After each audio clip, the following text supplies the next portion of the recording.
This story is about a schoolboy who was bullied by everyone for his weak skills and mediocrity in school. He often did not get enough sleep and slept in class, as he liked to play video games until late. His eyes opened and sparkled with joy. Emotions were overflowing. He had not experienced such happiness for a very long time and thought that this was real. Standing in front of the class with their hands raised in joy, everyone was surprised by such an act. Kazuro, that's the name of our main character, thought that he had defeated a terrible monster and saved the world from destruction.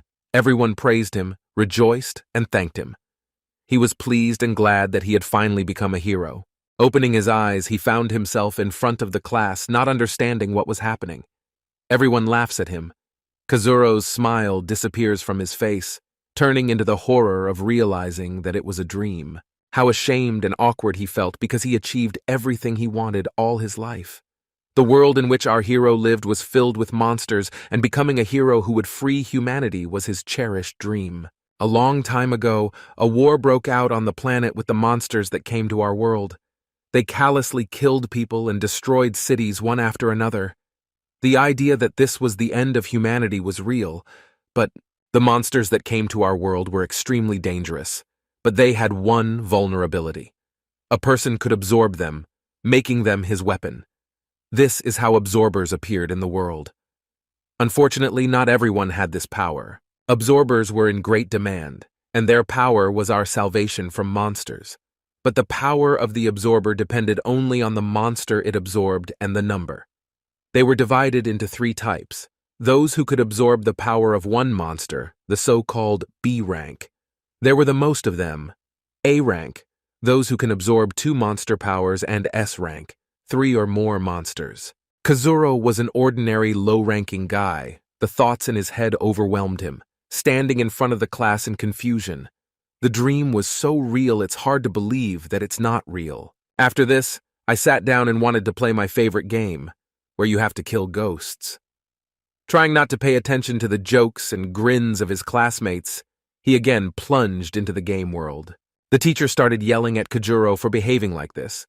Not only did he sleep in class, but he also sat on his phone, and his academic performance was poor. Today is the exam, after which it will be clear who will become the absorber. Our hero completely forgot that the exam is divided into theoretical and practical parts today. On the theoretical side, everything was terrible, but on the practical side, this is what will determine the fate of our hero. Chance to become a scavenger. Otherwise, you will work tirelessly at a construction site until the end of your days. This gave Kazuro strength and confidence, realizing that hard work on a construction site, pulling bears and operating construction equipment is not his thing. The teacher raises our hero to refresh his knowledge and tell him how to properly absorb monsters and use their power. Kazuro begins to get up from his desk slowly. Kazuro is a witty guy. Knowing how to absorb the powers of a monster, it is enough to find a way to irritate the monster so that it mindlessly attacks, revealing its vulnerabilities, or to attack unnoticed. But this is difficult and rarely feasible. Most monsters can smell a person a mile away. The class bursts out laughing. The answer is not entirely correct. If you act this way, then the risk of death is quite high. You need to act as a group, attack at the same time, and victory will most often go to the absorbers. The guys laugh at the guy, knowing how weak he is and how he cannot cope with the monsters alone. His deskmate and best friend Poe also laughs and tells other classmates that the boy clearly doesn't understand anything. The teacher is angry for stupid answers. Monsters have many powers and even control the elements of nature. These are extremely dangerous creatures. You have to be careful. Kajuro didn't care much about the teacher's words. He wanted to quickly start working as an absorber and show everyone what he was really capable of. Answering the teacher's questions, he asks permission to charge the phone, thereby undermining the silence in the class and striking insolence. Kajuro behaves this way because he was always bored at school, and there were no useful subjects for him there. The girls in the class laugh at our hero, thinking that he is stupid. Kazuro has long been accustomed to this reaction. He just likes the smiles of beautiful girls, but there has never been a girl. The desire to meet a beautiful girl who understands him and supports him so that he can push her against the wall and express all his feelings, or at least a beautiful monster. True, your actions can only scare the girl, and the chance will be missed. The thoughts of this slightly anxious teenager made him blush, and did not please the teacher very much. Kazuro always liked to look at beautiful girls, but this was not always the case. He was modest in terms of communicating with girls, and therefore most often heard refusal. From such thoughts, loudly, the class laughed with all their hearts. Only the teacher was ashamed. Anger grew and could barely be restrained. She was already shaking from Kazuro's impudence. But she understood that the boy was only provoking and wanted to leave the lesson. A hit on the table silenced everyone, and the breath caught in their lungs. Her gentle hand in moments of anger turned into a rather dangerous weapon, and getting hit on the head with such a hand would be painful. The teacher's eyes filled with anger. Emotions took precedence over reason. Kazuro knew that punishment would inevitably overtake him. He had not seen such a teacher for a long time. The previous time he was also to blame for the stink bomb in the office. The teacher sends Kazuro to the wall, hoping that he will come to his senses someday. The boy still manages to laugh it off and is just glad that he was given the opportunity to be alone in the corner. The teacher was very upset by this behavior that her head began to hurt. The teacher begins to tell the children how the exam will be assessed and the options where to take it. A grade can be obtained for completing the room corresponding to the letter B in room B, C in room C, and D in room D. The children sat at their desks and listened carefully to the teacher. They wanted to pass the exam with flying colors and ensure a good life for themselves. Kazuro also needs to listen to the material, so the teacher allows him to sit down. Since our hero is lazy and weak, the teacher advises him to choose the weakest room. D. Kazuro, listening to the teacher's advice, walked to his desk and rubbed the back of his head with his hand, pretending that he agreed and he will do it.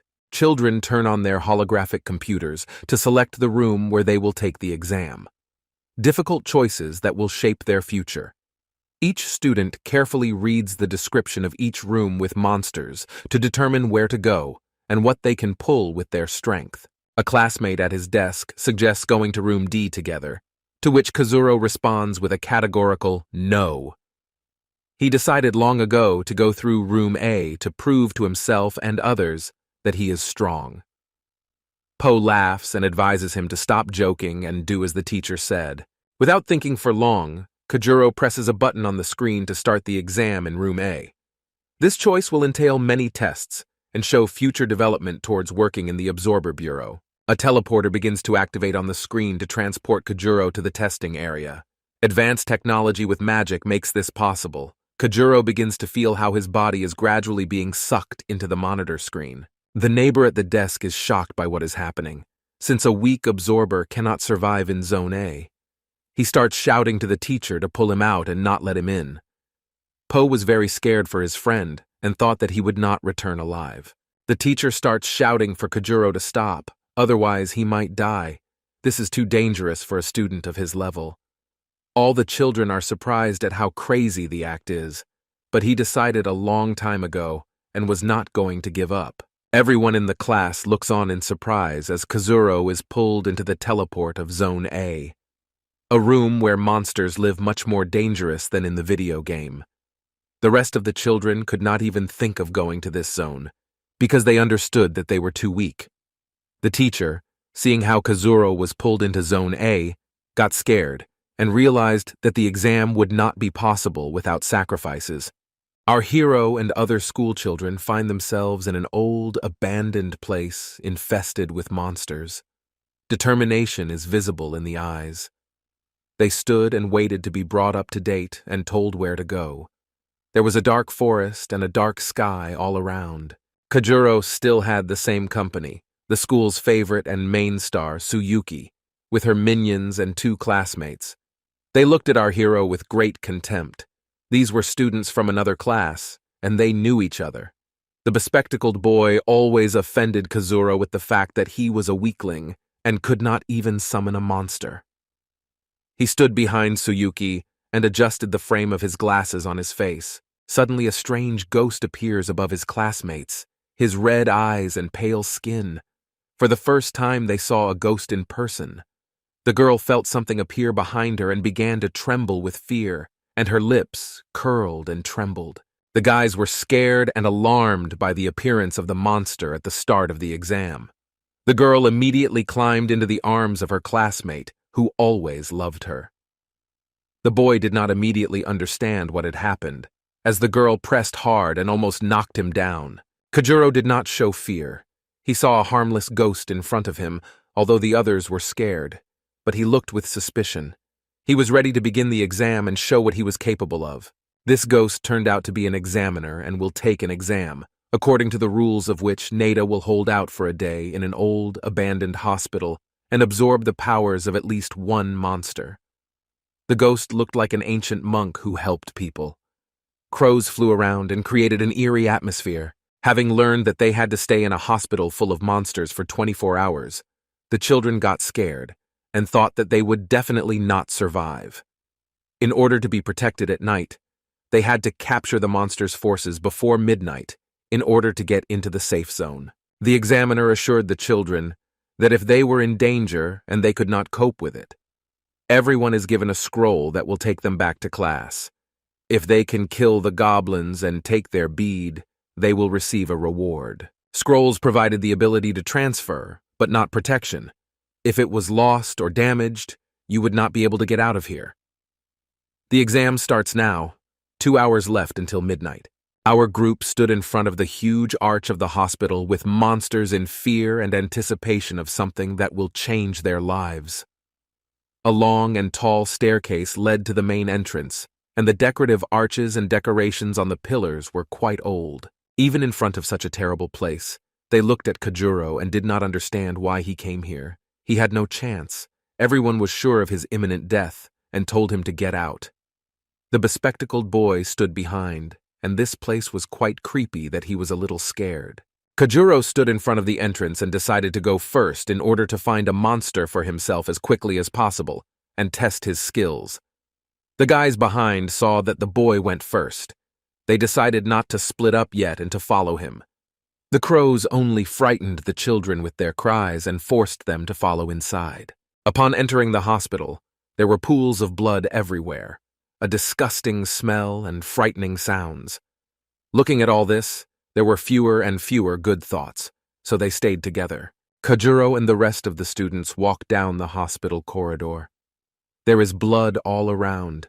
Fear creeps into the hearts even more, but Kojuro cannot be overcome by this. Being at the front, our hero wanted to play a trick on his classmates by coming up with an insidious plan to scare them. Looking around the corridors of the hospital and seeing several paintings on the wall with portraits of the chief physician and director. The idea of making a joke may not have been appropriate, but it would have diluted the already tense situation. Pretending that there was a crowd of monsters in front of him, he signaled to the others to stop. Kojuro began to slowly move back, showing with all his appearance that he was scared.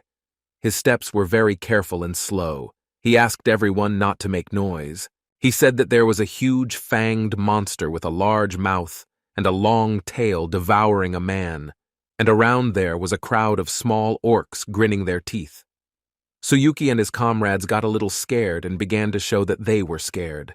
Kojuro began to scream in fear and run as fast as he could, setting an example for the others in order to scare them more.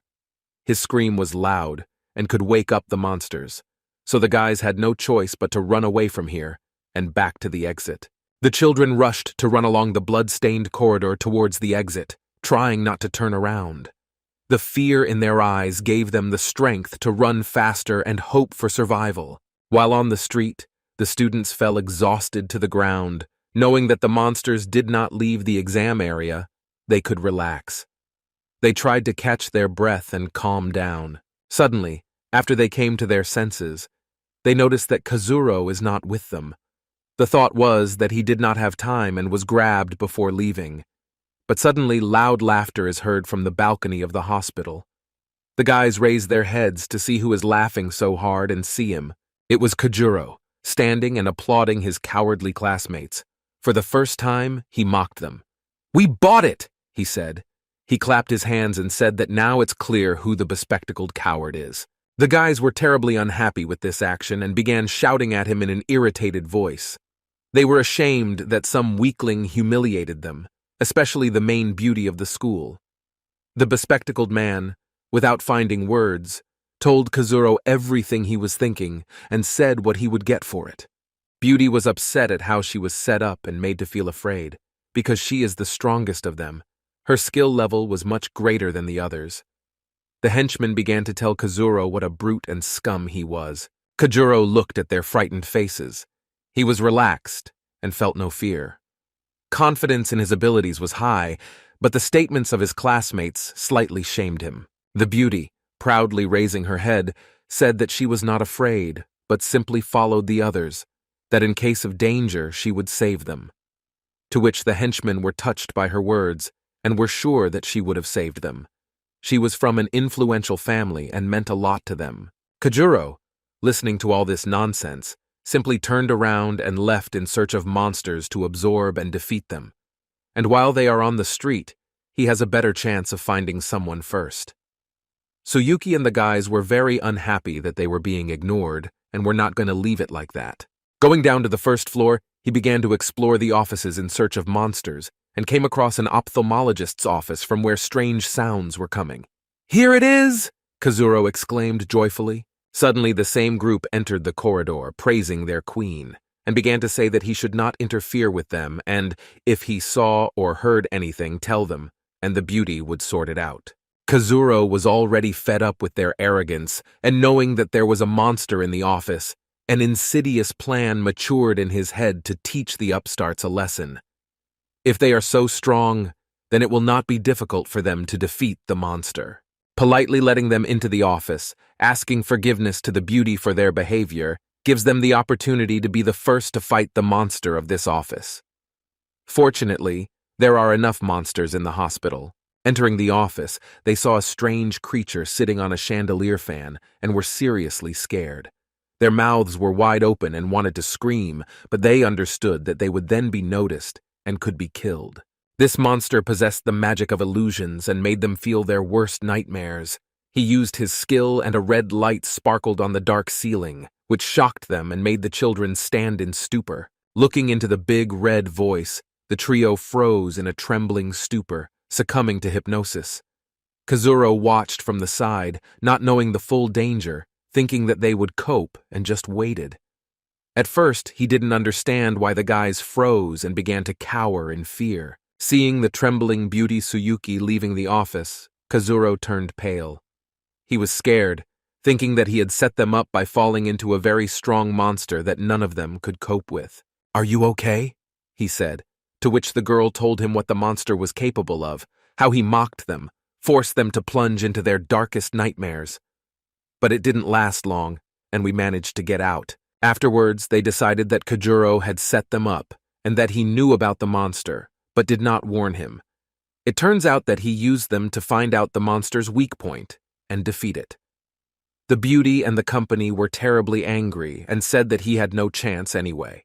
Kazuro, realizing that the target guys came to the conclusion that the monster is not strong enough to kill them, which means defeating it will not be difficult. You just need to be more cunning. This infuriated the guys even more that he considered them unreasonable. Seeing that the irritated guys were leaving along the corridor in search of other monsters, Kazuro began to figure out how to catch the monster in the ophthalmology office and absorb its power, since it is very entertaining. The ability to freeze with fear will give you a great advantage over your enemies. Seeing a switch on the wall, he came up with the great idea of spinning the monster on the chandelier fan, thereby stunning it. Kajuro presses the button and waits for the show. Seeing the monster spinning on the fan and screaming, Kajuro stood in anticipation of defeating it. Hearing from Suyuki that the monster has hypnosis, Kajuro did not look at him and closed his eyes. The monster began to beg the guy to stop it, and he would give him the power. Kazuro is a smart guy and knows that monsters cannot be trusted, but he pretends to believe the monster so that he will buy it. Kajuro turns off the fan, expecting what the monster would do, and he, in turn, wanted to attack the guy. But it turned out that from such spinning, the monster's eye had dried out, and could not use hypnosis. The monster asks the guy to give him eye drops from the cabinet because his voice has dried out a lot because of it. Now, if Kajuro wants to survive, he must do as the monster said. Otherwise, the red eye will attack the guy and tear him into small pieces. For now, Kajuro agrees, thinking another thought in his head on how to defeat such a monster. He does not take his voice off this scarecrow hanging on the chandelier.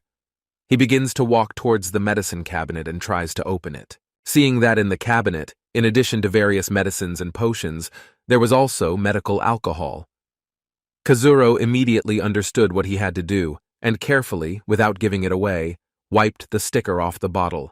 Throwing the bottle to the monster, without showing it, he began to wait for a reaction in order to attack in time. He did not want to be hypnotized, and stood with his back to the monster waiting for him to start using the drops. The monster, smiling creepily, was already imagining how he would deal with the guy after he dropped his voice. Opening the bottle, he brought it to his eye and dribbled. Kazuro had never heard such cries of pain before. Smiling sarcastically and watching the monster through the reflection on the glass door of the locker, he realized that this was the right time to attack. Gathering his power, he casts the absorption spell. Glad that everything went so easily, Kajuro was excited about how absorbing the monster would affect him. The monster began to turn into a red stream of mana that rushed into Kazuro's body. Realizing that now he would strengthen his abilities, he was ready to immediately find out what this monster was capable of. Having absorbed the monster, Kazuro saw in the mirror how the monster was imprinted on his body. It was a red voice. Now he could stop the enemy and weaken his abilities. This ability was still very weak, but it could be upgraded. As he left the office, he began to notice that the red voice allowed him to see other monsters nearby, despite the obstacles. The corridor was all stained with blood, and there was a light fog around that rose from the monster's abilities, hiding them. Indeed, the ability of the bloody eye was amazing. It gave Kazuro confidence, because now he could control where the monsters were and were not afraid of an accidental collision. Meanwhile, the beautiful Tsuyuki and her henchmen came across several goblins. The beauty was not taken aback and hit one. Realizing that there were more enemies and she might not be able to cope, they decided to run away. Running along the corridor as fast as they could, they tried to break away and find a place where they could fight off the damned creatures. The bespectacled boy screamed the most and did not want to die. His friend was also very scared and hoped that Tsuyuki would protect them. Kajuro on the landing, walking down. The thought immediately came to mind that he would distract the goblins and the group would be able to escape. The guys, seeing Kajuro, immediately said that now it was his turn to take on the enemy, and reminded him that if he couldn't, then let him use the teleportation scroll. Seeing the crowd of approaching goblins, Kajuro even became happy because he remembered that the examiner said that their beads were very valuable. Finally, the time has come to use the bloody eye for its intended purpose and get rich, Kajuro said. It is noteworthy that the bloody eye acts on monsters a little differently. It simply fetters them so that they cannot move. Kazuro, having previously obtained a chainsaw in one of the offices, began to mercilessly destroy the goblins, because there was a good reward for them. Holding the green goblin stones in his hands, he already imagined what he could spend them on, what fun things to do, and what he had long wanted to try from food. Wandering through the corridors, all the ghosts and monsters fled from Kajuro. His abilities frightened everyone and made them run without looking back. But it was all in vain. Kazuro killed them without a twinge of conscience, hoping to profit from something valuable.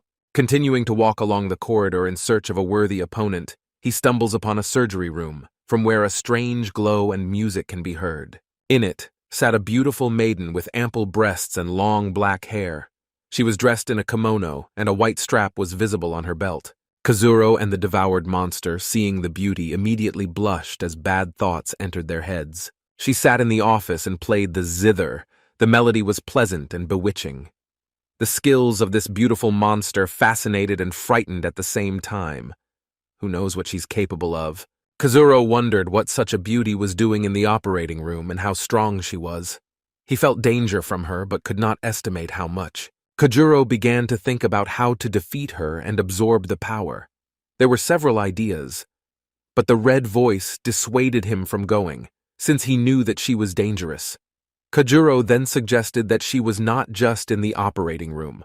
He thought that she had died during the operation and that this place was holding her captive. Plucking up courage, he saw the doctor's coat, and the idea came by itself. Armed with a syringe, he decided to pretend to be a doctor. If she wanted to attack, the red voice would grab her, to which the voice said that she was too strong and this wouldn't work with her. Opening the door, Kazuro looked at the girl playing a musical instrument, afraid to take the wrong step. Hearing the noise, the beauty immediately exclaimed in a menacing voice and was not happy that she was interrupted. She immediately used a musical impulse with her magic to stun the enemy. Kazuro felt the power of the beautiful maiden's zither. The pain in my ears was severe and made it impossible to move. Falling to his knees, Kazuro was confused and thought that he could die in a skirmish with such a monster. He introduced himself as a doctor and hoped that it would help. Her gloomy face showed distrust and anger. The desire to kill was visible on her face. Kazuro began to say that he was a professional surgeon and would be able to help her. Trying not to show his incompetence, he began to clean up the workplace and ask the girl to trust him. Having convinced her to lie down, Kazuro took out a syringe and asked what was bothering Our Lady that she needed to have an operation. Kazuro blushed, looking at the beautiful forms, but the beauty's words surprised him more, because she asked for a breast reduction. Life had not prepared him for this. Making a serious face, Kazuro asked the girl to relax so that he could give her an injection. Her skin was so strong that the syringe did not want to go in. Without showing it, he tried to inject more than once, pretending that he did not hit the vein. Through tears, the girl began to scream that enough was enough and asked him to get ready, otherwise she would kill him. Kazuro said that her skin is too strong and the needles won't take it. They can try something better, if she agrees, without anesthesia. In the process of trying to inject the beauty, at that moment classmates passing by heard voices and decided to see what was happening there. Surprise was visible on their faces. They looked at what was happening in surprise and admired how fearlessly Kajuro spoke to the monster. He grew in their eyes and made them think that he was not as weak as he seemed. Also, all this time, Kajuro was being watched by an examiner who was a ghost. The ability to fly and not show one's presence allows one to evaluate children's actions fairly and impartially. But Kajuro's actions made the examiner wonder how confident he was in the face of danger, how he correctly assessed the situation. After so many attempts to inject the busty girl, she finally gives the go-ahead for the operation without anesthesia, but asks to be more gentle, if not like the girl in front of him. Taking out a chainsaw, Kazuro did not want to spoil such beauty and tried to dissuade her. He started the chainsaw, the sound of which really infuriated the beauty, and began asking questions like how long to cut. Should they be the same or should one be larger than the other?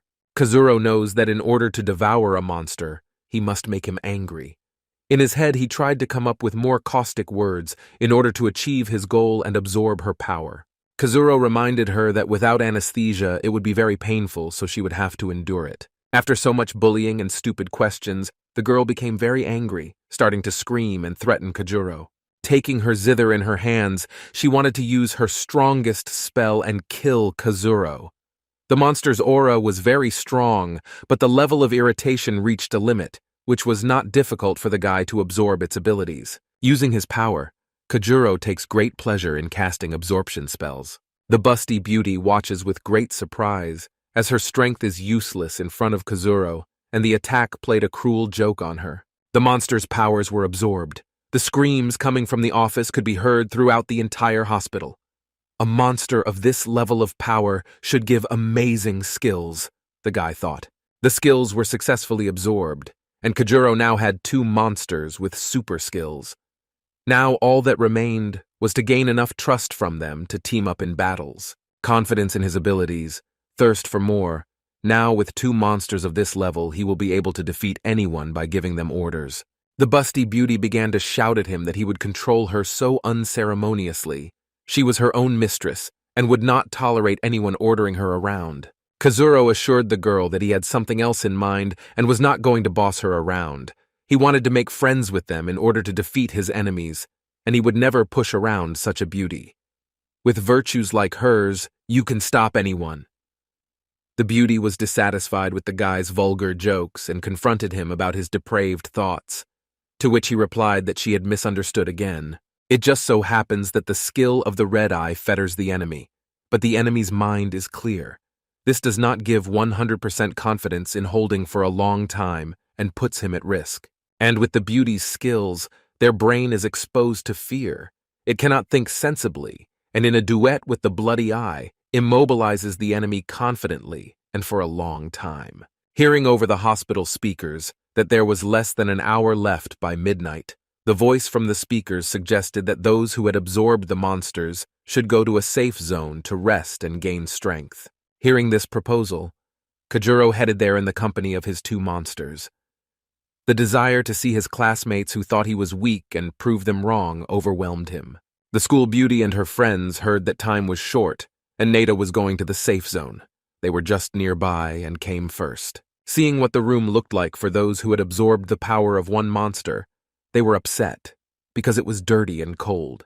While the trio was looking at the room and complaining about the lack of comfort, their classmates approached the entrance. The girl was upset by her cowardice because she had not absorbed a single monster. The guy tried to calm her down and tell her not to worry. Kazuro approached them from behind, confident and pleased with his victories. Entering the room, he met a bunch of people who kept pestering and teasing him. However, Kajuro didn't care about them anymore because he knew what was cooler. Kazuro passed by. He listened to their banter and complaints that they did not want to be in the same room with him. Kajuro reassured them, saying that he was not like them, and that's why he was going to the apartment for one. Chamber for VIP clients. The guys were surprised by this decision and didn't believe it. They thought that Kazuro was deceiving them and the system wouldn't let him in, but the thought of doubt was visible that he could still do it. Approaching the protective barrier of the VIP chamber, Kazuro extended his hand to open it and enjoys the reward of a worthy client. The guy's reaction didn't take long.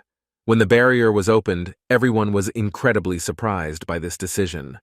Everyone thought that he was cheating and was unfairly getting into the VIP chamber. Anger consumed them, and there was no end to their emotions. Kazuro's grin only added gasoline to the fire. Entering the room, Kajuro saw a plate of hot food and a pleasant atmosphere. The room was warm and the pleasant smell was driving me crazy. The camping stove, in which a delicious dish of fish and vegetables was cooked, showed by its appearance that it was delicious, and the smell conveyed all the contrast of the components. Having tasted the tender fish dish, he closed his eyes in admiration and tried to fully appreciate the taste. Having appreciated this delicious dish, he approached the barrier, behind which stood the main beauty of the school with her henchmen to tease them. But they couldn't go in and try. The anger took them more and more, but watching how Kazuro ate the fish with great appetite and enjoyed the comfort was disgusting. The arrogance of the main beauty of the school did not allow her to spend the night in a room without amenities and comfort. She wanted to get into the VIP room and was ready to negotiate. Sitting in his cozy room, Kazuro ate delicious dishes, but the trio disturbed him with a desire to buy his right or exchange with him for a fee. Kazuro, looking at their angry and arrogant faces, refused to teach them a lesson. No matter what amount they offered, he would still stand his ground.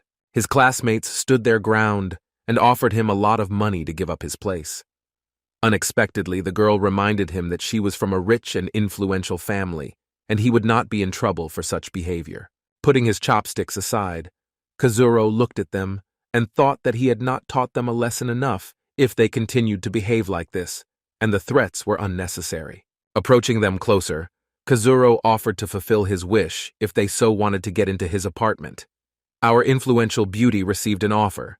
If she slaps her partner with glasses, he will think about the offer to switch with them. She immediately agreed, which made the bespectacled man surprised by this decision. A classmate immediately calmed the guy down, saying that she would compensate for the blow, reminding him that her family was influential and would help him. Preparing for the blow, the girl swung with all her might and hit him in the face, almost knocking off his glasses. The bespectacled man was even thrown back from such a blow, he was confused. "Well, I'm happy," the girl said. "Now will you give us the place?" Kazuro changed his mind, and saying that it was great, but not impressive, turned around and joyfully, after such and such a show, decided to go to the table and continue the meal. Realizing that Kajuro would not give them his place, they turned around upset and left. Glad that the group had finally left behind, I continued to enjoy the hot food. Against the background of their screams, another welding of classmates flared up.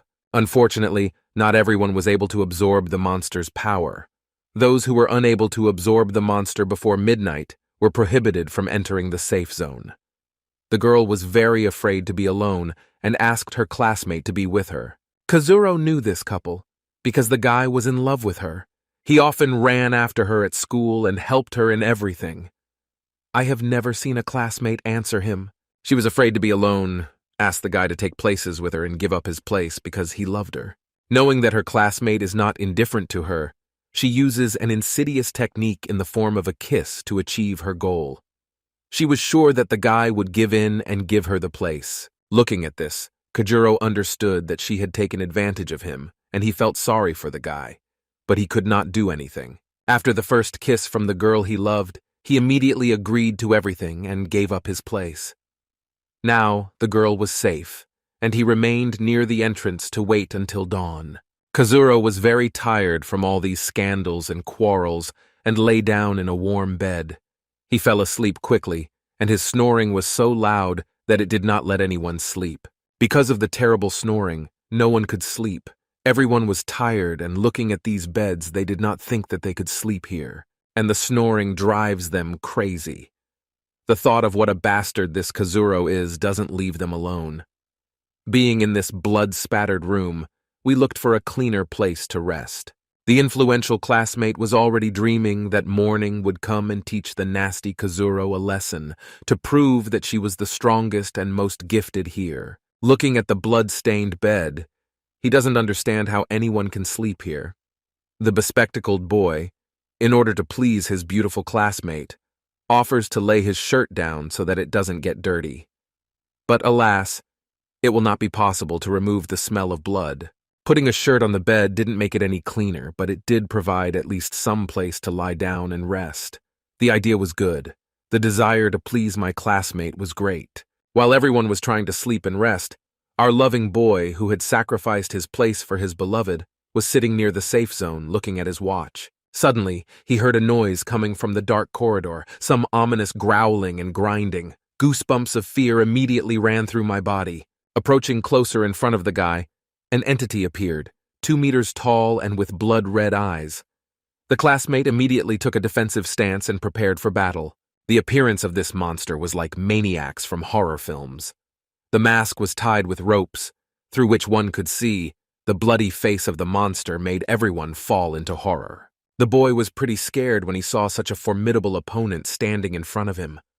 A trembling ran through his body, cold sweat appeared on his face, his eyes twitched with fear. Trying not to faint, the boy gathered the strength to call his absorbed monster to help. The devoured monster was an axe-wielding warrior, a strong opponent. He saw the face of the frightened boy and did not yet know what he would have to fight. Unexpectedly, a warrior with an axe is attacked by a huge maniac with a chainsaw. He looked so intimidating that the warrior with an axe was not sure that he could survive a fight with such an opponent. Having managed to place a block, he saved himself from a crushing blow from a chainsaw. Sparks flew in all directions, and the force of the impact was incredible. Hearing what was happening behind the barrier, everyone woke up and jumped out of their beds. Even Kajuro came out to see what was happening. Everyone was scared, except him. The guys started shouting to a classmate that her boyfriend was attacked by a monster with a chainsaw and he was fighting there, to which the girl, trembling, did not say a word. Jumping headlong under the blanket, she was cowardly with fear and was afraid only for herself, showing that she was indifferent to him. Everyone was shocked by this attitude. Her boyfriend is fighting a monster, but she doesn't care. Each of her classmates looked at her with contempt for her indifference to him. Kazuro, confident in himself, decided to come closer and assess how much selenium the monster is and whether it is worthy of being devoured. A monster with a chainsaw attacked the warrior with an axe, knocked him to the ground and began to trample him. Everything was so fast that the guys barely had time to see everything.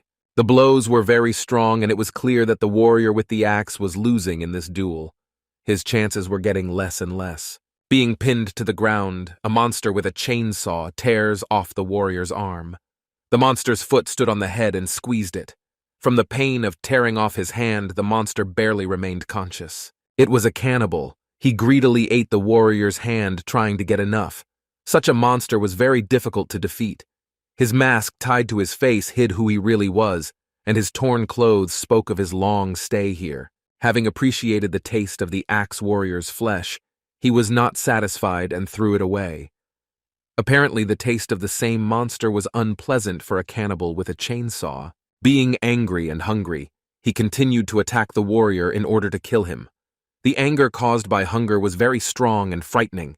Taking his saw in his hands, he began to loudly gas it, causing the sharp chain to unwind. After another blow, the warrior's head was cut off. Fear and bitterness were visible in his eyes. The fight was not equal, but there was nowhere to run. This was his last fight. The head lying at the feet of the absorber said that now he was next. The warrior he so hoped for turned out to be too weak in front of this mountain with a chainsaw.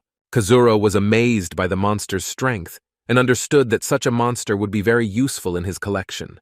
Such strength and power. What? Nada.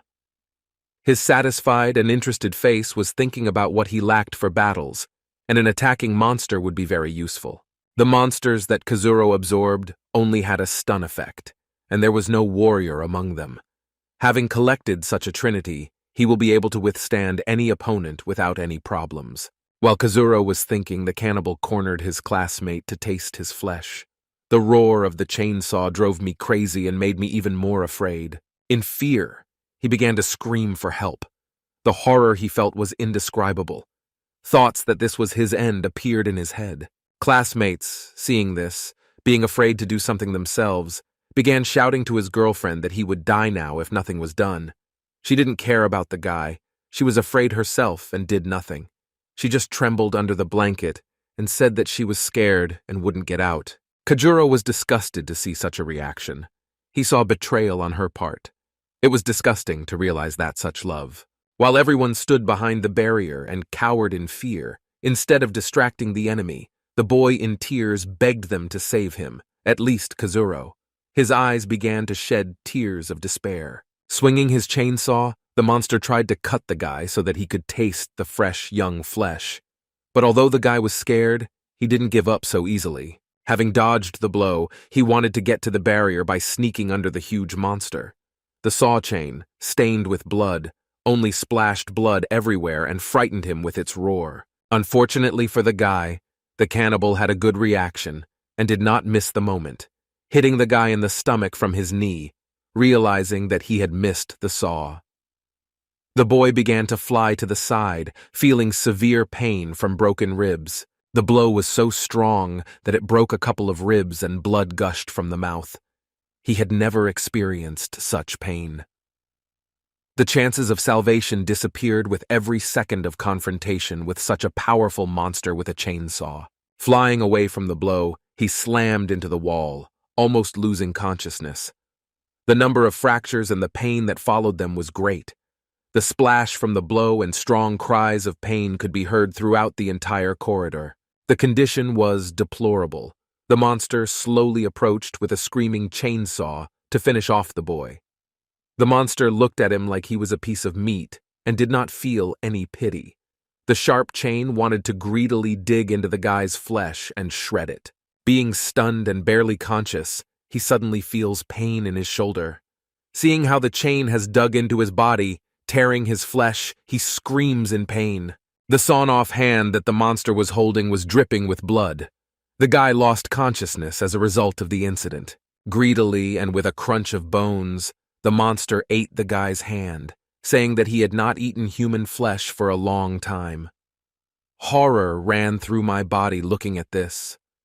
While the monster was eating his hand, the boy began to come to his senses. Having come to his senses, he saw the monster eating his hand and remembered that the examiner gave them scrolls for salvation. He begins to slowly put his hand into his pocket so that the monster does not notice and takes out a scroll from there. Taking the scroll out of the inner pocket of his jacket, he wanted to quickly use it and save himself, realizing that he had failed the exam. The scroll glowed and was quite bright. The monster could notice such a glow. After finishing his hand, the monster notices bright glares of light behind him and turns to the guy's side. Wanting still young human flesh and waving a chainsaw, he attacks him so that he does not run away. The monster's obsession was immeasurable. The boy, with the last of his strength, manages to jump to the side in order to survive. From such a blow, fragments flew. The thirst for profit, the desire to kill, such a monster could not be stopped. Kojuro shouts to his classmate to quickly tear the scroll, otherwise he will die. Kojuro behaved quite calmly when they tried to kill a classmate in front of his eyes and did not interfere, to which the boy gathers his thoughts and agrees with this. Fear prevents him from thinking normally, but Kazuro's words reminded him of what to do. He kneels down and tears the scroll with his teeth, while the monster swings his chainsaw in anticipation of the final victorious blow. Tearing the scroll with your teeth releases a huge power of teleportation back to the classroom. She acts quite quickly and can save anyone in a difficult situation. The boy was saved. The chainsaw blow did not catch the magic of the scroll, and the monster remained a beggar. A sharp saw chain flew through the boy's already disappeared head. The monster was very confused and did not understand what had happened. He screamed out of anger, not understanding where his prey had gone. He wanted more meat and thirsted for blood.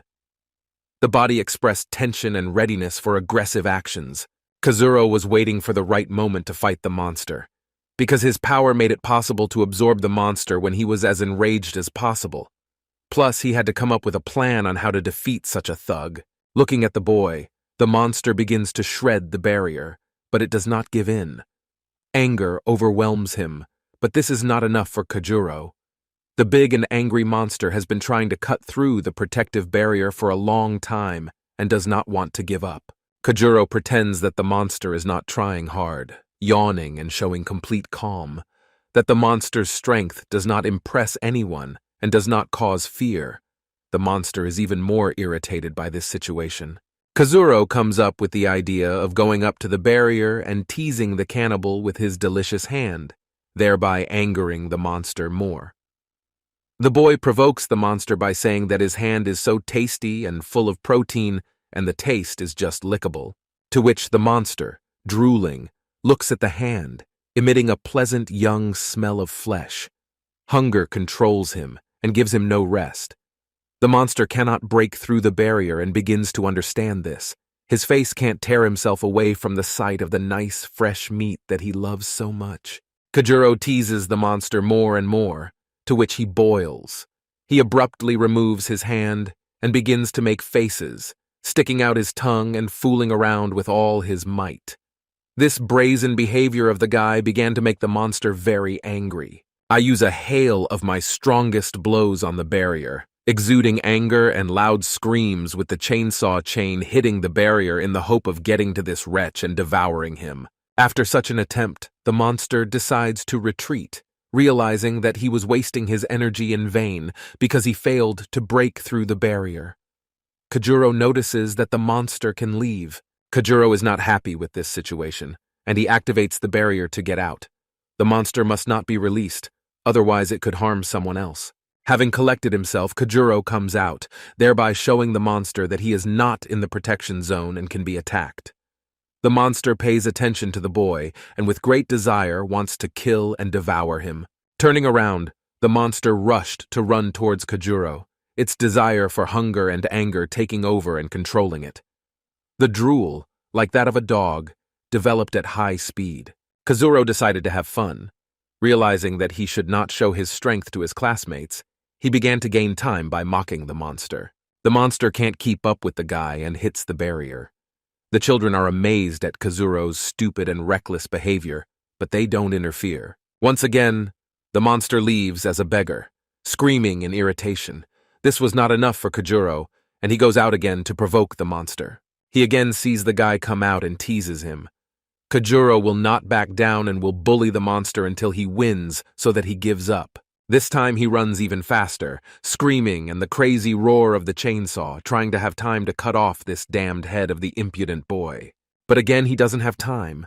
Kazuro stands in front of the barrier and laughs right in the face of a huge monster. Classmates are at a loss as to how brave or stupid he is, so they tease the monster. Tsuyuki, watching such risky actions by Kazuro, was a little worried and did not understand why she would do this to a monster. A classmate in a blue jacket and blonde hair was very surprised when he saw that the monster began to run away. The bespectacled boy, hearing the words of his comrade, also began to look and was stunned by the fact that Kazuro ran after him. The guys were so surprised that they did not understand what was happening and how Kazuro could so fearlessly pursue such a huge and evil monster that only recently he almost killed their classmate. Chasing the monster along the corridor, Kazuro tried with all sorts of screams to stop him and fight to absorb such a big guy. But the monster was already very exhausted by Kazuro's pathetic jokes and actions and therefore ran away. Having caught up, he began to provoke the monster with his hand, saying how tasty and juicy it was. The monster was very surprised by such actions that the boy chases after him and offers to devour him. This has never happened to him before. Looking at the guy's hand, hunger again spoke in the monster's head, and he tried to attack the guy. A tasty and juicy hand loomed in front of the face and only beckoned with its appearance alone. Launching his chainsaw, he swung without a shadow of a doubt to kill this slippery provocateur and devour him. The strong swing of a large chainsaw with sharp teeth on a chain was already aimed at the boy's head. Having time to react, Kazuro uses the magic of the red eye to stop the monster. Such a spell is enough for such a thug, but not for long. The ability was useful and allowed you to control and not allow yourself to be attacked. "It worked!" Kazuro exclaimed, and looking at the frozen body of the monster, he began to insult that he was weak and could not do anything. Kajuro's arrogant feeling gave him the opportunity to take a closer look at the monster and not be afraid for himself, being motionless. The monster choked with saliva while looking at the delicious boy. He wanted to quickly kill and devour this scoundrel. Kazuro's provocations did not stop.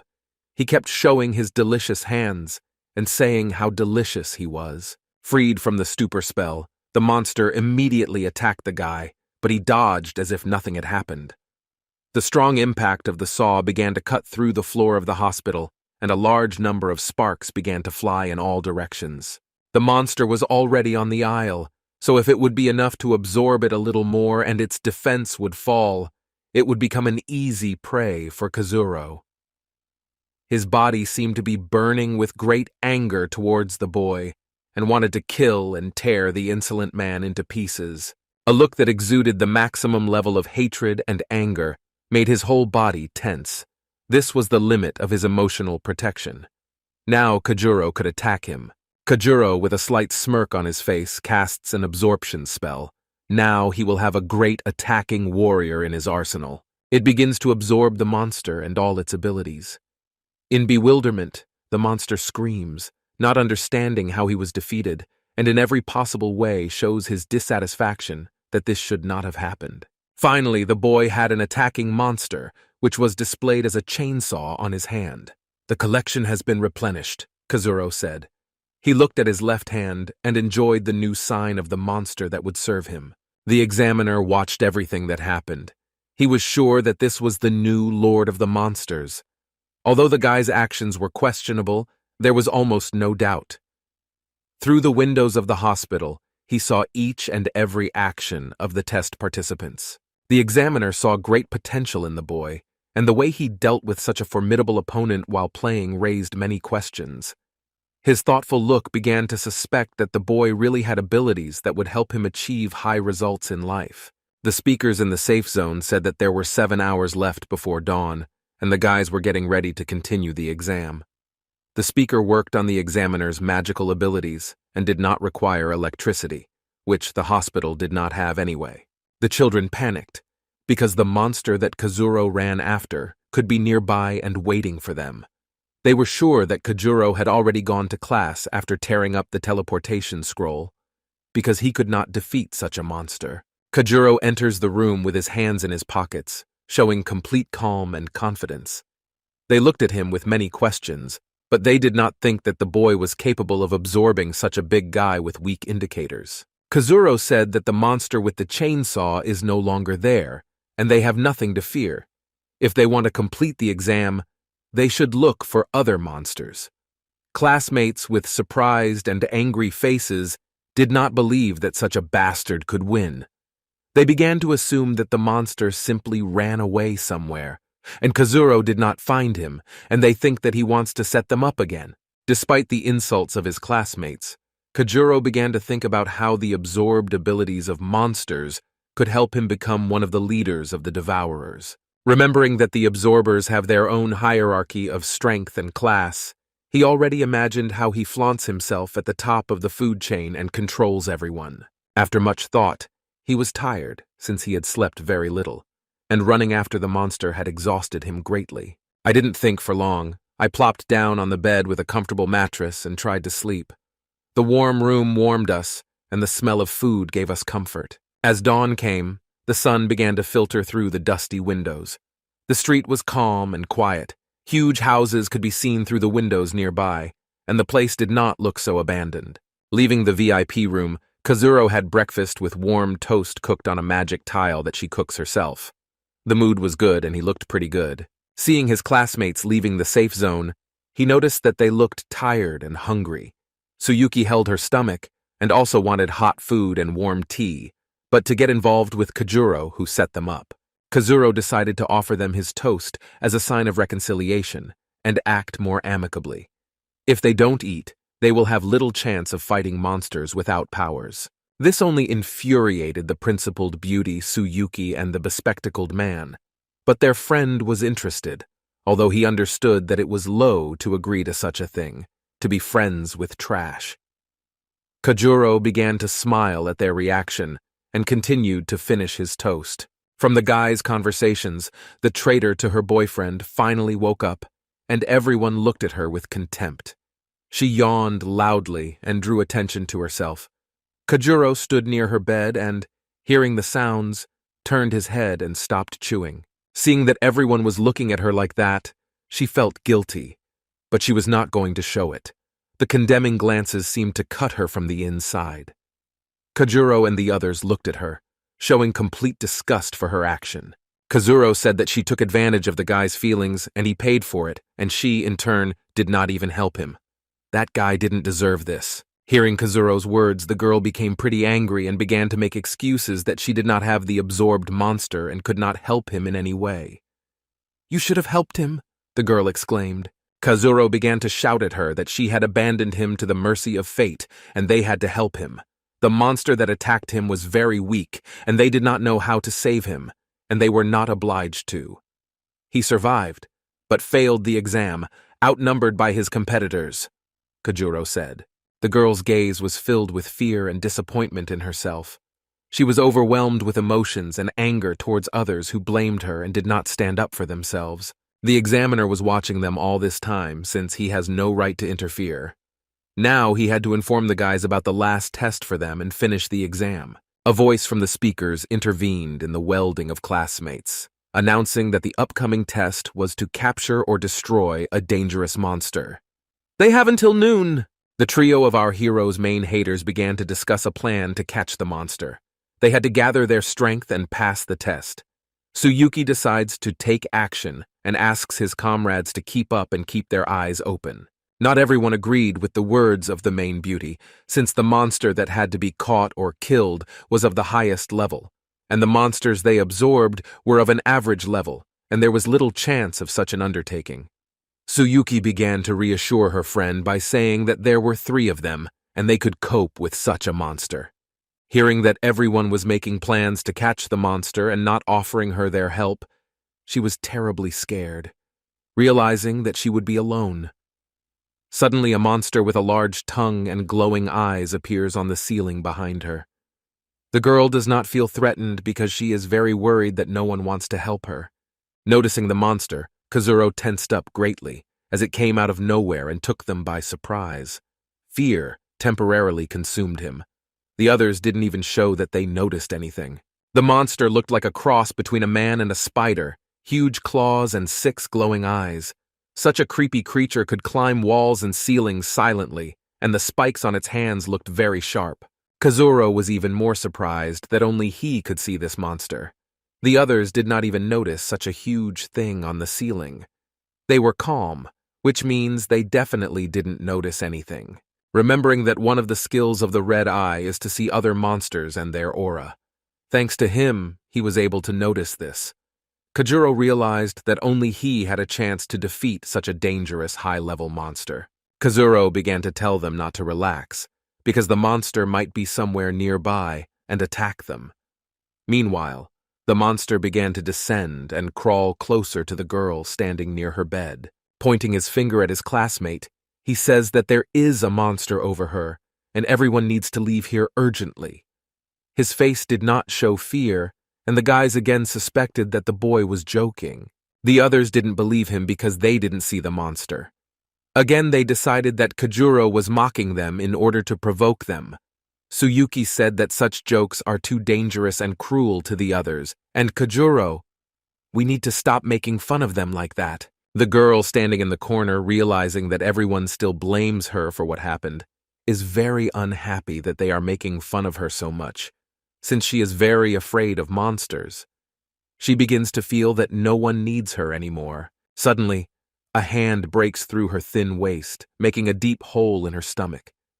This wound was very large and fatal, damaging internal organs and causing shock. Everyone, seeing this, became a little worried and realized that Kajuro was not joking. The girl stood opposite them with fear and shock in her eyes, and the hole in her stomach was bleeding heavily. Tsuyuki was very frightened and ran into her friend with blonde hair, who stood behind and was also shocked by what he saw. Lowering her eyes, she noticed a terrible wound on herself. The shock did not let her understand what had happened. There was no one nearby, and here it was. Fear permeated her entire body, and there was no saving her. The girl began to ask in fear for help, not understanding what had happened. Grabbing the girl's almost lifeless body, the monster wrapped its tongue around her and grabbed her by the face with sharp claws. He greedily devoured her with his gaze and did not feel any pity for the girl. The monster was large and had 6 eyes, which helped him see everything clearly. He tears her into 3 parts mercilessly and cold-bloodedly. All that the others see is how the standing girl simply flew into pieces, but Kazuro sees the monster and understands everything. The lifeless remains greatly frighten others. Standing in bewilderment, the guys begin to understand that the monster is invisible, and they have no idea how to fight such an enemy. They all stood together at the end of the corridor and wondered what they should do in such a situation. Kajuro tells them that he sees the monster thanks to the red eye skill, and they should run away from here. The beauty understands that the red voice should have gone to her, since she was the first to see it. This makes her very angry. The bespectacled man who was taken away cannot yet think soberly and stands shocked. While the guys stood at a loss as to what to do, Kajuro turned around and ran to lure the monster out and kill it alone. The others notice that the only person who can see the monster begins to run away. The beautiful Tsuyuki decided to think about what to do, but the bespectacled man reasoned with her in time that this was not the time or place to think. They should run otherwise, and they would be torn apart by the monster. She was very angry at Kajuro for so mercilessly letting the monsters kill and not trying to help. The trio began to run after Kajuro because he alone could see the monster. The girl decided that the girl had a better chance of killing such a creature if she acted together with Kazuro. Seeing the trio running after him, Kazuro didn't like it, because he was hiding his skills, and if they saw them there would be too many questions. Seeing that a monster was chasing them, Kazuro had to choose between the secret and the lives of the guys. The monster moved very quickly along the walls and did not lag behind. The boy with blonde hair ran as fast as he could and hoped to survive. Kazuro looked at the monster who was catching up with them and realized that he had to decide quickly, otherwise he would die. The speed and dexterity of such a creature was great. It was necessary to act with certainty. Suddenly, a monster with a chainsaw spoke in Kazuro's mind and offered to let him deal with this 6-eyed one. He felt a strong disgust for that monster and wanted to kill him. Chainsaw wanted blood and fights. He was not comfortable sitting and doing nothing. He was eager to go outside and have fun. Kazuro had heard that the monster with the chainsaw wanted a fight, but he didn't see the opportunity yet and had no idea how to act. Kazuro doubts that a chainsaw will overcome such a monster, but the idea of how to win comes to mind almost immediately.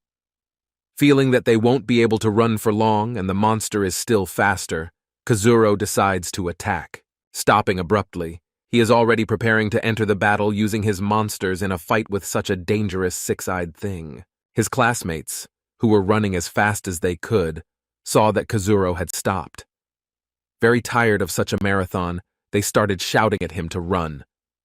Suki looked at the boy in surprise and said that they had to get to the exit and then the monster wouldn't touch them. Kazuro, having gathered himself, decided not to run, but to take the fight. Everyone was surprised by such courage or naive stupidity to engage in battle with such a monster. They tried to dissuade him. The bespectacled boy and Tsuyuki thought that it was better to get to the exit than to face such a monster that was not visible. Understanding. Knowing that they wouldn't be able to run for long, they began to support Kazuro and hoped that he would win. Realizing that they are not as brave as him, they begin to root for him. Having approached, the monster jumps on our hero in an aggressive manner to tear him into small pieces. He stuck out his tongue and waved it in all directions. The examiner watching them had a camera built into his voice. He was not the only one watching the children. The headquarters of the monster absorbers, which organized these kinds of exams, considered candidates to join their ranks. Many participants were killed and severely injured. The board members watching were horrified by the number of deaths and injuries. There have been too few worthy absorbers in recent years. There are fewer and fewer of them. The exams went very poorly. There were too many losses, and there was great resentment. Hopes that there would be no worthy candidates were too high. One of the examiners started smoking a cigarette, trying to calm his nerves after seeing losses among applicants. Turning to a colleague managing Zone A, asking if her candidates had a chance to survive. His candidates failed the exam in Zone B. "There is hope," said Yuri, a member of the board and one of the strongest absorbers. "A guy named Kazuro has a good chance of joining their ranks, but it all depends on whether he will survive the battle." They saw on the monitor screen a guy's fight against a high-ranking monster and hoped that the boy would cope.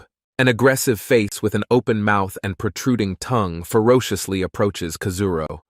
This green creature looked very disgusting and only wanted to kill as many children as possible. Casting the red-eye binding spell, Kazuro prepares for his next actions.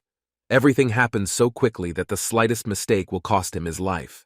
But the monster managed to dodge, sensing a threat, and decided to attack from behind.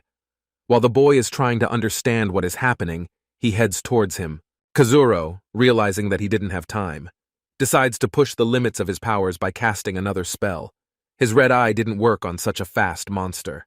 The monster has almost reached Kazuro, extending his hand with huge and sharp claws. The speed was incredibly fast and the agility was amazing and resembled animal instincts. The guys couldn't look at it and, realizing that this was the end for Kazuro, they closed their eyes, realizing that it was the end for them too. "Look!" a classmate exclaimed. There was fear and hope in his eyes. Cleaning his hands from his face, the blond boy notices what is happening and tells his classmates. The guys see Kazuro summoning a monster whose abilities can be compared to the invisible monster. The bespectacled boy is very surprised and a little jealous that he didn't get such a monster. Tsuyuki clenches her fists as she watches what is happening and is a little nervous. Having used a spell on the busty beauty, which affects the brain and fears, he managed to make the creature freeze at the last second. The melody of the busty monster was played on a zither musical instrument, which, coupled with her abilities, only enhances the effect. The monster, frozen in the attack pose, could not move. Shocked that Kazuro had another monster, they wondered where from. It was written in the school cards that he had the weakest level and could not absorb more than one half monster. The blond man began to suspect that Kazuro had forged his profile. The bespectacled boy looked, not understanding how this was possible. Had he really been hiding his powers since entering school? Sweat ran down his face.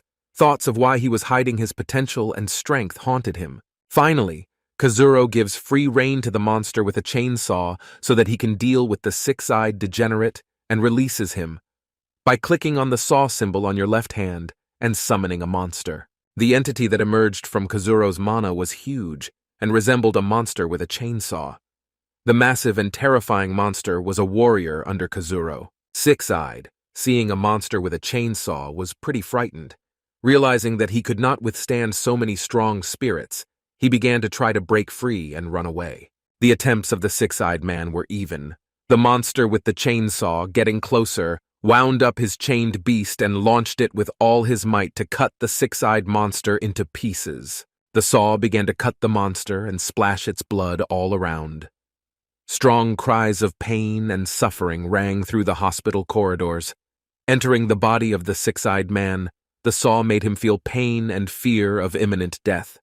The disobedient body from the spell could not move and create barriers before attacks. The busty beauty begins to play a different melody using a destruction spell when the enemy has little blood left, finishing him off with her explosive impulse. Blood splashes in all directions, and all that is left is a stain of dirty red substance on the floor. Having defeated such a fast and nimble monster, Kazuro was glad that everything was over. The monster with the chainsaw was pleased with such an epic battle.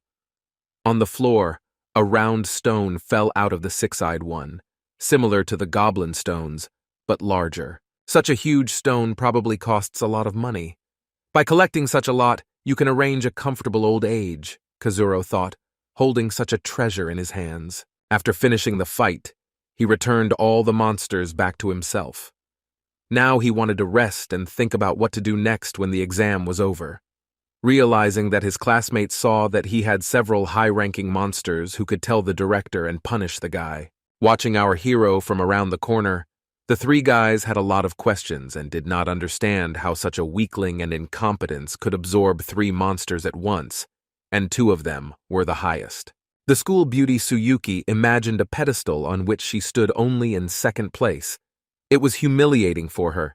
She was from a family of high-ranking officials, and such a shame would simply finish her off. She thought about how to prevent Kajuro from absorbing anyone else and try to find monsters herself to defeat him. In her eyes, other plans were being drawn up, more cruel as a last resort. Kajuro looked quite mysterious, since everything they knew about his abilities was not true. Watching what was happening on camera, the heads of the power absorbers looked at Kajuro and were pleasantly surprised. They had not had such a strong absorber for a long time. He still had a lot to learn, but what was visible? This is his talent and power of absorption, the last one they remember with similar abilities.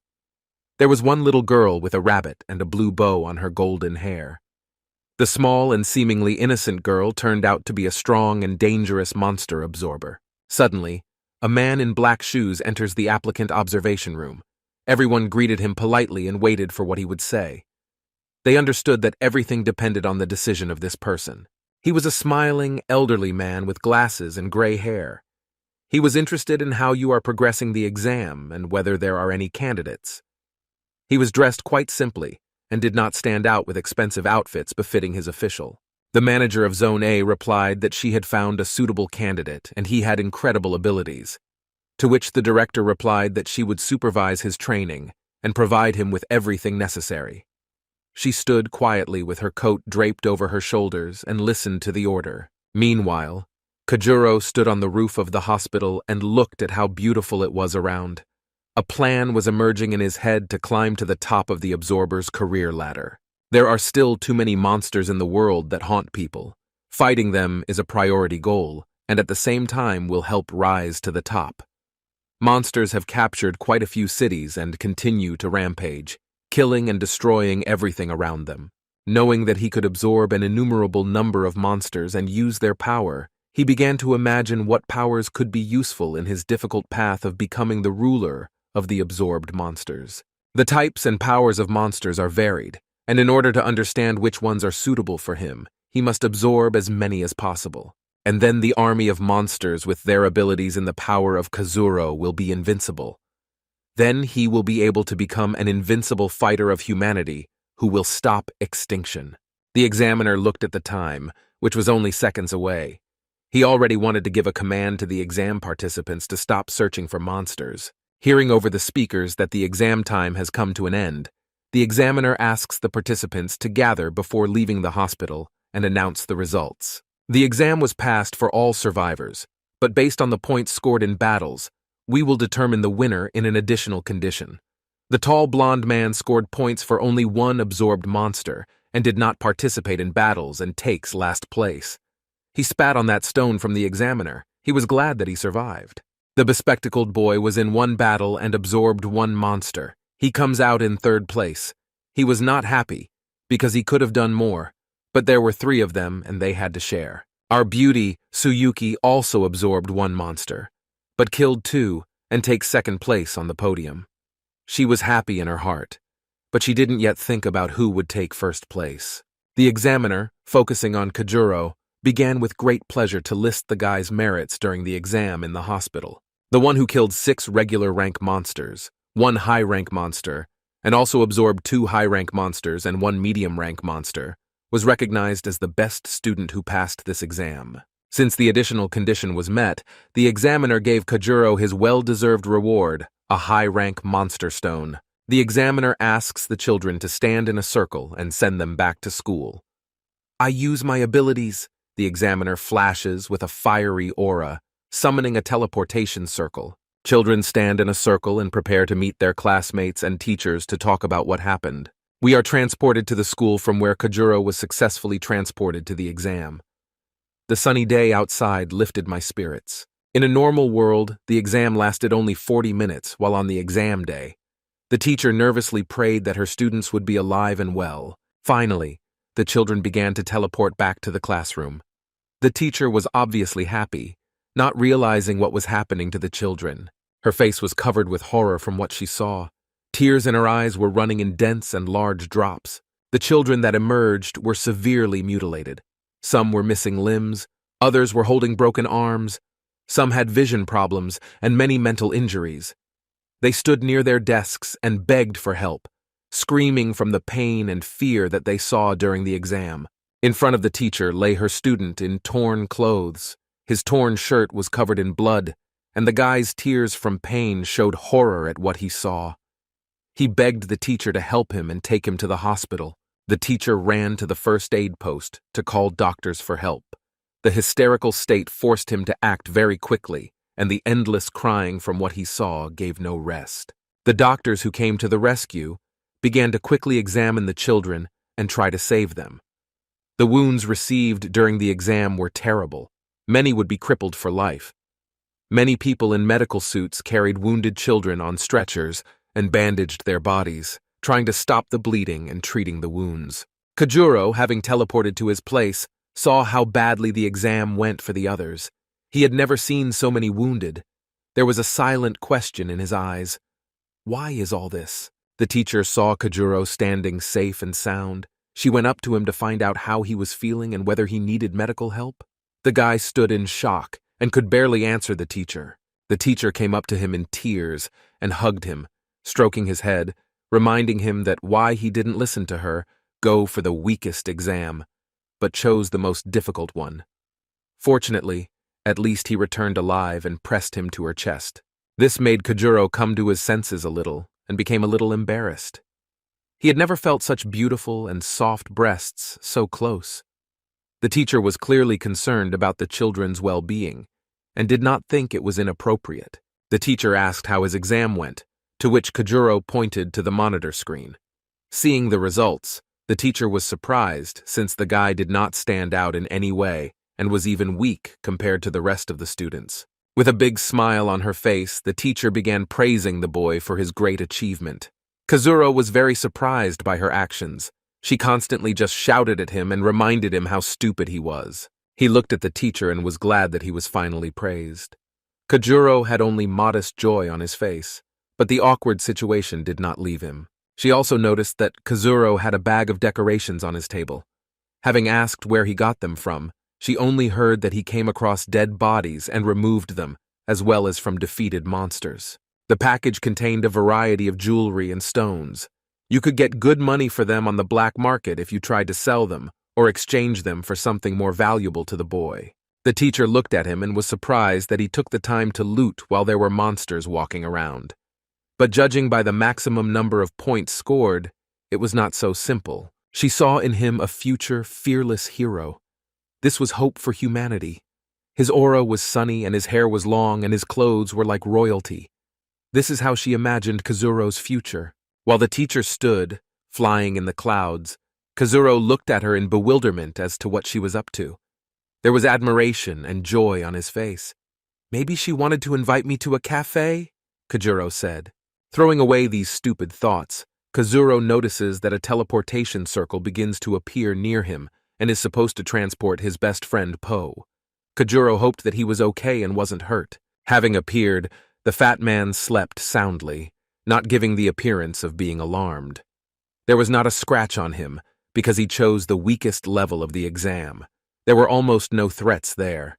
He didn't even pay attention to the great commotion and many cries of pain around him. His sleep even made saliva flow from his mouth. Kajuro tried to wake him up and ask how he was. How was the exam? But the fat man didn't even show that he was waking up. The sleep was sound and undisturbed. Seeing the bubble sticking out of his nose, Kazuro wanted to burst it, but that didn't help. Rushing with bills and words that he would feed the fat man delicious food, Po opened his eyes. Seeing the money and words of treat in front of him, Po could not refuse. "How mercantile and hungry you are," Kajuro said. The fat man, stretching and yawning, had not eaten anything for a long time, and the words about food woke him up. After school, the guys went to their favorite cafe, where they served their favorite dishes. There were always a lot of people and a lot of office workers near the restaurant, since there were large office buildings nearby. Suddenly, Kayuro's phone rang. Seeing that his parents were calling, he picked up the phone without hesitation and heard his father's voice. He had not seen them for a long time since they lived far from the city. The parents were extremely happy for their son that he passed the exam. The teacher had already informed them about this. Tired of the farm work, they really wanted to hear their son's voice and get distracted. Kazuro was pleasantly surprised by this call and was glad to hear from them. Joyful, he told what he saw during the exam and that he discovered new abilities in himself. The parents were very proud of their son and rejoiced at his success, encouraging him in every possible way that he had now become so independent and could achieve a lot. Having said goodbye to their son, they stood with bloody sickles. The joy seemed a little crazy.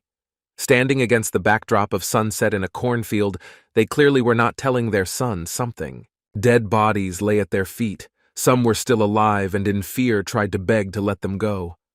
The father stood holding a sickle in his hands with blood flowing down it. Many soldiers of the head of the absorbers were killed and only their heads lay. Kazuro's parents. Apparently, they won't just leave them and others will come. The parents' secrets about their lives and what they really do have not yet been revealed. Without a twinge of conscience, the father went through the neck with a sickle. They left no one alive. Praying for mercy and leaving them alone yielded nothing. After all, this was not the first time. My father's eyes showed anger and contempt for the attackers. He understood that he had to do something quickly, otherwise these mercenaries would drive them in and finish them off. Standing in front of a pile of headless bodies, the parents began to think about what they should do to protect themselves from the regular influx of mercenaries trying to kill them. The mother also noted that if these mercenaries find out that they have a son, then this will bring great danger to Kajuro. She had to act immediately. The father, with a maniacal smile, imagined what he would do with these scum in suits. If they only try to get closer to their son. Sitting in a cafe, the guys ordered the largest plate of hot appetizers of meat and fish. It looked like a salad of delicious ingredients. The fat man from hunger grabbed the meat on skewers in 2 hands at once, and with a huge smile and joy thanked Kazuro for such a table. He wanted to quickly taste the most delicious snacks and enjoy such a lunch. Kajuro looked at the pleased Po and was glad that his friend was healthy after the exam. Seeing how much this dish cost on the menu, Kajuro sweated a lot. He had enough money.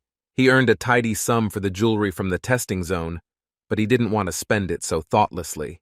But when else will he be able to see the happy fat man with whom he sat at the same desk? Kazuro understood that after the exam, their paths would diverge to different educational institutions. "It wouldn't be a shame to spend money on this," Kazuro said. While they were eating, the fat man began to tell him that he had found himself a smartly protective monster who saved him from a monster with a hammer and a bandaged head. Without realizing it, he climbed straight into the mouth of the trash can monster, and after some time they agreed to work together. Kazuro now understood why he was haunted by the disgusting smell of a garbage dump, and he was thinking about himself. Poe behaved quite normally and did not pay attention to the smell. After eating some tasty snacks, Poe remembers that Kajuro went to take the A-level exam and came back safe. He wanted to know how this happened and how he survived. Kajuro began to tell that he was able to absorb several monsters and fought with very dangerous monsters.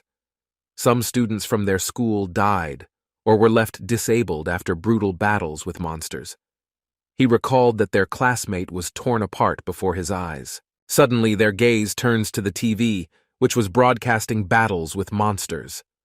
The fat man looked at the participant with admiration and said that this was the strongest girl he had ever seen. This was the same girl that the board members of the monster power absorbers were talking about. Her abilities were strong and may even surpass those of Kajuro. She could easily fight strong monsters and kill them with her strength alone. The fat man admired this beauty with a bow. He always dreamed of seeing her live and shaking her hand. She was like an angel, modest, quiet, and very beautiful. Her bow and white dress made her look like a completely innocent child. Kazuro looked at her and did not find her attractive. Such a quiet woman was clearly not so simple in character. "Usually quiet people are very dangerous," said Kazuro. The fat man began to defend the girl, saying that Kajuro simply does not understand anything about women. No one would even look at him with such judgment about people. Kazuro, after such words from his best friend, was a little offended, but understood that Poe was right about something. Smiling, Kazuro said that the fat man was not much more handsome than him and also did not feel female affection, to which the fat man sweated quite a bit and fell silent with a downcast face, realizing that Kazuro was right. Kazuro loved to play tricks on the fat man, since he was naive and gullible, and he added that when he gets to university, he will definitely find a girl he can only dream of. Of course, Kajuro lied a little, trying to calm his comrade down by saying nice things. Having eaten his fill of food and having a pleasant evening in the company of a classmate, Kazuro called a taxi and said goodbye to the fat man. While he was waiting for the car, there were thoughts in his head about what that same girl should be like. After waiting for the car, Kajuro walked over and opened the door and sat inside. It was already dark outside, and the way home was not close. Pretty tired. He already wanted to quickly get to bed and get some sleep. In the background, the city was illuminated by many lights, and even in the evening it was very light. The yellow taxi drove quite quickly through the city at night, passing many buildings, but Kajuro did not pay attention to it. Thoughts about rest did not leave him. He looked at his phone, looking at his classmates' stories on social networks. Remembering how terrible it was in the class, he was a little worried about them. Suddenly, the taxi jumped on a bump and Kajuro almost let go of the phone from his hands. He immediately began to pay attention to what was happening around and suspect something bad. Looking out the window, he noticed that the houses along the road were completely different from the ones leading to his house. The driver was taking him in a completely different direction. But Kajuro realized this too late. He looked at the driver with great fear, something he had only seen in films about kidnapping. The driver did not pay attention to the guy's words and only accelerated the car to get to the desired point faster. Suddenly, the car began to drift at high speed and turned around and stopped near an abandoned construction site.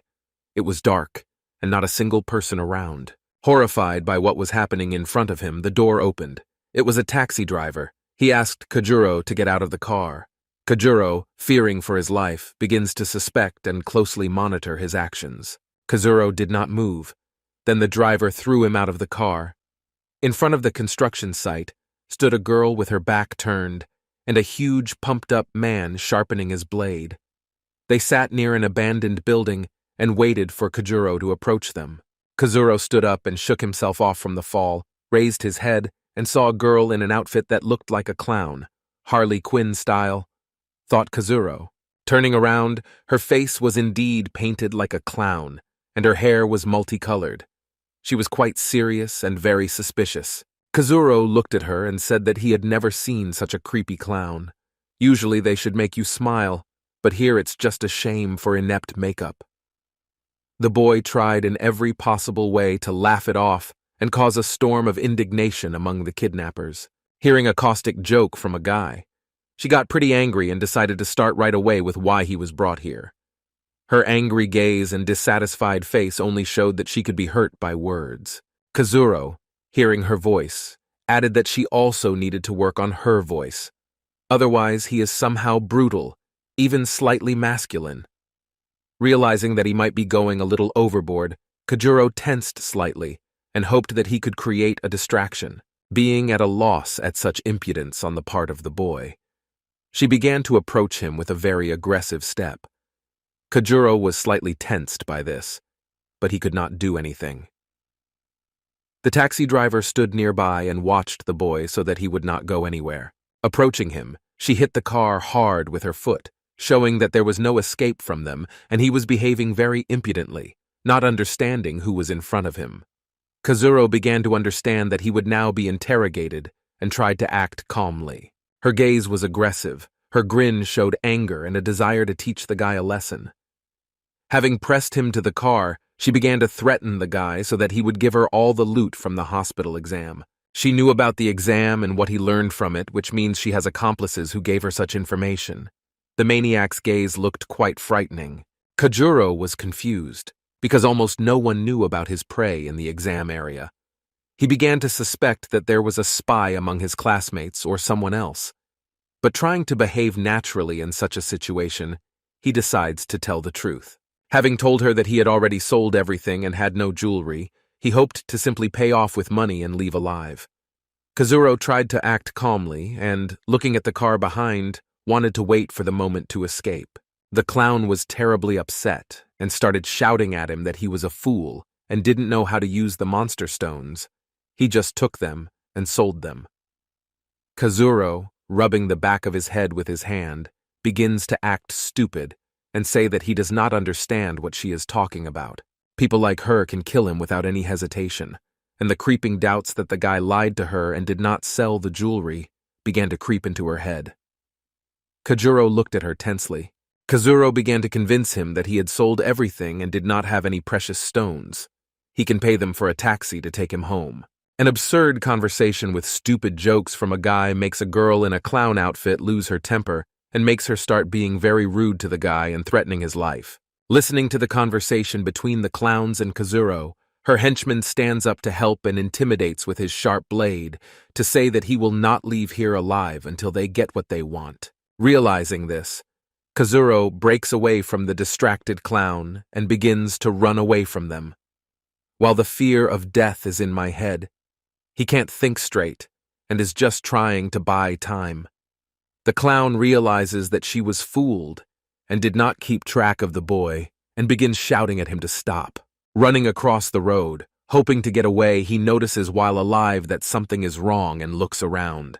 They didn't even think about running away, confident in their monsters. They would simply activate them to capture Kazuro.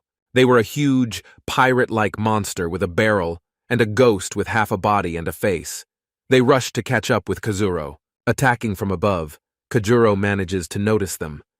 The terrible monsters were controlled by other absorbers, which means they were not so stupid. I haven't fought Kazuro yet.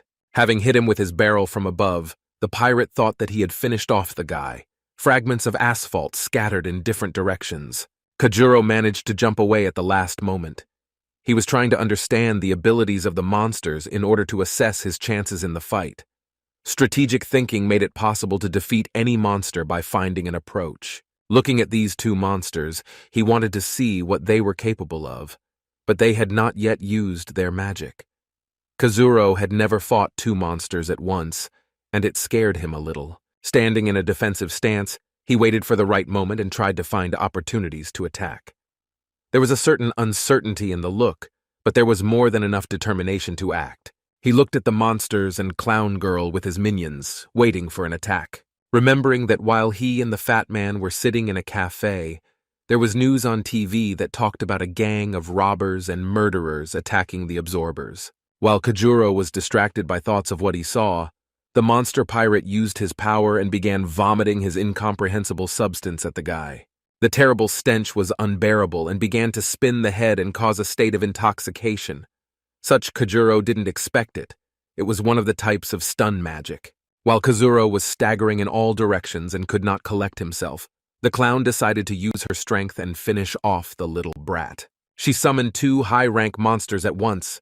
Her strength was high. Kajuro clearly did not expect this. They looked like a mummy and a demon with wings. His facial expression spoke of inability to act and helplessness. Realizing that while he is under the camp, he cannot act, and he must at least block their attacks and hold out. The clown girl orders her monsters to attack Kajuro while he is in the camp. Her sinister look says that she intends to kill the guy. The mummy monster uses its magic by kneeling down and sending its hands underground. Kajuro understands that now he will be attacked, tries to somehow group himself and squints his eyes. Sweat begins to run down your face in anticipation of pain. The blow to the face was so fast that you couldn't see where it was coming from. This took Kajuro a little by surprise, since he did not see the blow itself. It is followed by another blow, and another. Finally, the feelings from the camp begin to return, and Kajuro comes to his senses. Now he manages to jump away. These were the bandages of a mummy monster moving at great speed from underground. The clown girl began to get angry that the guy was not dying for so long, and began indignantly shouting to her monsters and comrades to quickly deal with him. Kazuro skillfully recovered from the mummy's attacks. Trying to find the right moment to attack, he waits for the enemy to make a mistake. The bandits begin to get nervous and tell the monsters to attack together and quickly deal with the guy. While the mummy was attacking the guy, the other monsters began to come closer to attack together. Seeing that the monsters began to gather, Kajuro realized that this was the right moment to attack and began to use his power. Being in the air at the time of the attack, the monsters did not suspect the guy's strength and did it thoughtlessly without fear of anything. Kazuro uses the powers of the previously absorbed Busty Beauty and activates her. Emerging from his mana, a Busty Beauty plays a melody on her zither, blocking movement and causing anyone to plunge into fear. From what they hear, the monsters begin to fall into a stupor and plunge into their fears. The waves act on them with great force. This took them by surprise. The bandits also hear this melody and try to close their ears not to fall under the influence of the magic of the stun. They try their best and writhe from trying. Kazuro, realizing that the monsters will not stand in a stupor for a long time, decides to quickly kill them using a monster with a chainsaw. A monster with a chainsaw appears, seeing the monsters, and begins to run towards them with a thirst for murder. His eyes are full of abnormal joy from the upcoming battle. Kajuro yells at him to deal with them quickly and have fun. Encouraging the monster with the chainsaw in every possible way, he hopes to quickly deal with the monsters and their owners. A monster with a chainsaw, already in anticipation of a brutal massacre and a lot of blood, is preparing to attack and begins to start its saw. Kazuro sees that stun magic also works on absorbers. Standing in a stupor, they cannot control their monsters, and this is the right time to take them out of the battle. Reflecting, he thinks that this is the only chance to win. His look is filled with determination, and after what they did, he is ready to take extreme measures. Kazuro orders a monster with a chainsaw to attack the absorbers because they are more dangerous, and then deal with the monsters. Reluctantly, the chainsaw monster agrees and attacks Clown Girl, swinging a chainsaw in flight, ready to cut it down. Hitting with all his might, sparks flew in all directions.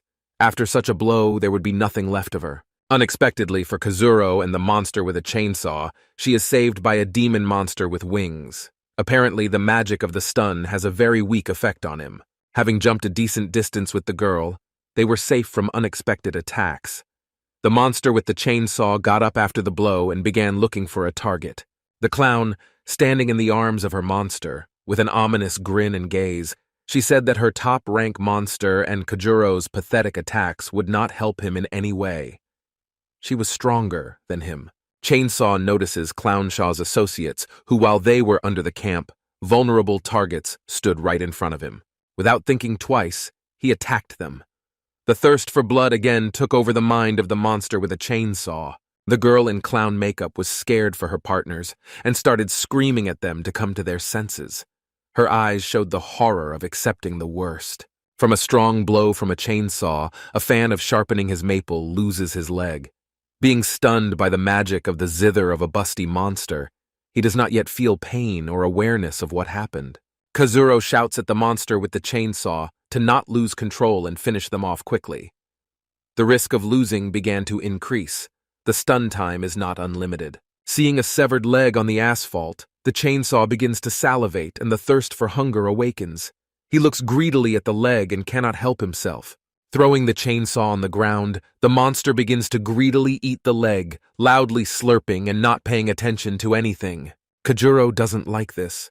The level of control over the monster is too low for him to listen to him unquestioningly. The busty monster's magic was coming to an end.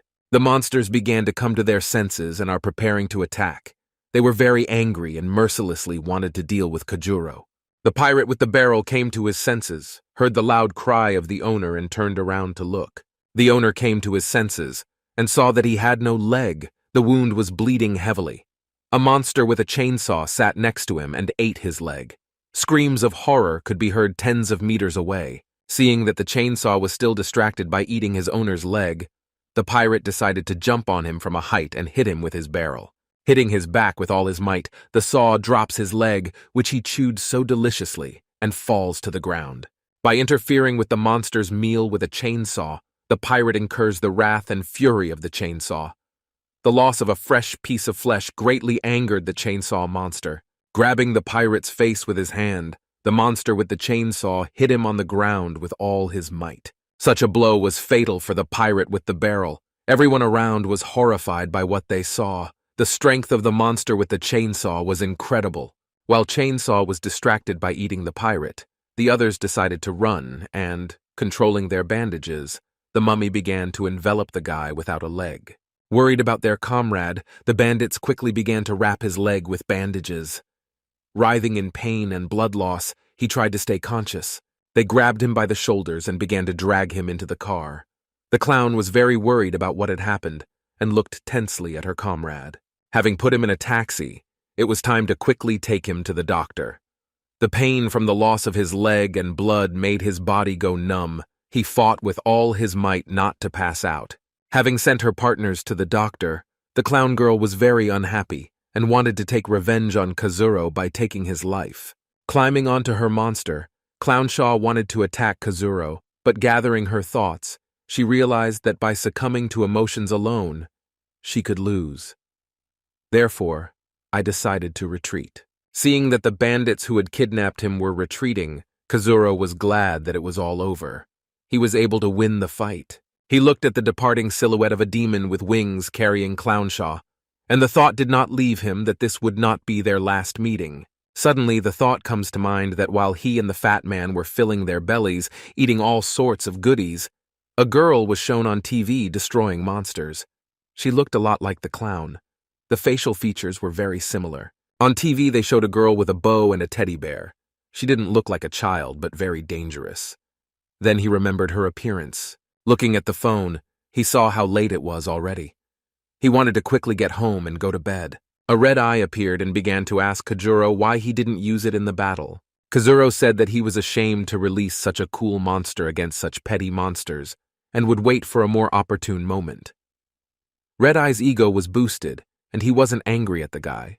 Realizing that there is a long road ahead of him home, he thoughtfully remembers that the monster with a chainsaw is still having fun with the corpse of a pirate. Chainsaw sat cross-legged. He was sad that all the opponents had left him without a brutal, bloody battle. After absorbing the monster back, Kazuro notices a large yellow stone remaining in the place of the pirate's corpse. Picking up the stone, he was already glad that he did not leave the battle empty-handed, and the monster with a chainsaw quite easily dealt with the pirate. Looking at the new stone, Kazuro already had an idea of how much such mining could cost.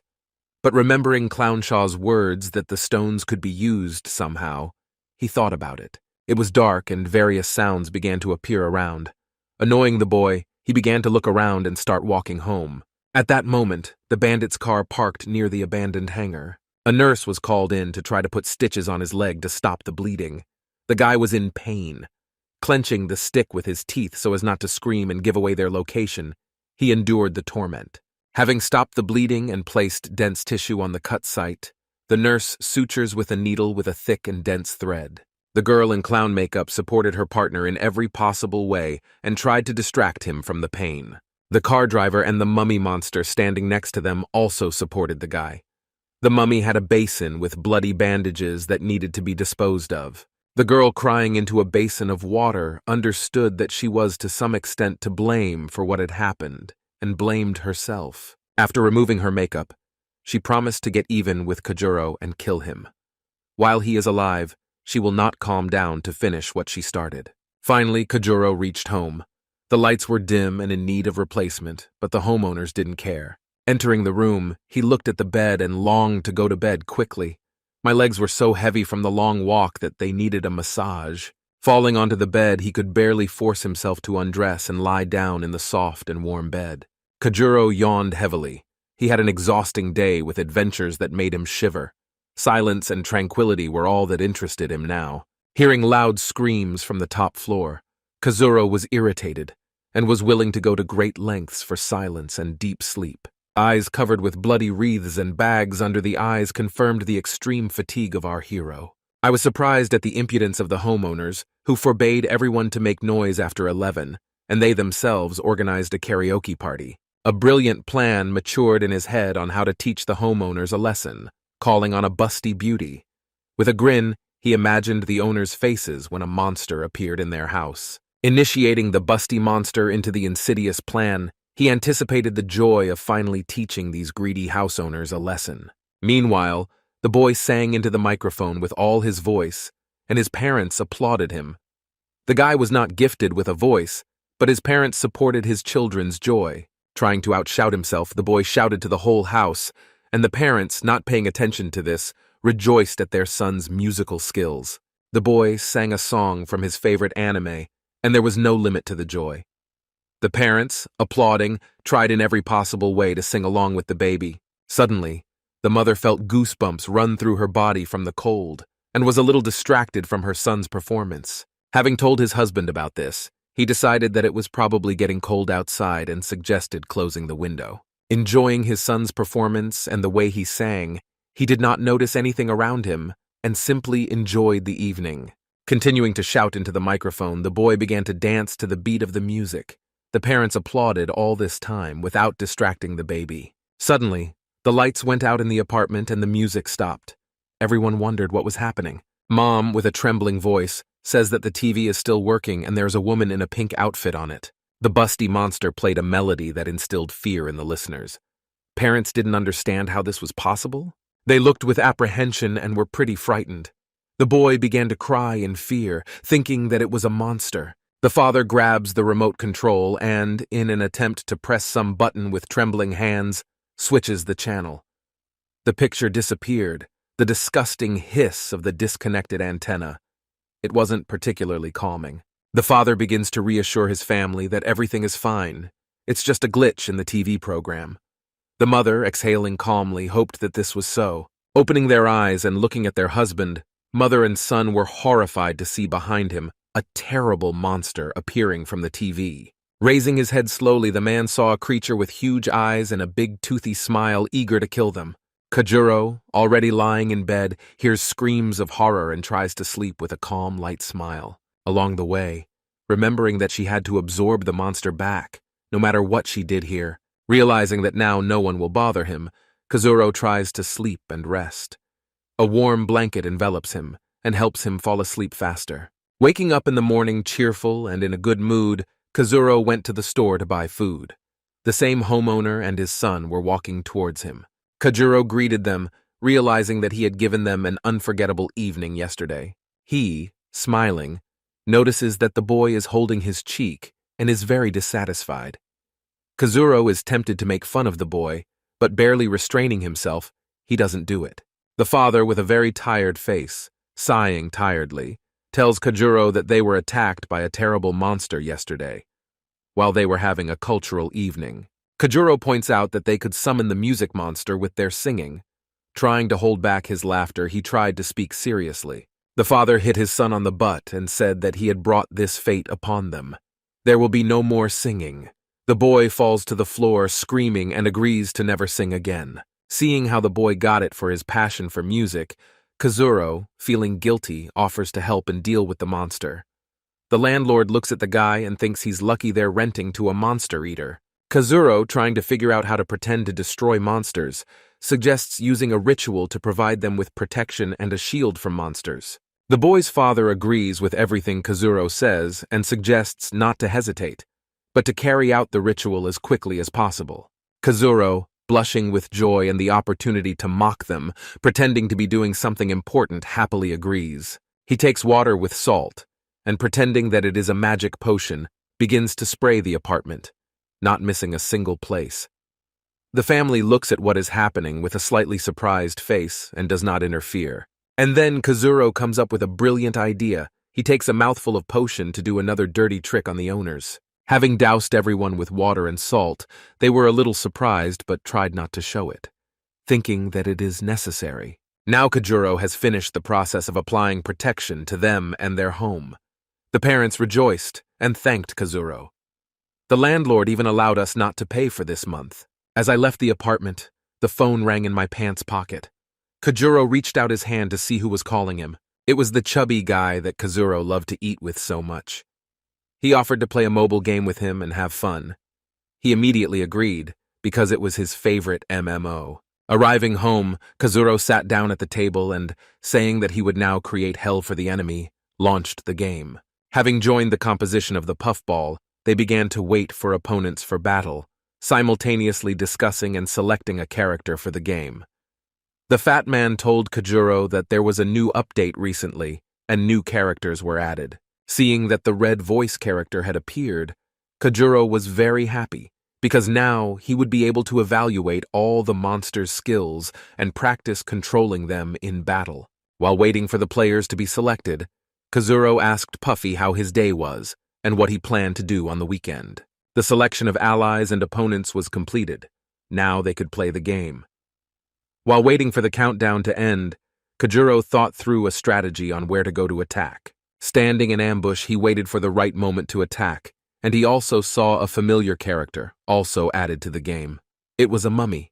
Paying attention to this, he saw an opportunity to find the vulnerability of this monster, so that if he met it again, he would know how to fight against such a thing. After waiting for the mummy to come closer, the red voice uses his ult and tries to destroy the enemy with a horizontal tornado. Seeing that the monster managed to dodge the ult, Kazuro was a little surprised. Apparently the mummy had good speed and guessed that there might be an ambush. After dodging, the mummy decided to attack the red eye. Kazuro expected this and wanted to try another move. Pressing the skill button, he expected it to work as it should and crush the monster. The attack of the bandages was successfully stopped and played a cruel joke against the mummy. This red eye skill is very useful and successfully hit the enemy. The mummy lost. Now Kajuro knew the method of success in front of such a monster. It turns out that Clown Girl also played this game. Sitting on a sun lounger, she screamed nervously from yet another loss to the same opponent. Kajuro, enjoying the game, easily wins every fight and becomes familiar with all the Red Eye's techniques. Each attack of the Red Eye turns into another victory for him. Mummy has nothing to oppose the abilities of the Red Eye. Each attack of the stubborn mummy was predicted and counterattacked in time. Kajuro tried all the skills and understood how good his monster was. The clown was very upset by a series of lost fights, that anger and the desire for revenge did not allow her to think sensibly and retreat. She was very angry with the Red Eye player, screaming and writing nasty words about him in the chat. Having won the battle with a devastating score for the enemy, Kajuro threw his hands up with a joyful cry. He hadn't had this much fun in a game for a long time. Seeing insults in the chat, he decided to look at the player's profile as a mummy. Naturally, based on the nickname in the game, he had no idea who it was, but he was obliged to write a couple of caustic words in response. Afterwards, he remembered how good the red voice was with new abilities, remembering the words of the clown that he does not know how to use the stones, and only sells them. Kajuro thought about this. Putting his hand in his pocket, he began to look for stones. The red eye skills are strong, but if they can somehow be upgraded with the help of stones, it will be very useful. Having taken out the stones, he noticed that the red ones were starting to glow. Apparently, they were suitable for leveling up the skill. All that remained was to understand how to use them. Bringing them to his face, he felt the stones begin to turn into mana and penetrate his voice. Approaching the mirror, he looked at himself and saw that the red voice had become brighter and emitted a strong glow. Kajuro felt the power of the new skills, and the appearance of the eye became more terrifying for the enemy. Realizing this, he quickly wanted to test it in battle. Suddenly, there was a knock on the door. The hero was surprised because he was not expecting anyone. Different thoughts began to enter his head, from the worst to the banal distribution of invitations to establishments. A little afraid to walk up to the door and ask, "Who's there?" Kajuro stood there without making a sound. It was a warm summer day outside. School was over, so he had no idea who might be standing outside the door. Having collected himself from bad thoughts, he simply walked to the door and opened it. A bald old man stood on the threshold. This elderly man introduced himself as the director of one of the universities, where they would like to see Kazuro as a student. Kazuro, realizing that this is very good news, shakes hands with the director of the university and invites him to go into the room to discuss the conditions of study. The old man was quite calm and showed some trust and a desire to find out more about which university he represented. Suddenly, the director immediately hands over the admission form and offers to fill it out. Their university is prestigious and very large. The teachers are all qualified monster absorbers. Taking the form in surprise, Kajuro began to closely study what exactly this university was and what chances he had to achieve success there. The name of the university confused the guy a little because he had never heard of it before. The university called FU Fell did not inspire much confidence in Kazuro, and he began to ask the director which famous graduates studied with him. How long has this university been around, and why hasn't he heard of it before? The director was a little perplexed, since he could scare off the guy with his weak group of graduates, and the fact that the university was very unpopular.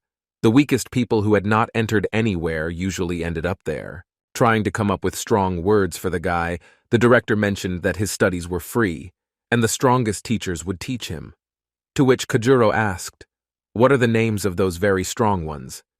"If so, then they are known," Kajuro said. Indignant at the guy's words, the director very emotionally began to demonstrate his skills, saying that he was one of such teachers. Having calmed down a little, the director began to encourage Kazuro to sign the admission paper, and he himself would provide decent conditions for studying with his own eyes. Standing in the doorway for some time now stood a charming lady with glasses and a pendant around her neck.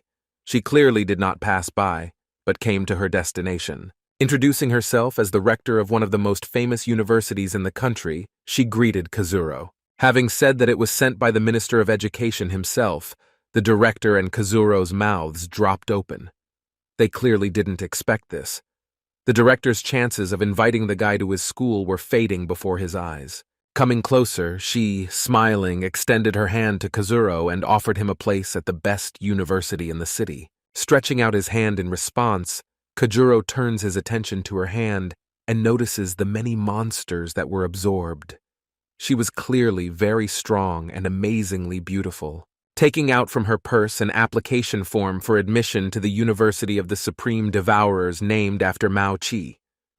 All the cards were clearly against the director of the Fu Fel University. Having taken his form from Kazuro, he lowered his head and realized that there was nothing to choose here. Obviously, he has no chance against such an institution. The old man had already begun to leave. At that moment, the rector of a prestigious university rang. At this time, Kajuro studied her invitation and stood in bewilderment. The call was from the Minister of Education, probably to make sure that Kazuro accepted the conditions and agreed to enter their elite university. Suddenly, shouts were heard from the phone about a ban on Kazuro's admission. Everyone was surprised by this decision, especially Kajuro. The director, stopping in the aisle, began to listen and see a chance to take the boy for himself. Kajuro stood in bewilderment while the rector tried to talk to the minister. Her surprise at this statement was understandable, because she personally observed Kojuro during the exam and saw potential in him. Shouting on the phone yielded nothing, and all that was said was that the ban came from influential members of the university management. While she was trying to reason with the minister, Kojuro began to understand that the last fight was clearly involved. The girl he fought with looked like one of the strongest students of the Mao-Chi Supreme Devourer's institution. This means that she influenced this decision. After finishing the phone conversation, the rector said with great regret that the guy would not be able to study with them. This was an order from the Educational Council with the Minister of Education. Kazuro, understanding the essence of what was happening, showing dissatisfaction and awareness of who kidnapped him, stood looking at the table and sighed. The rector patted him on the shoulder and said that he was very talented, and his chances of becoming the strongest monster absorber were great. Unfortunately, the Minister of Education can influence all educational institutions, and one refusal may not be enough. There is no way he can get into the world of monsters alone, and he fights there. This right is only given at universities. The ban on this is very serious, and the punishment is very strict. Realizing the seriousness of what was happening, Kazuro began to suspect that he no longer had a chance to succeed. Such powerful people can destroy everything he is so eager to gain. The old man, standing in the passage and hearing the conversation, closes the door, thereby drawing attention to himself. By clapping his hands, he shows pleasure and the opportunity that has arisen. Handing back his admission form in an aggressive manner, he joyfully shouts that Kojuro can enter his university. Being a little-known Fufel establishment, the minister will have little chance of influencing Kojuro's fate. Moreover, the director promises that nothing threatens him within the walls of their university. Kazuro, concerned about the lack of the right to enter the world of monsters, decided to clarify whether the director has such a right. Stroking his beard and grinning at the beautiful rector, the director claims that he is famous for his disregard for the Ministry of Education, and of course, he has the right to get into the world of monsters. Hearing such pleasant words, Kazuro was very happy that he could continue to improve his skills in battles and achieve success, even in such a little-known educational institution. Kazuro an admission form and asks him to sign it. Ego joy does not leave the face. The gait was as if he was dancing. The joyful couple discussed admission and the possibility of studying to influence the leveling of skills and their use in battles with monsters. The director, with a big smile, promised to help the boy in all matters. Telling how big the park was near their university and a great place to train, he encouraged Kojuro to sign in every possible way. There are large residential complexes and a market nearby. All amenities are within walking distance. Kojuro decides to sign the document. Considering that the Minister of Education can in every possible way interfere with his choice of where to enroll, you have to choose from what gives you at least a chance to become great. Having signed the document, the director thanked the guy and wished him a pleasant rest, because after the holidays, he will study at the most underrated educational institution. The director also suggested that the boy tell his family about his admission, so that they wouldn't worry that the guy wouldn't get in anywhere. Kojuro immediately agreed and began calling his parents. The director was glad that he had snatched such a talent from under the noses of the most prestigious universities in the country. The rector looked at them, realizing that something was not clean here. She looked at Kojuro and didn't understand why such a talent was rejected and forbidden to enroll. Maybe the boy had annoyed someone? After such a day, Kazuro wanted to take a walk around the city at night. The windows were lit up, there were a lot of people walking around, and everyone was having a good time. Passing by the monster seller, Kojuro noticed him. Such merchants can sell quite dangerous monsters with very rare abilities. Moving closer to look at the monster in the cage, Kojuro wanted to evaluate the monster and maybe even buy it. The monster looked like a golem from Kojuro's favorite movie. Saliva dripped from his mouth. Torn clothes and bulging eyes did not show the monster to be strong. The cage was covered with special scrolls to block the monster's abilities, so that there was no threat to others. Looking at such a weak monster, he remembered how sellers deceive monsters. Without understanding the product themselves, they try to mark it up at 3 times the price. The seller kindly tried to trick Kajuro into buying a monster with weak abilities, passing them off as very strong. Realizing that the seller did not understand monsters, Kazuro tried to reduce the price to a ridiculous level, telling the seller that the monster was weak and not worth a penny. The seller, without showing his ignorance, simply offered such a reasonable client a good 10% discount on the purchase, and he would give the cage as a gift. Kazuro began to taunt them, showing his reluctance to pay more, and offered a 50% discount with a cage and a large pink stone to boot. Showing your greedy gaze and starting to lick your lips. It looked like he wanted to devour them. Seeing this, the seller got scared and, hearing such a proposal, became pretty angry with the guy. The monster was also irritated by the humiliation he heard and expressed his dissatisfaction by shouting. Seeing the boy's gaze, the monster sensed his aura and became quite frightened.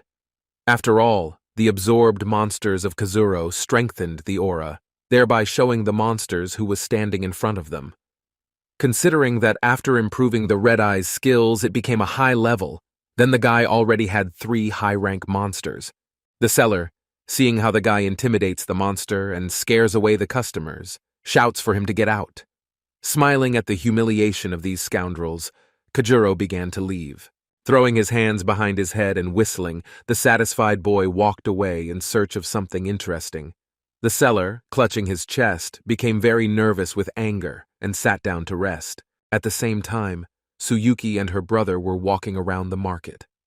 After the exam, she could not forget Kajuro's humiliation and kept thinking about how to take revenge on him.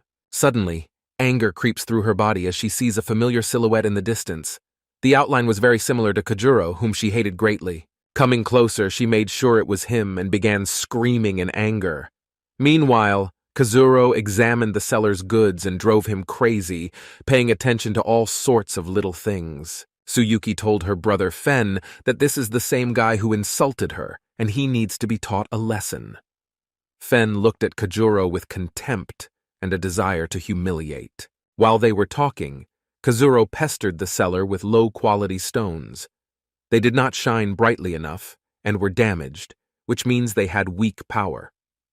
The price that the seller offered was too high. The red price for this was 40 yuan. The seller was very irritated and clutched his heart. They humiliated him and wanted to blame him for the poor quality of the goods. He pointed his finger at Kajuro, saying that he did not understand the product.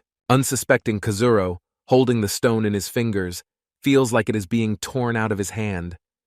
Raising his head and eyes towards the stone, he notices a familiar face. It was Tsuyuki with some guy. They looked at Kazuro with a contemptuous look. Brother Fen held the stone in his hand, saying that he was not worthy of such a stone, and therefore was not able to buy it.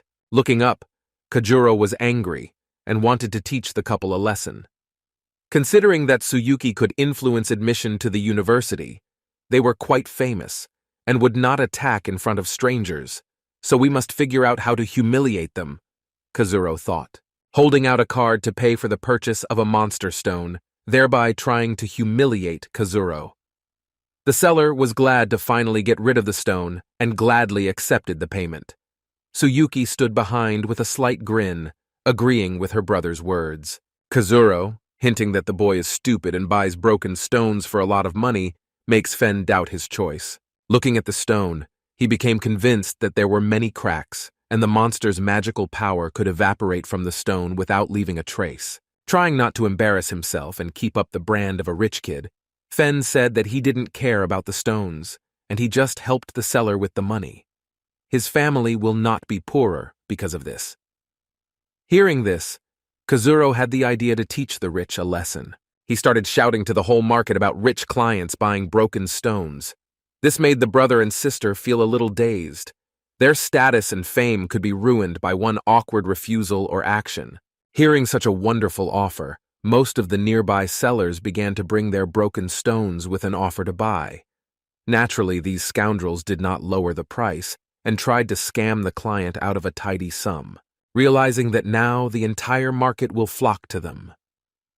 Fen and Tsuyuki tried to leave, but the sellers who were pursuing them were not far behind, and asked to look at their goods. Seeing such an influx of sellers, Kazuro decided that this was not enough, and began to shout and point with his finger that a buyer of broken stones had appeared.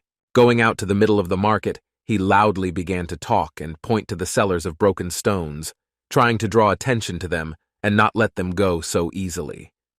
The salespeople standing nearby immediately began to look at potential clients and run to them.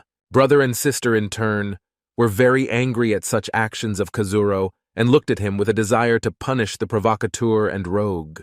Before they had time to come to their senses, the family was already surrounded by sellers with their offers to buy stones. More and more people came to look at the buyers of broken stones. The people surrounding them began to irritate Fen greatly. Too many questions and proposals were heard from all sides. The unbearable feeling of being surrounded by amateurs is brewed on the simpletons, but the family's fame does not allow them to set a bad example and lower their status. Taking the card out of his pocket, he agreed to buy the stones, and with great disappointment and anger began to hand the card to the seller. Having applied the card, the machine displayed a huge amount of 800,000 EUR. The salesman's grin was ear to ear with joy. Fen had never experienced such humiliation and setup. In return, he received a box of broken stones not worth a penny. Tsuyuki told Fen that they had never done such a big waste and her father obviously wouldn't like it. Fen stood there, biting his tongue. His state of humiliation and fear of getting away from his father was visible on his face. Clapping his hands, Kazuro looked at them and laughed loudly, saying that there had never been such clients on the market. They made a splash and monthly profits for sellers. "Their family has never been so generous," said Kazuro. Seeing Kazuro again, the incident hit Fen's self-esteem hard, and he decided to deal with the scoundrel. Tsuyuki, saying that Kazuro was to blame for everything, looked angrily without trying to stop her brother. Approaching Kazuro with great zeal for revenge, he began to offer to fight them in the arena. The guys standing behind watched as the senior student wanted to teach the guy a lesson. Kazuro didn't show any fear or apprehension. He just didn't want to fight. The children were surprised, and the boy was unlikely to agree to this kind of duel against a senior student from the most famous monster scavenger school. Kazuro scoffed that he wasn't going to take part in a fight just like that, but if Fen offered something significant, he would think about it. He won't attack Kazuro in front of all strangers and disgrace the honor of his family. Fen then decides to offer the stones that he bought through Kazuro's vein. Looking angrily at the guy, the sister and brother were already on the verge of losing their tempers and just didn't want to screw the guy over. Kazuro looked in surprise at the box of stones. There was a thought in my head that even if they were cracked, there might be some kind of power in them, especially for free. This amount of stones will completely replenish the supply and will be very useful. After thinking carefully, Kazuro agrees to duel in the arena with Fen. The arena was located near the bazaar and in the open air. A lot of people came to watch the duel between the two absorbers.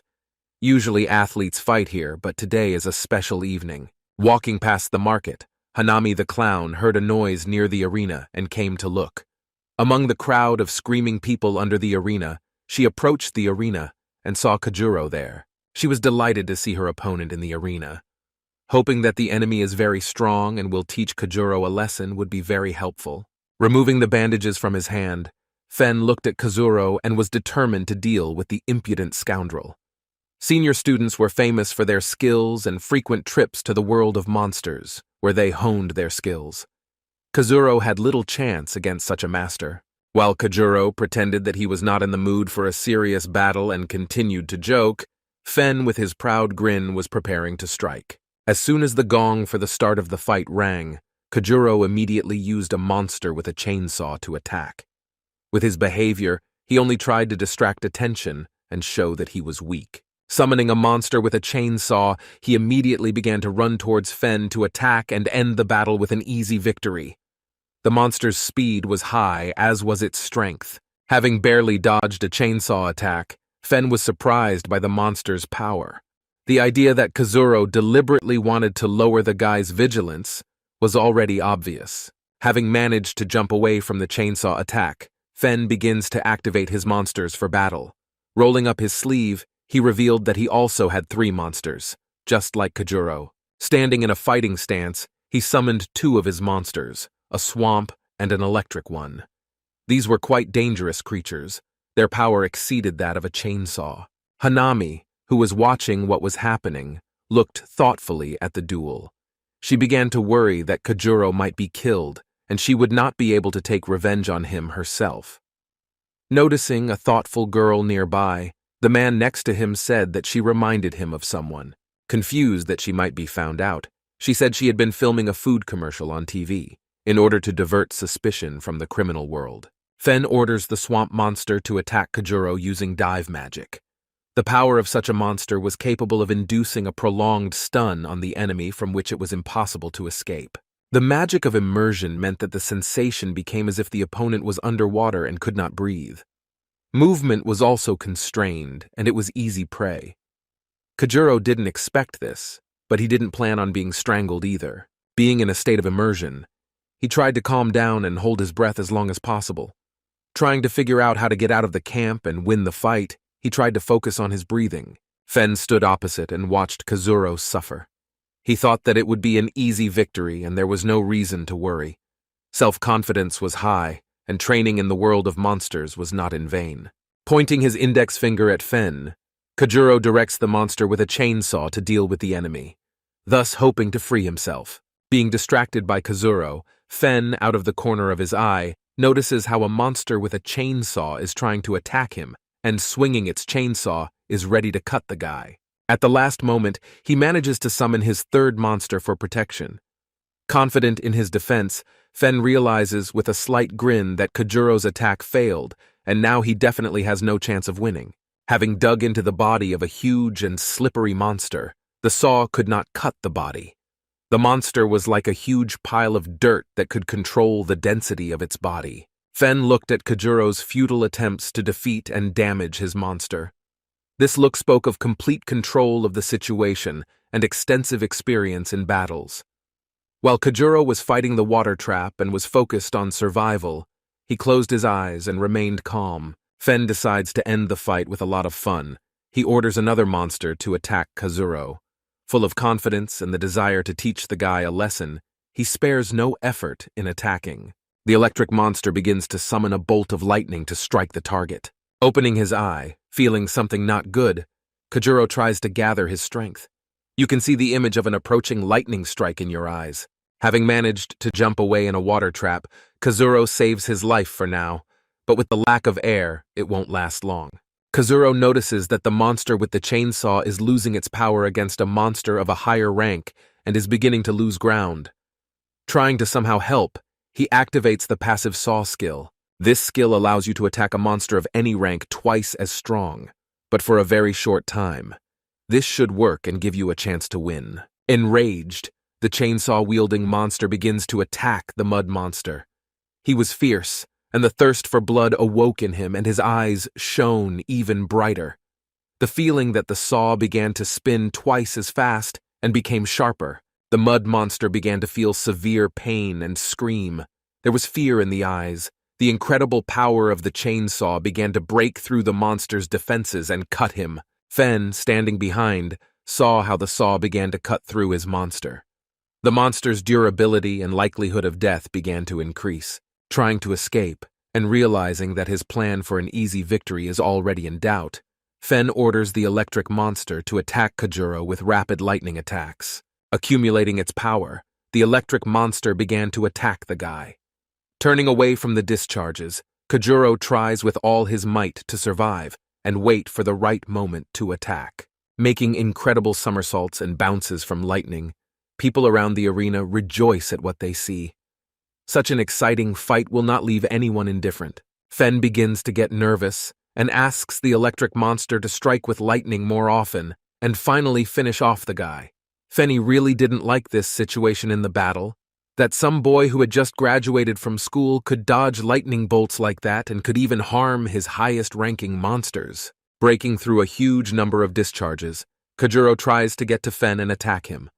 The power of the water immersion camp had already subsided, and it was possible to operate at full strength. Showing their incredible healing reaction, the crowd cheers and begins to support the guy. He received such opportunities from absorbing a red eye and pumping it up with stones, brought it to perfection. The crowd rejoices at what they see. Even Hanami begins to support Kajuro by shouting forest words at him. The man behind was a little embarrassed and looked a lot like the chairman of the board of absorbers. So it was. He was passing by when he heard a noise and decided to see what was happening there. He didn't feel very good from the surrounding noise of the battle and the screams of people, but he continued to watch. Chi Supreme Devourer's School, Fen, and the new talent from the A-rank exam, Kajuro. Looking at the skills of the young talent, he did not understand why he was denied entry Kazuro to their university. Deciding that Kajuro was too inexperienced against an older student with more experience and skills, the head of the board came to the conclusion that he would lose. The class gap is too big for such a battle. Hanami heard the man's words and thought. She said that he doesn't know well what Kajuro is capable of, and there's no point in drawing premature conclusions. To which the man was quite surprised. For his work as the head of the board, he could always determine the winner in advance based on his skills and experience. He laughed at the girl's words and said that he was not mistaken in his decision. He had seen too many battles to be unsure. Hanami looked at him with a grin, knowing what Kazuro was capable of. Continuing to support Kajuro, she hoped that he would win, and they would fight on equal terms with her. Muskina looked at the girl, thinking that she was simply carried away by the boy and was not thinking sensibly. Meanwhile, in the arena, Kazuro, having dodged all the attacks of the electric monster, was already close to Fen and could attack him. Fen, being a little confused that everything is not going according to plan, orders the swamp monster to cast a binding spell and quickly. Kajuro was already running up to him and was ready to strike. Suddenly, Kazuro notices a large amount of green algae reaching towards him. If he doesn't have time to attack Fen, then it's all over. The swamp monster's magic was quite strong, and the amount of algae was innumerable. The ability to both stun and bind together was Imba. He looked, realizing that such a monster would catch him now, and he had to urgently come up with a plan. Determined, he ran towards Fen to attack. Having reached him, Kazuro grabs him and throws him to the ground. Meanwhile, green algae was already approaching Kazuro's body. There was no way out. It was necessary to apply one technique to win. Opening his red voice, Kazuro looked at Fen, introducing him into an illusion and deflecting all attacks from himself. Fen looked into his eyes and sank deeper into everything. Sweat appeared on his face. Fear began to consume him. Fen seized the seaweed, grabbed Kajuro, and began to envelop his body. There was no way out of such a trap, and he was confident of victory. A slight smile appeared on his face. The guy had no chance. Enveloping his legs and almost his entire body, Fen looked with pride that he had won. He said that no one who falls into their trap can be saved from algae. Fen owns 3 of the highest monsters, and some guy couldn't resist him. It was in vain that he agreed to the fight. Now he is humiliated and defeated by the most gifted student of the University of the Supreme Devourers, named after Mao Qi. Kajuro looked at him with a calm gaze, enjoying the confidence of Fen, who is unaware of anything. Such a narcissistic upstart was bewitched and did not realize it. Having removed the illusion spell from Fen, he was very scared. Fen's body was shrouded in seaweed, and he lay on the ground while Kajuro stood over him proudly with his hands in his pockets. The shock of surprise was strong on Fen's face. For a long time he did not understand what was happening, beginning to realize that at the moment when Kazuro grabbed him, he was looking at him with a red eye.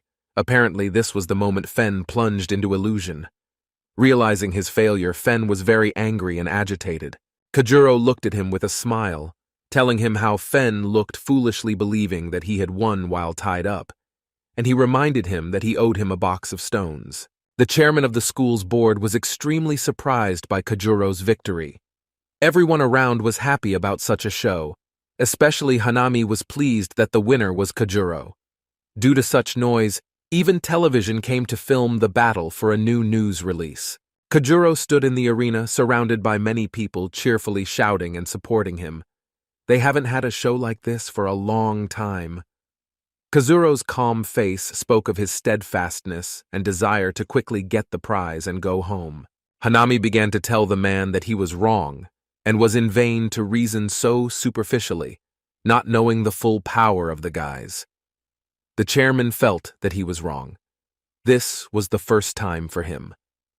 He began to wonder if Kojuro really was a gem like none of them had ever seen. While everyone was rejoicing, Suyuki's sister shouted to her brother to get ready, because he can win by using all his abilities, regardless of safety, in order to defeat this arrogant idiot. Fen heard her, and decided to try it in order to preserve the honor of the invincible family. Tensing her entire body, Fen begins to glow with the blue light of mana and exude incredible energy. The algae that were holding it together begin to burst and fall. He started shouting that the fight was not over yet, and was drawing Kazuro's attention to himself. Having summoned his monster from the mud, he casts a powerful spell, delighting everyone. The monster begins to inflate and scream loudly. A blue aura flies around him. Having inflated itself to the limit of its strength, the mud monster bulges, scattering its dirt across the arena. Kazuro is confused about what is happening and tries to dodge. Having covered the arena with a layer of his dirt, Kojuro began to suspect something was wrong. The blue aura flying over the arena haunted him. He tried to understand what Fen was up to and what his next step would be. Suddenly, Kazuro feels severe pain in his arm and is overcome with fear. He can't understand what's happening. It felt like he was standing in dirty water, out of the huge puddle in which Kazuro was located, and tries to grab the guy. He tries to run away, realizing that the monster can pull him underwater. But it was impossible to escape. The water was viscous, and it was difficult to move in it. The monster grabbed Kojuro and, wrapping his arms around him, tried to pull the guy under the water. Attempts to get out of the viscous substance were even. The monster grabbed onto Kazuro and did not let go. Tensing his body, he tried to fight the pestering monster and throw it off him. While trying to get out of the monster's clutches, Kazuro's gaze falls to the other end of the arena, where, on Fen's orders, the electric monster is preparing to strike with a lightning bolt.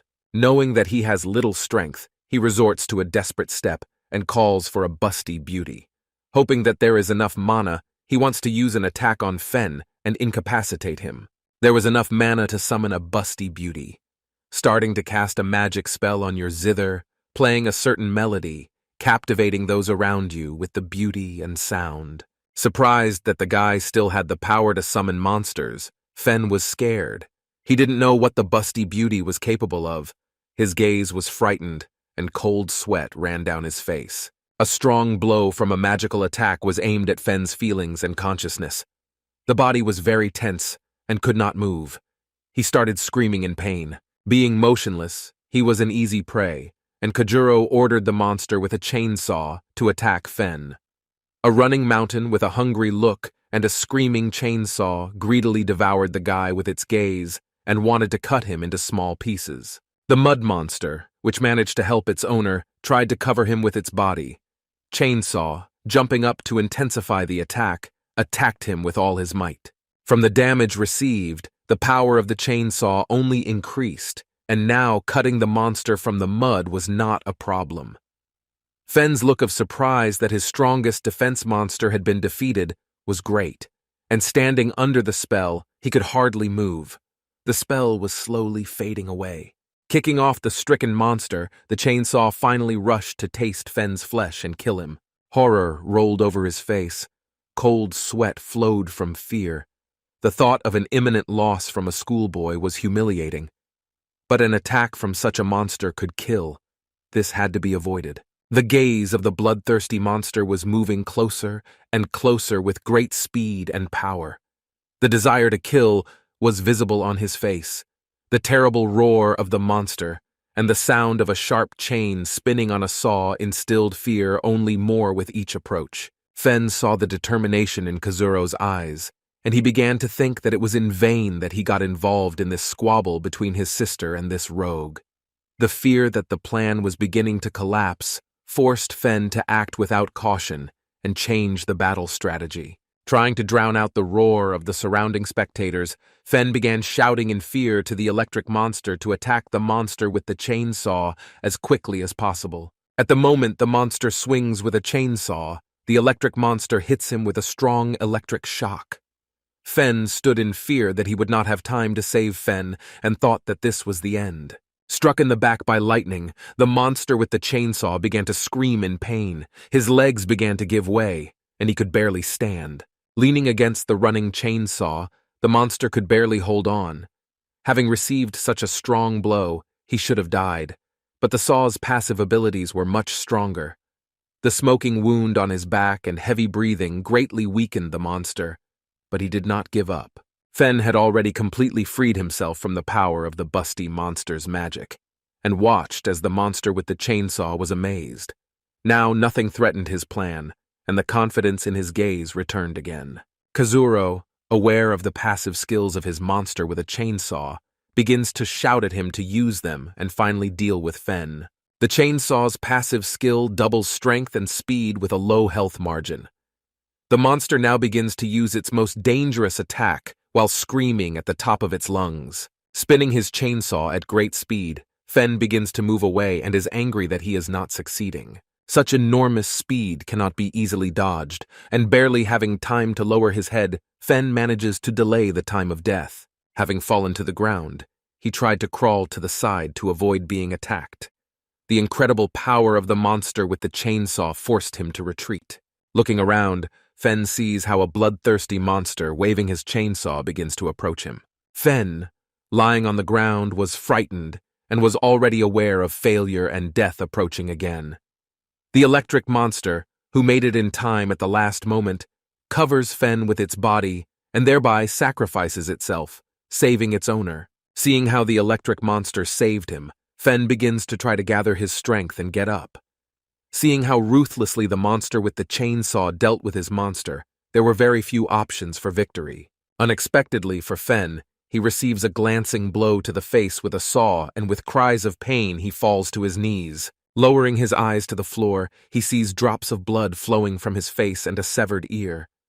Being in a state of shock, he tries to collect himself. Finally, the enormous speed and strength of the monster with the chainsaw ended, and he was exhausted now, holding the bleeding wound. Fen rises. The anger and hatred on your face prevents you from thinking normally.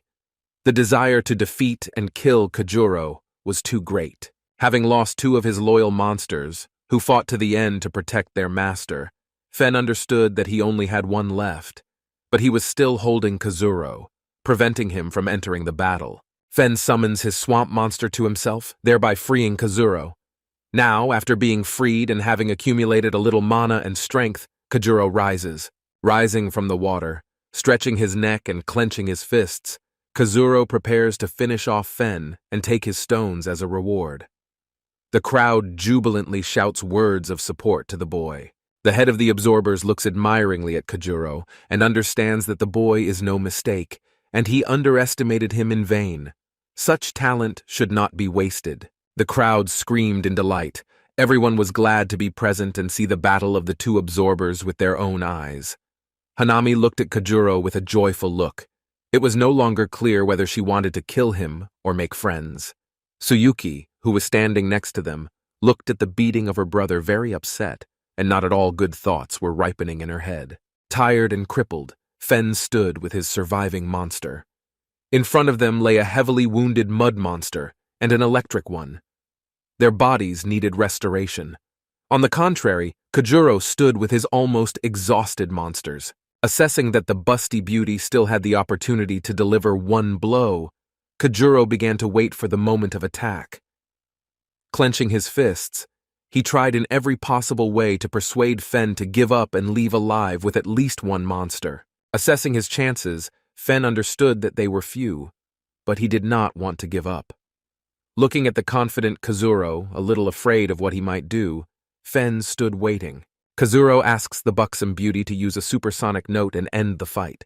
As she began to cast the spell, she began to select a melody on her zither to strike. The approaching sound waves had a strong effect on the enemy, especially the seriously wounded, and could even kill them. Fen and his monsters began to cover their ears, trying to withstand such a blow. With all the remaining villages, Fen continues to stand and barely restrain himself so as not to scream in pain.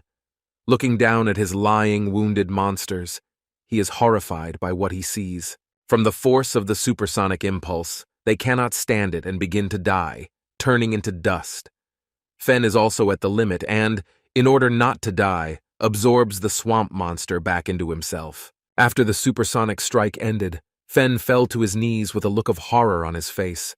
Tears rolled into my eyes. He looked at the ashes of his monsters, crying, remembering how long it took him to receive them and raise them to complete control. The highest-level monsters were destroyed by ordinary top-level monsters. From multiple wounds and overload, Fen's body can't stand it. Starting to feel unwell, he feels pain in his lungs and begins to cough up blood. Falling to the floor, unable to move, he admits defeat. Kajuro stood calmly looking at him with his hands in his pockets, while the crowd shouted his name and made noises of joy. As he began to descend the stairs after a very difficult and lengthy battle, he was greeted by a cheering crowd.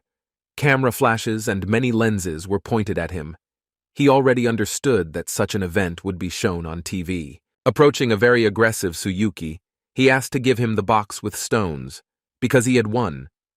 People behind took selfies in front of our hero and rejoiced in every possible way. She looked at Kajuro with contempt, but tightly squeezing the box, she still gave it to him. Leaving with the box, Kazuro smiled and said that it was a pleasure to deal with them, thereby causing a storm of anger from Tsuyuki. She was greatly irritated by such an arrogant command. No one has ever treated her like Kazuro. The head of the board of absorbers, passing by the arena, looked at Fen, who was lying unconscious. The thought that some high school student could defeat a more experienced senior student from the most prestigious university was incredible. And such talent being banned from entering universities was very strange.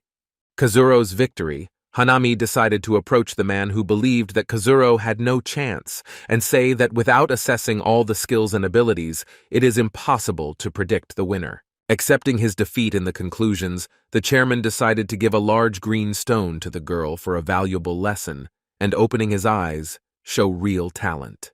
Hanami was very pleased with this gift. She didn't even have to kill or steal anyone to get the valuable stone. The man stood and looked at the happy leaving girl and smiled a little himself. Walking through the market after a gorgeous spectacle and a stone earned for free, she accidentally overheard a conversation between Fen's sister and some guys. Hearing that they were planning to attack Kajuro, she was a little shocked. Realizing that after such a battle the guy had no strength left to fight, he was in danger. Turning around, she saw that the mercenaries were already leaving in the direction where Kazuro had gone. There was anger in her eyes, but she doubted for a long time whether to help Kajuro. He harmed her comrade and lost his leg. She wanted revenge herself. Meanwhile, after the fight, Kajuro decided to go shopping and buy food. He had very little strength and needed to replenish his energy reserves. The monsters following him were very exhausted and also wanted to rest. Seeing the meat in the bag, the monster with the chainsaw was licking his lips about how he could devour such a tasty treat. Kazuro stopped him, saying that they would only eat at home and there would be enough food for everyone. Having decided to give gifts to the others in honor of such a victory, he took out from the package something that would be very suitable for a busty beauty. Embarrassed, she folded her hands, hinting that it was not her size. Red Eye also wanted a gift, and acted like a child waiting for something special.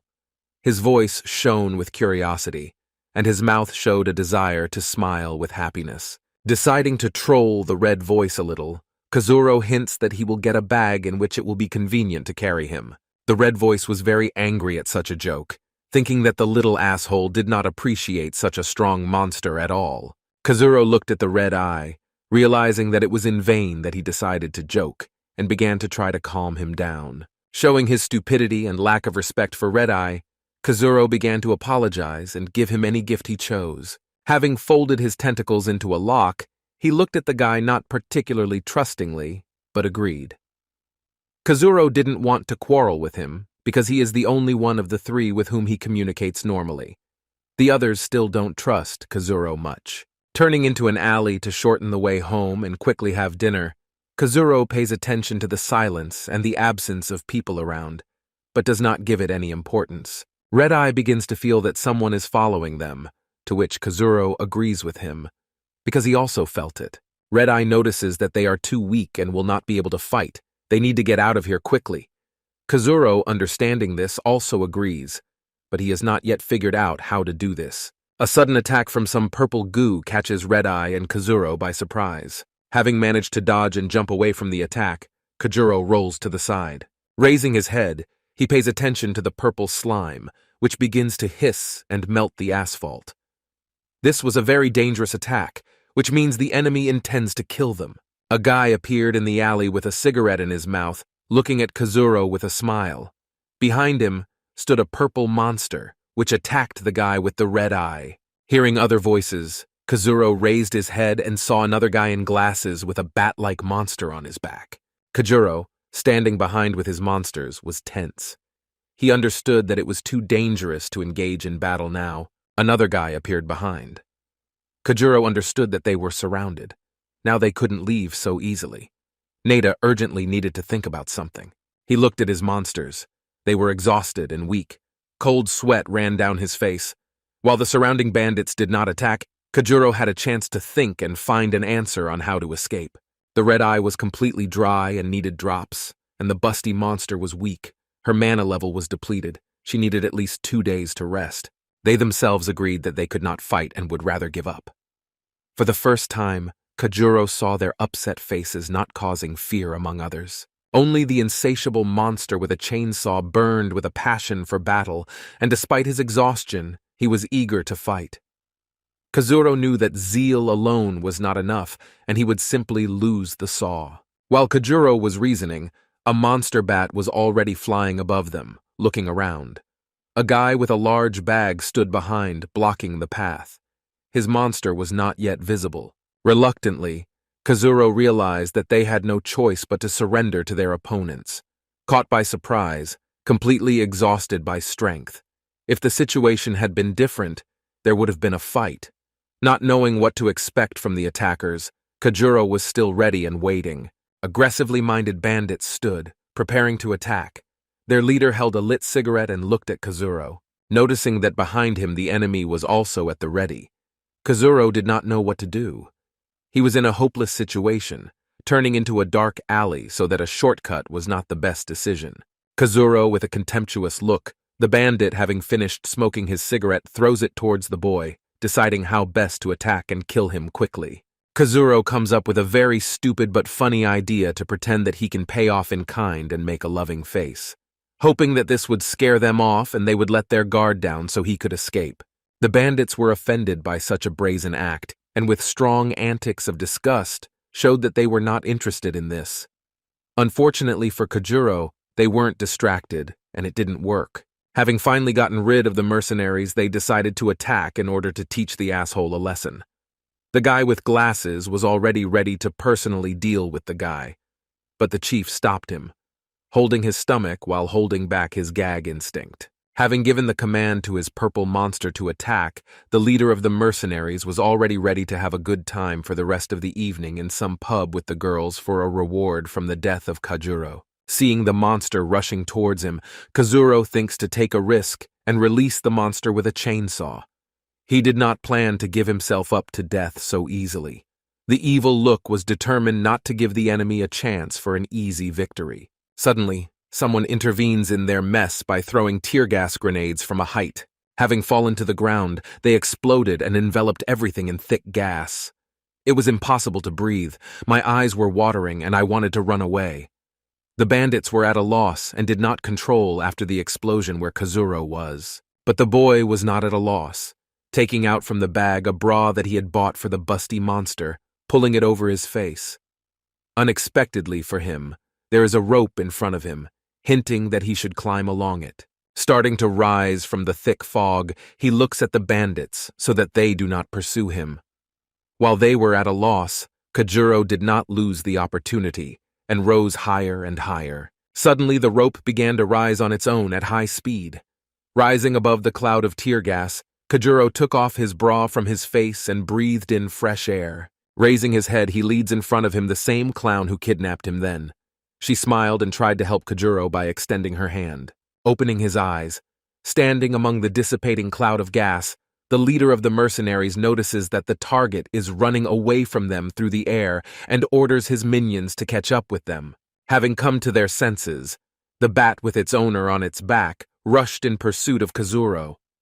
Rising through the cloud of gas and weaving between buildings, they approached their target. The bat was a very fast monster in the air, and the guy with the glasses had no doubt that he would catch them.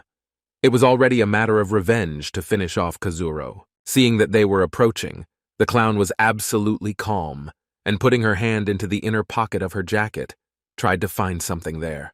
Having found pepper spray in my pocket, it was clear that this method would stop the enemy for a long time. The only important thing was to hit it. Having walked right into a monster with a guy in glasses, they at first did not understand what was happening. They were focused on the goal and did not notice such a dirty trick. Feeling an eerie burning in their eyes and breathing, they realized what had happened.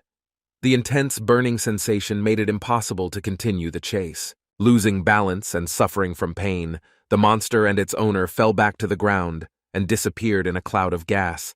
Only a smoking silhouette was visible, and screams of pain were heard. Having dealt with their pursuers, they sat on the monster and flew to a safe place.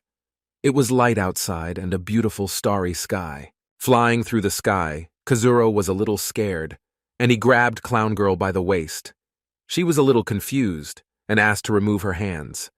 She was a little embarrassed because no one touched her. Embarrassed, Kazuro had also never been so close to a girl, not taking into account the busty monster beauty. Kazuro stupidly blurted out that the Clown Girl saved him since he probably interested her. The girl was embarrassed and showed her disinterest. Having invited Kazuro to her hideout, she wanted to talk to him. Why was he fighting with the son of the head of the Mao Chi Supreme Devourers School, Feng? Looking gray at the table, the Clown Girl introduced herself to Kazuro with the name Hanami. She was the leader of a group of mercenaries who are fighting against rich and dishonest families who stole and deprived ordinary people of a normal life. Kazuro was pleased to meet her, and experiencing some strange feeling, he was pleased to spend time with her. But realizing what he did to her colleague, he was a little ashamed and wanted to apologize. Hanami said that everything was fine, but he wouldn't get away with it so easily with an apology. She wanted to quickly return to the issue of the duel with Fen. Sitting down next to Hanami, Kazuro began to say that the fight happened because of Tsuyuki, Fen's sister. Hanami's surprise that the fight was caused because of a girl raised strange questions. Hanami jumped off the table, thinking that Kazuro was Fen's sister's boyfriend, and seemed to have offended Tsuyuki, who decided to teach Kazuro a lesson by challenging him to a duel. She looked at Kazuro, thinking that it was a waste of time to bring him here, and that he was clearly somehow connected with the Lin family. If he told the police where she was, she would be caught and punished. Kazuro assured her that he had no good feelings for Fen and Tsuyuki's family. They wanted to kill him, and influenced his ability to enter a prestigious university. Such bad people should be punished and stop influencing the destinies of other people. Hanami, recalling her childhood, said that her family also suffered at the hands of a similar family. The man who came to their family with his mother was the head of the absorbers department. He was a normal man, and my mother liked him, but after a while he showed his true nature. Once upon a time, Hanami had a strong monster that defeated everyone existing at that time.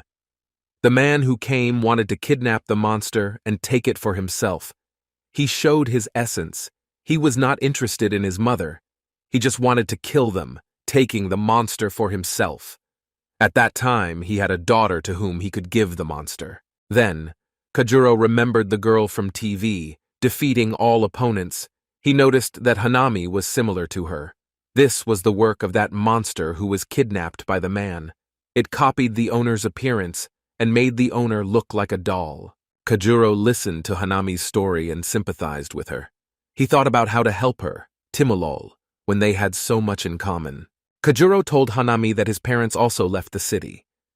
They wanted to move to the countryside and start their own business there, and thought that Kazuro wouldn't understand anything. But they were wrong. Kazuro became angry. He said that he wanted to deal with these scoundrels and did not want them to harm anyone else. Hanami looked at Kazuro. There were tears in her eyes from the memories, but he gave her hope for a bright future. This made her a little embarrassed, and she was pleased to hear such words. Realizing that words alone are not enough, and such people have many strong absorbers under their command, there is very little chance of winning. And she laughed a little. This made Kazuro feel a little uneasy. Kazuro said that he is very selenium, and they cannot defeat him. He is sure that Fen lost to him because he did not know his abilities and his arrogance ruined him. Hanami looked at him embarrassed. She didn't want to offend him and was simply encouraging his self-confidence. Kajuro unconsciously lifted her spirits, even though he looked stupid. Unable to resist, she laughed and agreed to defeat these criminals together. Kajuro gave him a thumbs up, realizing that he now had a strong ally and a new friend. Noticing that her jacket was torn and she looked like a beggar, he wanted to help her. Torn sneakers lay on the ground. They looked like they had been running in them for years without taking them off. Kazuro understood that she didn't have enough money and that she was obviously spending all her money on something else. Kazuro's offer of financial assistance, she became embarrassed and said that she did not need anything. She spent her money on her mother's treatment after the attack by that man. She doesn't need anything from ordinary people. He handed her a bag of groceries as a thank you, but Hanami refused and didn't want to take it. Kajuro pressed with his proposal and did not accept refusal. Unable to hold the package, it began to fall and the contents began to appear from the inside. The guys looked at the falling package and watched in embarrassment as it fell. Hanami looked at the contents of the package with surprise. Kajuro watched as the pink fabric with suspenders lay on the ground. He felt awkward and was afraid of the girl's reaction. A large bra lay on top of green stones and a box. A beautiful flower connected the two cups, and the lace around it was very seductive. Hanami thought he was a pervert and was very embarrassed. Kazuro understood that the worst had already happened. He began to think about how to justify himself. He decided to tell the truth, and that this was a gift to his busty monster in order to raise the level of trust. Hanami, with her hands clasped, didn't quite trust the words, but it was quite reasonable. Stretching out his hand with the box, Kazuro invited her to take the stones won for defeating Fen and sell it. She would make very good money, and her mother would not need anything. Hanami refused, saying that she herself was able to earn money for treatment and that she did not need his handouts. Kazuro said that this was a sign of reconciliation, and she saved his life. This is a worthy reward for such a thing. Pulling herself together, she agrees and offers her strength to help in the battle with people like Fen. After bumping their fists as a sign of reconciliation and friendship, they decided to go their separate ways and go about their business until their next meeting. Coming out of the shelter, Kajuro sees heavy rain falling outside. There was a river around and he could not leave. Embarrassed to ask Hanami for help getting to land, he stood with his hands in his pockets and hoped that she would offer it herself. He looked at her with a confused look and did not know what to do. Hanami, realizing that it was raining heavily outside, decided not to let Kajuro go. Hanami suggested that he stay while it rained and find something to do to amuse himself and kill time, squinting one eye. In his confusion, Kajuro began to have too many thoughts, and not all of them were decent ones. He didn't know how to react, because it was his first time alone with a girl. Sitting down on the sofa, she suggested playing a mobile game with an enthusiastic look at Kazuro. After calming his feelings and hearing about the game, he was a little surprised and agreed. She said that she was playing one game, but she couldn't win because she was losing to some player who was constantly killing her monster. Hanami really doesn't like this and wants to teach him a lesson. Seeing Hanami playing the same game as him, he was happy because he was the best player and would be able to help her. Kajuro was happy that he would be able to spend more time with her and show off his talent in the game. Having received an invitation from her to fight together, his face began to cover with cold sweat. He noticed a familiar nickname and began to remember when he saw it. It was already late. Hanami was the first to remember that it was Kajuro who constantly beat her and killed her monster. Anger overwhelmed her, and the realization that this scoundrel was in front of her greatly strained her. Grabbing Kajuro by the jacket, she began to throw him onto the sofa and strongly scold and shout at him. Her desire for revenge burned with hatred and anger. Throwing him onto the sofa, she sat on top of him and began to mercilessly beat Kazuro, not giving him the opportunity to defend himself. The blows were fast and strong. Her hair developed from the speed of her movements, and when jumping on Kazuro, he felt no pain at all. Having calmed down and stopped hitting Kajuro, he offered to get off him and promised to achieve many victories by playing with her in a joint game. The face showed awkwardness and a desire to sit down quickly.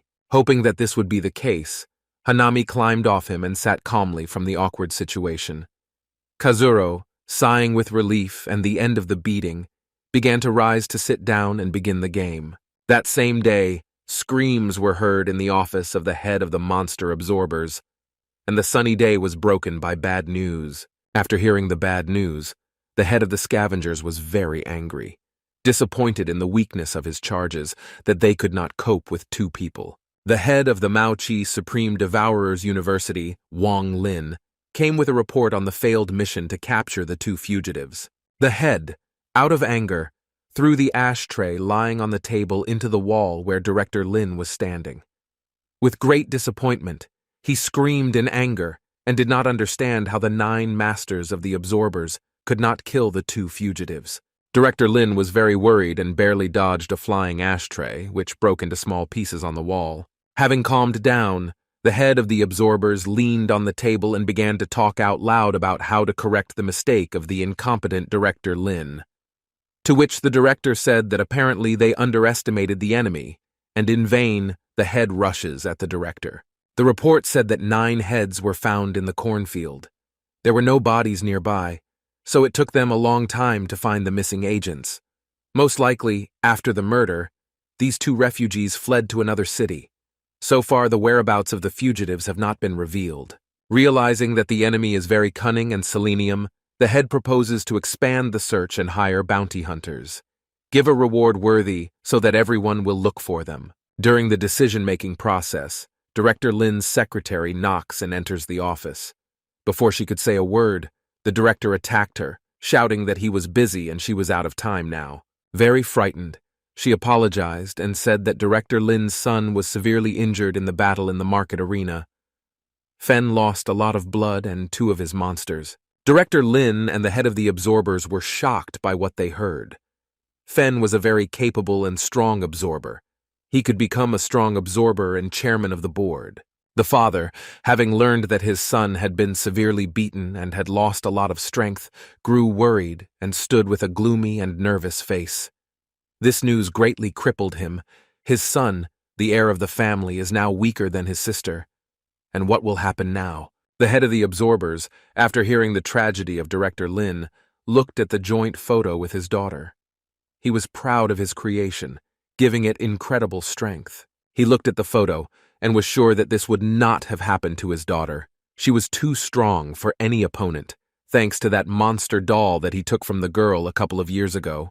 Having played enough of her favorite game, Hanami remembered that she needed to visit her mother and decided to say goodbye to Kajuro. She said they had a good time, and he should go. Having shown where the exit to Rusha was located, she flew on her monster. Kajuro looked at Hanami flying into the sky. Hair fluttered in the wind. She was happy to spend time with a person who understood her. A beautiful starry sky, passing clouds, and Hanami flying on her monster. Kazuro will remember such a sight for a long time. He had a good time with her, and he will look forward to meeting her soon. All the time spent together caused a storm of emotions. Kajuro's eyes sparkled with happiness. He went home in a good mood under the bright sky. In a couple of days, the holidays end and I have to go to university. Having collected his things, Kazuro waited for the bus to Fu Fel University. Going inside, he saw the fat man Po, who waved to him and invited him to sit next to him. The road was long, since the university was located outside the city. Towards evening, when it began to get dark, Po notices that there is a cemetery around and they will soon leave. The horror of not knowing what kind of university Kazuro advised him began to show on his face. Kazuro began to reassure Po, claiming that these were probably training locations. The gloomy atmosphere was a good reason to prepare for battle. Po, gathering his courage, agreed that such a place really looked like a training ground. He had never seen anything like this anywhere. Apparently, Fu Fel University is very cool, Po said. Having got off the bus, he drove as quickly as possible, and our guys stood near the cemetery alone and in the dark. Realizing that the place is quite creepy and the first acquaintance with the area was not pleasant. There were only coffins around and a dense fog, rolling shivers through the body. The guys stood and did not move. They did not yet realize where to go. A suddenly rising wind knocked an ornament from a nearby grave straight onto Po's head. He screamed loudly out of fear and began to think that a monster had done it. While Po was terrified of the place, Kajuro tried to remain calm and, going into his phone, wanted to look at the map where they should go. There was no network here, and the guys decided to look for a road. Maybe it would lead them to the university. Having found a path between the graves, they followed it. Kajuro was also calm and tried to maintain his composure. But on the contrary, he kept turning it from side to side and was frightened by every rustle. Hearing another suspicious creaking, he noticed a huge crypt. His eyes immediately began to water with fear. Horror rolled over his face. Seeing what was inside, Po became very frightened and jumped away. Kajuro was surprised and looked into the coffin. In the middle of the cemetery, it was scary, but there was an open grave. This was already suspicious. A vampire slept inside. His green glow was very strong, and his robe said that he was more than 200 years old. This was clearly not a weak monster, thought Kazuro. He looked at the monster, who was still sleeping, and really did not want to meet in a duel with such a thing. But behind him he could already hear the sounds of heavy steps and breathing. These were zombies. They approached the guys slowly, but with a great desire to devour them. Kajuro saw several dozen zombies, and knowing that they were weak, was not particularly worried. When he saw the zombie, he tried to hide behind a suitcase, crying and shouting for help. He was confused and didn't know what to do. He was weak and cowardly, and had never seen such monsters. Showing determination to act, Kazuro decided to call on monsters for help and fight the damned souls of the dead. He also reminded Po that he too must have a monster to fight. The time was right to use it. Having collected himself, the fat man began to call upon his monster for protection. After using the summoning spell, the silhouette of a huge monster began to appear from his mana. It was the ghost of a smelly garbage container. The smell wafting from him could wake anyone up. Smelling the stench of the tank, the ghoul in a monk's robe opened his eyes. The fierce look from the unwanted awakening wanted to punish the culprit, and the whole glow in the grave only intensified. Po notices that zombies are starting to surround them and decides to climb inside his monster and wait it out. Kazuro, noticing that Po was scared again, understands that he will have to fight alone. Po suggests that he too can climb inside and wait out the attack. Suddenly, a hand comes out of the ground and quickly tries to grab the fat man while he is trying to climb into his monster. While trying to get inside the monster, Po feels something holding his leg and begins to scream and cry loudly out of fear. Having fallen to the ground, he begins to be pulled under, and the tank monster is unable to help with its short arms. Po starts screaming, thinking that he is going to die. Kajuro saw this and asks the monster with a chainsaw to pull him out of the ground. Approaching Po, the monster with a chainsaw grabs the boy by the head and pulls him out. In mute silence, they look at each other, and the monster with the chainsaw awakens a thirst for hunger. He looks at Po as if he were a tasty piece of fresh human flesh and licks his lips. Saliva runs down his face, and his eyes glow with the desire to devour the boy. Kazuro shouts at him to let the guy go and not dare to eat him. He is a friend.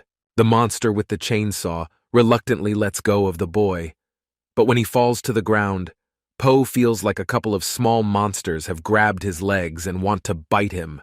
The monster manages to cut off the insatiable zombies with his saw. Po, in horror and fear, no longer knows where to go to escape. He had never experienced such a prolonged nightmare. After death, stones also fall out of zombies, this time small and yellow. They have little strength, but enough to enhance skills. Po notices them, but fear does not allow him to take the stones. A vampire in a sacred robe decides to join the battle, calling his servants to fight. He enhances the effect of the fog and casts a control spell. Such power is capable of controlling others. Kajuro considers this ability to be very promising, and he would like to possess it. Unexpectedly for Kazuro, the vampire begins to attack at high speed, flying towards the guy. His eyes sparkled like neon, and the sharp claws just wanted to dig into the guy's face. Barely having time to dodge the sharp claws, Kazuro shouts to the busty monster to use a binding spell. Taking out her zither, she begins to play a paralyzing melody and tries to drive the vampire into terror. Kazuro notices that she didn't wear the guy's gift and apparently doesn't trust him yet. even after past battles. This makes him a little sad. Having succumbed to the magic of hypnosis of a busty monster, the vampire freezes and cannot do anything. His power is stronger than Kazuro's monsters, so there is no time to hesitate. Kazuro shouts at the monster with the chainsaw to attack the vampire, and quickly. Having already acted according to the well-established scheme of stun plus attack, Kazuro was sure that there would be at least some damage, and whether it would force the vampire to retreat or surrender would be seen later. The monster with the chainsaw, having finished killing the zombies, turns around to attack the vampire.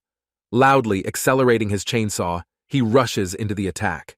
With a strong blow at full speed, the monster with a chainsaw kicks the vampire off his leg, throwing him back tens of meters.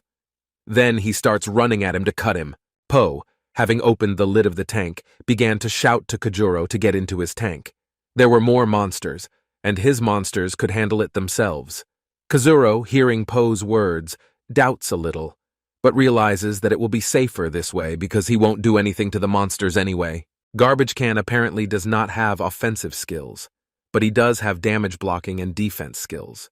The choice may not be the best, but the guys have no other choice. Jumping into the tank, Kazuro watches the progress of the battle and hopes that the monster with a chainsaw and the busty beauty will cope. Although the figure of the busty monster influenced the vampire, he was still able to defend himself and stopped the chainsaw flying at his face with his bare hands. Such a monster was clearly stronger and could, albeit weakly, counter the attacks of a monster with a chainsaw. Chainsaw tried his best to cut the vampire. They looked at each other with angry looks, but the vampire was stronger, and this slightly tensed the monster with the chainsaw. Uncertainty about his victory flashed a little in his eyes. While the saw was fighting with the vampire and the busty beauty was trying to restrain him with her waist charms, Kazuro notices an unpleasant sight. A crowd of zombies began running towards the trash can with the desire to devour them. The trash can monster's legs began to give way. He was no longer entirely sure that he could withstand so many attacks. The dead souls clung to the container and began to try to gnaw and break through. The evil and hungry look of the thoughtless creatures forced them to act as aggressively as possible without sparing themselves. Without withstanding a large number of attacks, the container's strength begins to weaken. At some point, the zombies were able to punch the wall of the tank with their fist, thereby scaring the guys. The fat man began to tremble with fear. His eyes looked like an endless stream of tears. He prayed to all the gods to survive and escape from this nightmare. The lid of the tank began to open slightly. Kazuro was ready to somehow fight off the zombies just to survive. Our hero's tense face and aggressive gaze showed determination. The head of a zombie appeared in the crack of the slightly open lid, screaming from hunger and a desire to taste the internal organs of the children. At that very second, something very fast takes off half the zombie's head. Not understanding what happened, the guys looked silently in bewilderment. The zombies notice that their comrade has been killed and begin to look around. The trash can monster, standing in fear, notices a creature in the sky, rapidly flying towards it. The flying monster cuts off the heads of the remaining zombies at great speed, thereby helping the stinking tank. Having deprived the vampire of his servants, it was now possible to attack him. A vampire, in the heat of battle with a monster with a chainsaw, notices that a new enemy has appeared and destroyed his servants. Throwing away the monster with the chainsaw, he tries to attack the attackers. Making the most terrifying face possible, the vampire jumped up to strike from the air and finish off the monster standing motionless in front of him. A girl's voice from the side, appearing out of nowhere, began ordering another monster to attack the vampire. The vampire realizes that it was a trap, but it was already too late. Behind him stood a huge monster, already raising his hand to strike. Fear ran across his face and past memories from life. The vampire fell.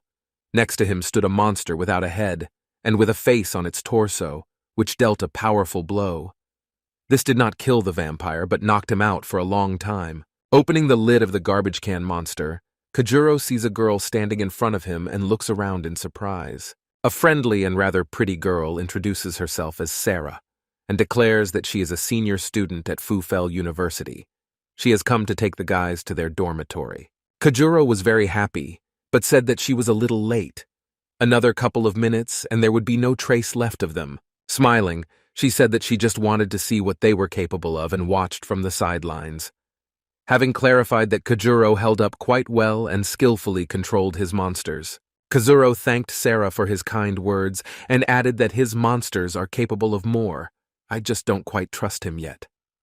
The busty beauty and the monster with the chainsaw standing behind appreciated the guy's words and smiled slightly, calling them back to let them rest and gain strength. Kajuro decides to ask about what happened. What kind of place is this, and why are there so many monsters here? Sarah replies that they took the most dangerous route possible, through the undergrad proving grounds. Only strong monsters live here, and they came across a vampire capable of summoning zombies. Kazuro was a little surprised by what he heard and was glad that everything ended well. Finally, Po came to his senses and opened it to see where Kazuro had gone. He was scared and afraid to climb out of the garbage can monster. Seeing that there were no monsters around, and Kajuro was standing in some company, Po felt better. Kajuro told Po that they were safe, and that upperclassman Sarah had come to take them to the dorm. When he heard that a girl had come for them, he began to climb out of the tank. Seeing what a beautiful girl came to meet them, he immediately tried to make a good impression and act as charming and confident as possible. Running up to them, Po immediately extended his hand to meet the senior student. Seeing up close that she was even more beautiful, he began to show off his advantages and say all sorts of untrue things in order to impress the girl. Telling how he bravely fought a horde of monsters and trying to save Kajuro, he hid him in a trash can. After a long battle, exhausted, he climbed into the tank and tried to rest, and then she came to the rescue. Po stated in an affirmative voice. Kajuro, smiling at Po's words, began to hint that she had been nearby all the time and had seen the fight, how Po was crying and screaming for help all the time. Hearing this, Po immediately grabbed Kajuro's face and said, "Why didn't he say it right away?" At the same time, blushing deeply with shame. Laughing, Kazuro said that everything is normal, and there is no need to worry so much. Fear of such monsters is normal. Sarah also started laughing at Po's awkward situation. The laughter was pure and non-judgmental. After a couple more compliments from Po and an apology for what happened, the guys began to pack up and hit the road. Having summoned her monsters, Sarah did not finish off the vampire. She knew that this was a training ground, and the guys would train here just like her. But she didn't want to kill a high-ranking monster and deprive others of training. After summoning her monsters, Sarah looked at the guys. At that moment, Kazuro noticed that the vampire began to rise and tensed a little. He saw the vampire start to run away screaming. Kazuro was surprised, to which Sarah told him that this was not the first time she had knocked him out, and he remembered her. Sarah clarified that she just trains a lot on this site, and all the monsters already know her, so they run away knowing that they cannot win. At the same time, he winked at Kazuro. Realizing how strong she was, that she was able to bring such a vampire to the highest level, I began to feel a little awkward. Then she added that over time, they too would be able to terrify the local monsters by training hard. Kajuro looked at her, seeing a worthy monster slayer, and wanted to learn more about her techniques and monsters. The guys looked pretty tired, and they wanted to eat delicious food and go to bed. Remembering how many monsters they saw today and barely survived, they needed a rest. Kajuro notices the green stones and asks Sarah if they can take them. Or is it the property of Fufel University? Smiling sincerely, she says that it is theirs by right, as it is a reward for killing monsters, so they can earn stones for themselves. Overjoyed, the guys began to collect stones, already imagining how much money they would get for them on the black market. This is quite a profitable business. By training to earn stones, and then exchange them for money. Kajuro liked this. Seeing that it was already late, Sarah pointed to the path where to go. They had to hurry, otherwise the guys would be left without dinner. Grabbing their suitcases, their stomachs growling, they looked at the girl as if in slow motion. Her skirt fluttered in the wind, revealing her long and smooth legs. She was calm and joyful, and her gait was as if she was dancing. The guys were a little surprised by such calmness, especially being in the middle of a cemetery. It looked strange. Finally, the guys reached the entrance to the campus. The view was a little scary. There were cobwebs everywhere and no lights. It felt like it was just another training center. Kojuro raised his head and saw the university sign, Fufel, and smiled. Finally, he has entered and will be able to study and upgrade his abilities as a monster absorber. Walking into the campus, the guys saw a crowd of guys who also came for admission. The guys were surprised that Kazuro and Po were accompanied by an older student. One of the guys shouted indignantly, "Why are these guys accompanied by such a beauty?" But no one accompanied them, but were met only at the entrance to the town. Having received a slap on the head from the person greeting him, the boy almost fell. The greeter, holding the list of students for admission, was very unhappy with such indignation and decided to explain. Pointing his finger at Kojuro, the greeter said that this is the strongest of the applicants and is capable of fighting on equal terms with many experienced absorbers. The boy is just one of the weakest and was surprised by the presence of the strongest in such a weak university. Kojuro stood in the middle of the crowd, a little shy. Everyone around looked at him and admired such a classmate. Some wondered why he entered the least popular university. It was already quite dark outside. The atmosphere was gloomy, crows were flying around, and the fog was thickening. Some had already checked into the dorm, while the rest were still waiting to receive the key to the room. Senior student Sarah approached Kojuro and handed him the keys to the room. The guys stood in front of the dorm and acted a little embarrassed. As she prepares to leave, she remembers to give instructions to the boys before going to bed. Firstly, you need to close the doors to the room. Monsters walk here at night and can attack. She especially looked at Fat Po so that he would not forget her words. Po was very happy that Sarah turned to him. He fell in love with this beauty. He was happy that she was so nice to him that he thought she liked him too. Kazuro watched Po fly in the clouds and wanted to bring him down to the ground, saying that he was too cowardly and inexperienced, that she did not want Po to die in the first days from a monster in his sleep. Po was greatly hurt by this, and he began to object, waving his arms that he was not a coward and was able to cope with the enemy. Walking into the dorm, they went up to their floor and began looking for a room. Approaching the desired door, they heard strange sounds coming from the room. Po was a little scared and asked Kojuro to check. Kojuro, without showing any concern, opens the door to the room. The lights in it were turned off, but the sounds of grinding metal could be heard very clearly. Fearing what was there, I decided to take a look too. Opposite the balcony, a guy was sitting on the floor sharpening his sword on a whetstone. It was dark around, but this did not bother the unknown guy. The guys looked at the guy sharpening his maple a little with a sharp edge. Po was afraid that it was a murderer or some kind of maniac. Kazuro, having calmed his feelings, decided to talk to the guy. "Turn on the light." He turned to the guy. "Why is he sitting in the dark? This environment is quite creepy and can scare your roommates." Kojuro looked at Po and said that he would take the top bunk. Po stood at the entrance and was a little afraid.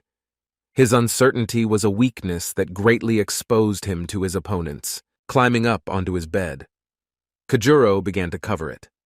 While Po was fiddling with his suitcase and looking for something to eat before going to bed, the guy with the blade continued to sharpen it and did not pay attention to the guys. Kazuro decided that it would be okay for him to get to know his roommate. He sat on the floor working with his blade, silent and focused on his work. His behavior was a little suspicious. But they will have to study and live together, so they have to come up with something. Paying closer attention to the sword, Kazuro drew attention to the unusualness of the blade, and why a monster absorber would need such a sword if he had the abilities of monsters. He did not understand.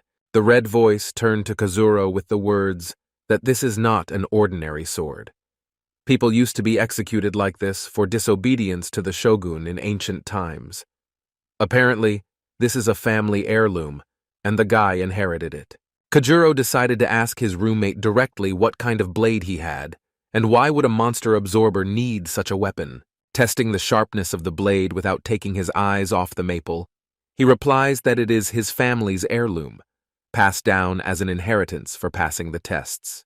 The red voice showed his concern by telling Kojuro that this is a very dangerous guy. Apparently, he has strong fighting skills and is capable of destroying any enemy without being absorbed by the monster. Red Eye recalled that once, when he was a man, he was killed by a man with the same sword. It really frightened my eyes looking at the boy. Kazuro thought, apparently the Red Eye is already many years old. If he remembers the ancient events of Japan, maybe he will improve his knowledge of history if asked, Kazuro thought. The boy with the blade decided to introduce himself as Han Goku. He entered Fufel because he was offered a very low price for studying, and here he is. Kazuro was glad that they finally started a conversation. To celebrate, he jumped out of bed to find out more about Khan. Kazuro wanted to know why he uses the sword and what tests he went through to receive such an inheritance. Khan began to tell that there were not many people in their village, and nearby there was a mountain on which very strong monsters lived. Every year, when a guy or girl with the power of absorption wanted to achieve more in life, they had to go to the mountain and fight monsters. If you defeat the monster and can absorb it, then you deserve to achieve more and leave the village. Each of those who come after the test receives a family weapon from the family and leaves. Kazuro decided to ask, what happens to those who were unable to absorb the monster? To which Khan replied that no one else saw them. It's a one-way path. Either you win or you die. The guys looked at Khan with surprise and realized that he was very strong and it was better not to quarrel with him. After his story, Khan asked the guys how they got here. Kazuro replied that the director of Fufel, Mr. Sota, came to his home and offered to enter his university for free. Since he had no other choice, he agreed, and Po did with him according to Kazuro's wishes. Po listened to the boys' conversation in silence and did not interrupt. Khan was a little surprised at Director Sota's generosity in taking someone for free. Kazuro began to tell stories about how he fought with a boy from the Mao Chi Supreme Devourers School and won. He was even shown on TV. After long conversations and funny stories, the guys were very tired and planned to get ready for bed. Outside, the fog had already cleared and the moon was visible against the background of the starry sky. After long conversations, Po felt the urge to go to the toilet, and he asked Khan where he could relieve himself. Showing the guys where the toilet was, Po tensed up a little, because there's a lot of chemicals to pour in and clean up. The picture was unpleasant. Night came, and the only thing you could hear along the corridor was the snoring of students from their rooms. Moonlight comes in through the windows and illuminates the room. The slightly open door to the room made it clear that the guys did not understand Sarah's words well, and did not lock the door. The guys slept and didn't hear anything. A sweet dream after a difficult day was very welcome. Kazuro snored and did not pay attention to suspicious sounds. Suddenly the sounds became very suspicious, and were coming from Po's bed. Kazuro tensed up greatly and saw the door ajar. Remembering Sarah's words about monsters, he decided to check. Moving quietly to the edge of the bed, he lowered his head to see what the noise was on Po's bed. From what he saw, the boy was very tense and understood that he had to act quickly. They wrapped some strange threads around him and began to choke him. Po was very frightened and tried to free himself, but the threads squeezed his throat, not allowing him to even call for help. My face was already starting to turn blue. I had to do something. Kazuro quickly starts jumping off the bed to help. Po was already beginning to kick his legs from the lack of air. His eyes were bulging. Landing on the floor, Kazuro notices how a sharp and shiny blade flies near his head at high speed. He cuts very easily the threads from the door crack that grabbed Po. Kazuro turns on the light in the room. Po tries to catch his breath and thanks the guys for their help. Khan points out that among the monsters roaming the corridors, there are no ones who can control the threads. Barely breathing, trying to catch his breath, he remembers that Sarah said to lock the door before going to bed. He won't make such a mistake again. Kazuro looked at him with relief. Kazuro decided to praise Po for being able to hold his breath for so long, trying to lift his spirits and dispel the tense situation. Po was perplexed, because these threads could kill him. Could something like this really happen here? Po spoke in surprise. Po looked at his trembling hands, on which particles of thread remained. He suggested that these are not simple threads. They are similar to the puppeteer's threads. He saw these on the internet on an underground fighting website. Kazuro took the thread and began to examine it. Apparently, this is the work of senior students. They wanted to teach the new students a lesson, but with these methods they could kill. Khan suggested going and checking who these threads belong to. If these scum can harm people, then they need to be taught a lesson. Kazuro was sleepy, but the fear that the attackers might harm the others did not leave him. He agrees with Khan to go and find out who owns this power to control the threads. Leaving the room, Kajuro asked Po to stay here and close the door. When they return, they will say the code word tuna, and Po will open it for them. Leaving the room, Han took his maple, and Kajuro, as always, put his hands in his pockets and observed his surroundings. They walked along the corridor under the rays of the moon, expecting to meet and teach the scoundrel a lesson. Po agreed with the guys and wished them luck. He was scared, and he definitely wouldn't go anywhere, so he happily stayed in the room. Watching the guys disappear into the shadows of the dark corridor, Po closed the door and crawled under the blanket. Meanwhile, a group of senior students stood on the roof of the dormitory, laughing loudly and rejoicing that they had caused a commotion for the newcomers, and now they would lock the doors and not leave after midnight. The guys were happy and laughed. They loved to meet newcomers, putting them in danger, and did not worry since no one suspected them. The guy in the blue jacket with blonde hair turned his attention to his monster, who felt that the threads had been cut and no longer obeyed him. Throwing the cigarette on the floor, he could not believe that someone had managed to get rid of the monster's shackles. Really among those admitted? Are there any absorbers with monsters and experience in battles? Mostly scum and hooligans enroll in this university. There are only a few normal people here. Unexpectedly for the guys, a door on the roof opened, and two guys came out heading towards them. The company was angry with the insolent people and demanded that they get out of here. Kazuro and Han, going out onto the roof, decided to ask if it was their monster that attacked the first-year students. Such actions could lead to the death of one student, and they did not like such a warm welcome. So Kajuro asked, "Who is the owner of the puppeteer monster?" The company was irritated by such impudence. "Will some freshman tell them what to do?" "Do you want to die?" the group said. The guy in the blue jacket said that he is the owner of the monster puppeteer, and that is the last thing they will know. Angry at the impudence of the two first years, he orders his comrades to attack and teach the scum a lesson. Having activated their abilities, the bunch of hooligans were ready to see fear and tears in the brats. Showing their abilities by summoning a blue monster and a fiery hand, they are ready to teach a lesson. Kajuro, seeing the monsters summoned by the bullies and the half-monster with the fire hand ability, laughed at their weak skills. Having heard humiliation from the freshmen, they were sure that he didn't even have such, and he was showing off in vain in front of them. Kazuro picked his ear, not attaching importance to the words of the hooligans. He decided to troll them with words that it was already late and they should go to bed. Otherwise, the children would not get enough sleep and would not be attentive in class. This only infuriated the hooligans more, and they decided not to spare Kazuro and Han. "Accidents happen everywhere, and on the roof of the hostel is no exception," said the guy in the blue jacket. Kazuro's caustic jokes even smiled and thought that the boy was not as simple as it seemed at first glance. "The monsters began to attack our guys. They fled with the desire to kill the small parasites." The chief and his comrades stood behind and looked at the lesson to the insolent people. Fen suggested splitting up and taking on the blue monster, while Kajuro would take on the guy with the monster's arm.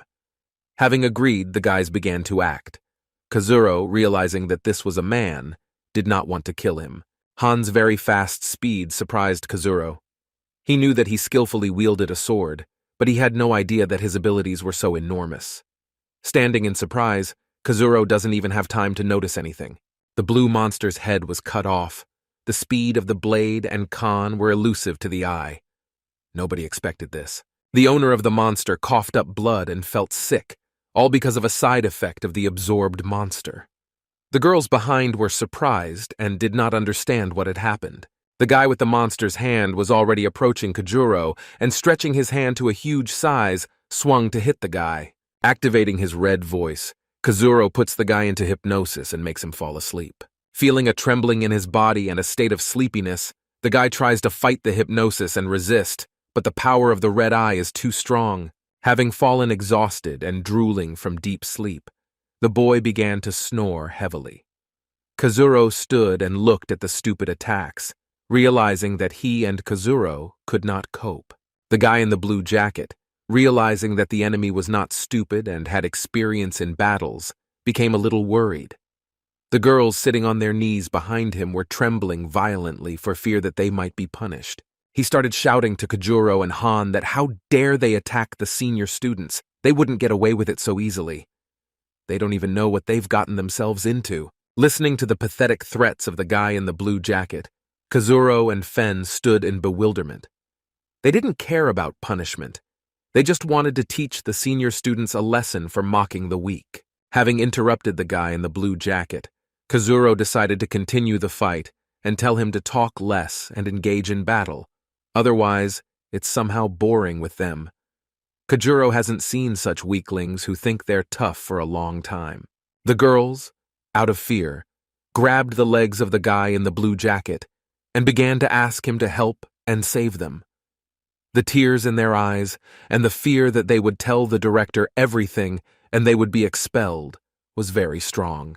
He lifted them from his knees, grabbed them by the shoulders, and pulled them closer to him.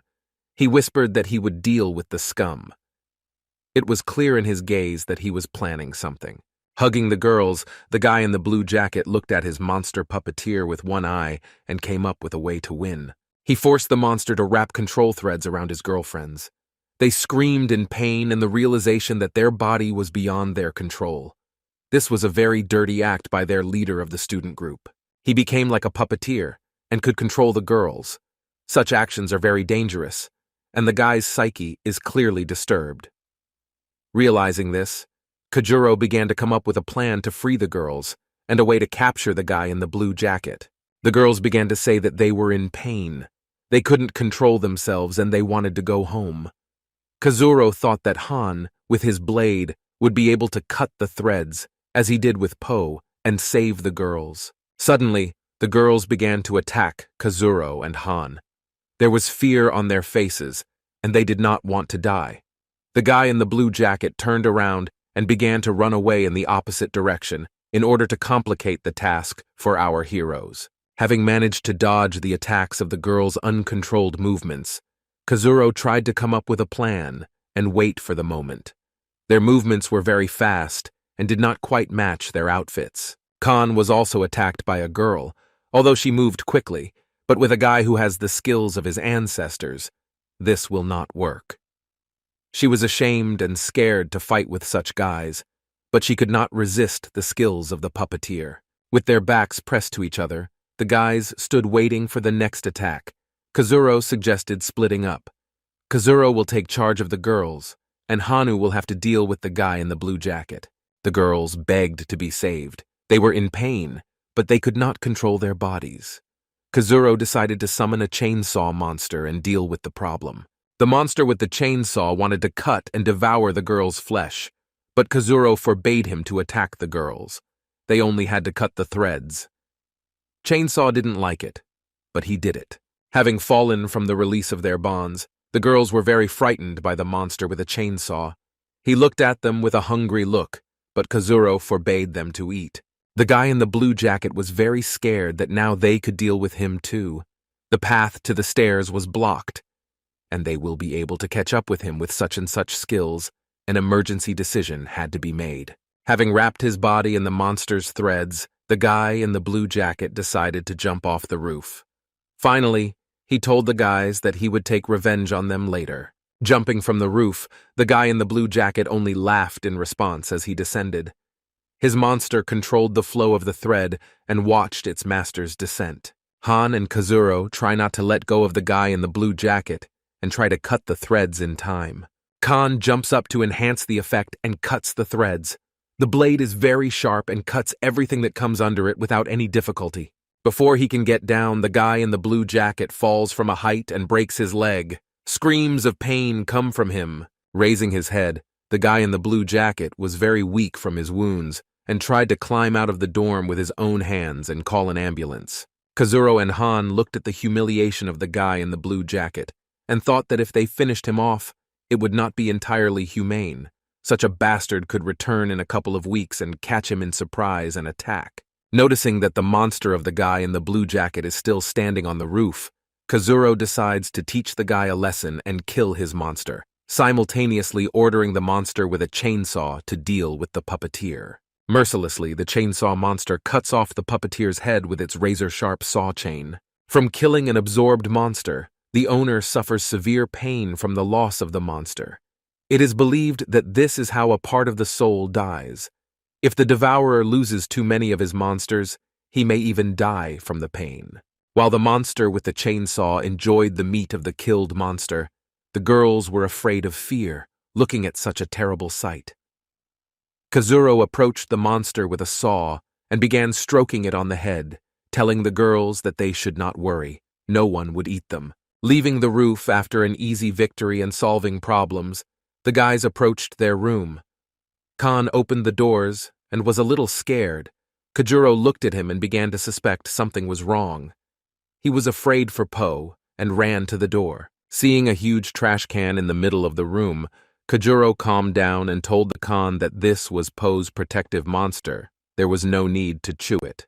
Khan thought that this trash had eaten Po, since he had not seen him anywhere. Having opened the container, Kazuro looked at Po, who was sleeping without his hind legs, drooling in the middle of a pile of garbage. Khan was very surprised that someone had swallowed up a trash can monster. He couldn't even wrap his head around how disgusting it was. Apparently, Po is generally fearless if such a stench doesn't scare him. Morning came. The sun's rays made their way through the windows and warmed us. The alarm clock on Kazura's phone rang, and the guys began to wake up. Waking up from yesterday, Kajuro had a great night's sleep. Now he wanted to quickly start studying abilities and ways to improve them. After wiping, he saw Khan sitting in front of him on the next bed, holding a magical yellow stone. It felt like he was in a trance and meditating like a monk, Kazuro thought. Khan sat motionless and held the stone. His shadow on the wall looked like a burning fire. Apparently, this is how he fueled his powers with the help of the stone, Kazuro thought. During the morning formation, they were lined up as if in an army. After welcoming the new students, the teacher sent everyone out for a run around the university. After jogging, stopping under a tree, the guys looked for water and decided to ask Kazuro. They were thirsty from the marathon they ran. It was very hard for them. Some didn't even reach the finish line. Kazuro said that he doesn't have water, but he has wet wipes if they want. They can twist out a couple of drops for themselves, Kazuro joked. The guys were a little confused and did not appreciate the guy's joke. Suddenly, a very feminine guy approaches them and hints that they will soon bring him water, and if they agree to do something for him, then he will give them water. Stroking his silky, long hair, he winked at the guys. Kazuro listened to this nonsense and just grinned, leaning against a tree. The guys, a little doubting the normality of the long-haired guy, wanted to ask if he was deceiving them. The long-haired man looked at Kazuro and offered him water in return for the favor, which the boy refused, considering it stupid. There wasn't much left until the end of the lesson to owe someone on the first day at the university. The long-haired man simply offered to make friends and, if necessary, help in a scrape, if such a thing happened. Kazuro looked down on him, not willing to drag himself into friendship with this suspicious guy. His girlfriend appears behind the long-haired man and brings water. She looked quite pretty and happy next to such a feminine guy. Kazuro tried not to pay attention to the vulgar attacks of the long-haired boy in front of them. He licked the neck of the bottle too vigorously and drank the water with great pleasure, trying to piss off the guys and ask for a sip. Po turns his attention to someone very handsome in the distance walking towards them with a bottle of water. Po recognizes her and screams with joy, prompting the others to take a look. It was Sarah, modestly walking with a bottle of water to give to someone. She felt awkward, because too many guys were looking at her and smilingly shouting compliments to her. She walked to Kazuro, embarrassed, and when she saw him, she called him. The surprise of those around was very strong. The person standing next to him was also surprised because he fell in love with Sarah. Kazuro, opening his eyes and hearing that Sarah had approached him, felt a sea of evil glances and hatred on himself. They didn't understand what the senior student saw in him. Embarrassed, Sarah gave a bottle of water to Kajuro with words of gratitude. They stood there, embarrassed by the looks of others. They were shocked that such a beauty gave water to some freshman. Confused, Kazuro took a bottle of water. Not understanding how to act in such situations with girls, he scratched the back of his head and looked at her in surprise. Coming closer, high school student Sarah thanked Kazuro for his help in dealing with the local hooligans and a bottle of water. This is a small thank you from her. Kazuro felt his heart begin to beat faster, and he stood rooted to the spot, not understanding what to do. She asked not to tell anyone about what happened, so as to avoid punishment, and it would remain their secret. Kazuro silently rolled his eyes, agreeing with all her words. Indignant faces looked at the behavior of the couple and were very jealous of Kazuro, saying that the first year had just entered and had already got his hands on the most beautiful girl in the university. Another guy, looking away, notices another beauty walking in their direction. The boy blushed from such beauty. His comrade had not yet noticed the girl. He was focused on another lucky guy with a very beautiful girl. It was Hanami. She didn't look like a thief at all, but like a very beautiful girl. Her green eyes were very beautiful, and her multicolored ponytails fluttered in the wind. She walked towards Kazuro, holding a bottle of yellow liquid in her hands. Approaching him and taking him by the shoulder, she greeted him and offered him a drink. Kazuro was so surprised by the appearance of the Hanami that he was speechless. He was glad to see her. The guys standing around began to cry with grief that the freshman had so many girls and they were so pretty. He doesn't do anything and they just stick to him. "Why is the world so unfair?" they shouted. Others, seeing how lucky Kazuro was, began to leave with their girls so that they would not be jealous of such beauties. Hanami notices that Kazuro already has a bottle of water and is leaving. It was a waste of time to come. Realizing his failure, Hanami becomes a little angry. At this time, Kazuro thinks that if he introduces them to each other, maybe they will become friends. While Kazuro looked at Sarah telling her about Hanami, what a beautiful girl she was, Hanami herself turned around and decided to leave without disturbing them. Noticing that Hanami began to leave, throwing a bottle of something yellow over her, Kazuro was surprised and did not understand what to do. Hanami was upset and thought that Kazuro was a creep and was clearly interested in other girls. Kazuro stood there not understanding what to do.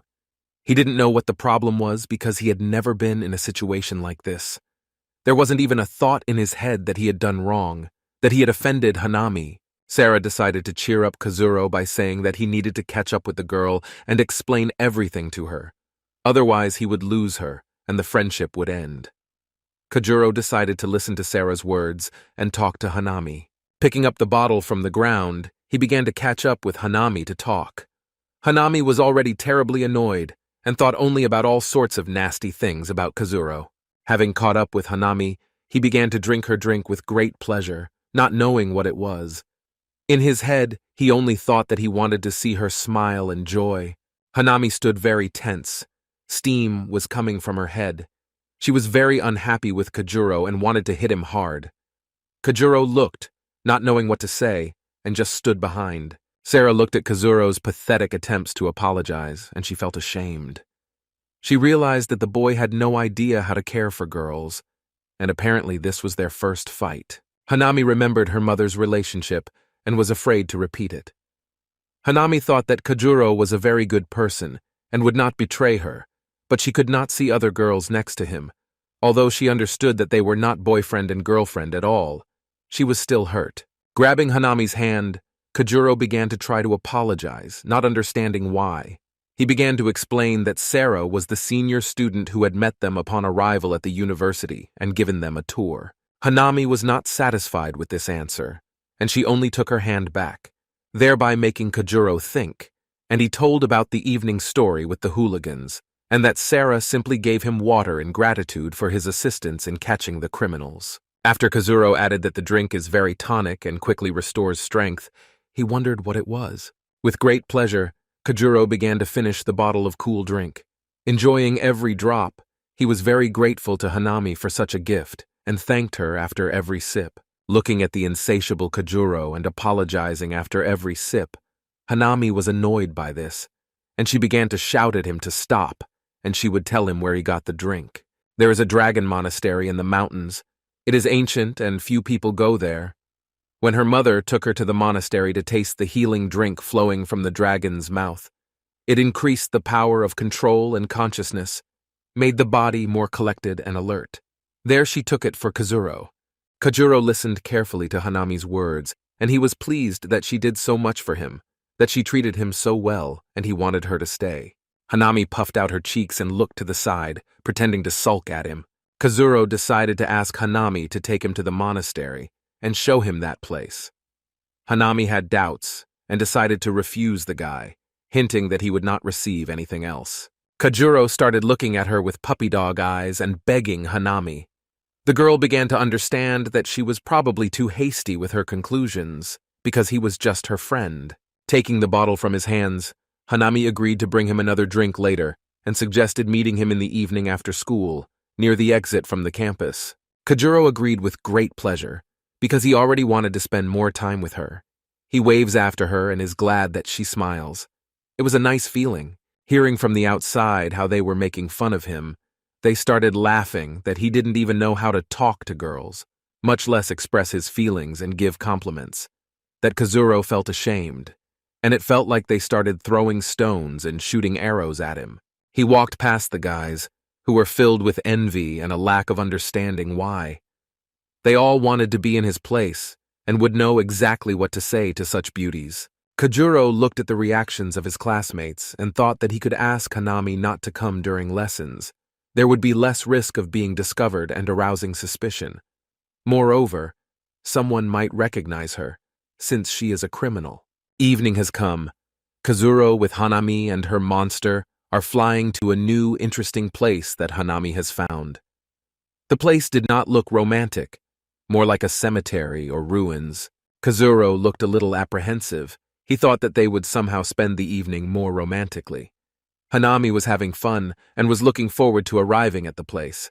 Hanami finally saw a suitable landing spot and told her monster to sit down. Kajuro, not understanding where Hanami had led them, looked in surprise and in anticipation of something abnormal. Landing in the middle of the swamp, Hanami approached a huge tree entwined with vines and dry branches.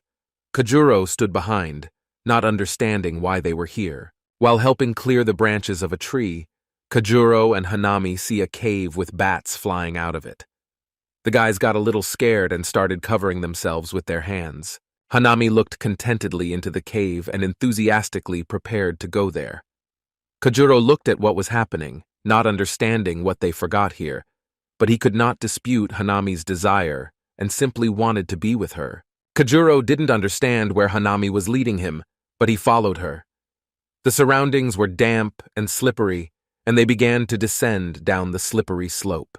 The descent ended with a hole in the wall, into which our guys successfully flew and ended up in the room. It was a very fun trip. Kazuro notes that the room they found themselves in was furnished. In the middle there was a large tent. Next to it there was a cooking table and a tripod over the fire. They were met by old acquaintances who kidnapped him. The driver sat near the fire, and the pumped-up guy who had lost his leg in the battle against Kazuro stood on crutches. They looked at the guy with apprehension, but accepted the decision of their leader. Kajuro felt a little uncomfortable, since he was responsible for the loss of the guy's leg.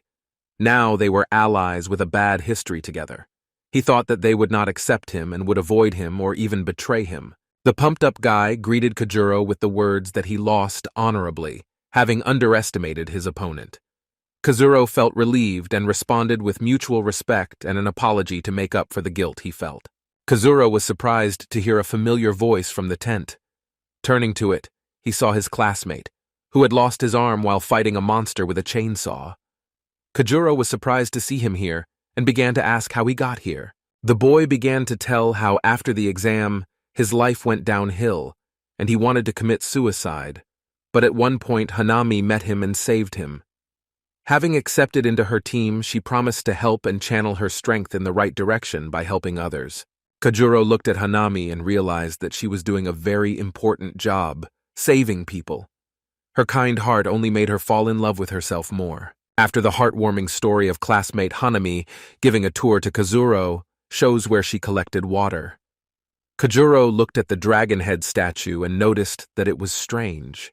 Hanami said that this dragon head serves not only as a water channel, but also as a lock on the huge doors of the tomb. Kajuro was shocked, realizing that he had been drinking water from the tomb. There were thoughts in my head to at least not catch some infection from the past. The guys said that the tomb had been found a long time ago, but no one managed to open it.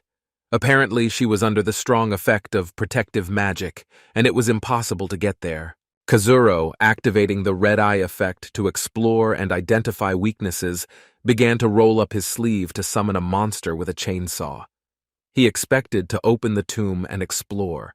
He was haunted by the desire to see what was hiding behind the doors. Using the monster's strongest attack with a chainsaw, the power level increased tenfold for a short time, but it didn't help at all.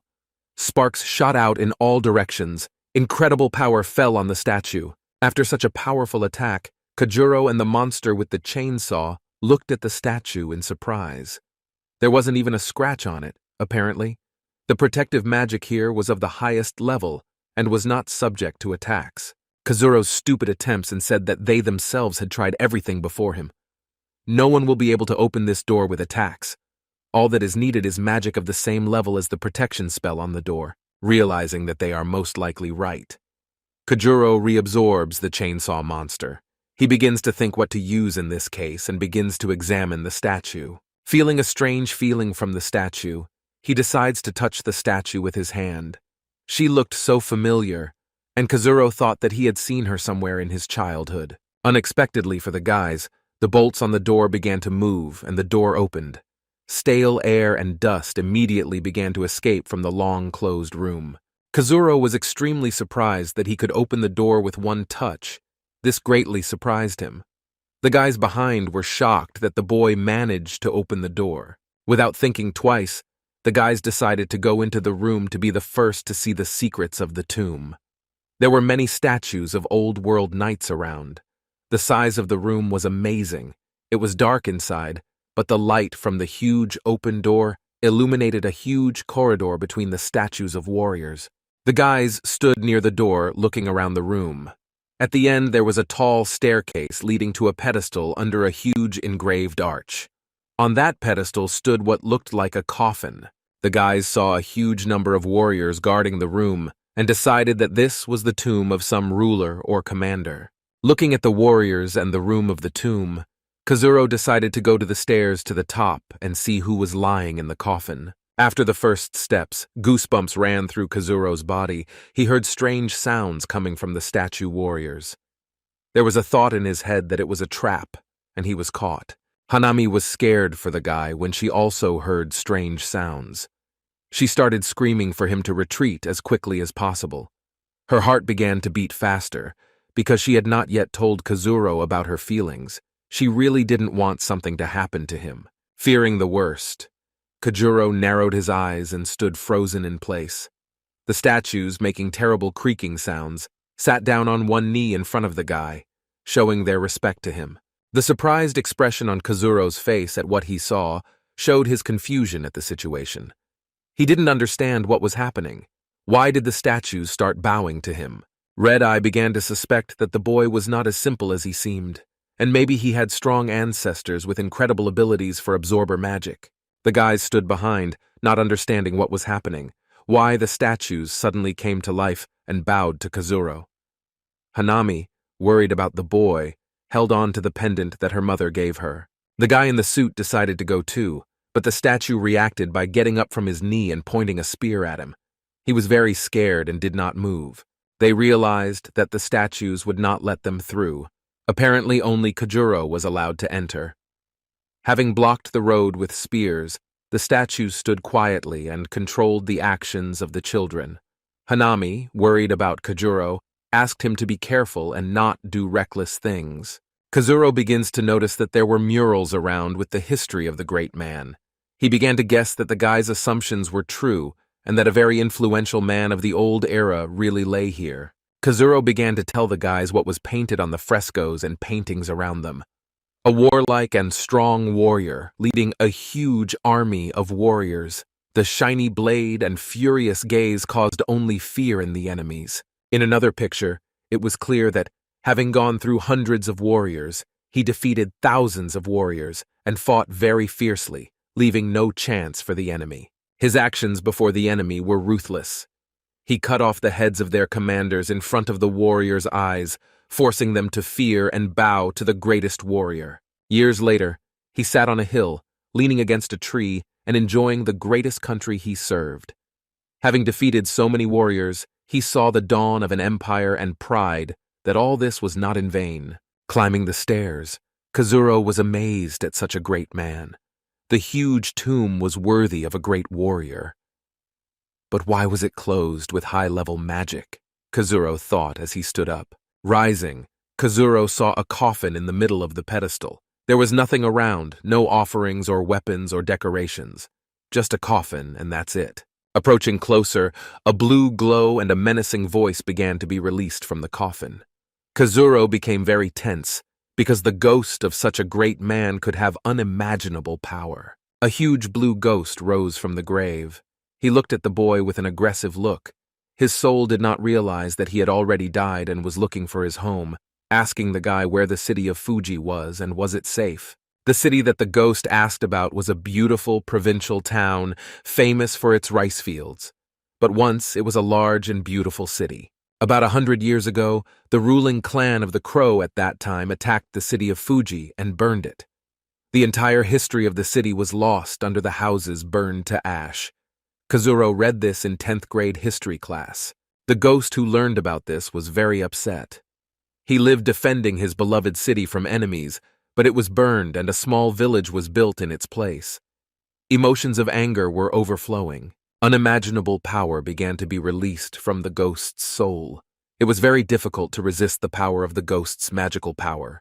Rays of power began to hit in all directions and blind with their sowing. The guys standing at the entrance could not stand on their feet because of what they saw and began to fall. They had never seen such power and were afraid that it would break out and discover them. Having pierced the mountain and formed a huge hole in the ceiling, the enormous power began to illuminate the night sky and was visible for a very long distance.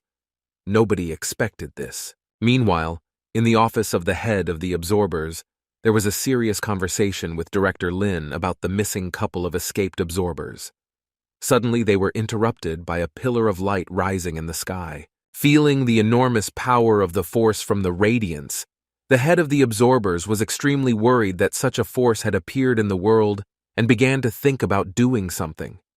Director Lin was also surprised. He began to remember that he was in that direction, and guess where the light came from?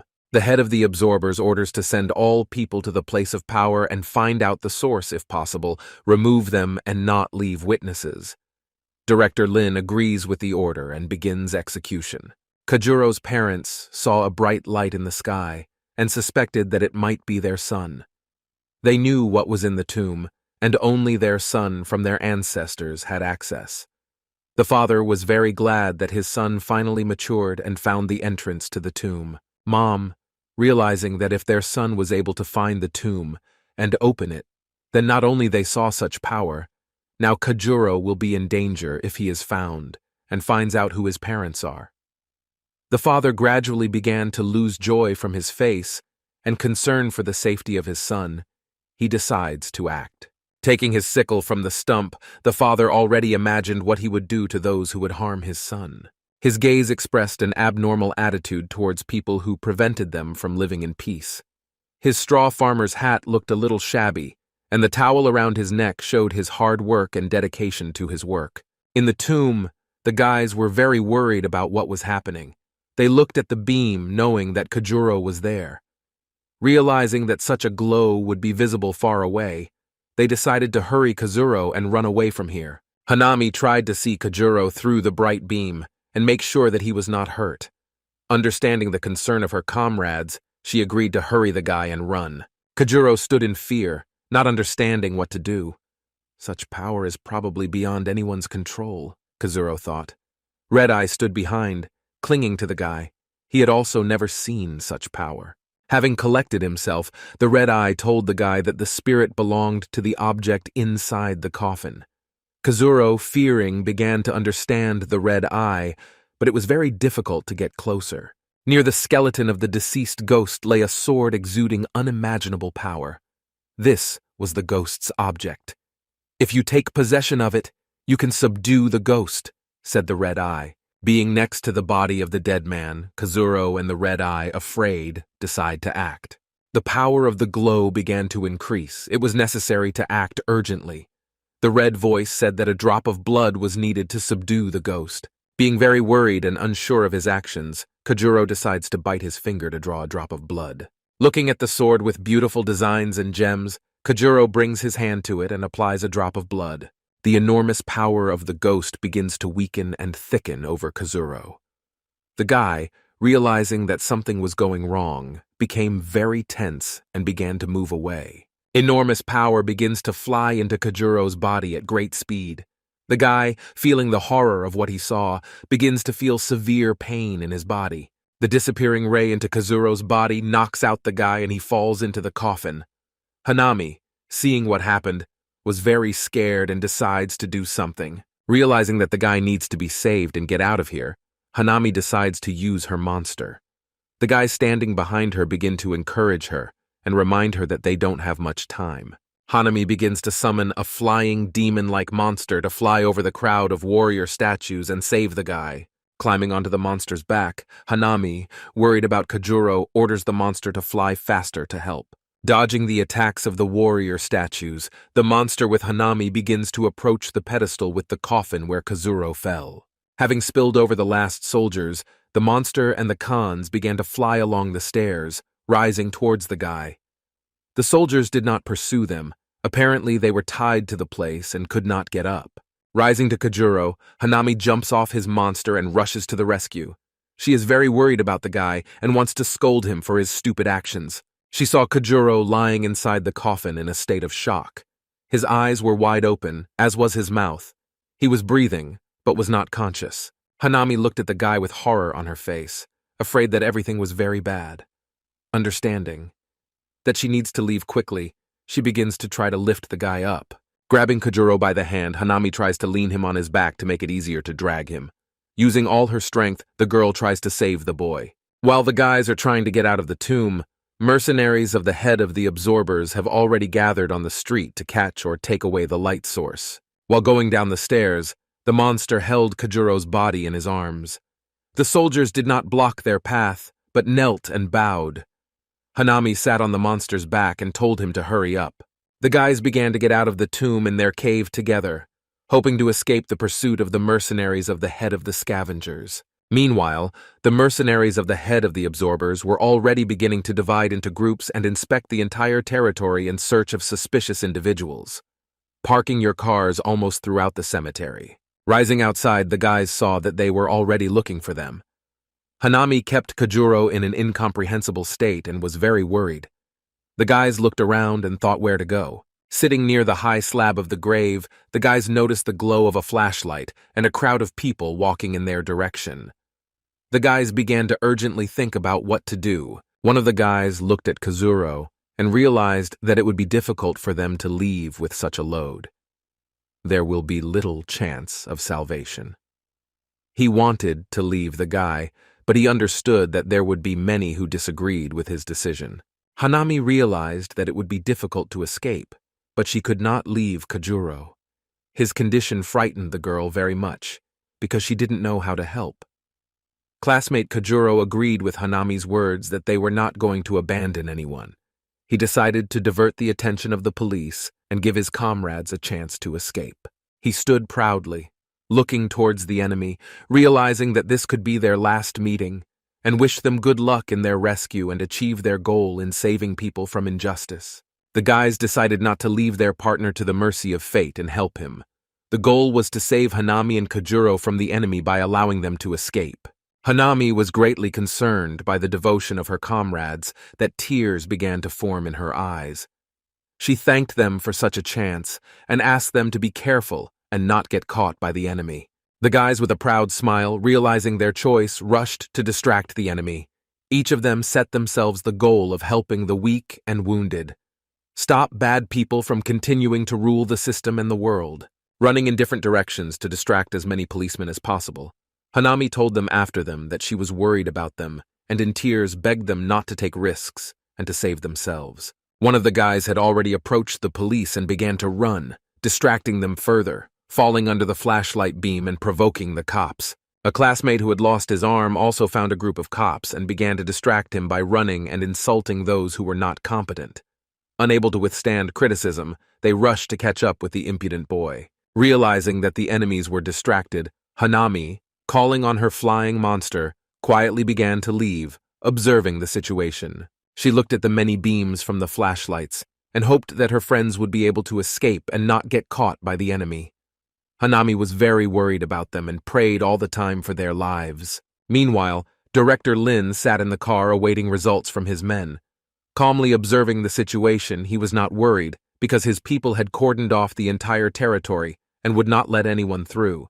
Noticing the glow from the monster's mana in the sky, he ominously looked after them and decided to take action. This time he didn't want to let anyone go, so as not to embarrass himself in front of the head of the absorbers. Rolling up the sleeve on his arm, he decides to summon his monster so as not to let the fugitives go. His consumed monster was a pack of high-ranking wolves, capable of catching up to anyone and even in the air. The ominous appearance of their huge mouths and bluish radiance made everyone who caught their eyes terrified. The flying monster with Hanami and Kazuro in its arms did not feel any threats and flew calmly, trying not to attract attention. Behind them, a pack of wolves was approaching them to attack. Sensing the ominous presence of another monster nearby, the flying monster turns around and notices that it is being followed. Hanami also pays attention and, realizing that her monster will not be able to fight while carrying the two of them, begins to think about what to do. The wolves were very fast, and having caught up with the monster and the guys, they hit him hard in the back. The flying monster almost missed Kajuro, and Hanami, out of fear, began to try to pick up the boy herself. The flying monster, trying to protect the guys, grabbed them tightly so that a pack of wolves would not get to them. He couldn't fly faster yet, unless his owner asked him to. Suddenly, one of the wolves slips past the flying monster's defenses and bites Hanami's barrel. She screams in pain and is afraid that they will not be able to escape. It was too far to the shelter, and she had to make a decision very quickly. Director Lin, smiling insidiously that his monsters are coping and won't let the guys escape, decides to quickly finish off the monster and drive the guys into a remote corner to grab it. The flying monster uses its clenches to fight back, and not letting the enemy in, fights with all its might. He can't stand being surrounded by a pack for long. Having bypassed the flying monster on 3 sides, the wolves prepared to attack and finally land the fugitives. Hanami, having received a severe wound and trying not to lose consciousness, tells his monster to fly to the Fu Fel University, hoping to take refuge there. Realizing that they have no other choice, she asks the monster to channel its remaining power into speed and quickly. Agreeing with the owner, the flying monster channels its power into speed and dash. Catching the wolves by surprise with her sudden movement and starting to break away, Hanami hoped that this would help and they would leave. Director Lin sees the monster's actions and, without worrying, knows that the wolves cannot be easily escaped. They are also fast and will find the target by smell. Having caught up with the flying monster very quickly, a pack of wolves immediately attacked the monster, tearing off pieces of glowing flesh. Finally, Fu Fel University appeared. Its buildings stood in pitch darkness, as it was deep night outside. The hope that someone would come to help was very dim. Receiving another portion of blows from a pack of wolves, the flying monster, hugging the guys, begins to fall from powerlessness. Having fallen to the ground, Hanami was already too exhausted to do anything. The wound was deep, and she urgently needed to see a doctor. Kajuro was still unconscious and unable to help.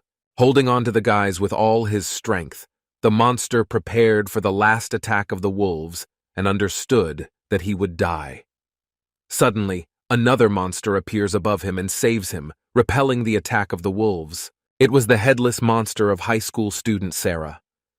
The wolves retreated, sensing the superiority of the enemy, and did not attack.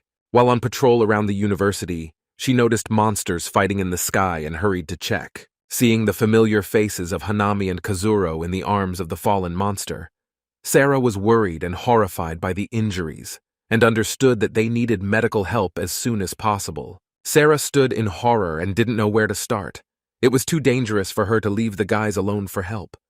But without help, they would be finished. She was frightened and didn't know what to do. The sound of police car sirens could be heard in the background as they drove up to the main entrance to catch the fugitives and interrogate them. Sarah, realizing that no one has the right to enter the university without the director's permission, decided to cover her comrades by standing in front of them. She looked at the crowd of cops near their cars and did not understand what was happening. Sarah stood in front of the entrance, preparing to fight back, but realizing the numerical superiority of the police people, she tried to negotiate. The policeman rudely ordered the fugitives to be given to them and not to interfere. Otherwise, she would marry an accomplice and would also be caught. Sarah, realizing that something is wrong here and the cops are not so rude, decides not to hand the guys over, but to advise them to get out of here for the good. The territory is closed to outsiders, and they have no right to enter here without the permission of the director. The suspicious men took a fighting stance, and threatening Sarah that she would be in trouble, began to roll up their sleeves to summon their monsters. Meanwhile, Sarah has already stood behind her headless monster to repel the enemy. Too confident in their abilities, the guys begin to call upon their monsters to teach the impudent girl a lesson and take the suspects in the situation to the cemetery. A crowd of monsters rose above dozens of suspicious people to attack the girl and her monster. Although the monsters were not of high rank, there were too many of them. Suddenly, Director Sota stands in front of Sarah and, with his confident appearance, decides to help and repel the attack on his students. Using a top-level spell, Director Sota creates a solar whirlwind in an attempt to force the enemy to retreat a little and regroup for further action. But the power of his technique will scatter enemies in different directions, leaving them no chance to win. With an incredible move, he caused the attackers to become frightened and retreat. The incredible force of the whirlwind even overturned cars. Director Sota himself stood with his hands behind his back and looked at the actions of the attackers. Director Sota asked Sarah to urgently deliver the victims to the infirmary and ensure safety, and he would try to deal with the enemies himself. Without any indignation, Hanami immediately agrees with the director and begins the task. Sarah and her monster grabbed Kajuro and Hanami and quickly moved to the infirmary. Because of the noise, the lights in the dorm began to turn on, and the children began to leave their rooms on the balcony to find out what was happening. They were surprised to see the principal standing against a crowd of police officers and an injured classmate. The children continued to go out to the balcony to see what was happening, and Han's roommate also came out to the balcony. He leads the wounded Kajuro, who is being dragged by Sarah, and senses a strong aura from the guy. It was familiar to him, as such power usually belongs to warriors, but Kajuro's power was much stronger than Han had ever felt. Finally, Director Lin approaches the attackers to look at the one who dared to interfere with them in capturing the criminals. Principal Suda suggested that the attackers leave on good terms and not approach his students again, otherwise they will be severely punished. Director Lin was surprised by such arrogant impudence and suggested that the old man go aside and not disturb him. Otherwise, he would be arrested for attacking the absorbers and sentenced to execution. Director Sota responded to the threats with a calm phrase and an expression of concern for the attackers, as they did not stand a chance. Director Lin, hearing the old man's confident words, only made him angrier and ordered his men to release the monsters and attack the arrogant old man. Rolling up their sleeves again and starting to summon the absorbed monsters, Director Lin's mercenaries prepared to attack with all their might and teach the old man a lesson. Director Sota realizes that his opponent has chosen the worst option and begins to roll up his sleeves and remove the bandages from his arms.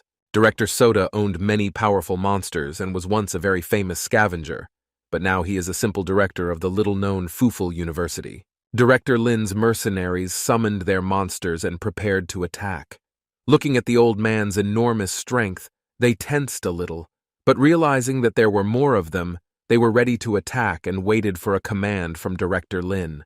Dozens of mid-level monsters, after Director Lin's order, rushed to attack the old man with the desire only to kill. Director Sota, having summoned his high-level monsters to intimidate the enemy and leave without a fight, realizes that they do not realize their mistake in engaging him in battle. Seeing the crowd of monsters running, Director Sota uses his Monster Sage. The Monster Sage was a monster of the highest level and possessed incredible powers. He was able to use his ink brush to cast spells on the enemy, thereby stopping or increasing the damage to them from his allies. This is what old Sota took advantage of. Swiping his huge brush through the crowd of fleeing monsters, he casts a spell of vulnerability on all enemy monsters. The Scythe Woman monster is ordered by Director Sota to use the cutting mill attack. The sight of a skeleton in a dress and hair with a braid began to glow, using a strong attack move before attacking. Having rushed at great speed, cutting through all the monsters like paper, the monster with the scythe was very strong, and it was impossible for such mediocre monsters to repel her attack. Seeing the crowd of hacked monsters, the attackers were shocked and feared that they were finished. Some began to run immediately after what they saw. The rest had not yet recovered from what they saw. Director Lin was shocked that so many monsters were killed by only 2 monsters. His gaze was filled with fear because he had never seen such strong absorbers. Deciding that they don't stand a chance, Director Lin orders everyone to retreat and escape from here. Nada would come up with another plan for attack. At least they knew where to look for the fugitives. Director Sota, realizing that the enemy was retreating, did not pursue, but wondered why they were pursuing Kojuro and the girl. Something strange happened, and it was necessary to check the condition of the guys. Meanwhile, the mercenaries got into their battered cars and began to retreat, leaving a huge dark trail of ash on the asphalt from the dead monsters. Making sure that the enemy had retreated, the director turned around. The entire dorm stood on the balconies and loudly applauded and shouted to the director. Seeing how strong and powerful he was, the guys were glad to learn from such a master absorber and director of the Fufel University. Meanwhile, the cars with the mercenaries raced further to quickly return to the main headquarters and think over a plan for further action. Director Lin decided to call the head of the absorbers and tell him what happened. The situation got out of control once it entered the university territory. The head of the saddle absorbers is sitting on a chair in his office. Picking up the phone from Director Lin's call, he was surprised that they were again unable to capture the fugitives. He began to doubt Director Lin's competence again and show his dissatisfaction. Director Lin began to make excuses that they were prevented by a very strong absorber, which he had not heard of before. It was the director of the Fufel school, and he had many absorbed monsters, about 8. His people were not prepared for such an enemy, which is why they lost. The head of the absorbers, hearing that Director Sota had interfered with them, smiled. He remembers him in his youth, because they fought together against monsters. The mighty Sota was the most powerful warrior and absorber at the time of their joint study with the head of the absorbers. Once upon a time, Sota could fight any monsters alone, and always won. Even the other absorbers were afraid of him, because when they challenged him in the arena, they always lost. Director Lin, hearing that the head knew the director of Fufel, was surprised and shocked that such a powerful man became the director of a little-known university. Realizing the seriousness of the situation, the head of the absorbers orders Director Lin to retreat and infiltrate his people into the university system in order to trace and find out where the fugitives are being kept and kidnap the target. Director Lin, having heard that undercover students would be infiltrated, offered his children as candidates as an apology for the failure of the operation. To which the head of the absorbers replied that he had already done this, supporting their duo with his daughter so that she would look after them. The head of the absorbers sat in his chair with his phone down. His face showed concern, and the flooding memories of Director Soth were also the reason for this. Kazuro's father, meanwhile, was already at the station to get to the city and keep an eye on his son. Walking down the corridor, he wanted to sneeze. It was a strange feeling, as if someone were remembering, the father thought. Sarah had already taken Kojuro and Hanami to the infirmary, where they were receiving medical attention. She was worried about Kojuro because the boy was frozen in a state of shock and did not wake up. Director Sota came into the office to make sure the guys were safe. He began to suspect that Kojuro had an excess of spiritual power and needed to release it a little to help the boy.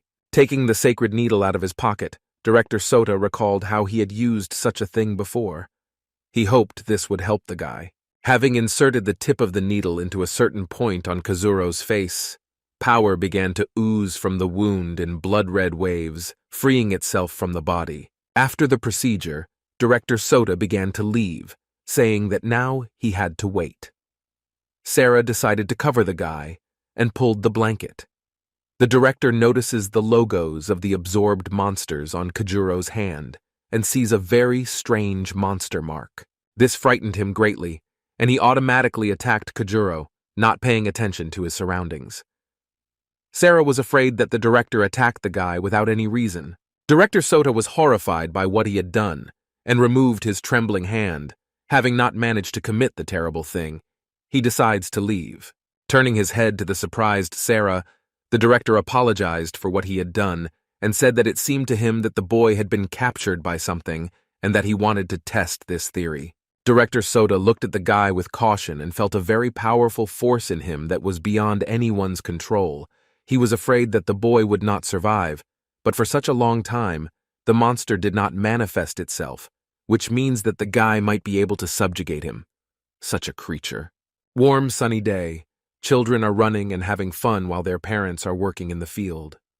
The village is surrounded by high mountains and protects from strong winds. The village was attacked. Many houses were burned to ashes. All residents were killed without pity. The valley was filled with thick, acrid smoke, saturated with blood. The palace was attacked. All the warriors were brutally killed, and the armed attackers entered the main hall of the palace. In front of them stood a woman with a baby and a boy clinging to her dress. They looked like royalty. They stood near the throne of the village governor and showed no fear. The woman was very beautiful, with a large gold necklace and a majestic dress. She stood proudly with her children and awaited her imminent death without showing any fear. Suddenly, Kazuro opens his eyes. He is scared because he doesn't understand what kind of dream it was, and why was it so real. When he saw that his friend woke up, he was happy and cried with happiness. He was glad to finally be sure that Kojuro had woken up when he was nearby. He jumped to hug his best friend and cry with happiness. Kojuro was shocked by his friend's strong affection and expression of emotion that he tried to stop him and ask him to calm down. Po began to say that Kojuro slept for about 2 days in the infirmary. Everyone was very worried that he would not wake up, and Po came every day and told how his day went. Hearing coughing from the next bed, Kojuro notices a guy covered in bandages. Po says that this guy has been here for a week. Someone severely maimed him by throwing him off the roof. The bandaged guy with a bad mood remembers Kojuro because he and his partner beat him up like that.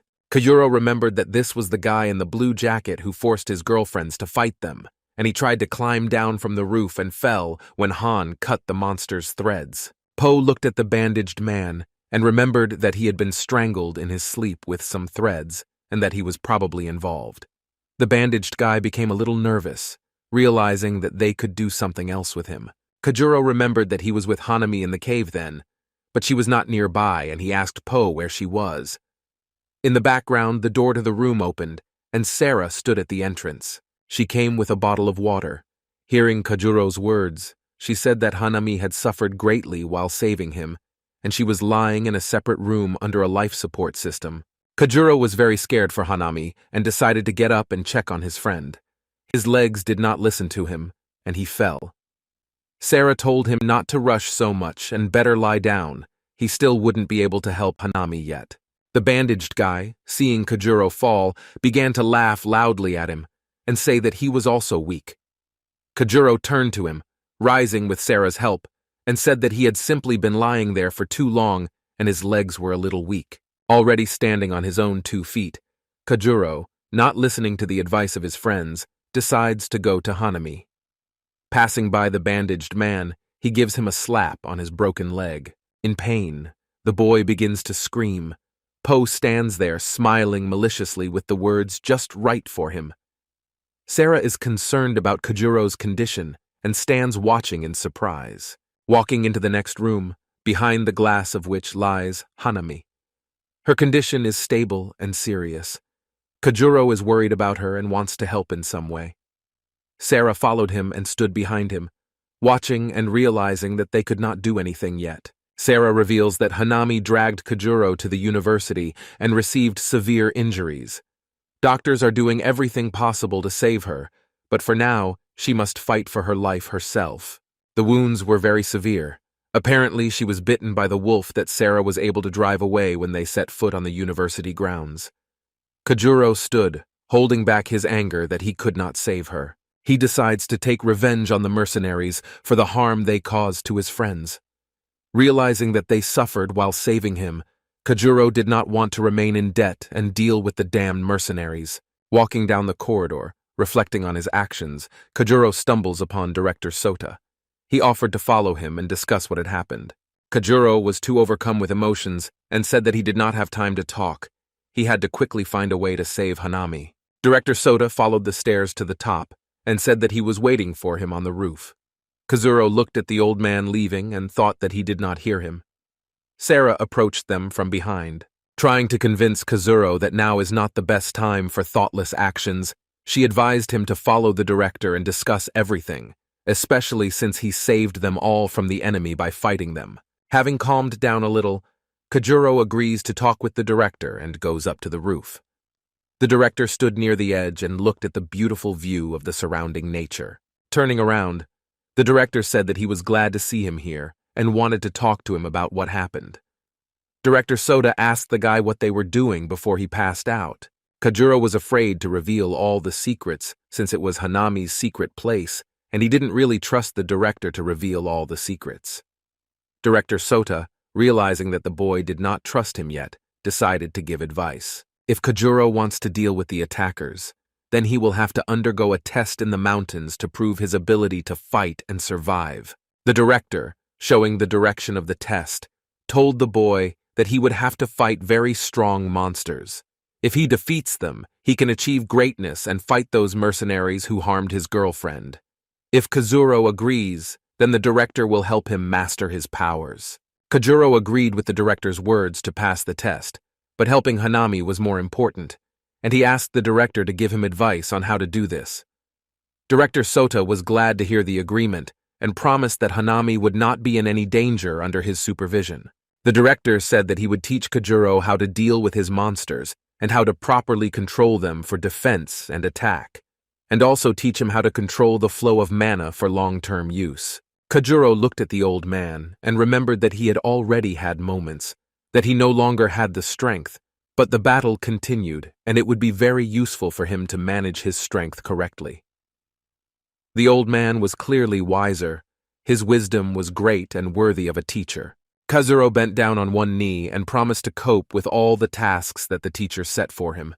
He wants to take revenge on all enemies who can harm him and his friends. Director Sota stood calmly, but inside he was glad that he would have a worthy student who could cope with everything.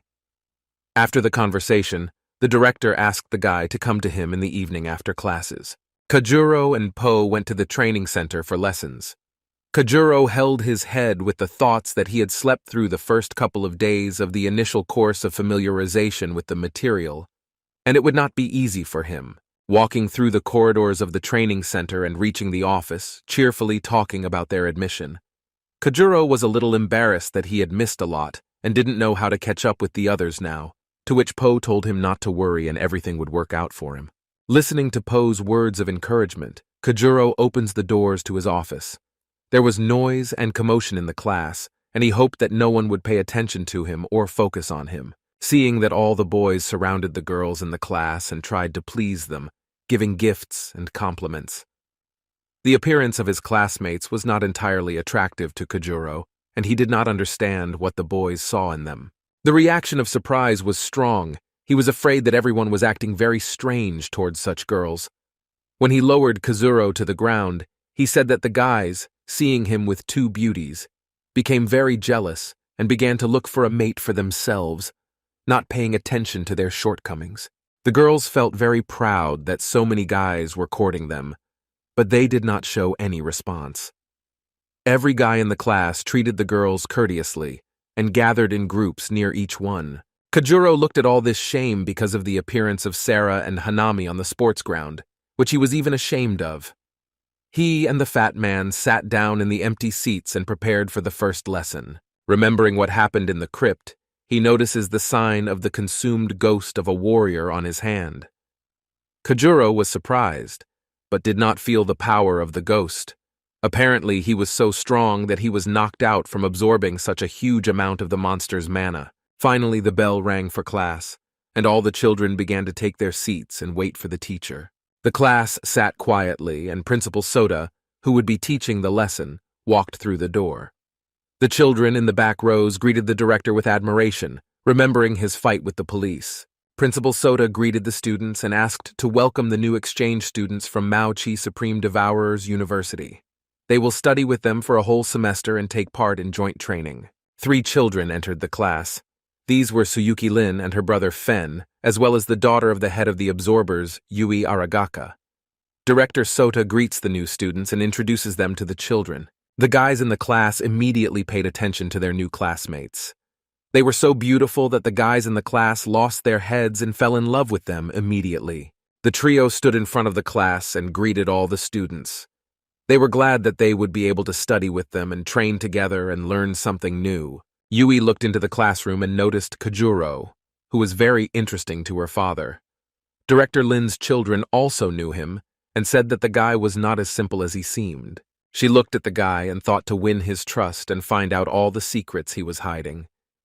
Maybe he is the one who his father needs so much, Yui thought. The director asked the children to sit down in the empty seats and get ready for the lesson. Yui, noticing an empty seat near Kazuro, immediately went to sit next to him, not paying attention to the loving glances of the guys. Sitting down next to Kazuro, she began to take off her backpack and prepare for the lesson. Po was surprised that another beauty was sitting next to Kazuro. Kajuro knew her from Hanami's stories. He didn't pay attention to Yui's words and was angry at her family for what they did to Hanami and her mother. He looked at her and realized that she had come here for a reason. Her father had probably sent her to find the one who had opened the warrior's tomb. Kajuro did not want to be near the enemy, who caused a lot of pain to his friends, so he stood up and asked to change places. Yui was surprised that he was so rude to her, but trying not to attract attention, she agreed. She started to get up from her seat, thinking that he just wanted to sit near the exit, but his gaze and rough voice showed an incomprehensible anger towards her. Kazuro walked past her and sat not next to her but on the first desk. Yui was surprised by this behavior because every guy would dream of sitting next to her, but Kazuro ignored and tried to avoid talking to her. The guys were surprised that Kazuro refused to sit with such a beauty and decided that apparently his girlfriend was very jealous and forbade him to sit with other girls. The other guy said that maybe he knew the new girl and he knew her better, so he moved. The guys began to suspect that the girl must have a very bad character, that Kazuro was running away from her like that. Yui sat with her eyes downcast, not understanding why Kajuro did this. The director said that enough talking and let's start the lesson. He asked to get textbooks on spell control and open the second chapter. After class, Kajuro went to the library. He was haunted by the dream that he had. It was very familiar, and he had seen it somewhere.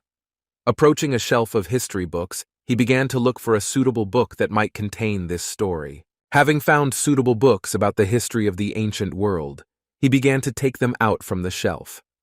After going through several books, he finally found the one that reminded him of the dream. Opening to the page that depicted the house and throne that was in the dream, he began to read the story of what was happening on the pages. It was a legend about a hero who saved the country from monsters and stood guard over the city of Fuji, named after the mountain. The warrior was a powerful swordsman and was able to control his blade with magic. Many warriors and monsters fell to his blade. Kazuro remembers that the tomb was opened only to him for a reason. Apparently he had the blood of that very hero in him, or he was a close relative of the one who was connected with that swordsman. Realizing this, Kajuro decides to call his father to ask him about it. Maybe he knows something, although this is strange because he is a simple farmer or is hiding something, Kazuro thought. The father didn't pick up the phone for a long time and Kazuro became a little worried. If the mercenaries are looking for Kazuro, then maybe they are looking for his family. Such thoughts only made the boy more worried about his family. The father calls back and begins to greet his son in a joyful voice. He said that he was on a train and was passing through a tunnel, and there was no network there. But when he left, he saw that his son had called and called back immediately.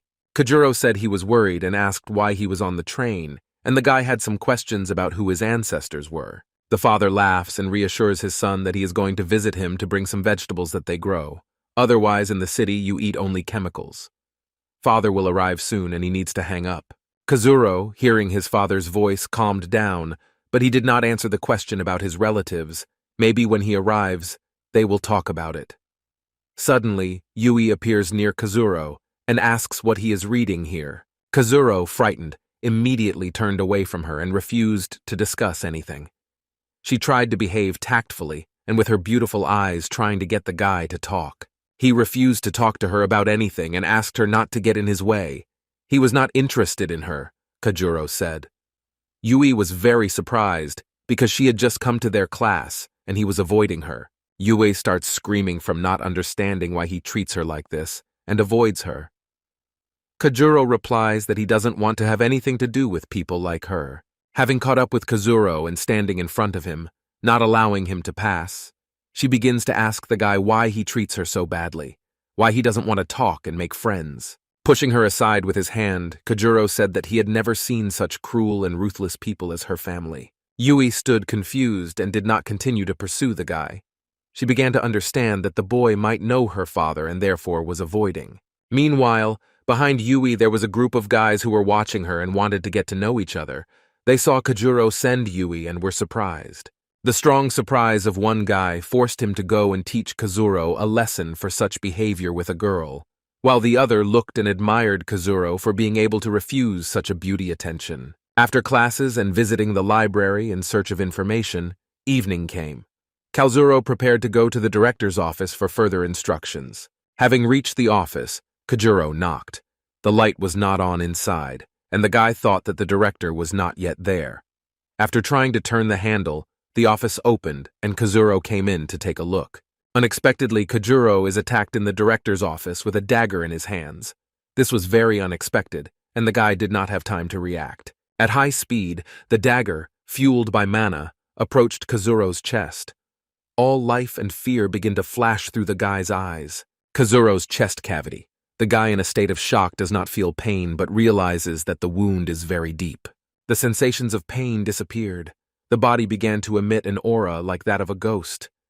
Opening his eyes slightly, Kazuro begins to feel a surge of strength and incredible power in his body. The guy's body changed. His hands turned into bone and a blade appeared in his hands, exuding enormous strength and power. The attacker turns out to be Director Sota. He was very surprised by Kazuro's changes, and the fact that the ghost is able to control the guy's body surprised him. Managing to block the blow from the boy's bony body, Director Sota uses enormous force to resist the blow. The ghost swordsman's power was very strong, and Director Sota was unable to resist it. The blow was so powerful that he simply flew away with one swing of the sword. The director flies into the wall from a strong blow. The mark in the wall spoke of great strength, and the cracks and crumbling of the wall spoke of power. The swordsman's power completely restored Kazuro's body and saved him, but after being reflected, it slowly began to fade, and the boy became the same.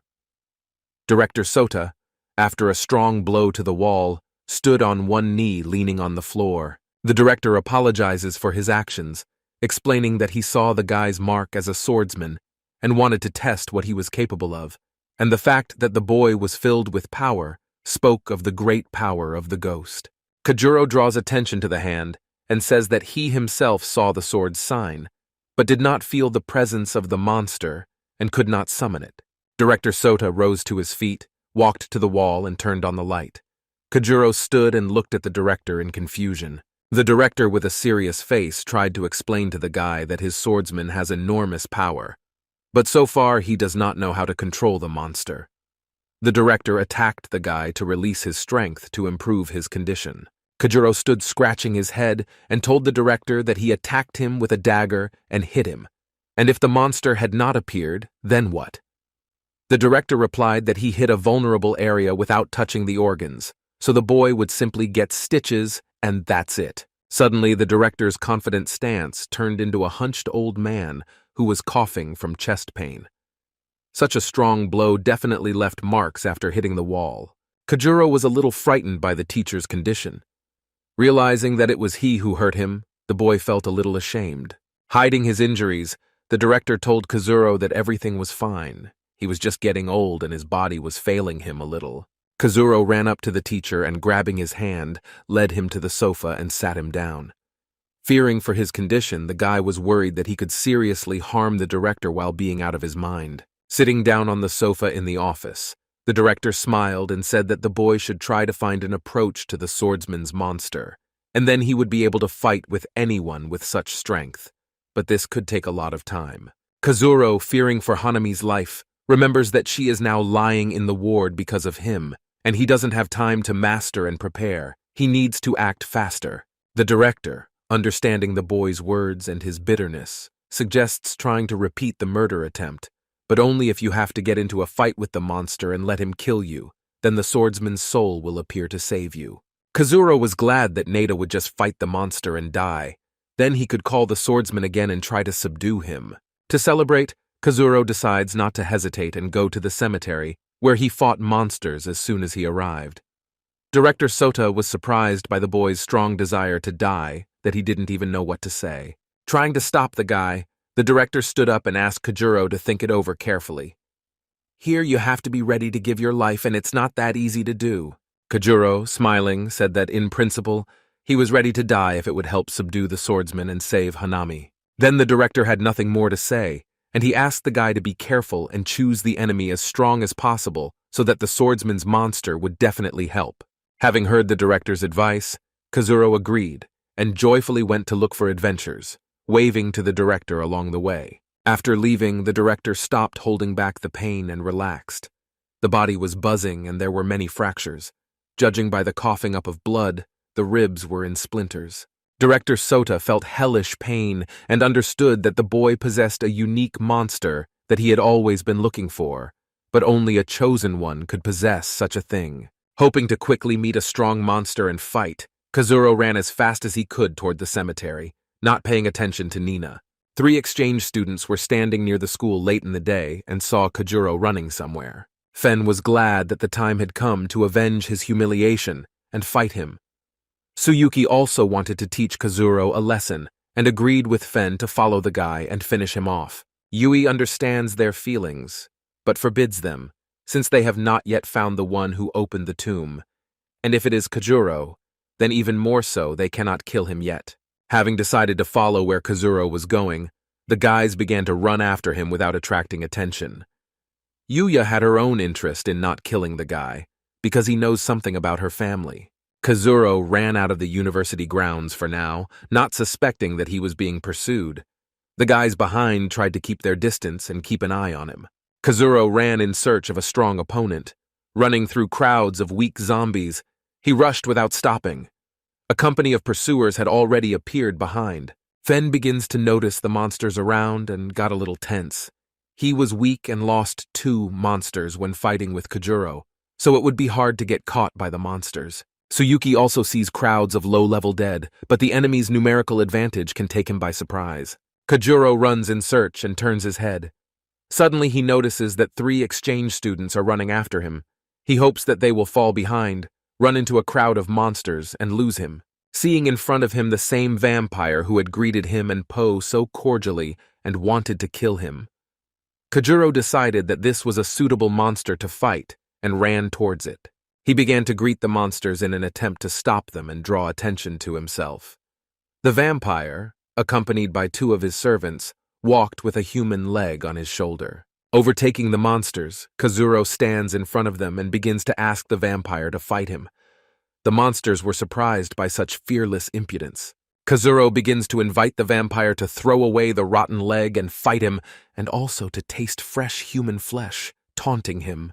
This greatly irritates the vampire. Such impudence and stupidity for an ordinary boy to jump in front of such a ferocious, high-ranking monster. Upon closer inspection, the vampire senses a strong aura and becomes frightened. He remembers that there was once a warrior with the same strength as the guy. Kajuro, without hesitation, takes the vampire's hand without showing fear. The monster thinks that the boy has completely lost his sense of self-preservation, which is why he so brazenly pesters the monster with a request to fight. Kajuro puts the monster's hand on his neck and asks him to kill him. The monster begins to think that the boy is crazy. A normal person would not react so joyfully to the desire to die, or the power that the vampire felt was real, and it was better not to confront this guy.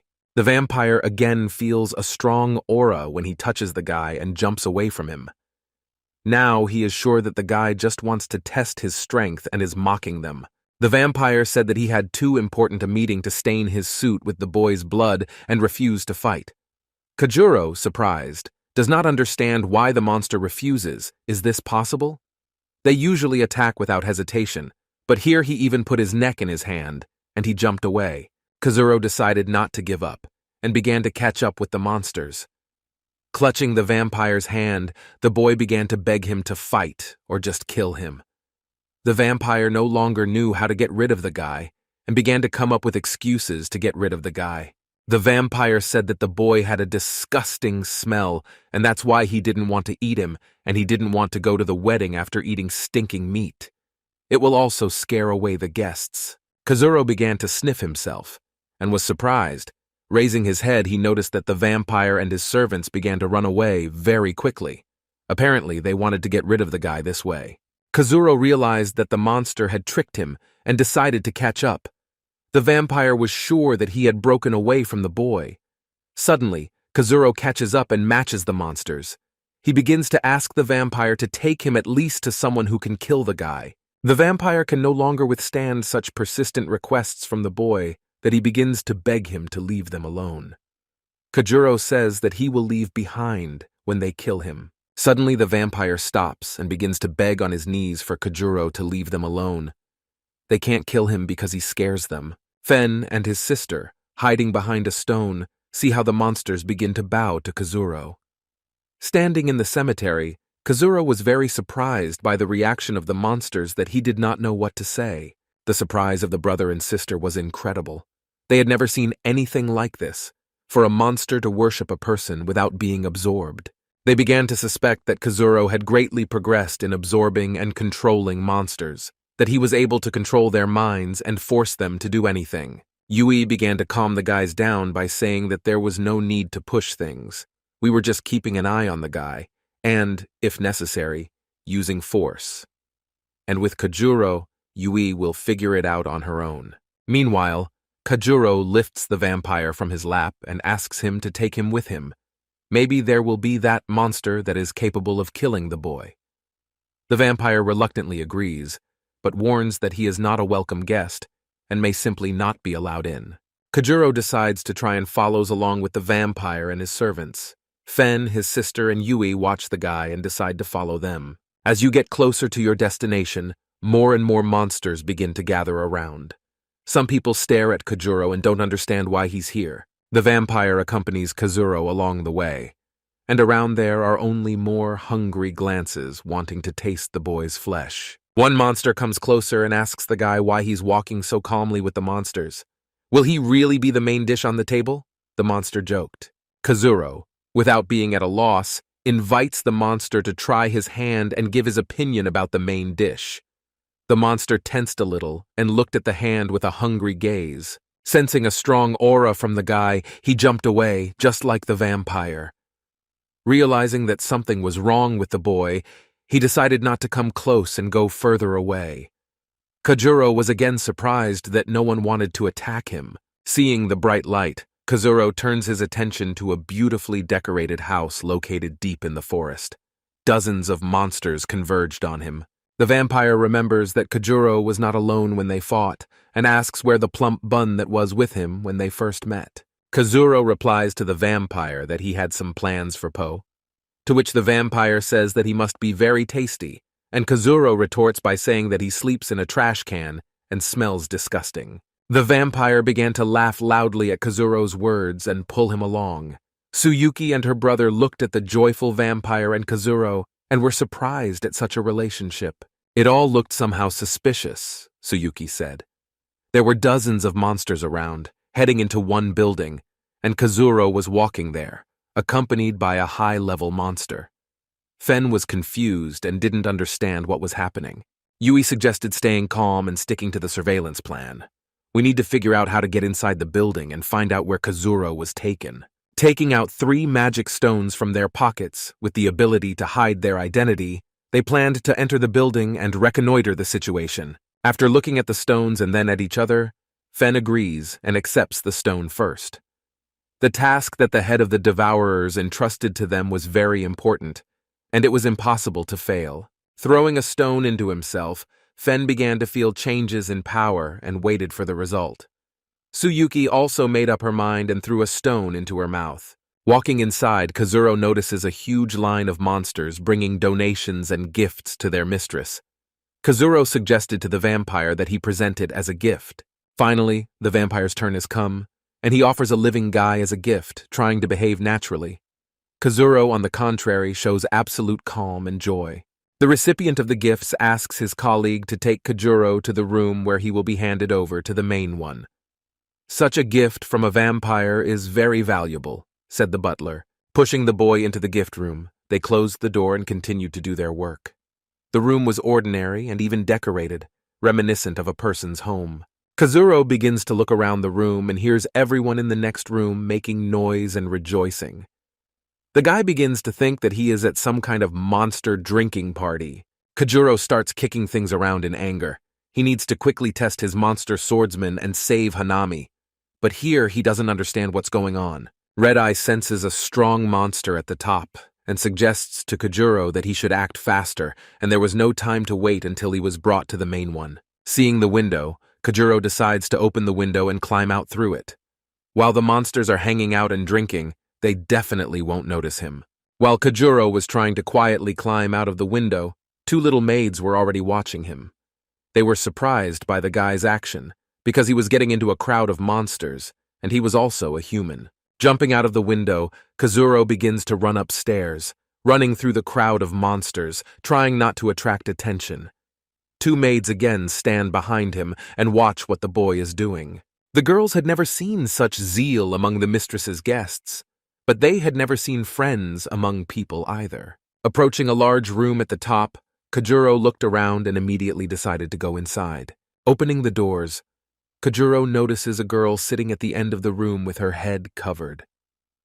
Her body looked like a goddess, and her dress was a little vulgar and short. Kazuro decided, without losing his head and time, to approach the monster. The girl felt the presence of someone strong with the help of her strength. The room was dark, as it was intended for a loving couple. The pleasant voice of the monster girl was a little embarrassing, as was her appearance. Kazuro, a little shyly, came closer to ask to fight him. Raising the veil, Kazuro is convinced of the beauty of the beautiful monster. She is a little embarrassed by such quick eagerness that she does not notice who lifted her veil. Kazuro begins to apologize for disturbing the beauty and ask to kill him, smiling with all his teeth with joy. Seeing that some impudent boy, and not even a monster, had lifted her veil, she became very angry. According to old traditions, the one who raised the veil should be the husband. Kazuro apparently did not know such a custom.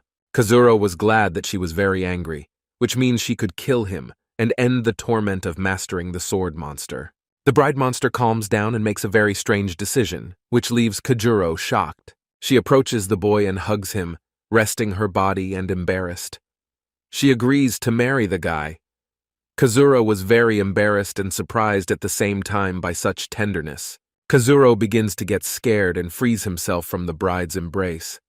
He was looking for death from a powerful monster, not life together in marriage. The bride monster behaves very seductively and wants to quickly start the newlyweds' first wedding night. Kazuro, frightened that everything is not going as he would like, begins to run away, trying to get to the exit. The bride uses her magic with the words that the boy will not leave the room until she receives what she has not experienced for so long. The doors closed with a loud slam. There was little chance of salvation. Kazuro felt fear from inexperience and the realization that the monster wanted to sleep with him. Pressed against the door out of fear, Kazuro began to beg to let him go or kill him, but he would not marry. He was still young and irresponsible in relationships, since they had never existed. Kazuro's tense face spoke of fear of what was to come. He wishes with all his heart that he would rather die than make love with a monster, even one so beautiful. Kazuro began to run from the beautiful bride around the table with various goodies. The bride behaved very playfully, and allowed slight weakness in front of the boy without using force. From such runs and the guy's cries for salvation, he only turned her on more and made her fall in love with him. The girl, smiling, was just waiting for the moment to grab him and drag him into bed. Red Eye watched what was happening. It was very funny to him that the boy was so unlucky and no one could kill him. He only ended up in surrendered situations, such as this one. Kajuro begins to ask his eyes for help. Red Eye says he will try and starts making jokes about the beauty in the wedding dress. The girl was already starting to get tired of catching up, and the jokes of the Red Eye were no longer necessary. Red Eye, with a smile, began to tell the boy that he was worrying so much in vain, but he would have something to tell his friends. And at the same time, the first time will be truly unforgettable, the Red Eye teased. Tired of pathetic attempts to stall for time, the girl decided to act more seriously and end this whole performance. Jumping up, she decided to grab the guy and throw him to the ground. Then he will not be able to resist the bride's strength and break free. Here, he will be doomed. Having thrown the boy face down, she pinned him to the floor and began to scold him for taking so long with foreplay. "Let's do the main thing now," the bride said. Turning Kajuro onto his back, she began to take off his jacket in order to quickly lie down. Kajuro could not escape and was very embarrassed. He wanted to cry and screamed, begging for help. Meanwhile, the groom whom the bride had chosen was already approaching the bride's chambers. Guests stood around and congratulated him on the holiday. At the entrance to the bride's chambers, her maids stood and greeted the groom. Having opened the doors, the groom sees the bride lying with some guy on the floor and hugging. Kajuro notices a huge monster and begins to rejoice that now he can definitely be killed. To celebrate, Kajuro begins to push the bride away, accidentally grabbing her by the chest. He tells the groom that he came to the bride's chambers and decided to have fun with her, having first removed the veil. Pointing his finger at his neck and hinting that he should quickly kill such an insolent person, Kajuro was already hoping that everything would work out and the plan for the death and testing of the swordsman would begin to come true. Seeing the groom's huge cleaver, Kajuro approached and, touching the wooden handle, began to ask the groom to quickly deal with it. The monster begins to laugh heartily, holding his stomach. Kajuro doesn't understand what's going on and starts to get nervous. Along the way, taking off the groom's clothes and putting them on Kajuro, the monster with a huge cleaver laughed with happiness. Kajuro begins to realize that something is wrong here. The groom's clothes and the monster's laughter, and no aggression towards him. Having thrown off the last headdress of the groom, the monster began to rejoice that now he was free and did not have to get married. Kajuro was amazed that even monsters are not always ready for a serious relationship. Kajuro looked at the leaving monster laughing with happiness and was shocked. The boy clearly did not expect this. Now he had no chance of salvation. He didn't understand why this happened. What could make monsters suddenly treat humans so well? No one even tried to bite him. The bride, sitting down on the bed, began to call the boy to her in a gentle voice and reassure him that everything was just beginning. Their whole life was still in front of them. Such words only made Kajuro more frightened. He stood near the exit and decided to try his last chance to get out and save himself. Using control magic, the bride directs her hair towards Kajuro in order to grab and tie the guy. The hair begins to envelop the guy's arms and legs, preventing him from moving. Just before leaving, she manages to grab Kajuro. Screaming at the closing door and begging for help, he reached out with his hand towards the exit, but the door was closing and everything was already a foregone conclusion.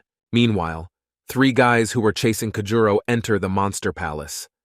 Having used the stones to hide their power, they felt like they belonged among the monsters. They needed to find Kajuro and find out why he came here. Walking into the ceremony hall, Yui noticed that the vampire Kajuro had come with was sitting at the table. He sat with some monsters and drank. Yui decides that they should not attract attention and sit down next to the vampire and ask him where Kajuro was taken. Brother Fez and Sister Tsuyuki are a little nervous, but they agree with Yui and follow her. Noticing that there are 3 empty seats near the vampire, the guys begin to sit next to him. The vampire notices that 3 guys who don't look much like monsters sit down next to him. The vampire suspected something and asked where they were from. Fen, a little shyly, said that they came from another city, They had mutual acquaintances from the groom's side. The vampire thought that they were very hungry from the road. Having placed a piece of human intestines with gravy on Fen's plate, the vampire invited them to try such a delicacy, especially since they were probably hungry from the road and would not refuse to try such an exquisite treat. Fen immediately almost burned with disgust. He could barely restrain himself from vomiting. With this look, he would betray the boys and expose them to a crowd of enemies. The monsters sat and began to suspect something was wrong. Yui notices that everyone has started to look at them in surprise and suspects that they are not monsters, unless they prove otherwise. Yui puts her hand under the table and begins to pinch Fen so that he would pay attention to her faster. Covering her face with her hand, Yui begins to hint to Fen that he should not give them away and quickly start eating the intestine with a big smile, or his career in absorbers will be over. Realizing that he is at stake, Fen begins to throw intestines into his mouth with both hands and says how delicious it is. Gravy runs down his hands. From the gaze of the monsters, the girls also began to try treats from the human body and, trying not to show their disgust, ate with a smile. Suddenly, a strong cry of joy is heard. Everyone turns their attention to the stairs from the second floor, along which a huge monster was descending, rejoicing and laughing. Everyone was surprised, since he was supposed to be the groom. Everyone started asking what happened. The monster begins to say that there was some little man who decided to take our beauty as his wife of his own free will. He saved me from death, said the huge monster. Everyone began to congratulate the huge monster with the cleaver and be happy for him. He did not become a victim of family fuss and remained a normal slacker. The guys, chewing on tasty pieces of human organs, felt bad enough. But when they heard that some guy would become a husband and this was a man, they immediately realized that we were talking about Kajuro. The vampire also realized that Kazuro would become the husband of the monster bride and was a little surprised. But he will get what he craved so much, the vampire said. Yui noticed that the vampire was thinking and asked him what happened to his companion along the way and why is everyone talking about a certain person. A vampire, realizing that they are not local and do not know their main history. He decided to tell them a story. Once upon a time, during the time of the Great Rebuilding, there lived a beauty. Her parents decided to marry her to a rich man, but at the wedding, someone poisoned him. Everyone thought that the bride did this, since she did not want to marry the first person she met, but only for love. Her family also thought so, and beat their daughter severely. They almost lost their heads for such an act of their child, and they had to give up all their property in order to survive. One day, when the girl was completely tired of the constant beatings of her parents, she dressed in a wedding dress and hanged herself. The parents were frightened by what they saw, but were not sorry. After death, she became a great and strong monster bride, and her only desire was to marry for love. But most monsters refused to marry, but that was no longer important. She was able to force anyone with her power. The problem was not the wedding itself, but the fact that every husband the day after the wedding looked as if he had dried up and was dying. No one knew how the bride sucked out their life energy. The vampire said that the boy who came with him was the bride's new husband. But don't worry, he will die anyway, and she will have to look for a new groom. Fen was terribly surprised that Kazuro decided to do this. If he wanted to experience new experiences in life, then for this there was no need to stick to a monster. The vampire, smiling, notices that Fen is also attractive and invites him to play the role of groom for their bride next time. Fen was scared because he didn't want to die and tried to refrain from answering, a little afraid. Fen hoped that Kazuro himself would be able to cope with the monster bride, and no one would have to die anymore. It's better to let him suffer. It will be revenge for the defeat in the arena and the loss of 2 monsters, Fen thought. The look of a slightly mentally unstable person and cold sweat enveloped Fen's body just from the thought that he would have to sleep with a monster. Tsuyuki, hearing that Kazuro will end, invites Yue to leave this place, realizing that he will not survive, and they must return to the university. Yui, hearing the proposal, thinks that we'll probably do that, but only if Kajuro really dies here. Yui looks at Tsuyuki and replies that she agrees to go, but only Nada makes sure that Kajuro does not return. Unfortunately, they won't be able to check since the room is locked and there are too many monsters around. One could only hope. Waking up after a long night, Kazuro felt very tired and weak in his body. He didn't understand what happened and why everything hurt. With force, he stood up and noticed that without clothes, a beauty was nearby and hugged the guy, asking him not to get up as he looked very tired. She invited him to rest a little more while she prepared him breakfast. Kazuro, brushing aside the attention of the monster bride, tries to get out of bed and find his things. The girl, continuing to cast her magic on the guy, tries to put him to sleep and force him to stay nearby. Hinting to the boy that he was on top and the night turned out to be very cheerful, she wanted him to stay, and they would continue to do family business together. Dressed and refusing any proposal from the bride, Kajuro tries to pack up and leave. His eyes showed apprehension and fatigue, but he felt no fear. He only wanted death. The bride said he was looking for death just so he could become a monster and live with her forever. Kazuro, through tears, replies that he will never live with a monster in his life, and he still needs to finish university and find a job before settling into family life. Having gotten dressed, Kazuro got ready to leave, simultaneously asking the bride not to stop him since he had to study. The girl lay in bed, continuing to inspire with her magic thoughts and desires for the boy so that he would return. Passing by the mirror, he notices that he has lost a lot of weight and is weak. Apparently, she is somehow able to fuel her strength by sucking the life juices out of others, Kazuro thought. Realizing this, Kazuro began to worry that he would not last long with her and would die. The girl, covering her sexy body with a silk blanket, approached the boy and said that he was the only one who lived until the morning. Kazuro was horrified by what he heard. Hugging the boy, she told him in his ear that he was the only one she loved and wanted to live with him all her life, simultaneously using the magic of winding. Kazuro, inhaling vapors of invisible power, unconsciously tries to resist the magic and get away. Showing her feelings and attitude towards the boy, she reaches out to kiss him. Kajuro tries with all his might to prevent her from doing this. Kajuro decides to try to find out through cunning about the monster that can kill him, so that they can always be together.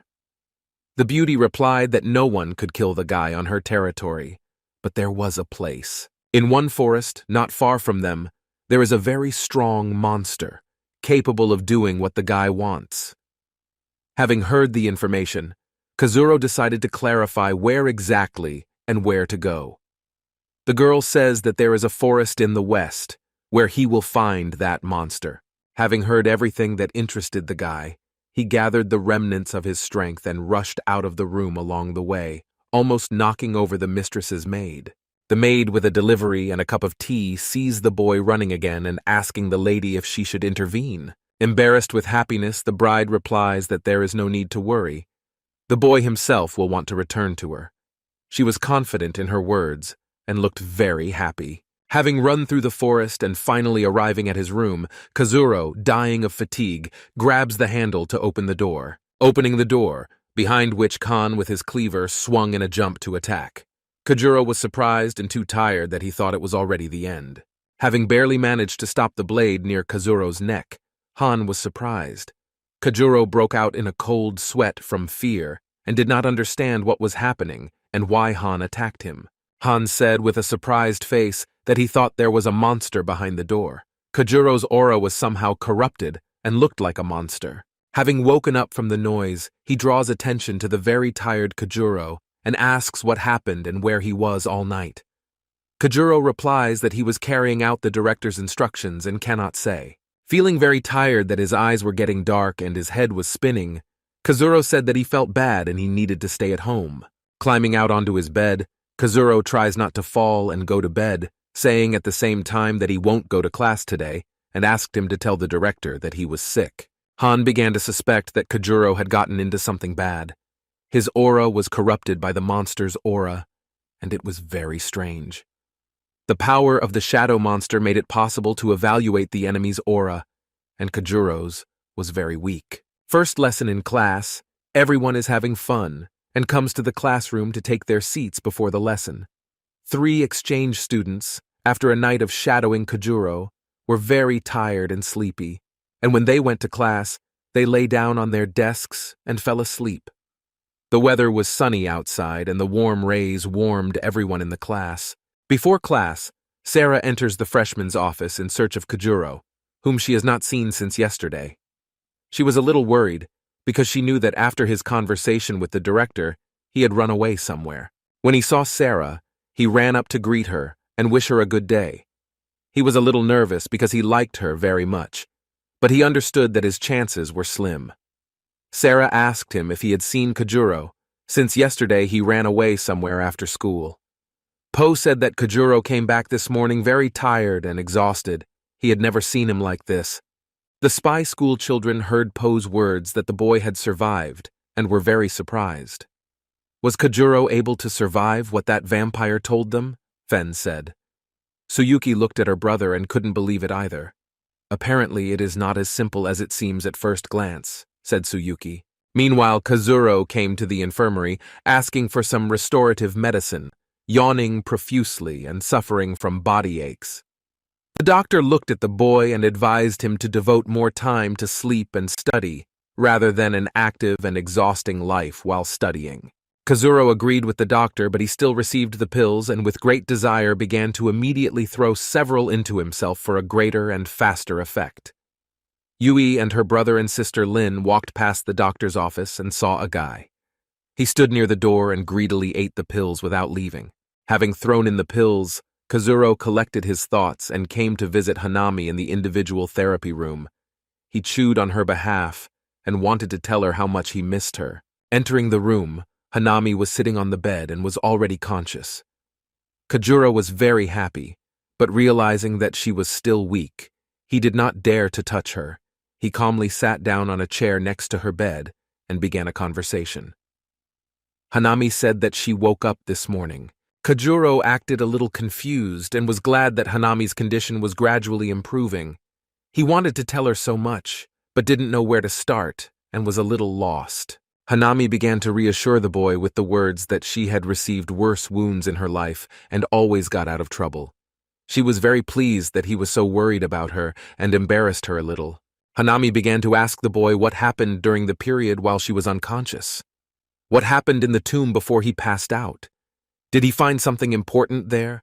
And what was that radiance of enormous proportions? Kajuro said that she asked so many questions that he didn't even know how to answer. When he woke up, he was told that Hanami was seriously injured and they didn't know if she could survive. Kazuro was very worried and wanted to go to Director Lin to pick up the antidote for the bite of his wolf monsters. Hanami felt embarrassed hearing that the boy was ready to do such an act for her sake. Hanami asked, "What about that glow and why did he fall unconscious with a scared face?" She was also very worried then and did not understand what was happening. Hoping to save the guy, she almost died herself. Kajuro began to reassure Hanami with the words that everything worked out thanks to Director Sota. He said that inside Kazuro, there was a sword monster with a very powerful force, which caused the state of fainting. Kazuro was not ready for such power, and his body did not obey. But the director was able to extract excess energy and return the boy to his condition. Hanami was very glad that everything worked out, and the condition of both of them began to improve. She was very pleased to spend time with Kazuro, and when he touched her hand, promising never to leave her and put her in danger again, she blushed deeply and realized that she had fallen in love, but she remembered that she needed to check on her mother. But Hanami's condition was still very weak. Kazuro suggested that he go and visit her mother himself, so that she would not worry about her daughter. Meanwhile, Yui and her brother and sister Lin were watching. They wanted to eavesdrop on the conversation and find out what happened in the tomb and who opened it. Trying not to attract attention, they stood neatly at the corners of the door and listened to Hanami's conversation with Kajuro. Yui began to notice that the girl on the bed looked very much like her, and her heart began to beat faster when she looked at her. She didn't understand how this was possible, and why something incomprehensible was happening inside her. Suddenly the doll monster began to crawl out of the body and reach out to the girl on the bed, making eerie sounds of sadness. Yui was surprised by this, and understood that she had to hide it quickly, otherwise they would hear them. Yui began to suspect that the girl on the bed might know something about her life, since even the monster recognized that girl. Yui was a little worried that maybe Kajuro was in the library then and was not saying rude things, but facts about the family. After talking with Hanami, Kazuro went to the hospital to visit Hanami's mother. The weather outside was warm and sunny. The hospital where Hanami's mother was hospitalized was not cheap, but they had no choice, because only there were specialists who could help Hanami's mother. Having walked along the corridors and ascended to the desired floor, Kazuro opens the doors and, a little shyly, greets Hanami's mother and introduces himself as her best friend, Kazuro. Mom was shocked and behaved very strangely. She did not expect that someone other than her daughter, a good person, would be able to come to her. Her eyes expressed concern and surprise, and the cold sweat on her face indicated fear of being in danger. She jumped out of bed in her pajamas and, unable to resist, began to kneel out of weakness and lean on her hand. Kajuro never expected this and hurried to help the woman and ask why she did it. Lifting the woman up, Kazuro sees that she has begun to cry and says that she is very glad that her daughter has a friend. She was afraid that because of her sick mother, her daughter would never be able to live a normal life and would always be alone. Kazuro was very surprised and said that they met under not very pleasant circumstances, but soon became very close and became friends. Mom asked the guy why her daughter didn't come, to which Kazuro replied that she didn't need to worry. Everything was fine with her daughter. She just had a bad fall and was now in the hospital. Mom was very scared and worried. She wanted to leave the hospital as quickly as possible and be next to her smart girl. Kazuro began to stop the woman, saying that if she disconnected from the machine and left the clinic, she might worsen her condition and would definitely not be able to meet her daughter. Trying not to scare Hanami's mother, Kazuro tried to reason with the woman not to do anything stupid and would wait until her daughter felt better and she herself came to visit her mother. Hanami sent him to prevent her mother from doing anything stupid.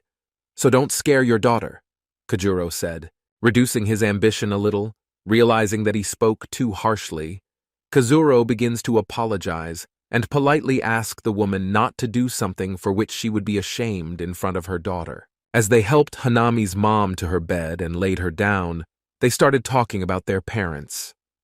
Mom asked Kajuro where his parents were, to which Kazuro said that they are farmers and work on a farm far from the city. They used to live in the city, but wanted to move and change their activities. Kazuro stayed because he needed to go and make a career for himself. Kazuro recalled that as a child she often walked with her mother outside the city, but much of her memory had already been forgotten, even though it was not so long ago. And my father was often not at home and returned late because of work. That's why they wanted to move to be together. The woman listened to the boy and said that his parents were very wise if they decided to make such changes and left this damned city. There are too many people here who can destroy everything that is so dear to you. Kajuro listened and remembered Hanami's story, how a man ruined their lives and brought their mother to such a state. Adjusting the blanket and making the woman more comfortable, he remembered that he would never forget or forgive the act of that man and would take revenge for Hanami and her mother. Hanami's mother looked at Kajuro and saw in him the hope that her daughter's life would be much better and was glad that there was a chance to one day see a happy daughter before her death. Kazuro sat opposite and, feeling the tense situation, decided to somehow influence the conversation in a positive direction. Starting to take out the fruit from the bag that he brought to Hanami's mother, he began to peel the apple and tell funny stories from their university life. Trying to cheer up Hanami's mother, Kajuro said that he lives with a boy who slept in a trash can all night and smelled terribly. Smiling and laughing, Kazuro holds out his hand holding an apple to treat the mumu and thank her for the time spent with her and for the beautiful daughter who became his best friend. She looked at him, and it seemed to her that he was familiar to her, but without saying anything she simply took the apple and thanked the boy for the sincere and cheerful conversation. She had surprise and suspicion on her face, but trying to hide her guesses. She decided to turn away. Kazuro managed to notice a strange expression on his face and wanted to ask if something was wrong or if he should bring something, to which the woman said that there was nothing wrong and thanked the guy again. She looked thoughtful and tried to remember where she knew the boy's face from. Having decided to rest, She asked the boy to leave since she needed to rest, and she was very tired. Turning to the side of the window, she began to cover herself with a blanket and pretend that she wanted to sleep. Kajuro was a little surprised, but realizing that it was not easy for her now, he agreed to leave. Having said goodbye and wished her a good day and get well soon, Kazuro, realizing that she was hiding something and knew, decided to leave the room. Approaching the door, the thought did not leave him that she might know something that would help him learn more about the absorbers and their main thing. Meanwhile, Yui stood at the hospital reception and wrote a message about where she was and what she had learned. Having followed Kajuro and learned that he had come to visit some woman. Kento Aragak, the head of the absorbers, having heard which hospital Kazuro had come to, immediately guessed who he was coming to. He was filled with abnormal joy that now he could interrogate his ex-wife and find out something interesting about the boy and how he knew her. Having written to her daughter that she would be there soon, Yui stood in the hall and waited. Suddenly she notices Kajuro, who left the ward and went to the elevator to go down and leave the hospital. Kazuro stood near the elevator and waited for the doors to open. He decided to call his father, since he would soon arrive by train from the village where they work as farmers and grow corn and nuts. Having reached him, Kazuro asked his father when the train would arrive to meet him and left the hospital. Kento arrived shortly after the boy left. He forcefully opened the doors without hesitation and immediately began asking his ex-wife questions about the boy and why he came here. He was very aggressive and strict. One look scared everyone he interrogated. Seeing Kento, the woman got very scared and started screaming at him to leave her alone. Her eyes began to water from worry, and knowing what this man was capable of, she began to scream for help. He grabbed her by the pajamas, not afraid of anything, and began to threaten her that if she didn't tell anything, then she would definitely not survive. He looked at the frightened woman and did not feel a drop of pity. He only wanted to find out information that would help figure out who Kajuro was and who his parents were. Hanami's mother knew that she would not survive and that he would get her anyway, and without an ounce of respect, she tried in every possible way to remain silent and not say anything to Kento. After a lot of insults and disrespect, the woman spat in the face of the head of the absorbers and said that she would never tell him anything. It was unexpected for Kento that such a weak and stupid woman would do such a thing. She looked proudly and a little fearfully at the angry Kento, feeling a little pleasure. Her weak body was unable to fight back, so she did this. Kento was very proud, and no one dared to do this to him. His impudence and arrogance would not leave it so easily. Without keeping her waiting long, he threw the woman onto the floor, smiling with all his might and pointing her to her place. She hit the floor. It hurt her a lot, but she couldn't fight back. Realizing that now he would only mock her and continue to beat her, she tried to at least tuck her legs and arms in order to group herself and prevent her from damaging her internal organs while screaming for help. Receiving kicks in the chest area, she experienced severe pain, but did not give up and did not say anything to Kento about the boy. She pretended that she didn't understand what he was talking about. If he so wanted to harm his ex again, then why not kill him right away and not mock him like the last scum, Hanami's mom said. He took pleasure in beating women. He felt sincere pleasure when he beat his ex and threatened that he would kill her if she did not tell why Kazuro came here. A look full of anger wanted to achieve what he wanted by any means possible, and nothing would stand in his way. Experiencing severe pain all over her body and trying to hold on, she refused to tell him anything. For all the pain he caused her and her daughter, he should be in prison, not in power. People like him only destroy people and don't care about anyone except themselves, the woman said. Leaning closer to her, the head of the absorbers grabbed her by the hair behind her head and began to lift the already badly beaten woman. He did not feel any regret for his actions and only wanted to find out what he needed to know. He continued to demand that she tell him everything she knew about the guy and screamed while beating her. Behind him, his daughter Yui entered the room and saw her father beating the unfortunate woman. She was shocked and did not understand what was happening. Kento, hearing his daughter's voice, immediately changed his face and was surprised why she came here and didn't stay downstairs. He didn't know what to say or how to explain the situation. Hanami stood at the entrance without moving, trying to digest everything she saw. Yui began to ask her father why he was beating an unfamiliar woman, and how he even dared to do such a thing. She is very disappointed in her father's behavior because she has never seen him like this. He was always kind and friendly in front of her. The father began to make excuses, saying that she was a criminal covering up for her accomplices. She doesn't want to open them, and so she has to use force. Bandits are very dangerous and have harmed many people, and they must be stopped. Standing up and walking towards his daughter, he said that it was true and began to apologize for his actions to her. Yui was no longer sure that her father was telling the truth. She remembers him always being kind, but here it is, which completely changes everything she thought about him. The woman behind introduces herself to Yui as her ex-wife, who was robbed and beaten by her father and now has to live in a hospital and eat only pills. This man is very cruel and two-faced. They are kept in power, the woman said, sighing in pain. The head of Kentu immediately began shouting at her to shut her mouth and not lie. Everything that this woman said was not true, and he never knew her, continuing to lie to his daughter. Kento was already on the verge of failure and saw distrust in his daughter's eyes. Yui, hearing the woman's words, began to cry, realizing that this was most likely true, and began to run away in tears and complete disappointment in her father. Kento wanted to catch up with his daughter, but she was against it and did not want to see him. The head was very disappointed that his daughter saw him like this, but it was already impossible to fix it. After many blows and herbs, the woman sat on the floor holding her stomach and leaning on the bed, laughing with Kento that he was so two-faced and hid all his sins from his daughter. Kento stood and looked at his daughter running away down the corridor and was very disappointed, but the matter had to be completed. Meanwhile, Kajuro had already approached the station and was expecting his father to appear.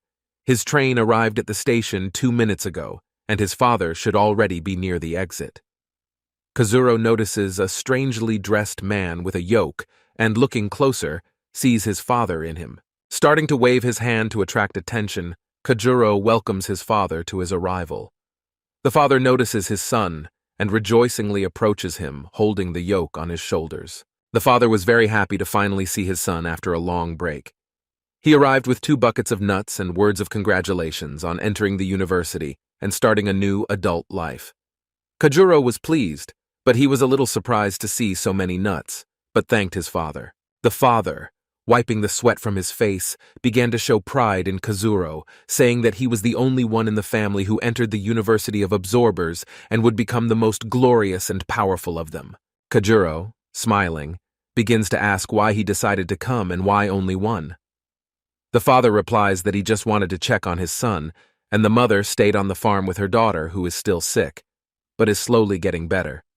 Kazuro is glad that everything is fine with them and suggests they go for a walk. Taking a bucket of nuts, Kazuro and his father told each other interesting stories that happened in their lives, smiled, and had fun. Dad looked like he was just from the field, but it made his body look more toned, and his muscles were visible. Leaving the station, the father begins to notice how many interesting things have appeared in the city, how polite and kind everyone is. In the few years he was out of town, so much had changed. Kazuro said that people really became kinder, but not everywhere. Paying attention to the large and lovely beauties around, the father became a little embarrassed. Kajuro looked at him and was a little surprised and thought that even his father looks at attractive girls. Then maybe this is normal. Deciding to remind my father that my mother was clearly more beautiful than the girl who passed by, my father became embarrassed and agreed with Kazuro.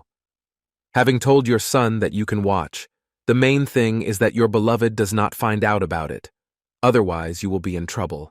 Having reached the nearest cafe, Kazuro suggested stopping and having a snack, and at the same time learning more about their life in the village.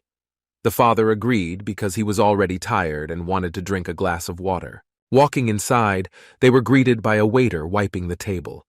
He suggested that they choose a place to land, since it was only daytime outside, and there weren't many people there. The father immediately asked to bring a glass of water to their table, and the waiter agreed. Having sat down at the table, my father immediately began to drink a glass of water and enjoyed every sip. since it was quite hot outside. The waiter came up to them to take their order and politely began asking what the guys wanted to try. Behind the father, the door was slightly open, from behind which a beggar came out and asked the waiter for some food. He entered the establishment with his bowl and asked for at least some crumbs of food, otherwise he would not survive. "I haven't eaten anything for a very long time." A pitiful and skinny face spoke of the poor condition of the greenhouse. The waiter did not listen to the guy and asked him to leave and not interfere. He now has too few people to give alms and treat the homeless man. Kazuro notices that the boy has no hands and decides to take a closer look. He realizes that this is his classmate, who helped escape from the absorbers on the night the tomb was opened, and immediately rises to greet his comrade. He had not seen them for a long time, and did not know what happened to them after the discovery. A classmate, hearing Kazuro's voice, raises his head and sees him. He was very glad to find out that the boy survived, but his condition was now much worse. Kazuro immediately called him to the table and asked the waiter to bring hot food to his friend. The boy attacked the food and ate greedily, smacking both cheeks. He had not eaten for so long that he was afraid to die because no one wanted to help him. The father watched Kajuro feed the homeless man and smilingly asked where they met. While the boys were eating, the father looked at the boys and was glad that Kajuro grew up to be kind and generous in helping others. "Did you really meet in a trash bin?" the father asked. Kajuro looked at his father in bewilderment, feeling ashamed in front of his classmate, and said that this was his classmate. They studied at school together. After the exam, he lost his arm and wanted to commit suicide, but my friend Hanami saved him by taking him in. And in general, he helped save my life when they dragged me from the tomb, Kazuro said. The father felt awkward and apologized to the boy without an arm, showing his regret and thanking him for saving his son. Kazuro watched as his comrade greedily ate the dish, that he was afraid for the others, and thought that he should ask for the others where they were and what had happened when he passed out. Having filled his belly with delicious food, the classmate thanked Kajuro. Afterwards, Kazuro asked him what happened to the rest of the guys and where did they all go. The boy, wiping his mouth, asks who this man is next to him, and is it possible to discuss this in front of him? Kajuro apologizes for not introducing his father earlier and introduces them. He was worried about the others, that even such an ordinary incident was forgotten in his head. A classmate greeted Kazuro's father, and realizing that there was nothing to hide, decided to reveal what they had seen. His face changed from smiling to frowning. He began to say that when they decided to distract the guards so that Hanami would drag away the unconscious Kazuro, there were too many opponents, and a terrible thing happened. Just before the exit, near the point of their gathering, the jock was attacked and captured. Since the absorbers grabbed him, they would definitely interrogate him. We were nearby, but we couldn't do anything because it was scary. Such a guy will last a long time and will not reveal all the secrets of our team. But everyone has a chapel. The head of the absorbers is very cruel and is capable of extracting information from anyone, so we need to save the guy if possible. Kazuro, looking completely confident and calm, agrees with the words of his classmate to pull the jock out to freedom. But to do this, he needs to find out where he is being held and how to get there. The father looked at his son and was surprised that the once very modest and cowardly man suddenly became so fearless. Kazuro was thinking out loud and thinking about how to rescue his comrade. He suggested talking with Hanami and getting them all together for further actions. The father listened to his son talk about saving his comrade and was a little surprised, realizing that this was very dangerous, but he did not try to dissuade him. Kazuro asks his father to go back to the village, since it is very dangerous for them here. Given that the absorbers are interested in Kazuro, his father agreed to go back. But this was not true, just like the fact that he is a farmer. After having lunch together and having a heartfelt conversation with their father, they said goodbye and went home. Kazuro was very happy to see his father, but circumstances force him to save his comrade. The father was also glad to see his son, and realizing how he had matured and become more independent and decisive in action, was proud of him. Kazuro and his classmate walked towards the dorm carrying heavy buckets of nuts. The father, in turn, realizing how dangerous it is to get involved with the Absorber Bureau, decides to help and save the prisoner without putting his son in danger. Lowering his head and covering it with his hat, Kazuro's father walked to the main entrance of the Absorber's office. He was very serious and ready to put an end to them, since they did not give a quiet life to his family. What he was doing was quite dangerous and secret. Approaching the entrance, there were 2 guards standing in front of him who were stern and did not let anyone through.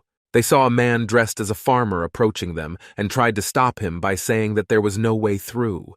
The boy's father, still not raising his head, approaches and prepares to hurt them very much. Hearing the banal ways of the guards to stop the man, the father smiled, doubting their competence, and raised his head and opened his face, lifting his hat, taking out the magic box from his pocket. The father, without saying anything, activates a powerful artifact and begins to pull monsters out of the absorbers. Unfortunately for the enemy, such an artifact can kill, depriving the bearer of the monster. Feeling intense pain from the loss of the monster's soul, the guards fall to the ground unconscious. The father, without raising his head, walks by holding an artifact in his hand, which is a very dangerous weapon against any absorber. The guards fell to the ground, their bodies did not move. The father passed, and his robe fluttered in the wind.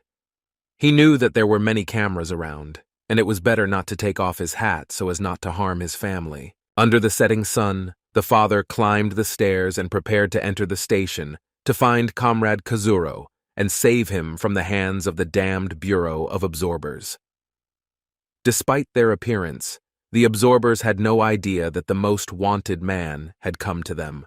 Entering the corridor, where there were many absorbers and they were all fussing, as there were many robots to capture various criminals. One of the absorbers notices a suspicious man entering without security escort. Holding a folder with documents, she decides to approach and ask the man how he got here. Asking questions to the man, the father did not react in any way and simply stood with his head down. There was noise and commotion all around. Everyone was going about their business. But when they heard one of the employees begin to raise her voice at some man who entered their office, they began to pay attention. The girl notices that the suspicious person who came in had a very strange box in his hand. At first, she did not attach any importance to this, but the feeling that something was wrong here did not leave her.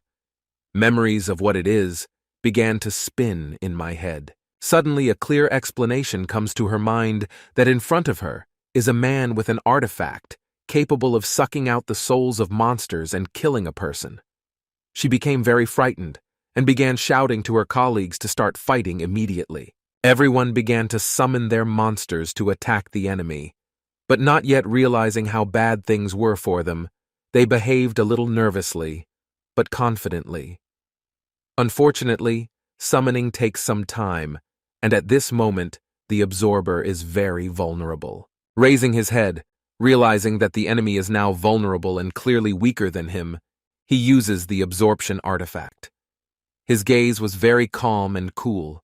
There was not a moment of hesitation to hurt anyone. Experiencing terrible pain from the monster's soul being pulled out, the entire department was exposed to the attack of a strong hunter, and they had no chance.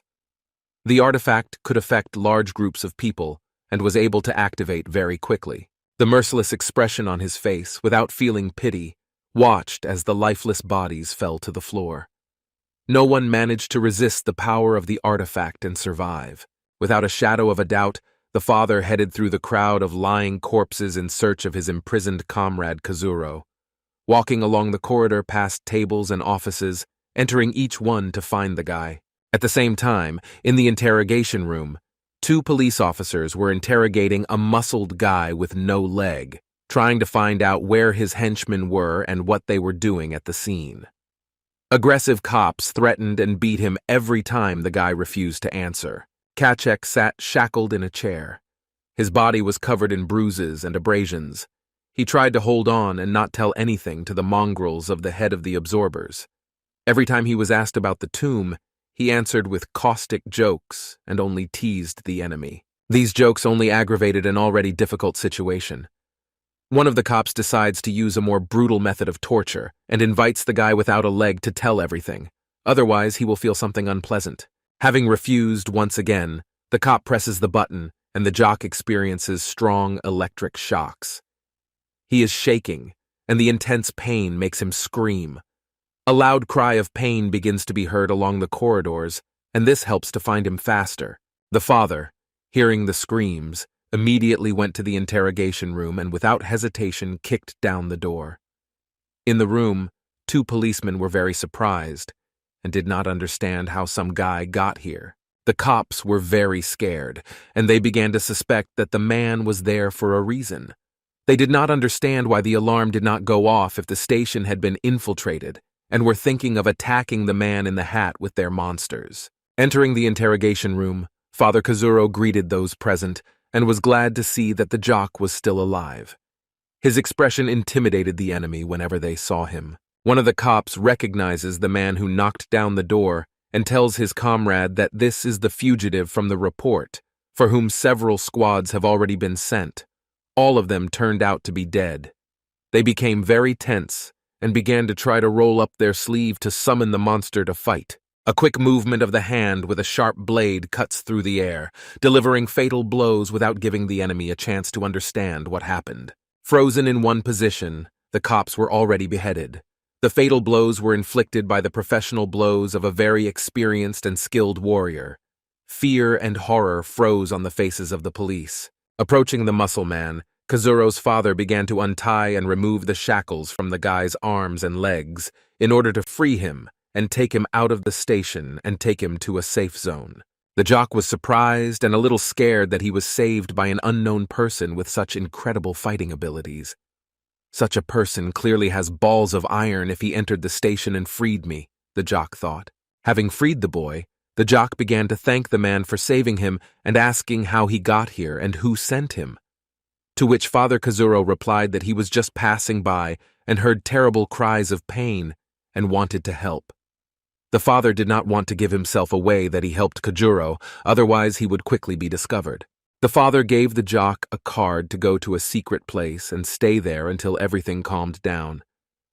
With trembling hands, Kachek takes the card and promises to do whatever the man tells him. Walking along the corridor back to the exit, the jock was frightened, realizing that the man who saved him was so strong that he could single-handedly cope with an entire area of absorbers. Kachek looked at the secret savior and was amazed at such a level of composure and calmness in front of the enemy without receiving any damage.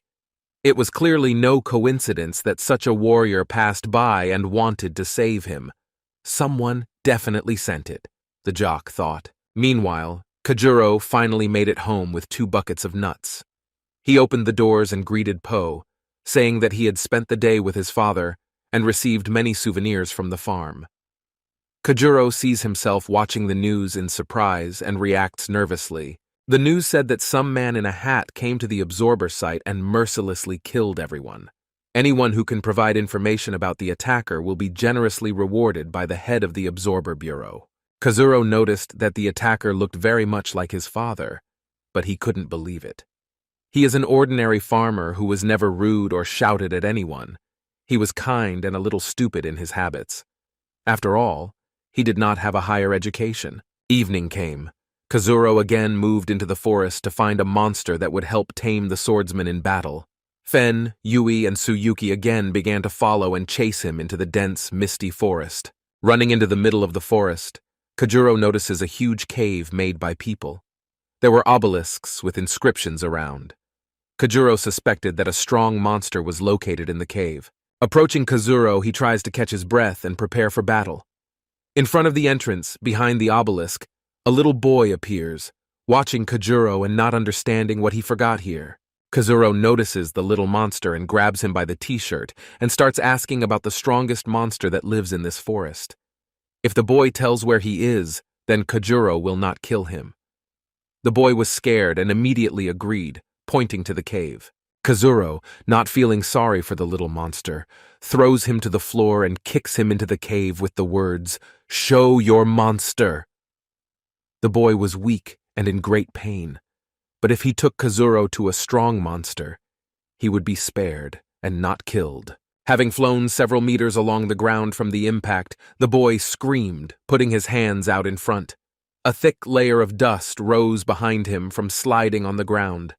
The cave was abandoned long ago and covered with cobwebs. At the end of the corridor there was a large room where two monsters sat and ate a corpse. They chomped loudly and did not hear the boy's screams.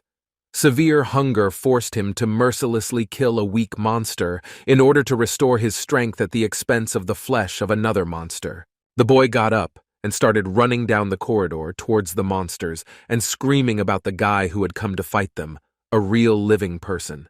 One of the monsters heard the boy's words, was distracted from eating his hand, and raised his head, becoming interested.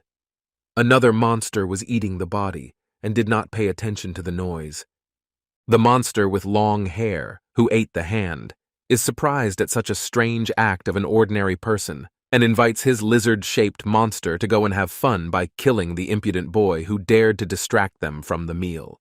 Realizing that he had not eaten fresh human flesh for a long time, he was pleased with this opportunity, but he did not want to figure it out himself, since he was rather weak, and sending his servant was a very good idea. The lizard monster, rising from its knees after eating the corpse, agrees to go and kill the boy and taste fresh human flesh. Although the lizard was a servant, he was also a very strong monster, capable of fighting many absorbers. The boy was on his knees and said that the boy was standing in front of the entrance and asking the strongest monster to come out and give him a fight.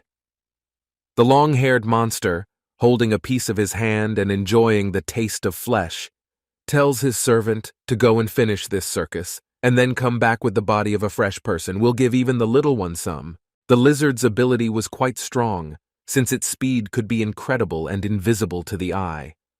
While the master monster was eating the corpse, he was already imagining the taste of human flesh and was waiting for his servant to deal with the boy.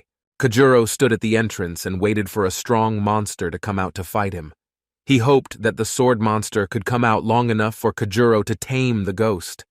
The silhouette of a monster had already begun to appear from the cave, approaching him at high speed.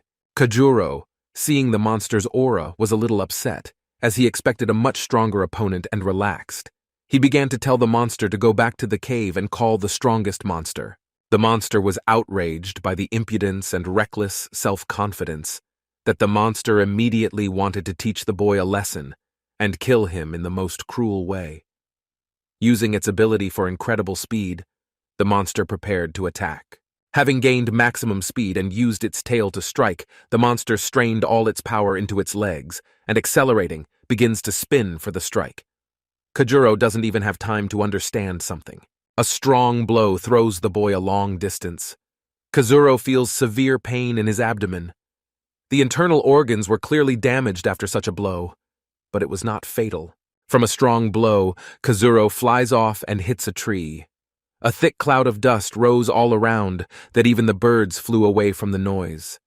The lizard monster was pleased and thought that the boy certainly would not have survived such a blow. Having received numerous injuries to internal organs and broken ribs, Kajuro was coughing up blood and could barely stand on his feet. The left arm was broken, but the monster swordsman did not show up. Kajuro understood that this was not enough, and it was necessary to bring the lizard so that it would finish off Kajuro. Barely breathing and holding back from the pain, Kajuro began to provoke the lizard by the fact that he had very weak blows, just like his sister, raising his right hand and showing his middle finger. The lizard monster approached the guy slowly, without fear and completely confident in his victory. With a quick movement, the lizard strikes the guy in the chest. Kajuro didn't even notice how the monster had already hit him. From deep shock, the boy did not feel pain in the first second of the blow. The lizard monster with its blow slammed Kajuro into a tree trunk, using a very strong and fast blow.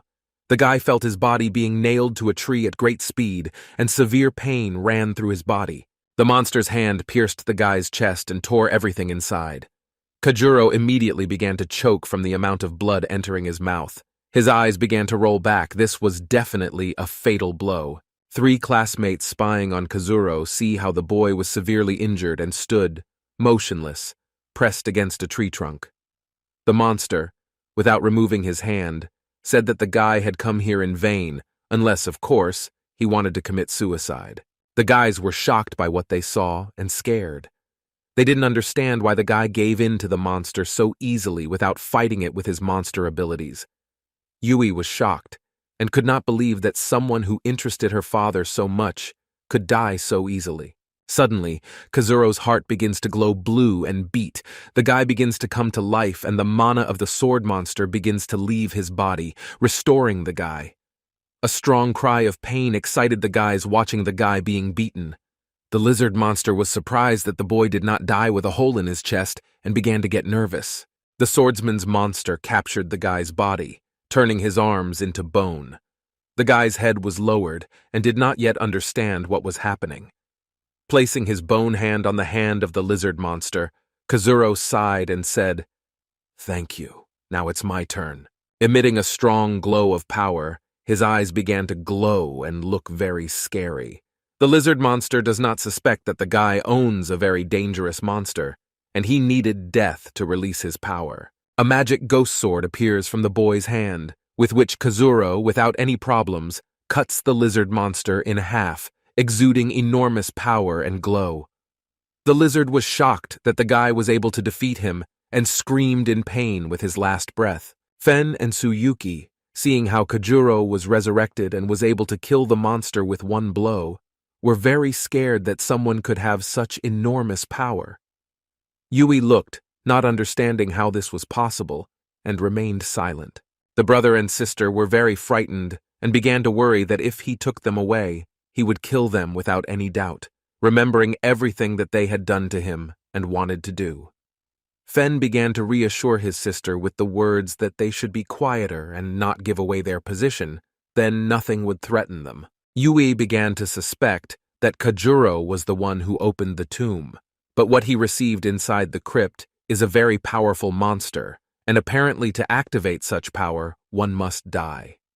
Yui thought that now she had to convey her thoughts to her father, but remembering his actions in the hospital, she didn't really want to talk to him yet. Suddenly she notices that Kajuro's body stops glowing and restores his arms and body. Apparently this ability does not last long and is a weak point, the girl thought. Kazuro, seeing that his body was changing, but he was still unable to talk and conclude a contract with the ghost swordsman, began to worry and try to come up with something.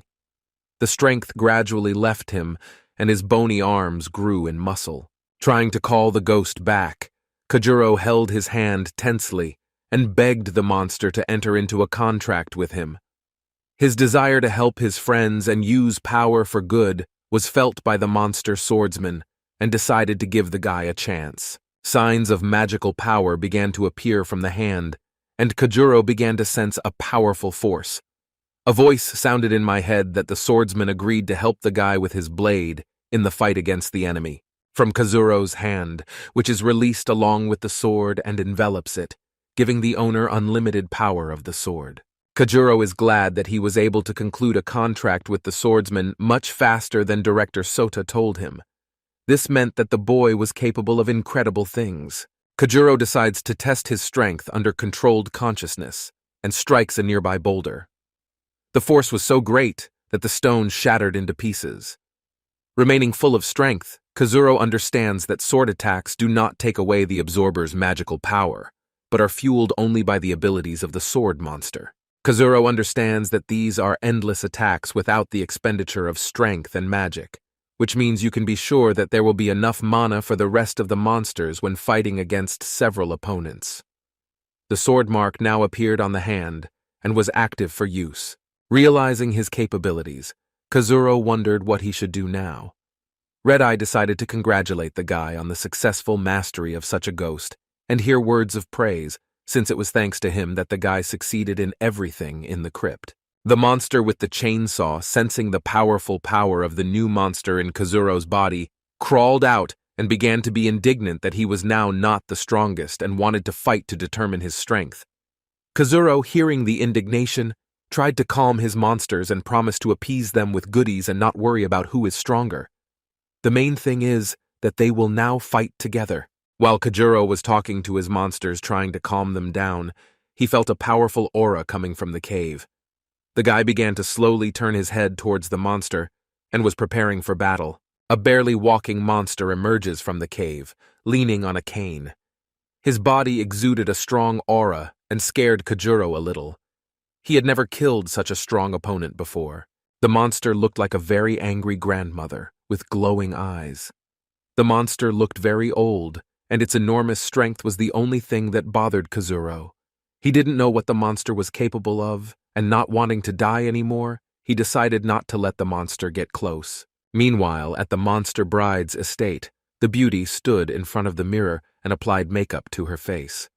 Having painted her lips with poisonous red lipstick, she used the paper to remove the excess layer of lipstick. While she was putting on makeup, the maid knocked on the door and entering began to tell her that the beloved lady of the bride was in danger. He went into the old forest and fights a long-haired monster. The bride, hearing that Kazuro had taken such a step, began to change her face with excitement. She began to scream in anger at Kajuro and worry about her lover. The maid added that she was told that Kajuro was able to kill the assistant of the long-haired monster and is now fighting with him himself. Hearing that Kajuro was able to kill the strong servant of the long-haired monster, she was surprised and glad that her fiancé was quite capable of killing such a monster. But worried about the guy's life, she decides to send help to her lover. The bride orders her best warriors to be gathered and sent to help Kazuro. The maid, lowering her head, promises to convey the order to the soldiers and thanks the bride for the right decision. The maid, leaving the estate, took a whistle from her pocket. Taking a deep breath and drawing in full lungs of air, she began to whistle, calling for the lady's warriors. The sounds and stomping of monsters began to be heard on the street. Rising from the ground and listening to where the sound was coming from, the monsters moved towards their mistress's estate to serve her and give their souls for the happiness of the beautiful bride. The monsters approached the house and waited for their mistress. At the noise of his warriors, the monster bride came down the stairs towards them and began to tell them the reason why they were called. Telling that her husband was attacked by monsters and he needs help, she sends her army into the depths of the dark forest. Meanwhile, 3 school children who were spying on Kajuro watched as some strong monster and his servants approached him. They thought that now Kajuro definitely had no chance to survive and win. Even Yui felt the strength of that long-haired monster's aura and knew that he was strong. Kazuro realized that in front of him was a very strong monster with his servants, and it was very dangerous to fight with them. There were too many of them, and Kazuro decided to try to negotiate and not continue the fight. Kajuro began to apologize to the long-haired monster for the death of his servant and ask him to let him go. The long-haired monster was very angry with Kajuro for killing his strongest monster, and for this, he would not let him go anywhere. Death is the only thing that awaits Kazuro. The enraged monster begins to order his monsters to attack the guy and tear him into small pieces. Kazuro, hearing that no one would let him go and that he had little chance against such a crowd, began to gradually retreat back. The long-haired monster took out his dagger and pointed it at Kajuro, ordering his monsters to attack. The monsters rushed to attack, and one of the monsters, using its sharp claws, extended its hand and wanted to cut the boy. The rest of the monsters were also ready to grab Kajuro's body and tear it apart. Bent down on Kazuro and was ready to cut the guy, but an unexpected blow from the shadows cuts off the monster's head and kills him. The rest of the monsters did not understand what happened and stopped. Suddenly, a monster appears in front of Kajuro and saves him from the attack. Kajuro is happy that he was saved and does not understand why the monster helped him. He was big and strong with a huge cleaver, with which he cut off the monster's head. Kajuro recognizes this cleaver and understands that this is the monster who was supposed to marry the monster's bride, and he replaced him and saved him from family life. Kajuro felt awkward and asked how he knew he was in trouble and where he was. A monster with a cleaver points his finger at a crowd of monsters led by a monster bride. She gathered her best warriors to save you. Kajuro was surprised that the one he doesn't reciprocate was trying so hard and trying to save him. Having led her army to the center of the old forest, with a loud cry, she directed her monsters to kill the enemy and bring the long-haired monster to her.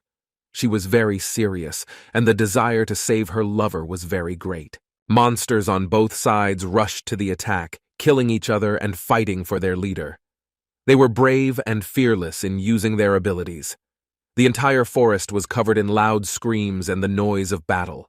In battle, the monsters showed all their abilities trying to defeat their leader and survive.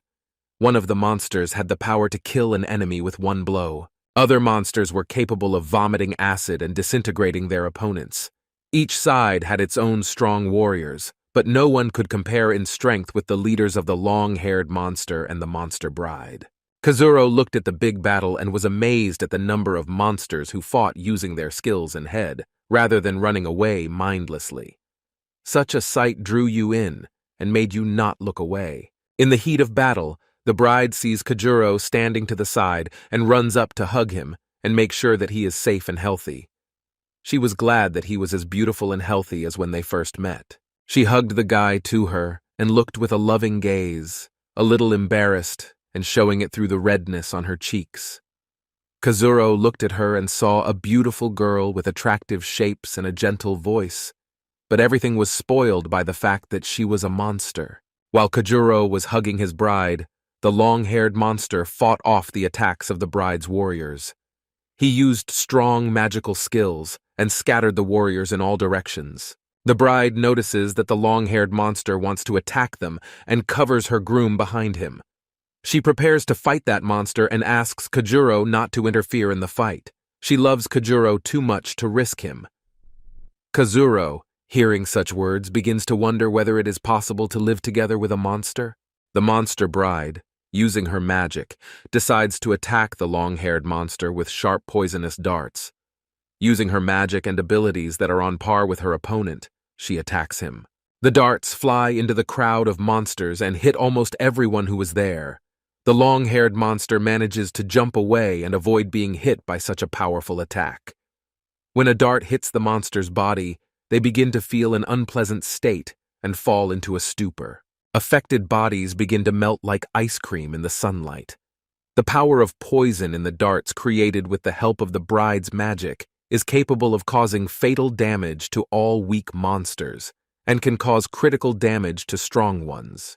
Kajuro saw what was happening and was amazed at the monster bride's abilities. This ability can hit many targets and cause enormous damage to weak monsters.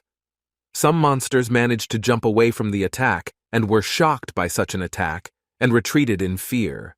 The long-haired monster knew how to control and kill the enemy with the help of voodoo dolls. He was very angry that the bride came to his territory with a crowd of monsters and started a massacre. Realizing that she does not compromise on force, he takes out the doll to teach the beauty a lesson. Pointing the doll at the beautiful monster, the long-haired monster began to damage the doll and connect it with the bride. While everyone was fighting and not paying attention to him, he managed to create strong voodoo magic and prepared to harm the beauty. The small hay doll with magical properties was ready. The long-haired monster, using a thick needle, begins to pierce the doll in the heart area. After this, the monster immediately began to look at the bride, checking whether the voodoo magic had worked on her. The monster bride, covering her groom Kazuro, watched the fight and tried to control that no one would come into the back. Suddenly she feels severe pain in her chest and begins to fall exhausted. Kazuro saw the monster bride fall to the ground, and fearing for her condition, he ran up to her. Approaching, he begins to lift and press him to himself, asking if everything is okay. The girl, having received a severe wound, says that she received a wound, but not a fatal one. She looked at Kajuro, who was sincerely worried about her, and she was pleased. She could not allow him to be killed in front of her eyes, and began to fight the wound, using her defensive abilities. Kazuro said that he would not allow her to die, and would help. Having filled her heart with feelings for her beloved, the monster bride begins to use her most powerful magic, gradually rising above the ground. She was preparing to teach the long-haired monster a lesson and finish him off. The long-haired monster notices that the bride begins to use strong magic and responds in kind. Using his powerful abilities, wrapping himself in mana for protection and preparing for a counterattack. Having risen into the sky to meet the bride, a battle ensued between the two strongest monsters on the territory of the university. The ringing sounds and powerful blows looked like fireworks in the sky.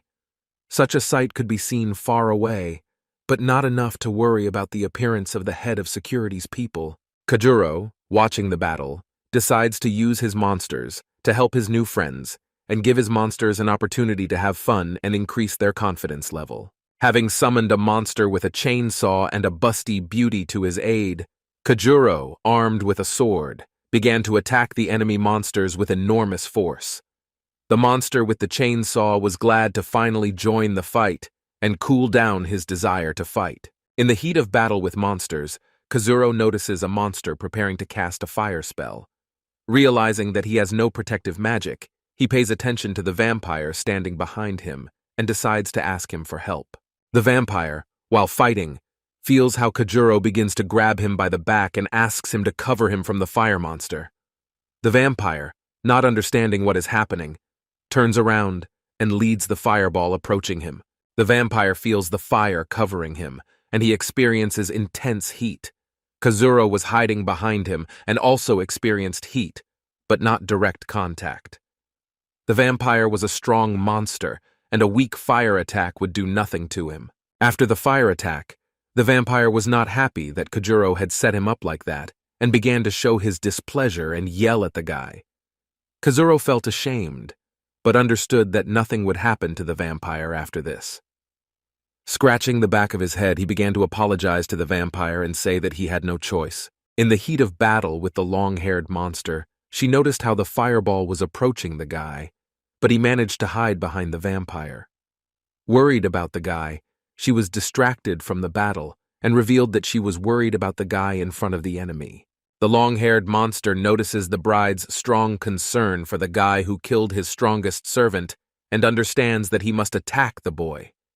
Using his sharp and durable needles, he decided to attack the guy while the bride was distracted. The long-haired guy uses a throw boost and uses his needles to throw them at the guy. The monster bride manages to notice that the attack is on the guy, and using her abilities, tries to save the boy.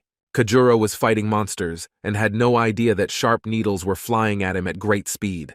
Suddenly, a huge, beautiful flower appears in front of his head and takes the blow of the long-haired monster. The long-haired monster was puzzled by the fact that all his attacks were successfully repulsed.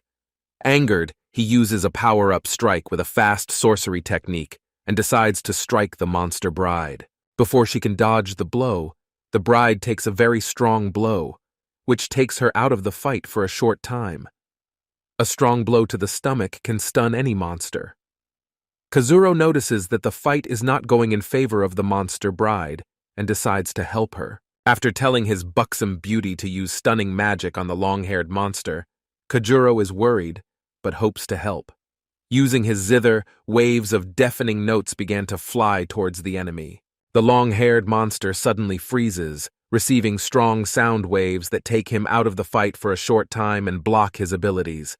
The monster fights with such force, but cannot win, and any attempts are even. The monster bride took advantage of the moment and pulled the needles out of herself, experiencing severe pain. She began to try to quickly heal her wounds and figure out how to attack the long-haired monster so that he would not have time to defend himself. Kajuro did not count on the bride's intervention and decided to finish the fight himself by asking your chainsaw monster for help. The monster with the saw readily agreed and launched Kajuro at the long-haired monster. Kajuro was flying with his sword and wanted to quickly kill the monster. Flying up to the monster, the boy begins to use his sword and fill it with powerful force to strike. The long-haired monster slowly begins to come to his senses and notices the boy's approach. He begins to try to escape from the stun and block the guy's attack. The sword was already approaching the monster's body and began to intensify its glow, showing its growing strength. The long-haired monster doubted that the boy would have the strength to break through his protective magic and smiled nervously, hoping to survive. The unexpected enormous power of the blow knocked the long-haired monster to the ground. A huge flash from the impact lit up the entire sky within a radius of several kilometers. From such power, all the monsters froze around and stopped the fight, realizing that it was their leader flying to the ground. Kajuro landed after the blow next to the remains of the body of the long-haired monster and stood proudly, holding a sword in his hands. The mighty monster was dying, exuding its power as if fiery tongues of flame were coming out of it. Among the remains lay the monster's soul stone. The monster of the bride rose above the monsters of the enemy and invited them to surrender in an amicable way. Otherwise, they would be killed without a shadow of a doubt. The monsters looked at the remains of their leader and realized that they had no choice if they wanted to live on. The bride, with her proud and threatening appearance, showed that only she is worthy to rule this place and serve her as a great honor for the monsters. If they agree to become her servants, they must bow and kneel in praise of her. Monsters, feeling her power and realizing that they must do everything she says, otherwise they will set their minions to kill them, or the guy with the sword who killed their leader. All the monsters knelt down and began to bow to the monster bride and show her their devotion. The girl was very glad that she was finally able to put an end to the long-haired monster thanks to her brave hubby, and rejoiced. By the way, about hubby, the bride began to turn her head in search of her beloved and wanted to quickly fall into his arms and his tender arms. Realizing that he had helped her so much, she had no doubt that he was a worthy husband for such a beauty as a monster bride. Noticing that Kazuro was near the remains of the long-haired monster and was collecting something in admiration, she flew towards him. Kazuro, seeing how many monster stones were on the ground after the battle, immediately began to fill his pockets and rejoice that he could sell them profitably. And the stone of the long-haired monster was different from the others, being larger in size and purple in color, probably very valuable, Kazuro thought. Rejoicing at so many treasures and figuring out what to spend the money for them on, he didn't think about anything. The bride, flying up to the guy, began to hug the guy from the back with gentle movements of her hands, and, a little embarrassed, thanked him for his help. Hugging him tightly and snuggling as close as possible, she was happy with him and felt strong feelings. Kazuro, on the contrary, wanted to quickly unhook from her and quickly return to the location of the dorm, since tomorrow there are classes. He understood that there could be no love relationship between a man and a monster, and tried with all his might to explain this to his bride. The girl, when she heard the boy say this, began to say vulgar things, that the boy simply did not understand what he was giving up, and every time he refused to continue the evening, he only fell more in love with himself. Kazuro is once again convinced that girls are very strange and do not understand when they are rejected. Kazuro looked at the bride, embarrassed by her words, and understood that such a beauty clearly deserved the best, but not with a person. Her appearance was stunning and attracted everyone, but fate was against it. Kazuro said that it was time for him to return to the dorm since it was already late, and he had achieved his goal of fighting the strongest monster on the university grounds. The bride, having met his desire, did not stop, but saw him off, waving her hand and waiting for a quick meeting with her beloved. Meanwhile, 3 exchange students sat behind a ridge of bushes and watched what was happening. They were greatly frightened when they saw a huge fight between crowds of monsters and Kazuro taking the fight. Fen was so surprised that he didn't know what to say to the others. The only thing that came to his mind was to tell Yui to call his father and warn him about Kajuro's abilities. Yui was also frightened by what she saw and agreed with Fen's words that it was necessary to warn the head of the absorbers.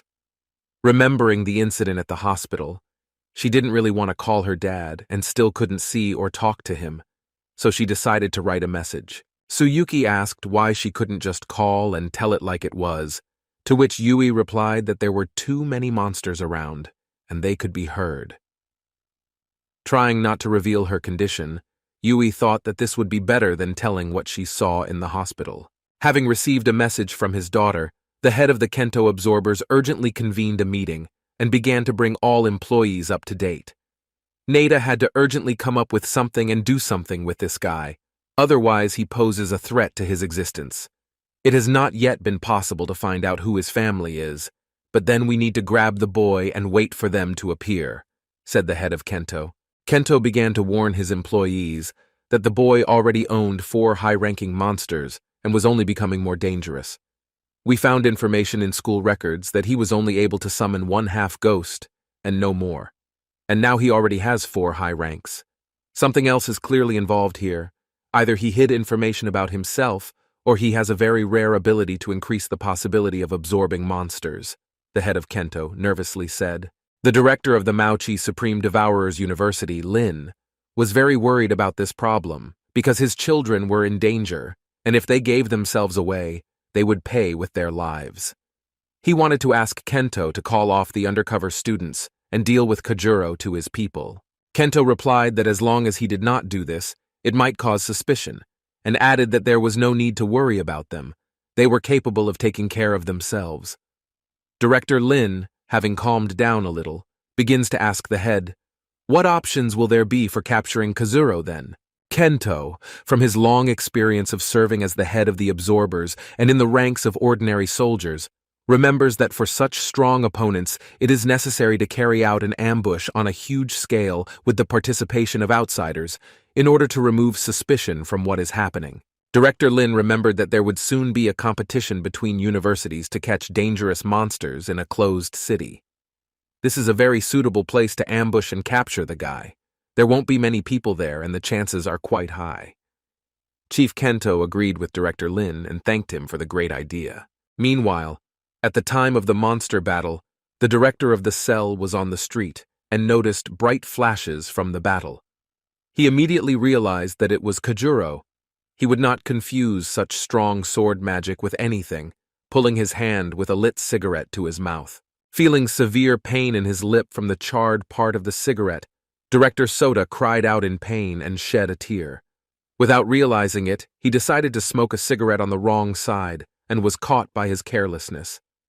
The awkward situation could have seriously damaged the respect for the director, but it's good that no one saw it. We are transported to the moment when Kojuro has already arrived in his room and is getting ready for bed. Climbing onto the second tier of the bed, he remembered that Khan had shown how to increase his strength with the help of a monster stone, and decided to try it.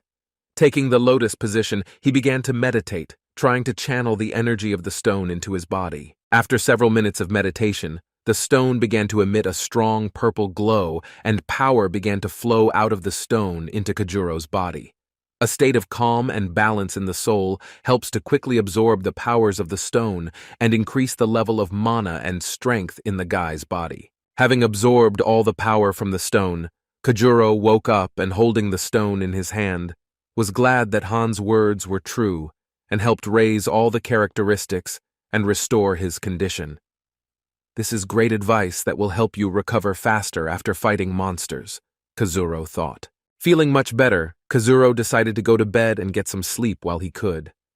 After so many events that happened that day, I really needed to rest and gain strength and vigor for the upcoming couples. Classes began as usual, and soon, Director Sota received information that a competition between universities to catch monsters would soon be held. The university must nominate groups of students to fight, and the winner will be named based on the results. After the announcement, there was a buzz in the class, and everyone was heatedly discussing who would go and exactly how many students should take part. Some wondered why the first year was also allowed to compete. Director Soda began to calm everyone down and say that no one would force anyone. The competition is exclusively for those interested. Kojuro heard such a great chance to show himself and level up, as well as collect a large number of stones, that he decided to try his hand. He recalled how during the exam he collected a whole bunch of treasures, and the money from what he sold on the black market still hasn't run out. Director Sota, seeing many interested parties, decided to clarify that they would have to act in groups. It would be very dangerous alone, and none of the participating universities would agree to allow one participant to do this. Kojuro, hearing such a prohibition, thought a little. Kojuro decided to invite Han to go with him to the competition. Kojuro began to explain that this was a great chance to prove himself and secure his future. Realizing that Han was not interested in money, Kojuro decided to lure him with a decent career ladder and a glorious future. Khan agreed, but said that it wouldn't be easy for the two of them either. Kojuro decides to invite his friend Po to the team so that he can improve his skills and be more useful. The fat man sat and played on the phone and didn't care about the competition, since he himself understood that he was weak and had no business even getting into it. Kazuro thought about how to lure his friend to participate in the competition. He is too cowardly and has a weak monster. But Kazuro knew his friend's weaknesses and decided to use a cunning method. Taking out his phone, Kazuro said that he had Sarah's number and could give it to the fat man if he went to the competition with them. The fat man was wearing headphones, but he heard the name of his beautiful Sarah clearly and turned his attention to Kazuro. Glad that Kazuro had Sarah's number, Poe reached for his phone to take the number. Kazuro understood that the fat man would definitely want the number and would be ready for anything. Poe began to beg Kazuro to give Sarah's number, and he would do whatever he asked, but he was afraid to take part in the competition, since he was very weak. Kazuro replies that Poe will be able to increase his skill level and become stronger.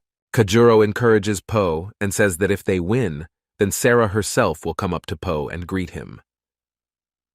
Poe thought about it and was a little scared that he would have to risk his life again, but wanting Sarah's praise was probably worth it. The guys agreed with Kazuro, but Poe was still afraid that he was too weak and might die. Kazuro sat and listened to the instructions of Director Sota and was ready for battle. The rest of the children in the class did not want to participate, realizing their abilities. After classes, Kazuro decided to come to the infirmary and check on Hanami. Sitting down on a chair next to her, he began to peel the apple with a knife. He wanted to tell her about the competition in which he wanted to take part with his classmates. Having finished peeling the apple, Kazuro gives Hanami an apple so that she can eat some vitamins and get better faster, telling her about new competitions between universities, that they will be able to earn a lot and pay for her mother's treatment. Biting an apple, she says that she won't be able to do much since she is still very weak.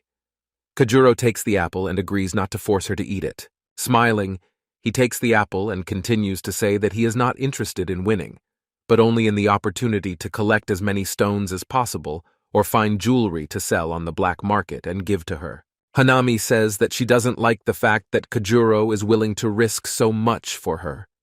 She expresses her concern and invites him to refuse, and she can find the money for treatment herself. If something happens to him, she will not forgive herself. Kazuro listens that Hanami is not happy that he wants to participate in the competition, and unknowingly begins to eat the apple after Hanami, without thinking that she was poisoned by the bite of Director Lin's wolf monster. Hanami notices that Kazuro started eating the apple and shows his displeasure, because there was her drool. Kazuro said that he was not disgusted and only began to bite and smack harder, eating the apple with pleasure. He smiled and finished the apple, saying that the apple tasted even better after her. The awkward compliment gave rise to a short silence and a strange situation. Hanami was a little surprised and didn't know how to tell Kazuro something important. Hanami, lying in her bed, said that the boy did not understand that she was poisoned, and drool on an apple could transmit poison. Kazuro, throwing the stupidity out of his head, realized that he could have made a mistake and would be poisoned by the same poison. He was very frightened and turned pale, covered in cold sweat. Kazuro immediately grabbed his stomach and began to think that now he would feel ill and would not be able to participate in the competition. Hanami starts laughing at the boy and teasing him with the words that now they will lie in the same room and eat apples. While Kazuro was visiting Hanami and entertaining him, Yui watched him and noticed that that girl looked a lot like her. Remembering how her father beat the woman in the hospital, who is the girl's mother, Yui felt awkward and wanted to talk about everything. Yui was sure that she and Hanami had something more in common than their acquaintance with Kazuro. She felt that she definitely didn't know everything about her father's life, and when she caught him beating that woman in the hospital, she was finally convinced that he was clearly hiding a lot. After pleasant conversations and a good time with Hanami, Kazuro returned to his room and decided to discuss plans for the competition. Poe approached Kazuro and asked him to give him Sarah's number while they got ready, and Han sat in the lotus position and rubbed his maple, bringing it into perfect condition. Kazuro folded the card in half and hit Poe on the head with the words that he needed to think about how to win the competition and draw up an action plan for an additional prize. When I got hit on the head, I was a little surprised. And when I heard about additional plans for the competition, I became interested in what Kazuro had come up with. Han sat further and cleaned his sword, and did not attach importance to Kazuro's words, but listened carefully. Showing on the map an interesting place in an abandoned city where they could look for supplies for the future, he began to tell them that there was an opportunity to clean out the bank and divide everything equally. Kazuro told the guys that he plans to look for money in the bank, hoping that there is still money there in order to pay for the treatment of his friend's mother. Po and Han, having heard Kazuro's words, said that they would help in clearing the bank and they didn't need anything. Po said that he would help, but he urgently needed Sarah's number. He wanted to send her an interesting photo. Kazuro, hearing Po, began to suspect that after that photo, Po would have problems with Sarah, and he refused, saying that only after the competition and nothing else. It's time for the university monster catching competition. All students gathered in a closed area in front of the entrance to the abandoned city. In addition to the participants, there were rescue vehicles and military vehicles on the territory, so that in case of an unforeseen situation they could intervene and eliminate the threat. Among the many children from different universities, Po notices that among the crowd are his classmates, exchange students from the Maochi Supreme Devourers University U, and brother Fen and sister Suyuki. They also took part in the competition, and this made Po a little tense, since Kajuro told him that they could not be trusted.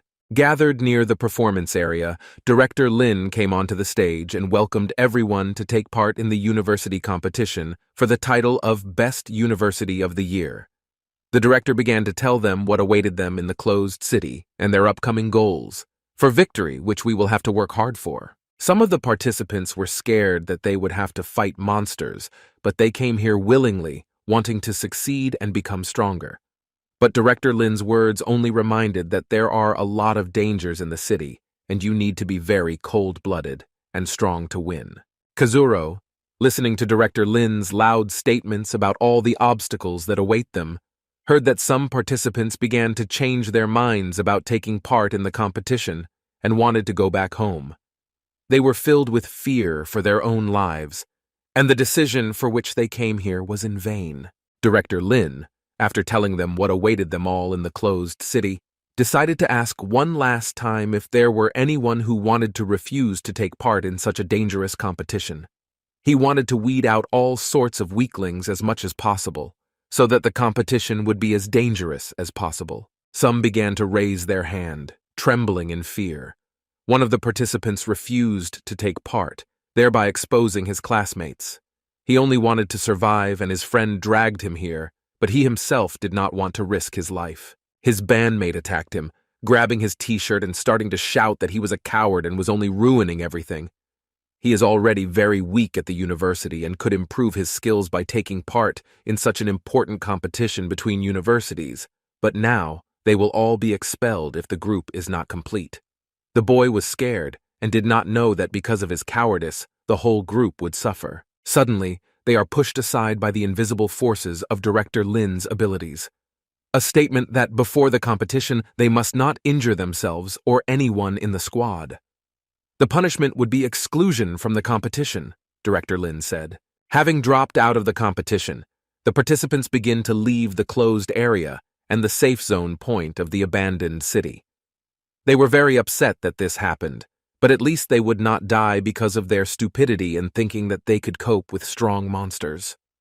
Director Lin looked after the weak children and stood near the entrance watching the others. He saw Kajuro with some guys and thought that everything would work out and they would be able to catch the boy without attracting attention and deal with his comrades, risking an accident and death at the hands of monsters. Finally, the start of the competition was announced, and large armored doors began to open in front of the guys, letting them into the abandoned city.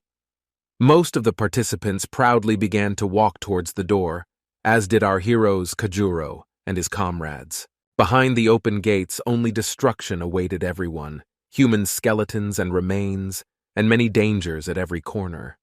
Kazuro and his comrades went inside, and passing by the remains of last year's participants, were a little scared. After walking a few meters, Kazuro stopped to look where they should go and assess the situation.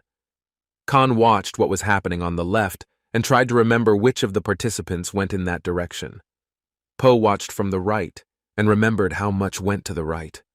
He was scared and felt fear from every dark corner of this abandoned city. Most of the buildings were covered with corrosion, began to be overgrown with moss and covered with dirt.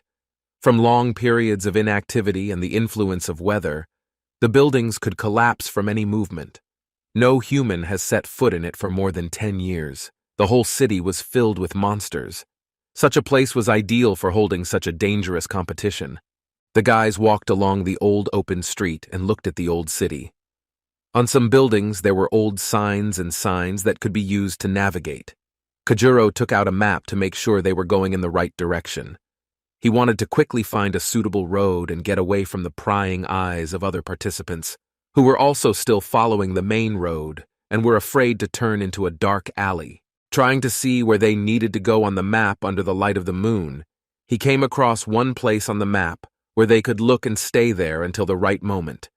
It should be safe and not far from the bank where they are going.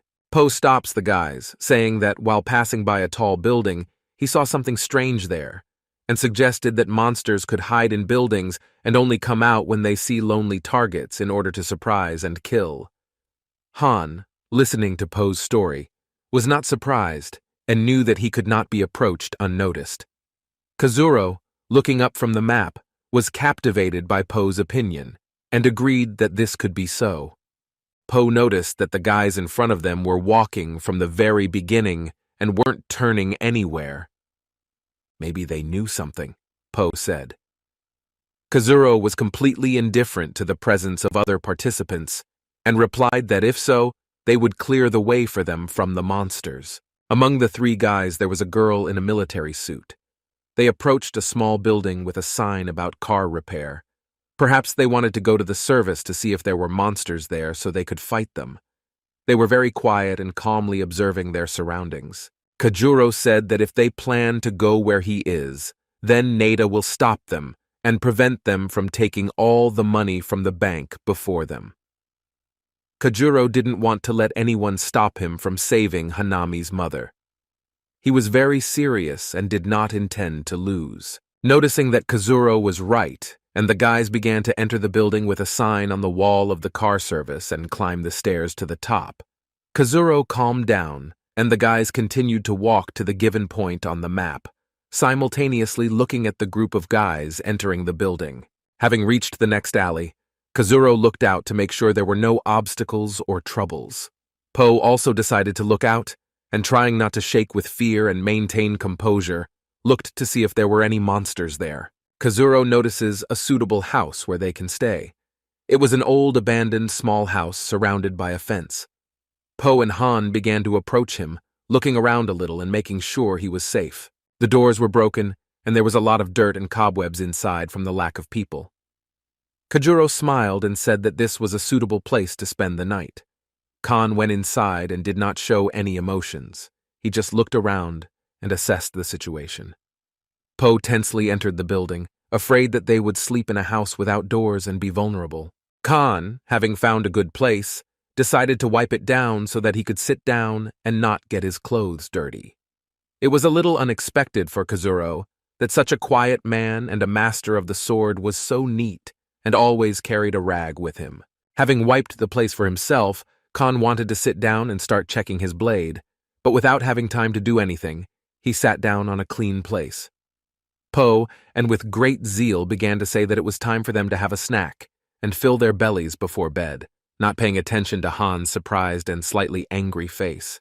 Kazuro took out crackers from their small supply of food and began to slowly enjoy eating one. Food was scarce, and they had to save money, so there was no time to waste. The competition lasts a day, and the first thing each group needs to do is find shelter for the night. Kazuro gave one cracker to Han, saying that he had to save money and would have to starve a little. Khan agrees, realizing that with large supplies, they would have to go slower and come under attack from monsters. Meanwhile, Po greedily ate several crackers at once, not thinking about the consequences. He just wanted to eat, and also Sarah's number. Kajuro began to reprimand Po that he was eating all their food and they would be weak when attacked by the monster and would not be able to cope because of such a glutton. While the guys were talking about Poe's bad deed, that he immediately decided to gobble up all their supplies, some guy comes into their house. Kazuro and Han, hearing footsteps, turn their attention to the entrance and notice it. They were a little worried, but remained where they were. It was a guy from the group that entered the building with a sign for a car service. He came to them with 2 large pieces of meat, and smiling, offered to take them, since they caught a deer in this city and cut up its carcass. And there was quite a lot of meat, and so as not to waste, they decided to share it. Kajuro and Han stood behind Poe and were surprised by such generosity from a potential enemy, and began to suspect that something was wrong. Poe was so hungry that he began to approach the boy with the meat, rubbing the back of his head and asking what they wanted for such a delicious piece of meat. The boy replies that it is a gift, and he doesn't need anything. He just didn't want the meat to go to waste. Poe was already reaching for large and juicy pieces of meat with the desire to quickly devour them. Kazuro, sensing some kind of catch, decides to stop Poe from taking the meat and manages to stop him.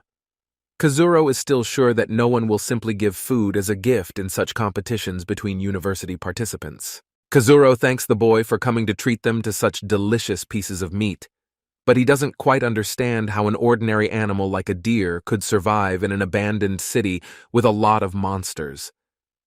But when I turned my head, I also suspected something was wrong. Khan began to come up and say that on the way he only saw ravens that flew above them, but he didn't see any other animals, and it was really strange. The guys were hungry but not so stupid as to believe some unfamiliar guy that he would bring large and juicy pieces of meat to the opposing group for no reason at all. The boy with the meat, realizing that he had to somehow get out, says that there is a zoo nearby, and the deer was behind the fence. There was a lot of grass around, and that's why he survived, and regular rains in this area filled the drinking bowl and did not allow the animal to die. There were several weak monsters around the cage that wanted to taste the deer, but they couldn't get inside. Kazuro, listening to all this nonsense, decides to play along with the guy and agrees to find out what all this nada is for, and at the same time make sure that this is a setup and this is not deer meat. If this is a setup, then perhaps other members of the group can wait for the right moment and attack. Kazuro agrees with great pleasure and, pretending to believe it, takes a bunch of 2 juicy pieces of meat from the guy. The boy gives the meat away with great pleasure and thinks that he managed to deceive the guys. Kazuro, remembering that Han said that his sword can determine the monster's abilities, thinks that the meat is not deer after all and they will find out the truth. Having given the meat, the boy got ready to leave through the broken doors of the house and waved to the guys, smiling. Such a friendly guy in such an abandoned place was clearly suspicious, and Kajuro understood it.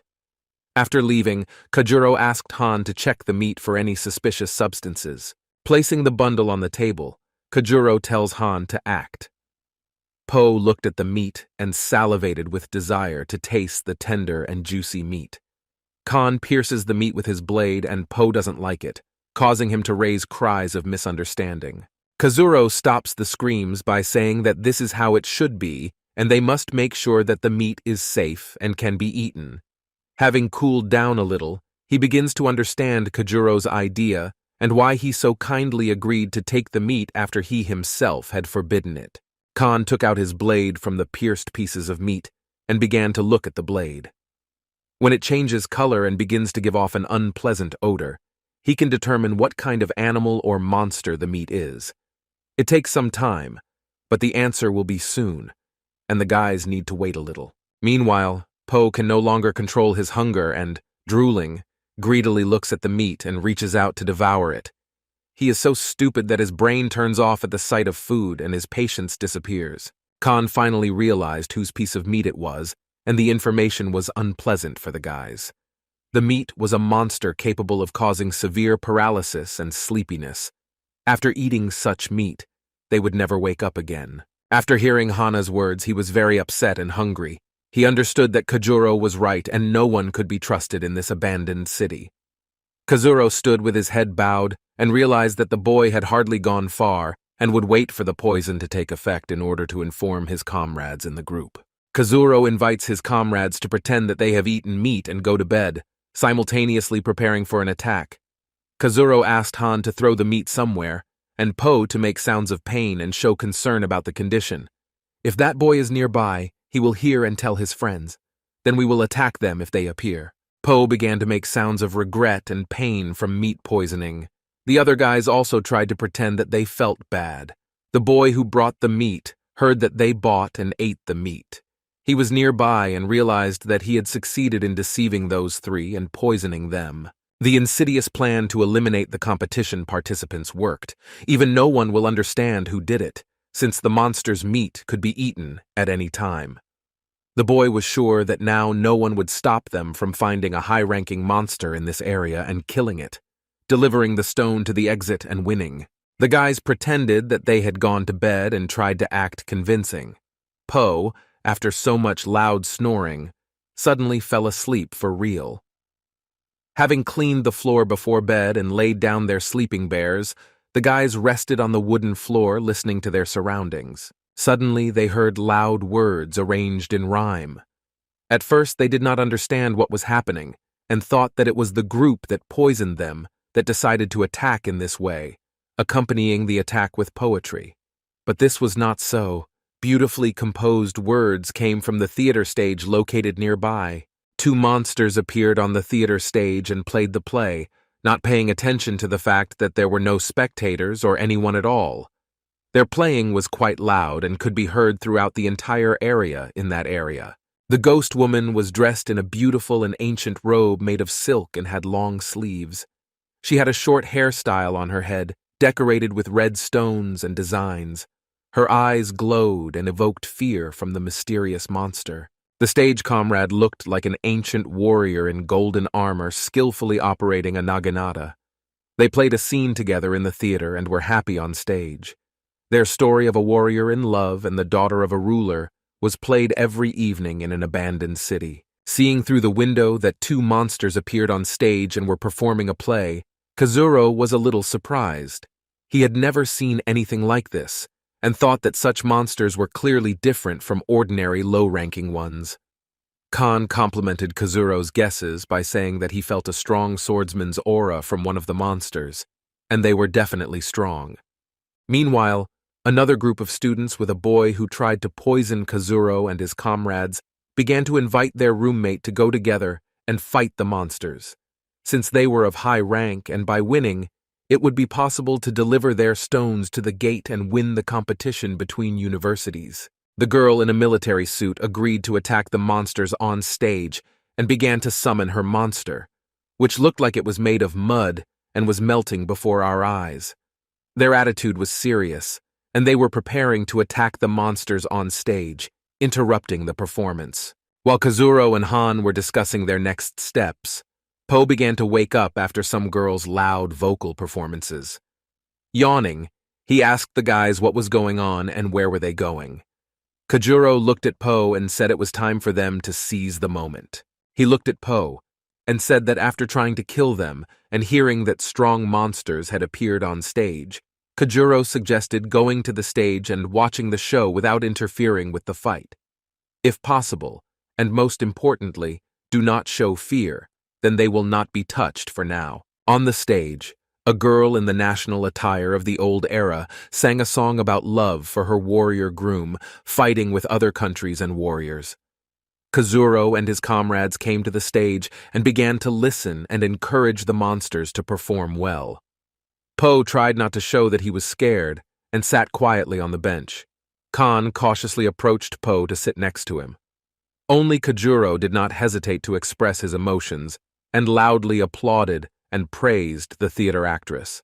A girl from the squad saw that three guys came to watch the concert and decided that the meat had a very strange effect on them, and, being poisoned, they were able to come to the concert. Probably, the poison of the meat and the song of the monster act on them like a trance and attract them to themselves, the girl in military uniform thought. She decided that the monsters would be distracted by the guys and ordered her comrades to attack the girl on the stage and quickly kill her. Having waited for the right moment, they ran towards the stage, and preparing for battle, they were confident of victory. As they approached the scene, they mistakenly thought that the monster would not pay attention to them and did not try to act quietly. A girl on stage performing a song and dancing notices how a crowd of people and a monster are approaching the stage. With its singing, the actress's monster causes paralysis in those who fled. They begin to feel strong tension in their body and cannot move under the influence of such force. The guys began to worry that everything did not go according to plan and hoped to quickly get out of the effect of paralysis. From the sudden stop and the paralyzed body, their bodies fell to the ground right in front of the actress. The effect did not last long, but it forced the attention of another monster. The guys made a big mistake by attacking such monsters without using cover and ambushes. One of the guys fell face up and notices that a monster with a naginata is approaching him and wants to kill him. Trying to move, he strains with all his might, feeling cold sweat running down his face, and images of the past begin to appear in his head. The monster with a naginata came closer in his shiny golden armor and a merciless face, swung with a desire to chop off the head of the arrogant guy who dared to interrupt such a beautiful singing of his beloved. At the last moment, the effect of paralyzing the body ends, and the boy manages to turn his head, but after experiencing terrible pain, he loses his hand from the sharp blade of the naginata. His face expresses great shock, and tears of pain begin to come out of his eyes. The guys start to get up and realize that everything is not going according to plan. One of their comrades has already lost his arm, and things can only get more difficult. Getting up from the floor, they, trying not to panic, decide to resort to using their monsters and kill the damned warrior with a naginata. The guys stood opposite a warrior in shiny golden armor and nervously tried to summon their monsters. They were sure that such a warrior would not survive against a crowd of monsters and would fall. The swordsman warrior was calm and waited. He did not try to attack, but was patient and wanted to kill every monster that dared to interrupt their performance. 5 monsters stood in front of the armored warrior at once, and each of them had to attack the armored warrior. Each of the monsters that the group of students summoned on stage were quite weak, but against such a strong monster and in a crowd, one could try to win. Monsters began to surround the stink in armor and try to attack him from blind spots while receiving as little injury as possible. One of the monsters grabbed the warrior from the back, and the other ran up from the other side to grab his left hand and prevent him from attacking with a naginata. Kazuro looked at what was happening on the stage and seeing how the warrior was beginning to be surrounded, indicating that he needed to get out of the encirclement and heal from the attacks by using his sword power. The swordsman warrior heard that some guy was giving him such advice and was extremely surprised. A group of guys whose monsters attacked a warrior in armor were very annoyed by such statements from the guy, and helping the monster that they realized that the attempt with poisoning the meat was not successful and they did not eat it, but simply pretended to be poisoned. Kajuro notices that the monster of the knight's bride is standing aside and doing nothing. He starts shouting at her to use her ability on the monsters. Otherwise, her warrior will die, and then she will die. Kajuro forced the monster actress to accept his words and act. Having gathered herself and calmed her tender and vulnerable soul as an actor, the girl, after Kazuro's advice, begins to give out high notes with her voice, forcing her warrior to rise and fight, enhancing his abilities with her voice and the power of skill. The warrior, lying on the floor surrounded by a crowd of monsters, unable to move, begins to hear the beautiful voice of his bride, and her power begins to be transferred to the warrior, forcing him to rise and give battle to the monsters who dared to interrupt the performance. Having filled his body with the magical power of his beloved, he rose from under the crowd of monsters, throwing them in all directions with his naginata. Using such power, the armored warrior takes his power to a new level and lets out a loud roar to intimidate his opponent. Without a hint of regret or fear, the golden armored warrior cut one monster in half with a powerful blow from his naginata. His body is overflowing with power and mental strength after strengthening the bride. One of the monsters decides to try to attack the armored warrior from behind, using a quick attack without attracting attention, while he is distracted by other monsters in front of him. The monster of the girl in a military suit was stronger than the monsters of the other guys. Sensing the presence of another monster behind him, The warrior in golden armor begins to heal himself, using an incredible technique of doing a back somersault while jumping over the monster behind him.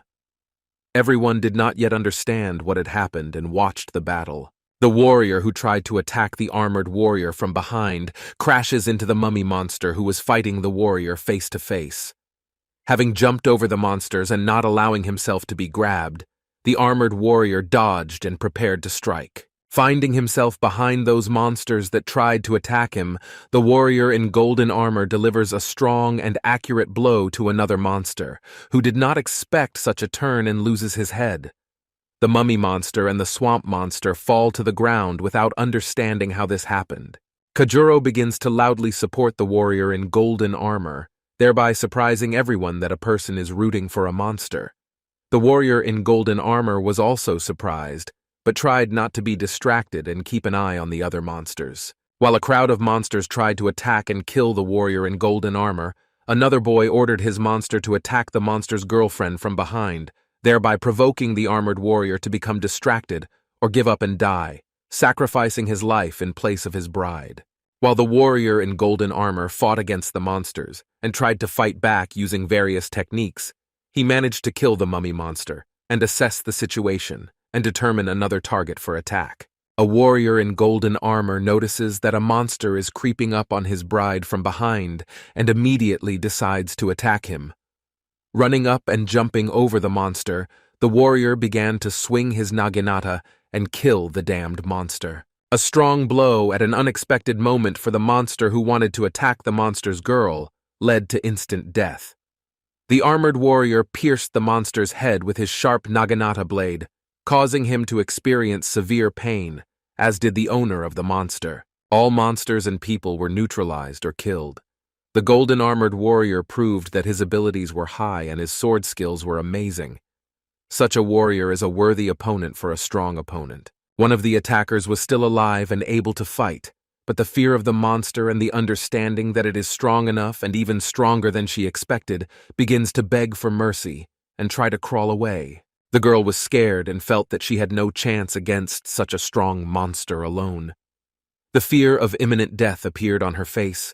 Tears appeared and cold sweat ran down her face.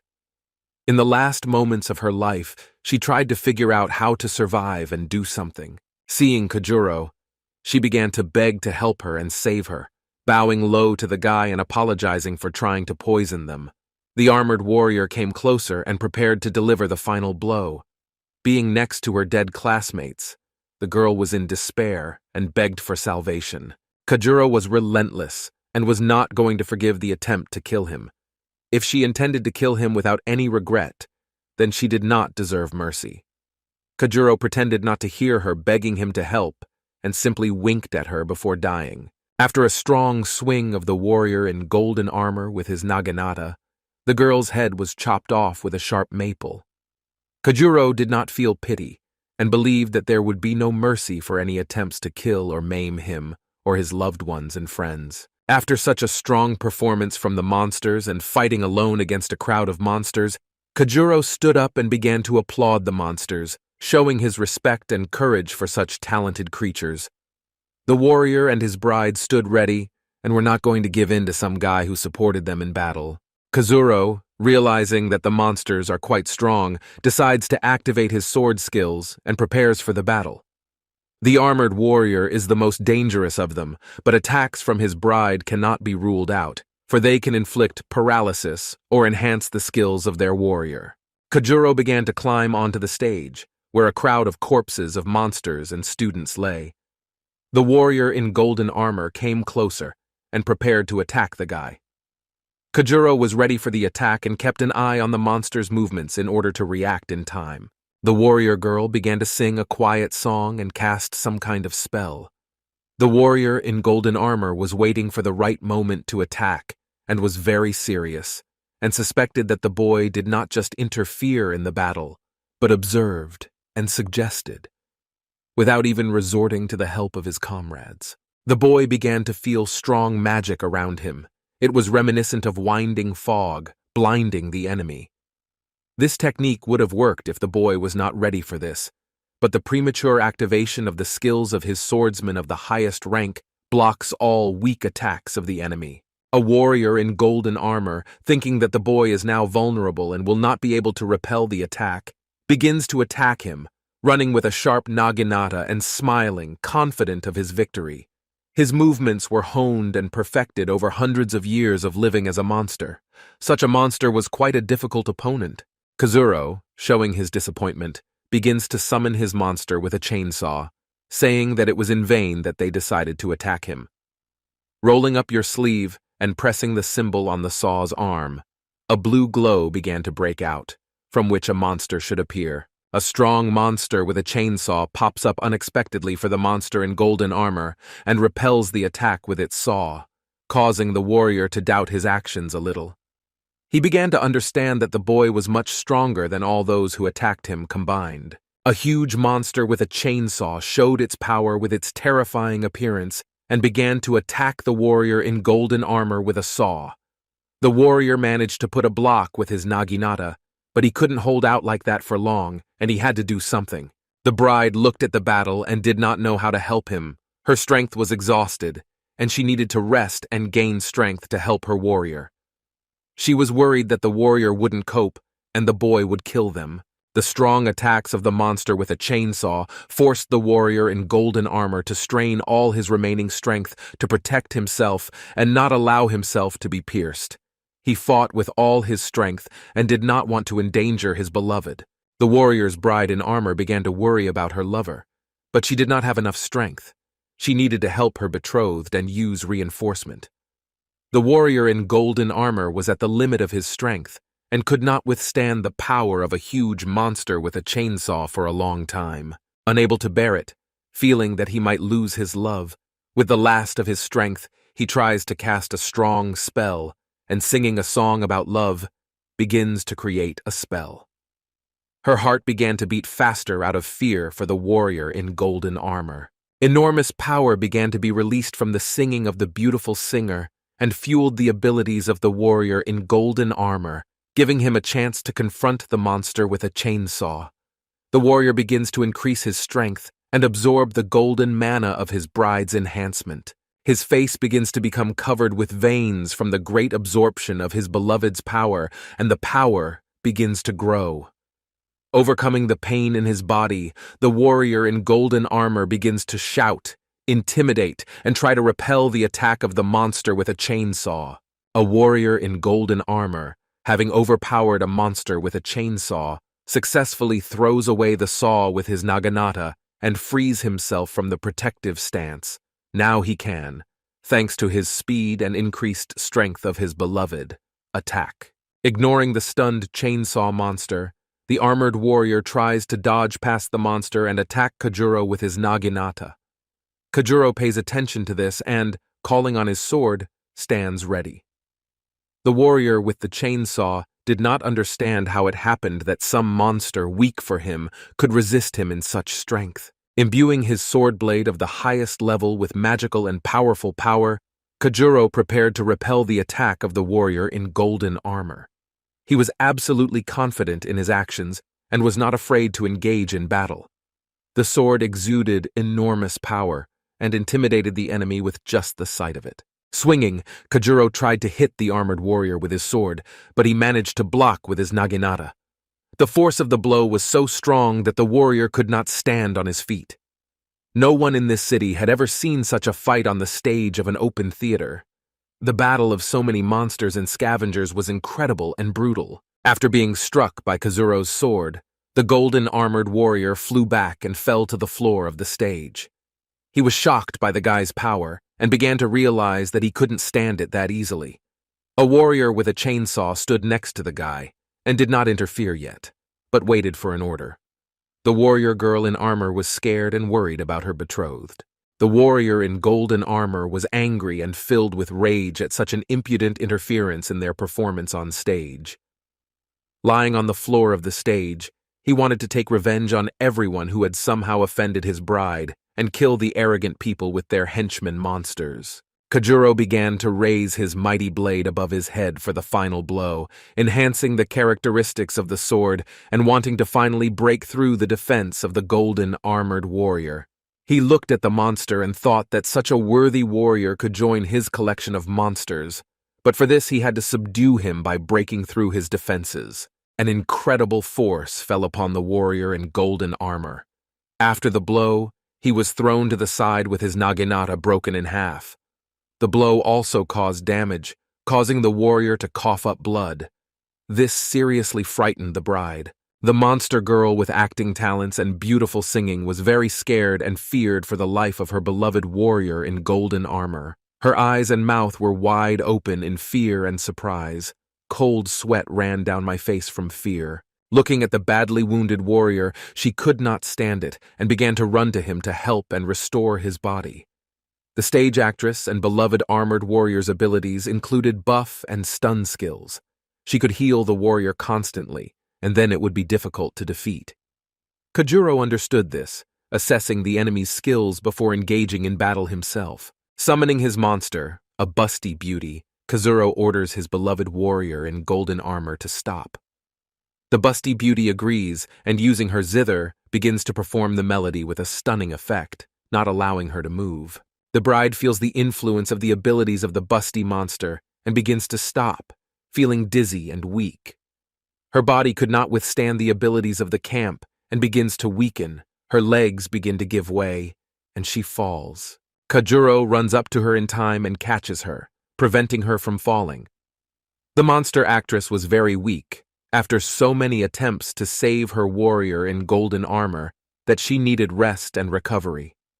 Kajuro understands that thanks to such a beauty, it will be possible to try to subjugate a warrior in golden armor by breaking through his internal defense. Kajuro begins to pull the monster girl closer to him by the waist, and while she is weak, tries to provoke the armored warrior by trying to damage his defense. The girl was not yet able to fight off the guy. Kajuro took her hand and began to say various kinds of compliments, trying to attract attention and turn her attention to himself. The warrior in golden armor was very angry, and after a strong attack with a blade, he was weak and could not get up and fight. His wounds, both external and internal, were quite severe. Hearing how the guy began to pester his beloved, he only became angrier and wanted to kill the bastard. While the warrior in golden armor was rampaging and shouting all sorts of insults towards Kajuro, a monster with a chainsaw sat on the warrior, not allowing him to stand up, pressing him harder to the ground. Pulling the corpse of some monster towards him, he decided to have a snack while Kajuro was busy attracting the attention of the warrior's bride. Kajuro began to say that he was much stronger than the warrior in golden armor and could give the girl more than the pitiful warrior. By stroking the warrior's bride on the back, he only further provoked the monster in golden armor, but this was not enough to break through his internal defenses. Kajuro, it was necessary to act more radically. The armored warrior began to try to get up, but the monster with the chainsaw was too heavy and did not allow him to do this. Kajuro pulled the girl tightly by the waist with one hand, and with the other began to touch the bride's beautiful face, saying various compliments and trying to attract attention. The girl, after so many awkward actions, began to blush from awkwardness, and realizing that she did not want to endure this because she loved her warrior in golden armor, she decided to take action. The girl, having gathered her strength a little, decides to attack the guy, and freeing herself from his tender and strong embrace, tries to hit him with her sharp claws. Kajuro quickly stops her attempt by saying that the monster with the chainsaw will cut off the head of the warrior in golden armor if she hurts him or wants to kill him. The monster with the chainsaw lowers the loudly screaming saw near the warrior's head, and pressing the gas, begins to spin the chain on the floor, producing a loud and nasty grinding sound on the concrete. The warrior in armor began to scream and close his eyes so as not to see this whole nightmare. Seeing that the boy was not joking, and that the monster was really approaching the head of his beloved warrior in golden armor with his loud and nasty roar, the girl got scared and stopped. She felt intense fear and realized that she could do nothing. Her hand stopped just short of touching Kajuro's neck. Sharp nails could simply cut the neck and kill the guy, but the realization that a loved one could die stops all attempts. Kazuro, with a slight grin, realizing that he had her under complete control, did not worry, and continued to resort to drastic measures to break the internal defense of the warrior in golden armor with the help of his dear bride. Her eyes began to cry, and her angry face was very irritated from the realization that she could do nothing. The girl was very beautiful and loved her beloved so much that she could harm him with her actions. She wanted to kill the boy with all her soul, but she couldn't. Kajuro stood with his arms crossed, showing complete confidence in his actions. He smiled and continued to show his respect and compliment the beauty. The girl, frozen in place without moving her hand to her neck, tried to fight her desire to kill the guy. The face was very tense, and tears came out in streams from the eyes. Kazuro looked into her eyes and decided to gently take her hand, moving it away from her neck and complimenting her on the softness of her skin. The girl's head dropped, closing her eyes. She stood there, realizing that she couldn't do anything, and endured everything that the boy wanted to do to her. Kazuro decided to wipe the tears from the beautiful and gentle face of the beautiful girl, showing his admiration for her attractiveness and trying to calm the girl down.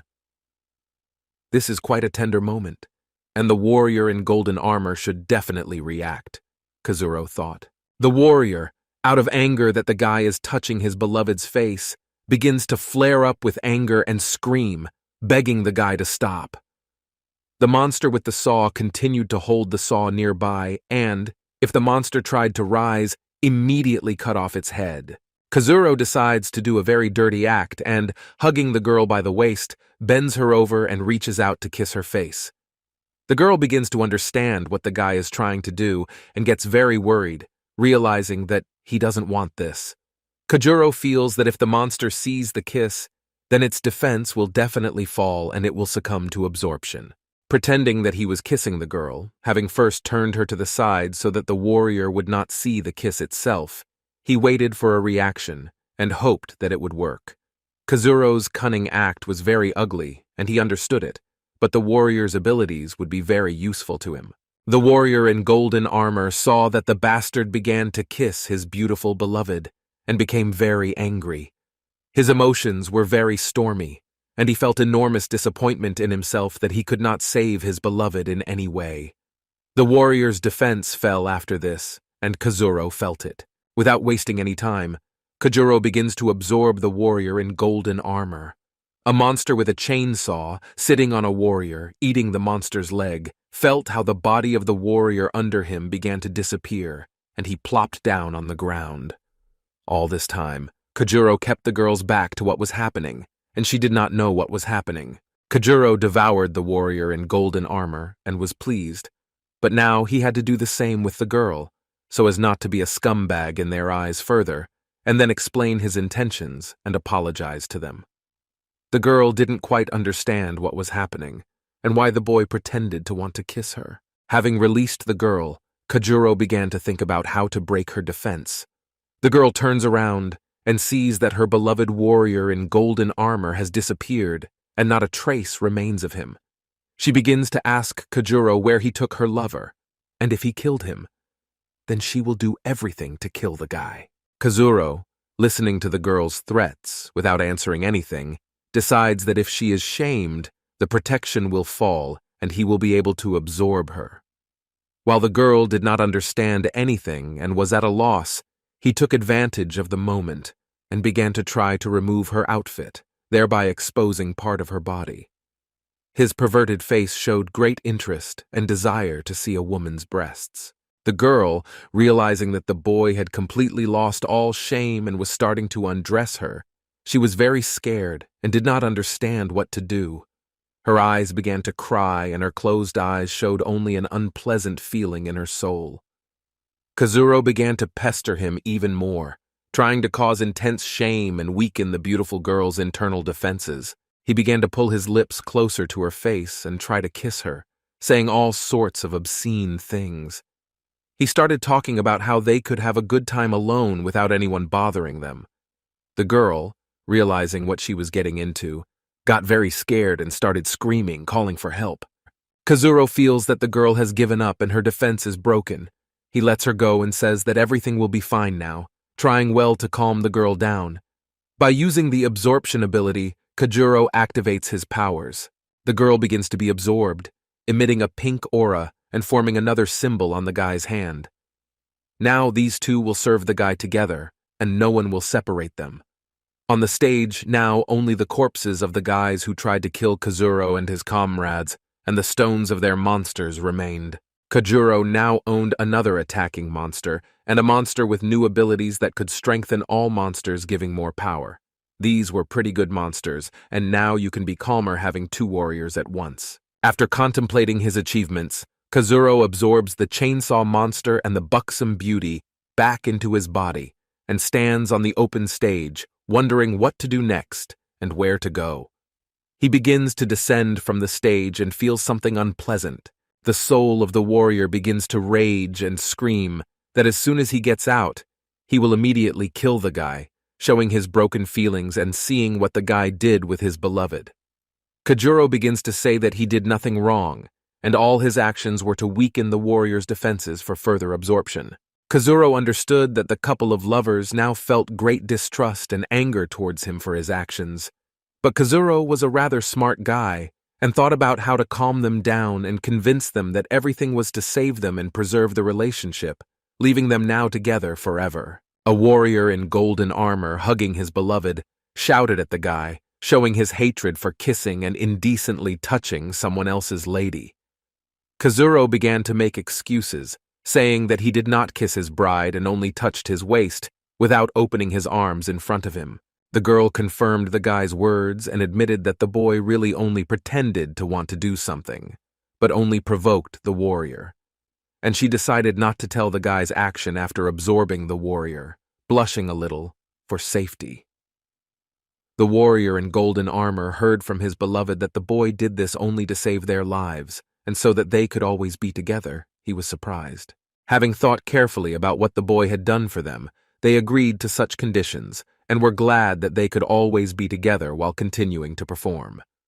The warrior in golden armor promised to help in battles for decent treatment of them and their talent for theatrical acting. After such an interesting fight and the absorption of two monsters, the guys decided to go to the house where there was a group of guys who decided to poison them.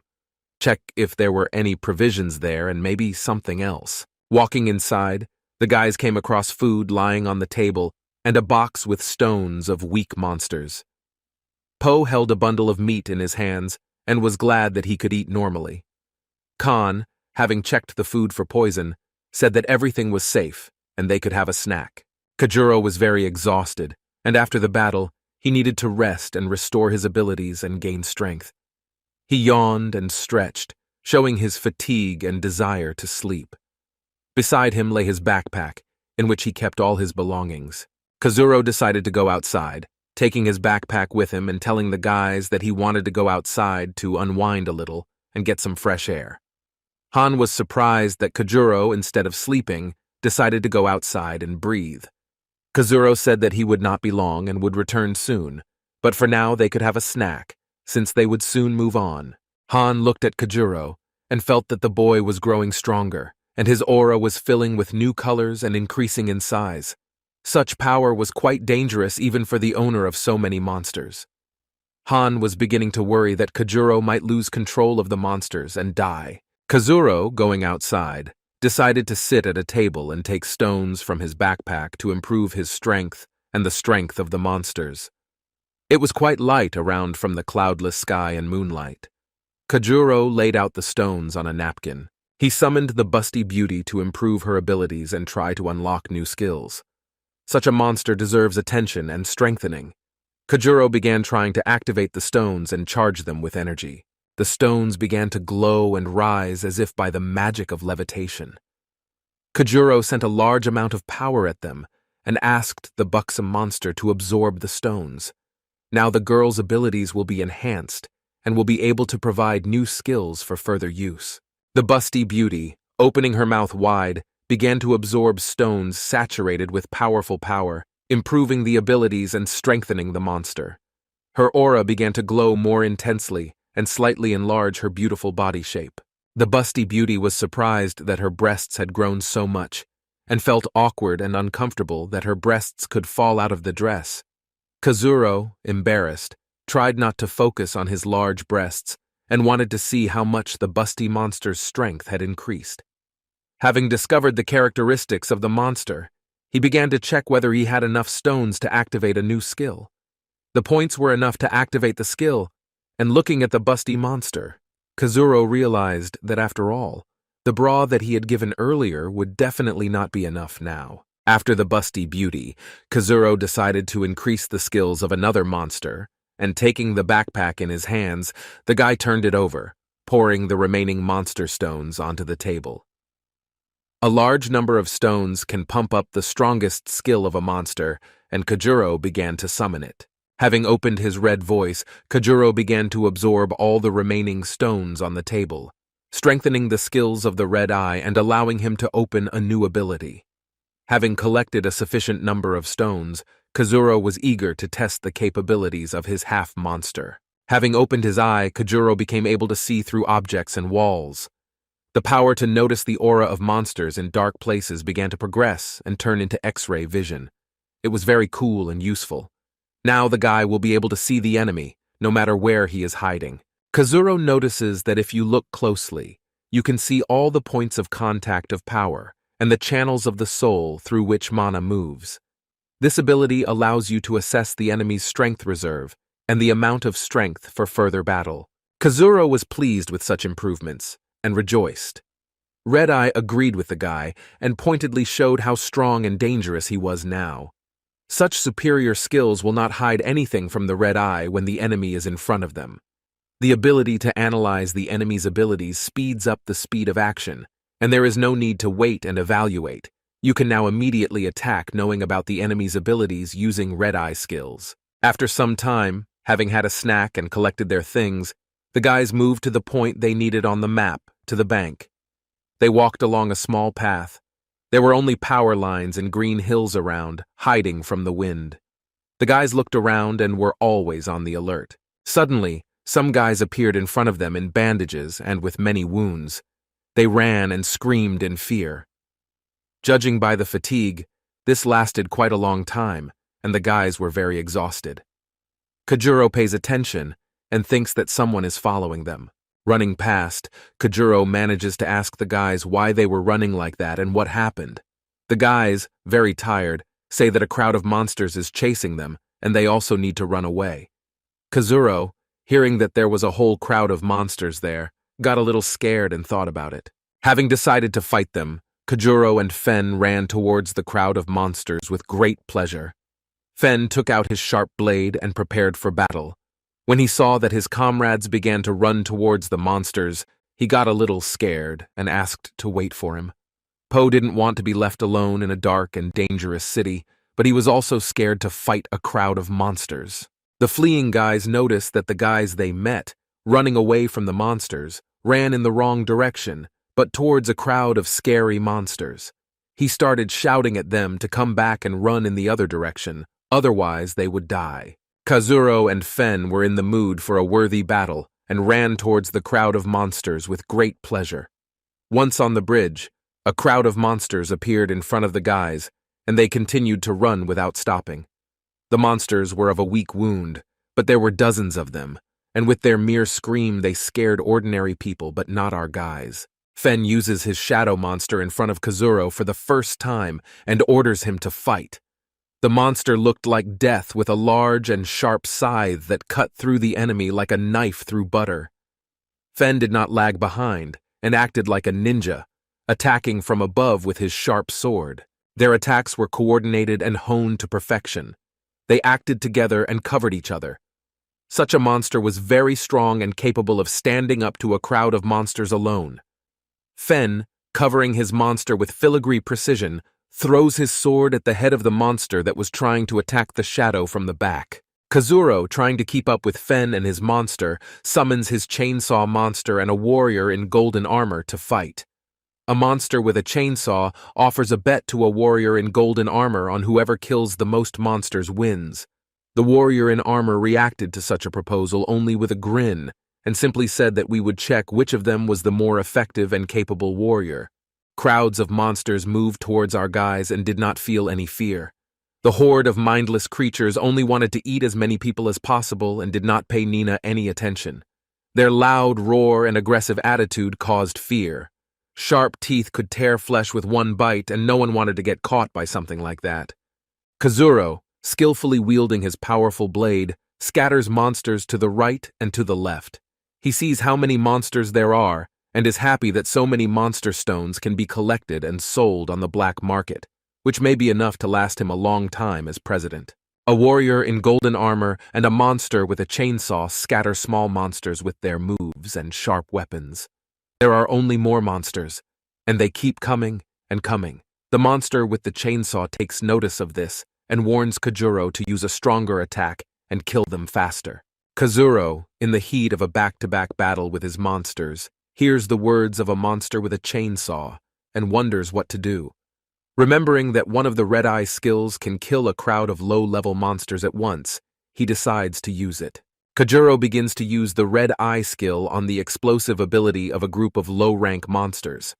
He is overwhelmed with emotion and the desire to kill as many damned monsters as possible. The monsters approaching Kazuro begin to feel something strange inside themselves and stop, wondering. Something began to grow inside and increase the state of anxiety and pain. Kazuro, realizing what was about to happen, cheerfully showed his calmness and slight pleasure before seeing the result of improving his red eye. Kazuro snaps his fingers, thereby activating the ability. The monsters begin to fly into pieces, exploding and making large fireworks.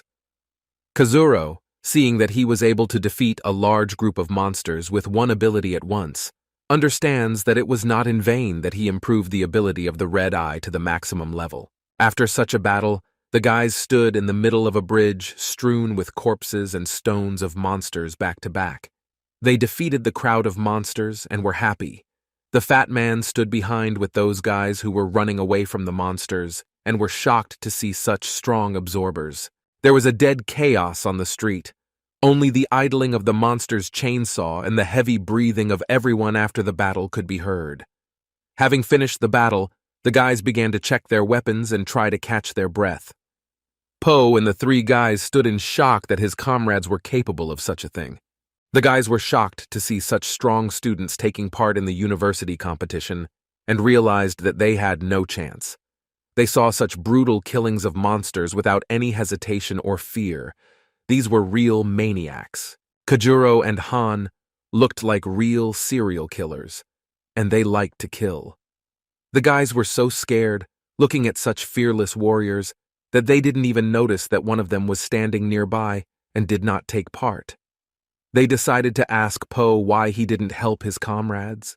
Poe himself was scared, but decided to pretend that he was very strong in front of the guys, saying that such weak opponents were not worthy of fighting against him and looked ominously at the boys. The guys thought that such strong absorbers would clearly be able to defeat the main monster, and began to applaud and thank Poe for helping them by ordering his comrades to deal with the monsters. They were so scared and impressed that they believed every word of the chubby. After talking with the frightened guys, Poe begins to run to Kazuro, experiencing pleasant feelings that he was praised and admired. Kazuro, collecting stones in his backpack, told Pio not to play the fool, but to help collect stones and to get out of here quickly. The guys who thought that Poe was in charge instantly realized that they had been deceived, and that he was just a burden who clung to such dangerous absorbers in order to level up. They were slightly surprised, but quickly realized that they had fallen for an obvious scam. Meanwhile, in the tallest building in the center of the closed city, there was a strong fog, hiding many things from prying eyes. At the entrance to the building, there was a guard standing and monitoring the surroundings. The building looked undamaged by the absence of people and was completely intact. On the top floor, the main monster sat on his throne in the company of his two beautiful companions. A skeleton approached him and, kneeling on one knee, greeted the ruler. It was quite cozy around, and there was harmony and comfort, just like among people. The head was sitting on a soft sofa and sipping a delicious drink and enjoying the pleasant company of his beauties. He noticed that a servant had come and wanted to tell him something. The Lord was in a good mood, and he became curious about what the servant wanted to tell him. A servant, on his knees, came to report that the monsters who were sent to kill all the people who dared to enter the city of the Lord were killed by several absorbers. Also, several strong monsters disappeared from the theater stage. Apparently they were killed by absorbers, the servant added. The crowd of monsters standing in the room was a little scared that strong absorbers had appeared that were capable of killing a crowd of monsters without any difficulty. Some monsters were wondering what kind of absorbers were capable of doing this. One of the Lord's main servants, in an office suit and gold jewelry, offers to send strong monsters to capture those insolent people who dared to kill the master's slaves. His gaze was filled with the desire to fight with such absorbers, and asked the master to send him on this task. Behind the monster in an office suit stood another monster with a large mustache and smoked a pipe. He looked rather modest, but his impressive body showed that he was no ordinary servant. He also wanted to evaluate the abilities of the absorbers and look at them. The Lord agreed to resort to stronger monsters, but for now he did not plan to send his main thugs and ask them to wait a little and still check those absorbers. The fact that they were able to defeat an army of weak monsters is not enough to fight such generals, the Lord said. After the battle, the guys already walked further through the ruined city, and looking at the frightening things around them, such as an old corpse suspended from the frame of a billboard, and ominous sounds coming from all the dark corners of the city. Kazuro was grateful that they were not far from the right place. Seeing the bank building, Kazuro told his comrades that they were almost there and would get there soon. Nada will hurry, as it will soon be dawn, and Nada will be looking for a way out of the city. Kajuro, seeing the bank in front of him, really hoped that there would be money or some kind of jewelry there to pay for the treatment of Hanami's mother. Suddenly the guys began to feel a slight trembling, followed by an explosion, and everything was covered in dust. The guys were a little scared and prepared for something unexpected. Poe said that it felt like someone had broken through the wall, and the guys, trying to see what was hidden by the thick layer of dust in the air, began to look closely. Kazuro begins to notice through a thick layer of dust, using the red eye skill, the silhouette of 3 large creatures with horns. They stood motionless and made angry sounds. Kajuro asked everyone to get ready and wait for the signal. The dust began to settle and 3 high-ranking evil buffalo monsters appeared in front of the guys. They were very fierce and ready to tear everyone to pieces. Kajuro began to sense their strong and evil aura. Realizing that they may not be able to cope with such monsters, Kazuro decides to come up with a plan. Fen also senses their strength and advises them to run away, otherwise they will die before they can do anything or even get to the bank. Such monsters have great strength and high speed, so they have little chance. The guys agreed with Fen and began to run away, trying to break away from the huge and ferocious buffalo monsters with bats. Poe was too fat and did not have good endurance or speed. They will quickly catch up with this one and eat him up, thought Kazuro. Kajuro ran as best he could and glanced at Poe. Poe was very frightened and ran crying a lot, realizing that he could not escape. He held on to his backpack, which he hung over his stomach. Kajuro decides to help Poe and save the fat man. Stopping quickly, he uses the red eye skill, which is capable of stopping any monster, but not for a very short time if the monster is strong. The skill makes you freeze in place and blocks all movements of anyone who falls under the effect of the red eye's power. The monsters began to feel very dizzy and stopped unable to move. They were strong enough and tried to break out of this ability of the boy's red eye. The monsters stopped, but when the guys ran out to the intersection, they noticed that everything was very bad. Poe only got more scared and doesn't know what to do. Kajuro, seeing so many strong monsters, was also scared. The guys were surrounded. There were various monsters around, blocking the path in all directions. Even on the houses there were monsters with wings that could attack from above. The guys began to realize that they couldn't get out and would have to fight. Khan, realizing that they were trapped, decides to use a very strong skill and tells the guys to come closer and stay close to him. Kajuro, feeling a little fear, looked around when he heard Han's words and agreed in surprise. Khan, touching the ground, begins to call upon the most powerful ability of his monster, forming a huge shadow around himself, which only increased and spread across the entire earth for tens of meters. Po and Kazuro stood wondering how this would help them and watched what was happening. A huge dark shadow begins to grow and absorb everything that comes under its influence. The monsters around do not have time to notice how a huge, dark entity has appeared under their feet, blocking their movements. The shadow spread tens of meters across the entire intersection, blocking everything that came under its influence. Each of the monsters felt that they could not move and escape from the cursed black substance. While the monsters could not move, Khan said that they had to run, otherwise such power would not be enough for long, and the monsters would run after them. The guys rushed towards the bank as fast as they could, without looking back and stopping. He ran gasping for breath and begged himself not to fall exhausted and die. Kazuro ran past the monsters and noticed that they really couldn't get out and move their legs from the shadow of the monster Han. Such an ability was very powerful and strong against so many monsters. Po began to sweat and out of fear tried to run as long and as quickly as possible. He prayed all the way and really wanted to survive, running down the street. Houses and trees rushed around, but Po, not paying attention, simply ran as best he could. The guys were almost there and the main entrance to the bank appeared in front of them. The guys began to run inside and hoped that the monsters didn't see where they went and lost track of them. Having entered the middle of the bank, the guys collapsed and tried to catch their breath. They had never run so fast before. Po fell to the floor from fatigue and couldn't catch his breath, throwing off his backpack and throwing it next to him. Kajuro, leaning on his feet, also tried to catch his breath and hoped that the monsters did not have time to see them. After several minutes of trying to come to his senses and catch his breath, an old acquaintance, Kazuro, comes out of the corridor. He went out to check what the noise was at the entrance to the bank and who might have entered them. Seeing Kazuro, the boy was surprised and froze in place. They looked at each other and were not happy that they had to meet. The bespectacled boy remembered how Kajuro set him up in the exam before entering the university and was very angry with the boy. Kazuro remembered the arrogant bespectacled man who bullied him and his friends at school. The bespectacled boy began to ask how such a poor and weak absorber decided to take part in a competition between universities. Kajuro said he was lucky because he had strong teammates to help him. Po wanted to say that Kazuro was the strongest student at the university. But Kazuro interrupted Po's indignation and covered his mouth so as not to reveal all his plans. Kazuro asked why the bespectacled man was sitting in a bank and not looking for monsters to defeat.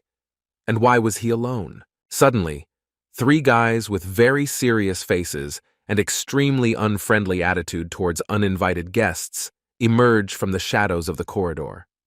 One of them was dressed extremely provocatively, with a huge chain around his neck and glasses. The other one had a scar on his face, and their leader was just a jerk and said he didn't like anyone coming into his building without asking. The bespectacled boy, without waiting for a command from his group commander, decides to teach the uninvited guests a lesson himself, and, insulting Kajuro, offers to fight for a place in the bank.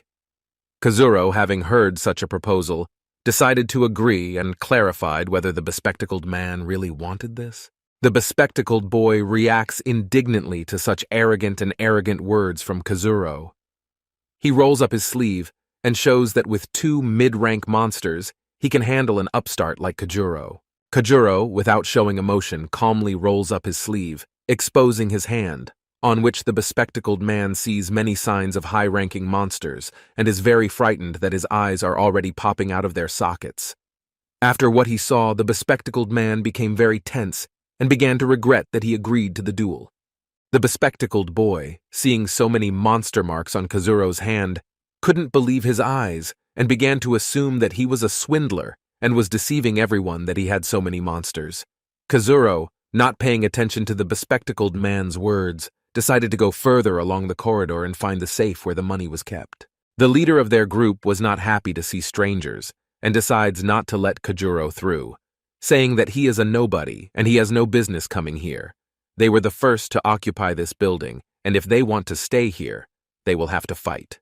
Kazuro and Han agree to a duel and with great pleasure teach the arrogant students of the Mao Chi Supreme Devourers University a lesson. While the guys were getting ready to fight, a red eye suddenly pops out and begins to tell Kajuro that something is wrong here. He feels the approach of a very large and strong mana from the street. Red Eye sensed that very strong monsters were approaching the bank building very quickly, and among them was a monster of the highest level. It was a horde of high-level vampires with their leader, a monster with a pipe and a beard. A very powerful magic wafted from him, and a battle with so many strong monsters would not be easy, and he would have to retreat. Kazuro, realizing that it will soon be very difficult, decides to retreat without attracting attention and leave, leaving the bank to those students. Po and Han were surprised and did not understand why Kajuro suddenly changed his mind and refused to fight. 3 strong students of the Mao Chi Supreme Devourers University were surprised, but agreed to let the guys leave without a fight, feeling their superiority over the arrogant guys of the Fufel University. The bespectacled boy did not miss a moment to gloat over the upstart Kazuro and show his guesses about the rogue Kazuro and his unfair battles. Going out into the street, Kazuro hurried the guys and told Po to urgently summon the garbage can monster. A crowd of strong monsters were approaching here and they couldn't handle it, so he took the guys away from the bank. Po, hearing without any questions that strong monsters are coming here, begins to summon his trash can monster. Kajuro asks Po to hurry up and sit very quietly. The boys began to climb into the trash can and hoped that the monsters would not be able to find them, due to the aura of the trash can monster, which hides it with its smell and abilities. Sitting in a trash can, the guys saw a crowd of monsters passing nearby and tried to be quiet. Afraid of giving themselves away, the guys began to sweat a little. Meanwhile, at the bank, the guys heard that there were a lot of monsters near the entrance, and the guys got a little scared. They began to prepare for battle and turned their backs to each other. A healthy man with a beard and a smoking pipe walked into the bank. Without looking up at the guys, he sensed their weak aura and was not worried about fighting against them. The head of the group of students orders everyone to summon their monsters to fight. They began to suspect that the bearded man was very strong if he controlled an army of monsters of strong rank. Kazuro, using the red eye skill, became able to see through walls and observe the battle of the students of the Mao Chi Supreme Devourers. Po got worried and started asking if they had a chance. Kazuro and Han were a little surprised that Po decided to worry about their enemies and thought that the boy was too soft on battles between absorbers. Po replied that they had misunderstood. He just wanted those students to be able to kill as many monsters as possible so that we could enter the bank and finish off the remaining and weakened ones, and then take the money from the vault. Meanwhile, 4 students fought with strong monsters and were able to kill several, but their strength was already running out. Kazuro looked at what was happening and told the guys that those students were not so weak and were able to kill several monsters. Having received several severe wounds, the guys were very tired and understood that if they continued the battle, they would definitely not survive. The leader of the group invites the monster with the cigar to let them go, and they will do whatever he wants. The monster with the cigar, exhaling smoke and smiling, replies that they can only go to the world of the dead and begins to use his powerful magic of the highest level. Huge crosses began to form from the smoke, to which 4 students were chained by the smoke. They could not move and were trapped. The bespectacled boy was more frightened than anyone else and felt a very strong fear. A huge bloody whip began to inflict mortal wounds on the guys. They experienced severe pain and screamed, realizing that this was the end. They could not resist such magical forces. The smoke began to clear and bodies fell to the ground.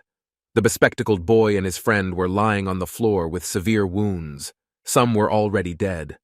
The rest took their last breaths. The leader of the Mao Chi Supreme Devourers University student group was already dead with his comrade with a large chain around his neck and glasses on his face. A monster with a beard and a smoking cigarette stood sneering at his weak opponents and was upset that he didn't get to have enough fun.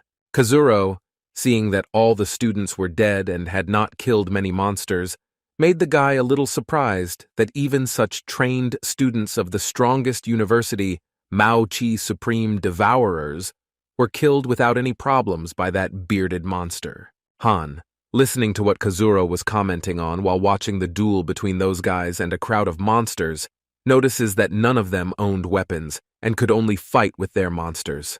Kazuro thought about it, because Han was right. Having their powerful sword and defense skills, and Khan has masterful sword skills, then they have a better chance of killing that group of remaining monsters and fighting the bearded one. Without thinking for long, Kazuro agrees with Hanam to attack the monsters using not only the monsters, but also fight themselves. The guys jumped out of the trash and decided to go to the bank. Po, sticking his head out of the tank, suggested not to interfere in their battle and stay in the tank, so that the guys would not worry about him. Han and Kajuro paid attention and, knowing that the software was weak, agreed. The bearded monster with a cigar felt a strong aura of the absorbers, who were not far away. The trash can hid their power so well that even such a monster could not sense them. Turning around after the fight, he looked towards the exit and told his monsters that a couple of tasty people who longed for death were waiting for them on the street. The monsters, licking their lips, did not make their master wait long and rushed out into the street. Having flown out of the door, the vampires, using their speed, began to approach the guys very quickly and with a great desire to kill them. Kajuro and Han were ready for the fight and waited for the approach. Khan fought his shadow monster back to back, killing the vampires with his bladed weapons and strong fighting skills. Khan masterfully wielded his sword and did not let the vampires even touch him. Kazuro, armed with his mighty blade and summoning all his monsters to fight, gave the command to them to fight and not let them kill him. The monster girls were very aggressive in the fight and were preparing to use their stun skills. The warrior in golden armor began to hold his naginata at the ready, and the monster with a chainsaw started his saw and attacked the vampires with a terrifying roar of the engine. The battle began, and all the monsters entered the fray using their fighting skills and magical abilities. The girls stunned the enemy, and the warriors finished them off, and thereby gave them a chance to win. Kajuro, keeping up with his monsters, attacked the two vampires with his powerful blade, and caused severe injuries and broke the monster's defenses. He did not give a chance to approach him, and was clearly stronger than them in strength. Having managed to help Kazuro in time, the busty beauty using her zither inflicts stun on the vampires, preventing them from moving and thinking normally. The chainsaw monster uses its ability to spin the saw and cut everything into small pieces at high speed, leaving no chance for the enemy. There were fewer and fewer vampires left, and those in the sky no longer knew what to use and how to fight such strong absorbers. They tried almost all their abilities and understood that they could not let their master down and lose. But there was one more way, and the vampires began to spin into a bloody whirlwind using their blood magic abilities. Bloody tornadoes began to appear in the sky, sucking everything into themselves and throwing them very far away. Against the backdrop of dawn, it looked very scary. Kazuro and Han were surrounded by bloody tornadoes and did not know what to do. Strong magic could simply suck them in and kill them, leaving the tornado without air inside. Suddenly, Po appears behind the guys with a trash can in his hands and shouts at them to get ready to jump inside. The tank monster, seeing the impending disaster, was scared and did not know whether he could cope. Po throws a trash can on their heads to cover them, and he runs to get there in time. The huge tornadoes were getting closer and closer to the guys, and there was less and less time left. Having opened in the air, the trash can began to fall, covering the guys with itself, and Po, in a very spectacular way, tries to get under the can and escape from the bloody tornadoes. Tornadoes began to hit the tank, beating it with various debris that had been sucked into it, but they couldn't lift the tank. The ability of a trash can increase or decrease its weight depending on the situation and can withstand heavy loads. Po, smiling, says that they are safe for now and will be able to wait out the attack. Bloody whirlwinds hit the tank mercilessly and gradually began to disappear. Kajuro was surprised by the Baka's ability and asked Po how long does such strong protection from the enemy's magical actions last. Po replied that it wouldn't take long at all. About 10 seconds they were completely safe. Khan draws attention to such a short period of validity and asks, "What will happen when the protection ends?" Showing your concern. Suddenly, after the bloody tornado stops, one of the vampires breaks into the tank and greatly scares the guys, taking them by surprise. Khan, quickly getting his bearings, grabs his sword and pierces the head of the vampire with it, who dared to scare them so much and pierce the garbage can monster. Without pity or respect for the monster, Khan kills him. After receiving the wound, the garbage can monster was forced to return back to Po and recover. The guys found themselves on the ground surrounded by other vampires and understood that the battle was not over yet. Considering that it is too dangerous for Po to remain among such monsters and he will not be able to do anything, the guys offer him to run away, and they will distract the attention of the vampires and fight. Kazuro and Han, standing with their backs to each other, fight with all their might and do not give the vampires a chance to inflict any damage on them. The guys' sharp blades are capable of cutting through monsters like paper. After such a fight, all the monsters were dead and chopped into pieces. Kazuro and Han stood a little tired and tried to catch their breath, looking around to see if there were any more enemies willing to fight. The bearded monster with the pipe felt that these two were much stronger than those 4 weaklings from the bank building, and decided to see if they could amuse him with a worthy battle and opposition to his magic. He inhales smoke from the pipe and releases it, forming a huge cloud of smoke. His ability was dangerous and hid everything that fell into the smoke. Kazuro and Han, seeing how they were enveloped in a thick smog of tobacco smoke, began to cough and try to collect themselves and not allow themselves to be attacked from their blind spots. Kazuro covered his mouth with one hand, trying to breathe, and was ready, looking in all directions. Khan stood behind and carefully tried to sense the enemy presence and act proactively. Kajuro begins to sense the enemy's presence using his red eye and tries to quickly turn around and attack the enemy. His confident actions were fueled by his phantom swordsman abilities and red eye skill, preventing his opponent from catching him by surprise. The bearded monster gets hit with a sword and is very surprised that the guy could see him in such a thick fog of cigarette smoke. He doesn't understand how this is possible. Kajuro looked at the bearded monster and showed his disgust for smokers. His eye glowed red, and the monster realized that this was the ability of one of the monsters, and all attempts to attack from an unexpected direction would be stopped. In an attempt to finish off the bearded monster, Kajuro holds out his sword, but the monster quickly disappears in a thick cloud of smoke. The guys continued to stand and control the approach of the enemy. Suddenly, the monster appears from above and tries to pierce Han's neck with his pipe, realizing that it is too early for him to interfere with Kazuro and tries to leave him alone. But Khan manages to dodge the attack of a bearded monster with a pipe using his fighting skills. The monster was very surprised here too, because all his attacks were even and did not cause damage to the guys. After dodging, Khan delivers a strong blow to the bearded monster's neck, and he begins to fall. His eyes showed great surprise and fear that he might lose to some students and even inexperienced absorbers. From the wound he received, the bearded monster, barely able to stay on his feet, tries to get away and heal his wound by resorting to magic. Khan, having dealt damage, tries not to lose sight of the enemy and monitors his movements. The monster was very surprised that the other guy was able to dodge hidden attacks and realized that he had underestimated the enemy and was in vain to attack mindlessly. Khan looked at the bearded monster, and using his sense of detecting mana, he could easily see the enemy without even making visual contact. Now the smoke began to clear, and Kajuro and Han prepared to fight and looked at the bearded smoker with contempt and looked quite dangerous. The bearded monster with a cigar gets a little scared and decides to try to retreat.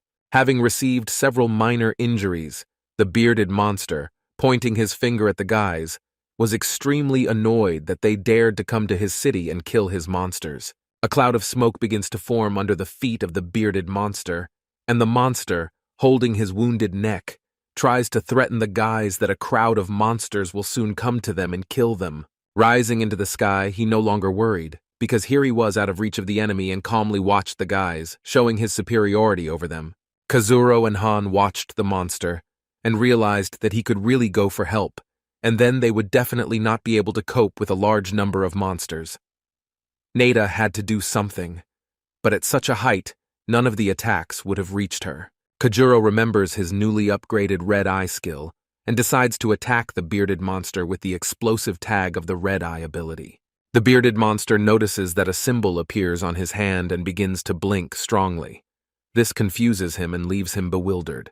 His hand explodes, flying to the side, and the monster, spitting out his pipe, begins to scream in pain and understands that he must leave here. Experiencing hellish pain, the bearded monster will no longer be able to heal the wound and will forever lose his arm.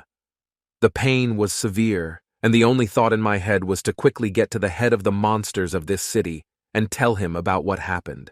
In the meantime, the guys did not stand idle, but decided to return to the bank and, while they had time, try to find the vault and check if there was money there. Having found the vault, the guys stood and watched as a monster with a chainsaw tried to cut the hinges with its saw and open the armored door. Everyone was excited and didn't know what to expect. The hinges were cut off and the door began to fall from its weight, raising a cloud of dust. The monster with the chainsaw stood and turned off his saw. The room was dark and it was hard to see where anything was. But in one corner one could see a huge stack of money stacked on top of each other, and nearby were gold bars.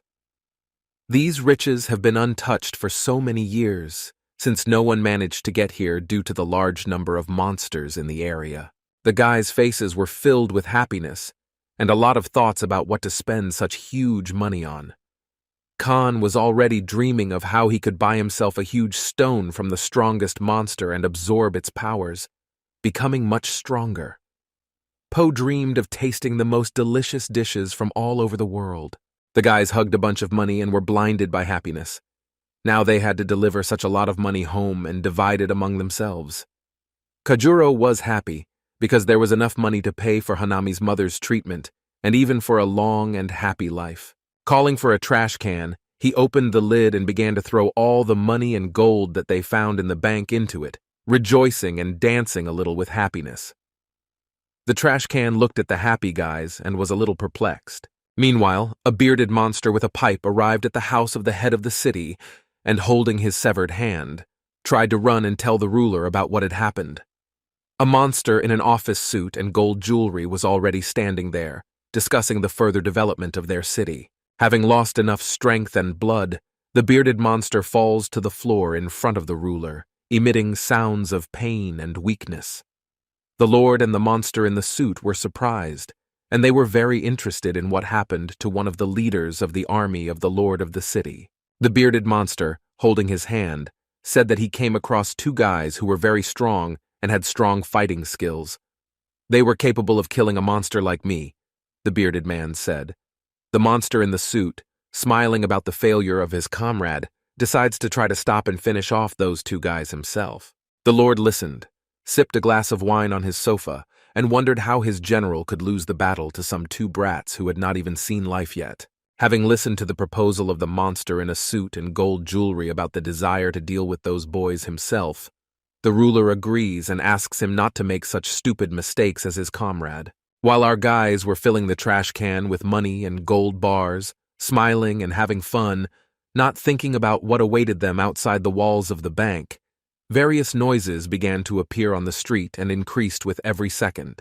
While Kazuro and Han were condemning their assumptions about what to spend money on as more important and priority, Po notices that it became somehow noisy on the street, and he began to take a closer look. Having seen in the window that there were a lot of monsters on the street in front of the entrance, he begins to tell the guys to stop arguing and look at what awaits them behind the doors. The whole street was littered with different monsters, and it was very dangerous to go out. The guys began to take a closer look and saw that they had no chance if they decided to take a break. Kazuro and the guys stood in the lobby of the bank and saw how a huge crowd of monsters simply walked in front of the entrance, but did not enter. They began to suspect that this was the work of that bearded monster who fled after the battle. Po was so scared that he thought he would have to spend the rest of his life in a jar without food or water. He was scared, and he felt sorry that instead of escaping from the city, they decided to rob a bank and fell into a trap. Kajuro began to calm down. Po and an interesting thought appeared in his head. They can escape without attracting attention only if the monsters do not see them. That is, if they are inside the monster. Po immediately understood and summoned the garbage can monster, telling him that they must climb into it and go through the huge army of hungry and angry monsters that were waiting for them on the street. Having opened the lid of the tank, the guys took turns climbing inside, simultaneously trying not to damage the money that they so badly wanted to get. Only the monster with the trash can try to leave the bank, trying not to attract attention. How two monsters stop him, not allowing him to pass. The trash can monster was a little scared and tried to behave naturally for a monster. The scarred dead man's monster asks the trash can why he never saw him in their overlord army. The guys inside tried to sit quietly and not make any sounds. Kajuro, realizing that the trash can is starting to get stupid, tries to give him advice and tell him that he was transferred from another army. The monster follows the words of the trash can and no longer blocks the path.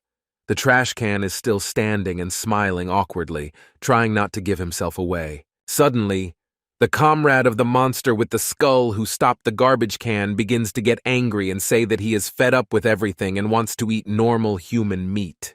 The monster with the skull, listening to the complaints of his comrade, decides to throw the skull of the corpse into the trash can. He still has a few human habits left. Having opened the tank, he begins to smell a strong smell of people. The trash can's ability to hide the power within itself was disrupted by the discovery, and all the monsters could smell a person nearby. The monster begins to shout at the trash can with the words where the human smell comes from and begins to attract attention to itself. The trash can monster begins to get very worried and says that he recently ate a person and maybe the smell is left from him. The monster does not believe that such a monster could kill a person and suspects that he is being deceived. Suddenly, a hand comes out of the trash can and grabs the monster by the neck. The monster was very surprised and did not have time to say or do anything. Kazuro grabs the monster by the neck and pushes it into a trash can and prevents them from being given away among the crowd of monsters. The garbage can monster himself did not expect that a monster would be thrown into it and was a little scared. Grabbing the monster and preventing it from moving, Khan delivers a precise blow and cuts off the monster's head. Having gotten rid of the monster, the guys began to bide their time so that no one else would suspect their monster. Meanwhile, in the neighboring area, the game of dice was in full swing. A talented and cunning player very often won and left no chance for his opponent. It was a monster in an office suit and gold jewelry. His strength was gambling, and he played the game of dice for a living. His addiction from his past life made him a very strong and capable monster. The guys who played with the monster for a living understood that they could not kill such a powerful monster. Their group leader decided to play and could not win. He is very frightened, since now he must die and understands this. The teammates, without having time to understand anything, see how their comrade's head explodes and fills everything with blood. They stood in horror and did not know what to do or how to escape. The monster in the suit started screaming for the other guy to play with him for his life too. They played on the hood of an old car near an office building. The guy refuses to play, explaining that he doesn't like gambling. Crying heavily and begging to let them go, the guy gradually begins to move backwards. The gambling monster did not appreciate the guy's answer and mercilessly threw the dice at the boy's head, smiling angrily. His head also shattered, and only one frightened girl remained. She, crying, tried to beg the monster to let her go because she did not want to die. The monster says that there is only one way to leave, and that is to play. When rolling the dice, the girl had 1 point less than the monster with the gold jewelry. She realized that it was all over and, trying to survive, still begged the monster to let her go. The monster mercilessly throws a dice into the girl's throat and thereby kills her.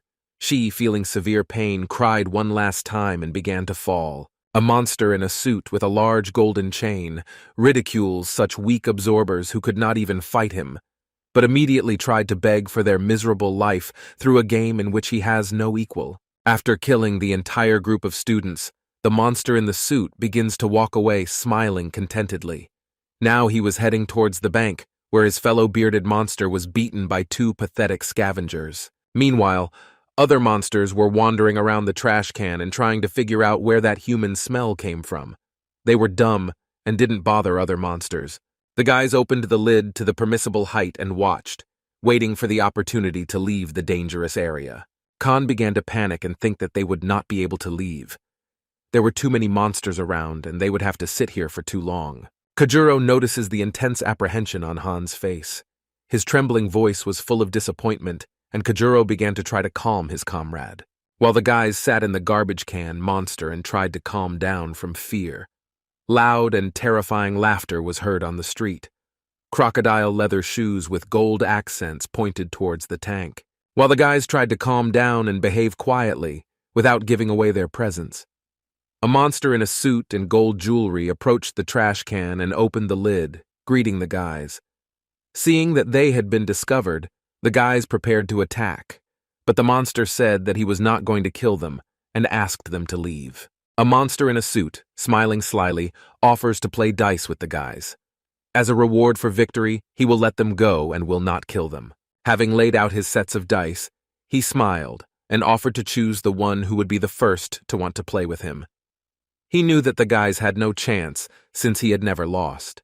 Without showing his fear, Kojuro clarifies what the rules are in his game and what will happen if they lose. A monster in a suit and gold jewelry shows his skill and invincibility in the game of dice, and some boy is no match for him. Kojuro behaved very defiantly, and his comrades were frightened by such actions. They sensed the strong aura of the monster in the suit and began to worry. Kojuro agreed to willingly play with the monster. The monster in the suit was pleased and rejoiced that without much effort, he could kill the arrogant boys who dared to tear off his comrade's hand. Kojuro and the monster each took a bowl of dice and began shaking them, wanting to knock out the highest number possible. Kojuro was cunning and did not agree to lose so easily. A monster with a very cunning face prepared to lay out his stones. It was a very dangerous and insidious monster. Kojuro felt that he couldn't win honestly and decided to come up with something. The bones of the monster in the suit were laid out on the table. The number was the maximum possible. This combination of numbers was very suspicious, and Kojuro sensed it. Han and Po, seeing that the monster had the maximum number, were very frightened and understood that even if Kojuro knocked out the same number, they would still lose. The monster began to tell the boy to roll the dice and find out the result. Kojuro continued to shuffle the dice and tell the monster that he still didn't lose because he didn't throw the dice, which means he had to wait. Kojuro wasn't going to roll the dice until he was sure he could distract the monster's attention and roll the number he wanted. The monster was already very angry and felt that the boy was only stalling for time and was not going to roll the dice. Kojuro, realizing that the time has come, decides to roll the dice. Having thrown the bones onto the ground, everyone began to look with a surprised face at what fell on Kozuro's bones. After such anger, the monster saw that the boy finally threw stones and also decides to see what the guy got. Everyone was surprised and even shocked that one of the bones was broken in half. The number rolled is one higher than that of the monster in the suit. The monster in the suit, seeing that the guy had a higher number, fell into depression and kneeling down began to scream from failure. Kojuro smiling that he was able to defeat the monster in his favorite game and taking advantage of the opportunity and giving his word that he would let them go. Kojuro told his comrades to hurry up and get out of here before the monster came to its senses. Khan, unable to bear the misunderstanding, decides to ask Kojuro how it happened with the stones. Kojuro explained as they walked that by using his red eye skills, he could always see which stones were falling out, and using a magic blade, he would quietly cut the bone in half. The guys, hearing how Kojuro had unleashed that strong monster, began to laugh and run away. The background was dark streets and old cracked houses. After walking around the old town for a short time, Kojuro decides to look at the map and see which way the exit from the city is. The guys notice a huge monster in a swimsuit rushing towards them. Behind him was a bull monster in a suit who was also chasing them. The boys wasted no time jumping into the trash can monster. A monster in a swimsuit hits a trash can monster at great speed, which flies off a huge distance. After a strong impact, the garbage can begins to fall down the slope of the street, rolling along the road. The guys inside were also annoyed by this situation. After so many somersaults and hits against the walls of the tank, Po begins to feel sick, and he screams that he is going to throw up. Khan tries his best to hold on, and also begins to feel bad. The slope of the street was very long, and the guys only got worse. The monster in the swimsuit was breathing heavily and angrily as he watched the trash can roll down. Meanwhile, something strange was happening in the dark underground parking lot, and strange sounds were coming from there. The doll monster, with the help of its magic, looked quite dangerous and, controlling the abilities of others, took itself by the throat. The monsters, under the influence of the doll's abilities, began to beat each other, unable to resist such strong body control magic. Yui, controlling her doll monster with control skills, easily killed 2 high-level monsters. After killing the monsters, Yui absorbed her monster doll back.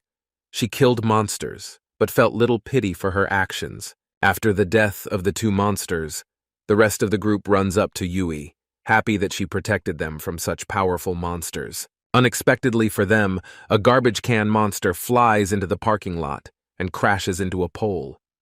Everyone was surprised and a little frightened by the unexpected appearance of the monster. Kojuro and his friends climbed out of the open trash can. Money and gold bars also spilled out of the tank.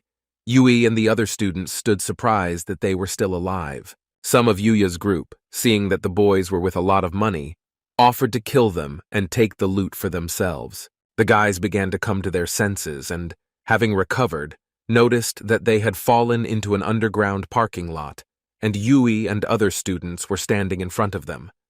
Kojuro felt bad, and wiping his mouth, began to raise his eyes. Kazuro notices that these are the same guys who attacked him in a dark alley after the fight with Tsuyuki's brother Fen.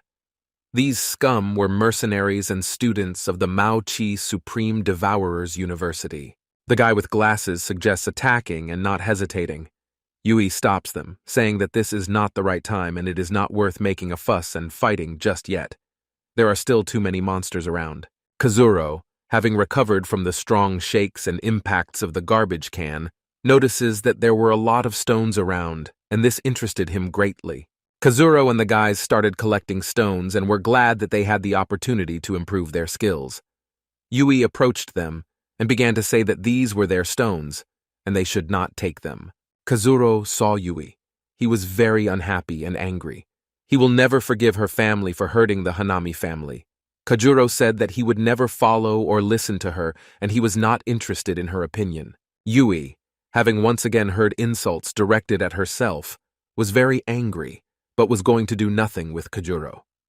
Her friends, hearing the guy's words, decide to cheer up their friend Yui and take her away, saying that he is not worthy to help them. Turning around, she agrees not to accept them into her group and leaves in disappointment. The friends and Tsuyuki, looking back at Kajuro's bad deeds, leave. The blonde leader of the mercenaries who attacked Kazuro only grinned and showed his contempt for Kazuro and hoped that he would die in agony. Kajuro, showing complete disrespect and remembering that he tried to kill him, showed his middle finger and stuck out his tongue. Yui and her comrades decided to leave the dungeon and go outside to find a way out of the old city. When they went outside, they stopped and were very scared. Feeling a strong smell and a burning sensation in the eyes from tear gas, they were very frightened by what they saw. Yui closed her nose and squinted her eyes and froze at the difficult situation. In front of them stood a huge pile of strong monsters with their leaders of the strongest rank. One of the generals had the ability to make explosives, and playing with his dynamite sticks, was preparing to throw them into the crowd. Yui, realizing that the enemy is outnumbered and everyone's power level is too high to fight. She asks everyone to run as quickly as possible. Trying to break away from the crowd of monsters, Yui jumps out from around the corner at high speed, trying to control the others so that they do not lag behind. All the guys are very scared and try to keep up with Yui. Yui stops, realizing that they cannot escape, and understands that they must give battle to the enemy. The guys behind were very scared and did not believe that they could defeat so many monsters. Yui begins to summon her monster doll, hoping to defeat her enemies and give her the opportunity to break away from the pursuit. The guys understand that they really have no choice and will go on to fight. The guys begin to summon their monsters to fight. A monster with dynamite sticks decides to attack the kids and not give them the opportunity to escape. The monster laughed evilly and mocked the weak people, saying that they could not cope with him. From the explosives, the guys were scattered on both sides of the street. From strong explosions and loud screams, the guys could be heard quite far away. The guys were shrouded in smoke and did not see the enemy in the thick smoke. Another monster also wanted to take part in the fight and jumps into the fog with great pleasure. A blond guy found himself in dense and thick smoke, that someone was watching him and began to suspect that someone wanted to attack him. The blond guy instructs his monster to check who is behind him and attack him. This is a very serious situation, and the fight will be difficult. It was a guy with glasses. He was very scared and shouted to the fair-haired guy that this was his friend. Don't attack him with a monster. The blond man relaxed a little and looked back, where he saw the same guy with glasses who was lying on the ground from his injuries. It was a fatal mistake, and the blond guy realizes that it was a monster in the guise of his friend. But he realizes this too late, and the monster tears out his heart with his bare hands. His body falls lifelessly to the ground with a large hole in his body. At that moment, Kajuro and his comrades heard loud explosions and came out to see what was happening. Kazuro sees that Yuya's group is fighting monsters and has already lost several guys. Kajuro watches with great surprise as those guys fight very strong monsters. Khan is also surprised and offers to help them or retreat. One of the guys notices that his friend was killed by a monster with the ability to change his appearance, and everyone needs to be careful. Some guys heard that there is a monster that can copy their appearance and began to suspect each other. The monster, seeing that there is discord in the team, decides to act. Throwing a saber at the quarreling guys, there was an explosion. Several guys were killed and blown apart by the explosion of the monster's explosive checker. Upon seeing a strong explosion, he begins to suggest that something should be done, or those guys will not survive. Kajuro thought about it, but understood that everyone in that group wanted him dead. Kajuro notices that there was a strong aura behind them, and he notices that there is a monster behind them that has been watching them all this time. This was a girl of the highest level. Her robe resembled eggshells but was made of ice. The girl herself exuded a strong aura of water magic. She notices that the boys have noticed her and are preparing to do something. The girl doubted the strength of those guys and looked down on them. Kajuro and the guys decide to attack the monster's girl, not allowing him to take them by surprise. Khan prepared his blade and ran with the desire to kill the ice monster. Khan, using shadow magic, summons his monster with a scythe. He ran with a confident face and a willingness to win and show his strength to be able to face a monster of this level. The ice monster decides to use its ice breath and stop the guys. Kajuro, using the skills of his red eye, manages to dodge and jump away. Han and Po did not have time and fell into the trap of the ice monster. Han and Po are trapped in ice and are trying to get out and pry their feet off the ice. Po began to get very worried and try with all his might to escape, wanting to survive and not die in this abandoned city. Kajuro, jumping back, realizes that his comrades are trapped, and he urgently needs to stop this monster and prevent him from killing them. Kajuro decides to use the red eye skill and slow down the ice monster for a while. The ability could affect such a strong monster for a very short time, but this would be enough to strike. The ice monster, feeling the strong influence of the red eye, tries to resist. She was very strong and capable of blocking attacks from weaker monsters. Kajuro, without hesitation, tries to hit the ice monster while it was under the influence of the red eye skill. Kajuro swung his magic sword. A strong blow should have caused large wounds to the ice monster and stopped it. Kajuro hoped that he could stop the monster. The strong blow left no trace on the ice monster's body. Kazuro realized that he needed to change the strategy and, probably thanks to his ice armor, the blow did not go through. Kajuro decides to use the explosive gaze skill and see if it works on her. If this does not work, then there will be little chance of salvation. The monster notices how a magical seal begins to form on her body and blink violently. She was afraid that this ability was strong and did not have time to react to it. The explosion threw the ice monster aside and hit the wall. The monster was stronger than that bearded man and did not receive colossal injuries. After hitting the wall hard, she held her stomach and was in severe pain. It was the first time she had experienced the pain of fighting a human. While the ice monster was trying to recover from such an attack, Kajuro decided to take advantage of the moment and call on his monsters to help the guys get out. A monster with a chainsaw and a warrior in golden armor tried to pull out Han and Po using their weapons. The warrior in golden armor was not happy that he was called to save people and not fight a monster. Kazuro told his comrades to get ready and quickly get out of here. Kazuro understood that they would hardly be able to cope against such strong monsters. While the guys were running, Kazuro felt someone grab his left leg. He got a little scared and thought it was a monster. Turning around, Kazuro sees how the monsters grabbed the legs of some girl and began to eat them. High-rank monsters are quite dangerous, but they haven't paid attention to the guys yet. It was a girl from Yui's group, and experiencing terrible pain from eating her legs, she begged Kazuro to help her and save her.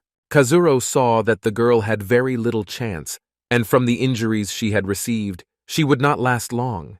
Making a very difficult decision, Kazuro refuses to be saved. Kazuro gets out of the girl's hand and continues to run.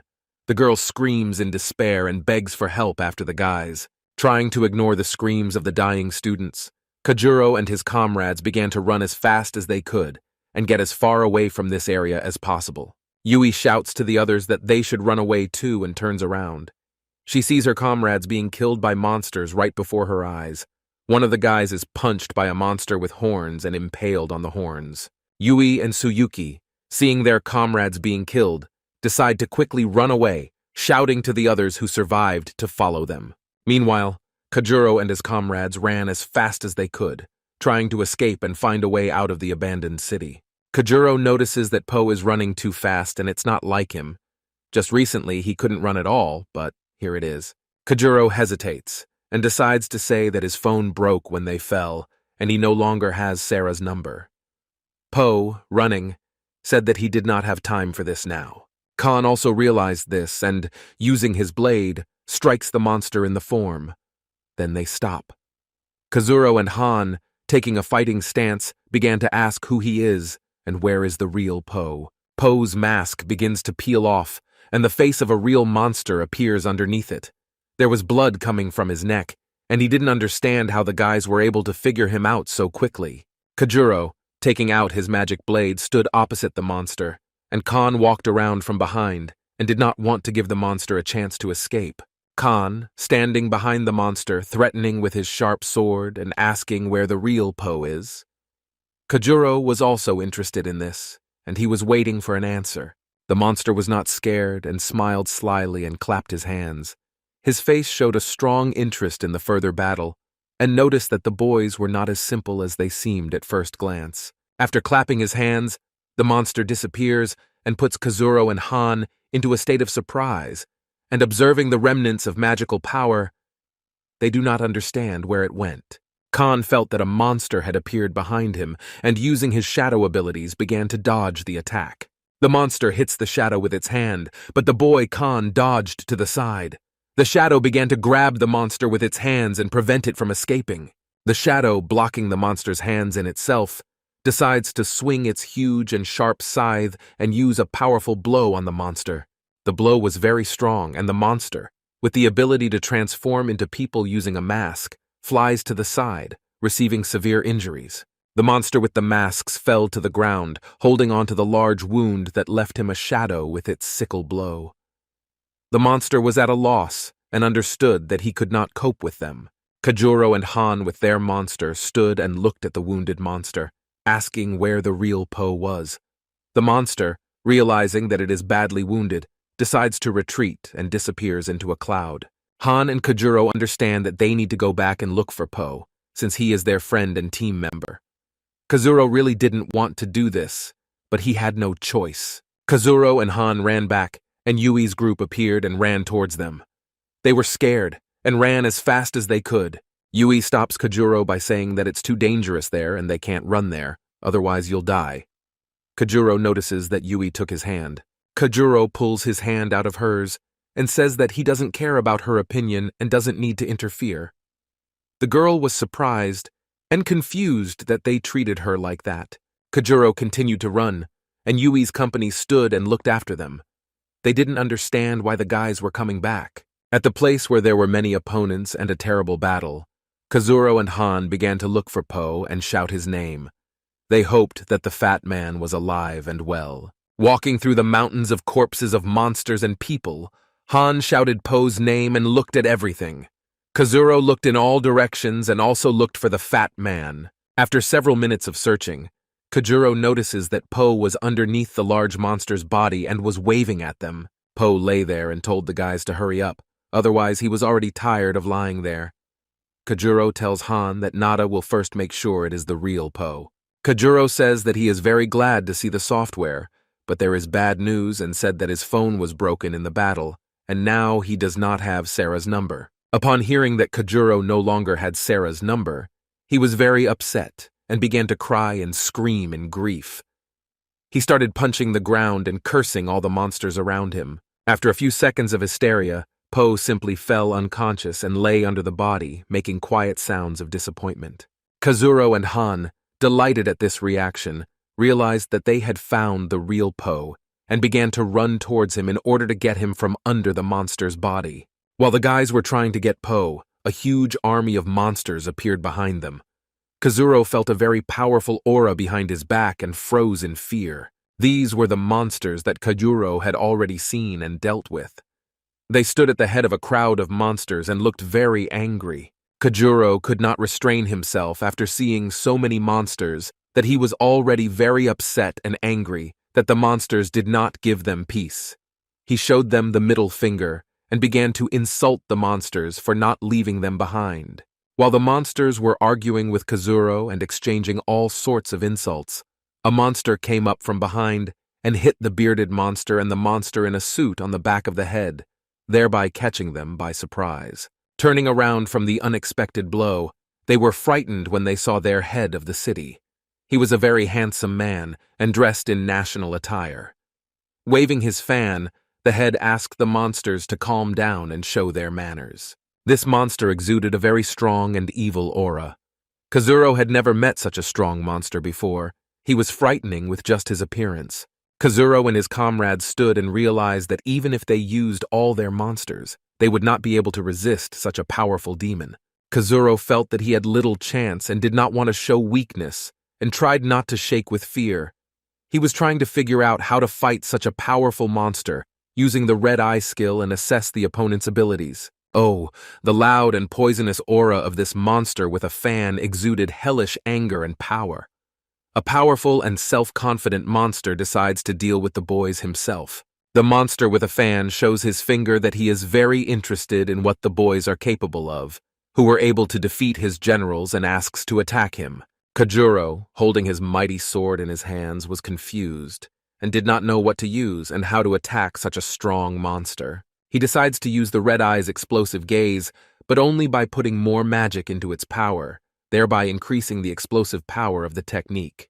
The monster, dressed in a classic outfit with a fan, did not show any fear when he saw the mark placed on him. Using his magic, the monster, opening his fan, began to form strong currents of wind and showed his displeasure that the boys used such a pathetic attack against him. The whirlwind formed by the kimono-wearing monster's abilities begins to carry the explosive tag away. He rose high above the heads of the monsters. Kajuro watched and realized that his attack had failed. The monster in the kimono stood calmly and did not show the slightest fear. A loud explosion sounded over the city, and a bright flash illuminated the surrounding neighborhoods. The enormous power contained in the seal was used in vain. Kazuro, seeing that his abilities were very weak compared to the monsters in kimono, was scared and tried to come up with at least something that would help him escape. Khan, seeing that Kazuro was very tired and scared, asked not to provoke the monster, and it was better to try to come to an agreement. Meanwhile, the monster in the kimono was pleased and rejoiced that everyone applauded him and praised his power. Trying to be modest, he began to cover his face with a fan and feel embarrassed. Yui and his comrades were fleeing the city and heard a loud explosion in the direction where Kajuro ran. They paid attention and stopped. Seeing a bright flash, Yui thought that Kazuro was there fighting the most powerful monsters, and they needed help, but it was risky to act since there were few students left from her group. The guys stopped and saw a bright explosion and also thought that Kazuro was fighting and hoped that he would finally die and stop interfering with them. Yui thought that when they got out, Nada would ask for help. Kazuro understands that their strength cannot compare with such a monster and understands that they need to be more cunning and take advantage of the monster's weaknesses, one of which was vanity. Kajuro begins to applaud and praise the kimono-clad monster, which takes his comrades by surprise. Kojuro touches Po and asks him to applaud as well while he figures out how to escape from such a strong monster. The monster begins to laugh and think that the kids are observant, but naive if they decided that they could appease such a smart and strong monster. In an instant, the mood of the monster in a kimono changes, and using his magic, he waves his fan and releases sharp waves that strike anyone with their blows. Kazuro manages to regroup and realizes that nothing will work out for him, and there is simply no chance of salvation. Such a monster was very intelligent and was not going to let them go, surrounding them with his warriors and taking them into a ring. Kazuro falls to the ground on one knee from his injuries and begins to beg for mercy and beg to let them go. His clothes were damaged, but if he had not had the protective magic of a swordsman, the wounds would have been deep and maybe even fatal. Po also kneels and tries to help Kojuro. He hears the boy begging the monster to let them go and understands that even if Kojuro asks for mercy, they really have no chance. Po begins to cry and beg for mercy too and tries to grab Han's hand and force him to sit on his knees and also beg. Kan replies that even if this is his last day, he will never kneel before the monster and will beg for mercy. The monster liked this and was only too happy to start killing them in a humiliating way, but the fool who dared not bend the knee before the great monster would be killed first. Everyone heard the words of the monster in the kimono clearly, and, looking up, they saw that he was beginning to increase his strength and release his sharp waves with the help of a fan. Kan, having taken a defensive stance, begins to receive many wounds from the sharp waves of the monster in a kimono. His shadow monster is capable of absorbing damage, but only against such a strong monster. Its absorption power does not help much. Kan does not give up, and after so many wounds, he is still not going to kneel. But on the contrary, he begins to ridicule the monster for weak attacks, suffering from pain. Kan raises his blade and prepares for the monster's next attack. Kazuro cannot get up from his wounds and asks Hana not to be stubborn. Sitting in hysterics and fear, he trembles from imminent death. The monster in a kimono decided to approach such a humble boy and, showing his respect that he did not give up, said that his choice was worthy of death. Releasing sharp and poisonous thorns from his fan, the monster in a kimono tried to hit the boy with the blade, who did not want to bow his head in front of him. Showing a furious roar and abnormal laughter, he attacks the boy, trying to cut off his head. Kazuro understands that now Han could die and asks him to urgently sit on his knee and beg for mercy while living for him. But at the last moment, a carrier pigeon with demonic eyes flies over the monster in a kimono. He held a letter with a seal in his claws. The monster in the kimono notices the seal and becomes afraid. His face begins to break out in a cold sweat as he realizes who the letter is from. The dove descends into his arms and releases the letter. The monster in the kimono tremblingly accepts the letter and releases the dove. No one had ever seen him so scared. The monster, with trembling hands, begins to try to open the letter, prying up the edges of the seal with his fan. He begins to take papers out of the envelope and read. What he saw greatly frightened him, and the realization that he had almost brought upon himself the death of the entire city and all the monsters was extremely agitated. He begins to read the letter out loud and ask the boys who they are, loudly and with apprehension. The guys began to suspect something strange. Kojuro, raising his head, replies that they are ordinary students from Fufel and have no idea what the monster is talking about. The kimono-wearing monster reveals a letter containing a photograph of Kojuro. The text below says that under no circumstances should you kill him. Kojuro was very surprised and did not understand who could help him like that, if he definitely did not know anyone from the high ranks of monsters. This was very strange, Kazuro thought. The monster in the kimono gave up trying to kill them, began waving his fan and asking how they know the greatest warrior from the world of monsters. But Kojuro didn't understand who he was talking about. A monster in a kimono, using his magic, shows an image of a great monster that is capable of destroying everyone in this city and beyond. He, a little nervously, asks Kojuro if he knows this man. Kojuro did not understand or know this monster, which made the monster in a kimono surprised. He had never seen the supreme monsters protect anyone so much. After resting a bit and getting up with help. On his feet, Kazuro asked the monster in a kimono if they could leave here. The monster, realizing that it is better not to test the words spoken in the letter from the supreme monster, decides to let the guys go. Kazuro, not understanding what happened and what kind of letter saved their lives, begins to turn around and slowly leave with his comrades from the encirclement of hundreds of monsters. The crowd of monsters parted on the orders of the head of the city, and without interfering with the guys, they let them go, following them with a hungry and angry look. The head of the city told his generals to keep an eye on the boys and make sure they left the city as quickly as possible. The monster in the suit and gold jewelry was also scared when he found out who the letter came from and wondered who this guy was and why he was being guarded by the supreme lord of the monsters. Meanwhile, the guys, having recovered a little, began to run along the road. There were many monsters around, but they did not attack or try to chase them.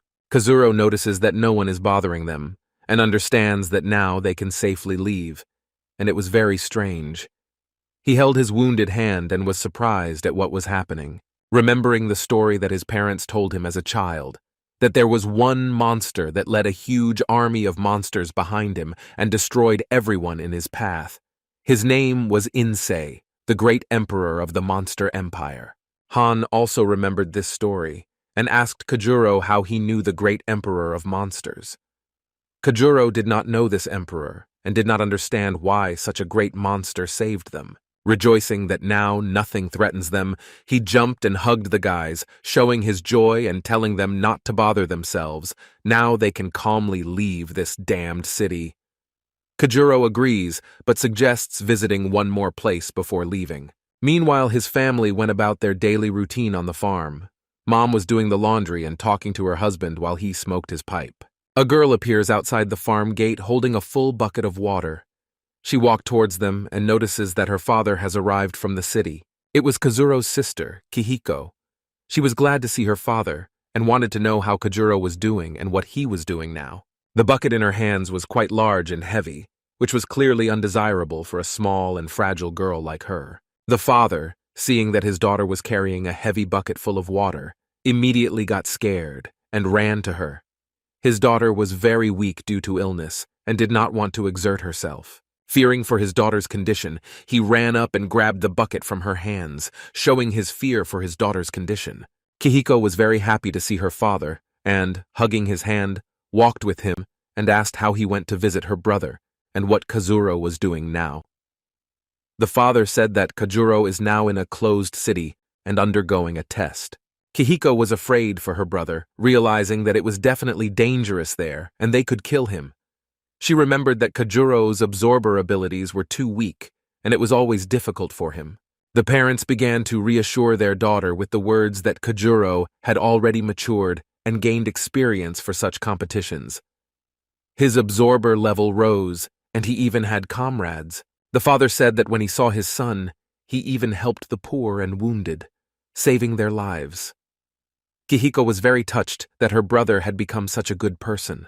The father, trying not to say too much, tried to change the topic. Otherwise, his daughter, due to her weak body, mostly sits at home and watches the news on the internet. She might suspect something. Kihiko behaved quite modestly and was pleased with her father's story. She was proud that her brother had become very mature and capable of achieving anything in life. Meanwhile, outside the wall of the abandoned city, at the point of the safe zone, there was a large tent from where light and noise could be heard from loud conversations. Inside, Director Lin watched the competition take place. Yui appeared behind her, having successfully made it out of the city with her comrades. There were many cameras in the city, and the director was watching everything. He wondered what happened to Kajuro and whether he could survive with his group. Director Lin wanted to know what kind of monsters he had absorbed and how many of them he had. The main task was to find out what he found in the crypt. Yui looked at Director Lin and was a little angry that he could not send his people to help seeing how monsters were killing students. Director Lin approached and grabbed Yui by the shoulders and began to say that he did not care about the fate of all those students, like her father. Their task was to find out Kayuro's abilities and understand whether he is dangerous to society.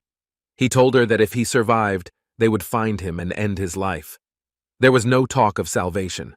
Having gathered his men, Director Lin begins to leave the tent and move towards the abandoned city to find Kajuro and make sure that he is dead. Yui, hearing Director Lin's words that her father also wanted Kazuro dead, began to suspect that there was something more than just fear about his strength. Meanwhile, in the city, the guys, feeling no problems and in a good mood, walked around the city surrounded by monsters, realizing that no one would touch them. Kazuro asked the guys to stop by another bank on the way and check it out. When they went inside, they saw many empty cells and were a little puzzled. There was no safe here, nor was there any money. Kajuro was angry that they had arrived too late, and someone had passed them by. His calm voice hinted that they would already take a lot from this city, so there was no need to worry. But Kajuro was a little offended, since this was a good chance to get even more rich in such a short time. He walked out of the bank door, kicking the stones under his feet. Suddenly they see a man falling from the roof. He breaks in front of the guys and it scares them a little. Kajuro and the guys were surprised and decided to check what was happening, and why were there adult absorbers here. Kajuro, with the help of his red eye, notices that there is a strong commotion going on the roof between the absorbers and the monsters. These were Director Lin's people and himself. They fought monsters on the roof of the building. The monsters pressed them against the fence and did not give them the opportunity to leave. Kajuro, seeing that Director Lin was on the roof, became very angry and wanted to deal with him himself, since he was supposed to have an antidote to wolf bites for Hanami. Director Lin summons his wolves, grabs his comrades, and tries to go elsewhere to search for Kajuro. Some people were attacked by monsters and could not be saved. Director Lin was very selfish towards his people and had no pity if they died. Kajuro was filled with anger and hatred towards Director Lin that he did not want to let him leave. He must fight him and take the antidote. Kajuro begins to run towards the flying Director Lin and tries to chase him. Han and Po were surprised and did not understand why Kajuro reacted to the director this way. Kajuro runs after the director and says that he must have an antidote for Hanami. It was he who poisoned his girlfriend with his monster. The guys heard that if they could defeat the director, they would save Kazuro's friend. They agreed and began to run after the guy. Meanwhile, Director Lin and his soldiers stood at the crossroads, where there were many corpses of monsters, and they examined the bodies. The director notices that someone very strong is approaching them, as the power of the aura was very dangerous. They were two monsters of the highest level, a monster wearing a suit and gold jewelry, and a monster with a beard and smoking a pipe. Director Lin, seeing such strong opponents, decided to call his wolves and get away, feeling fear away from here. A strange sign very quickly appears on the summoned wolves and begins to flash strongly. This was the effect of Kajuro's red eye's explosive gaze. The bearded monster with a pipe, seeing a familiar sign, was very surprised that the absorbers were being attacked by the boy who fought against him. A large explosion occurs behind Director Lin and blows up his monsters.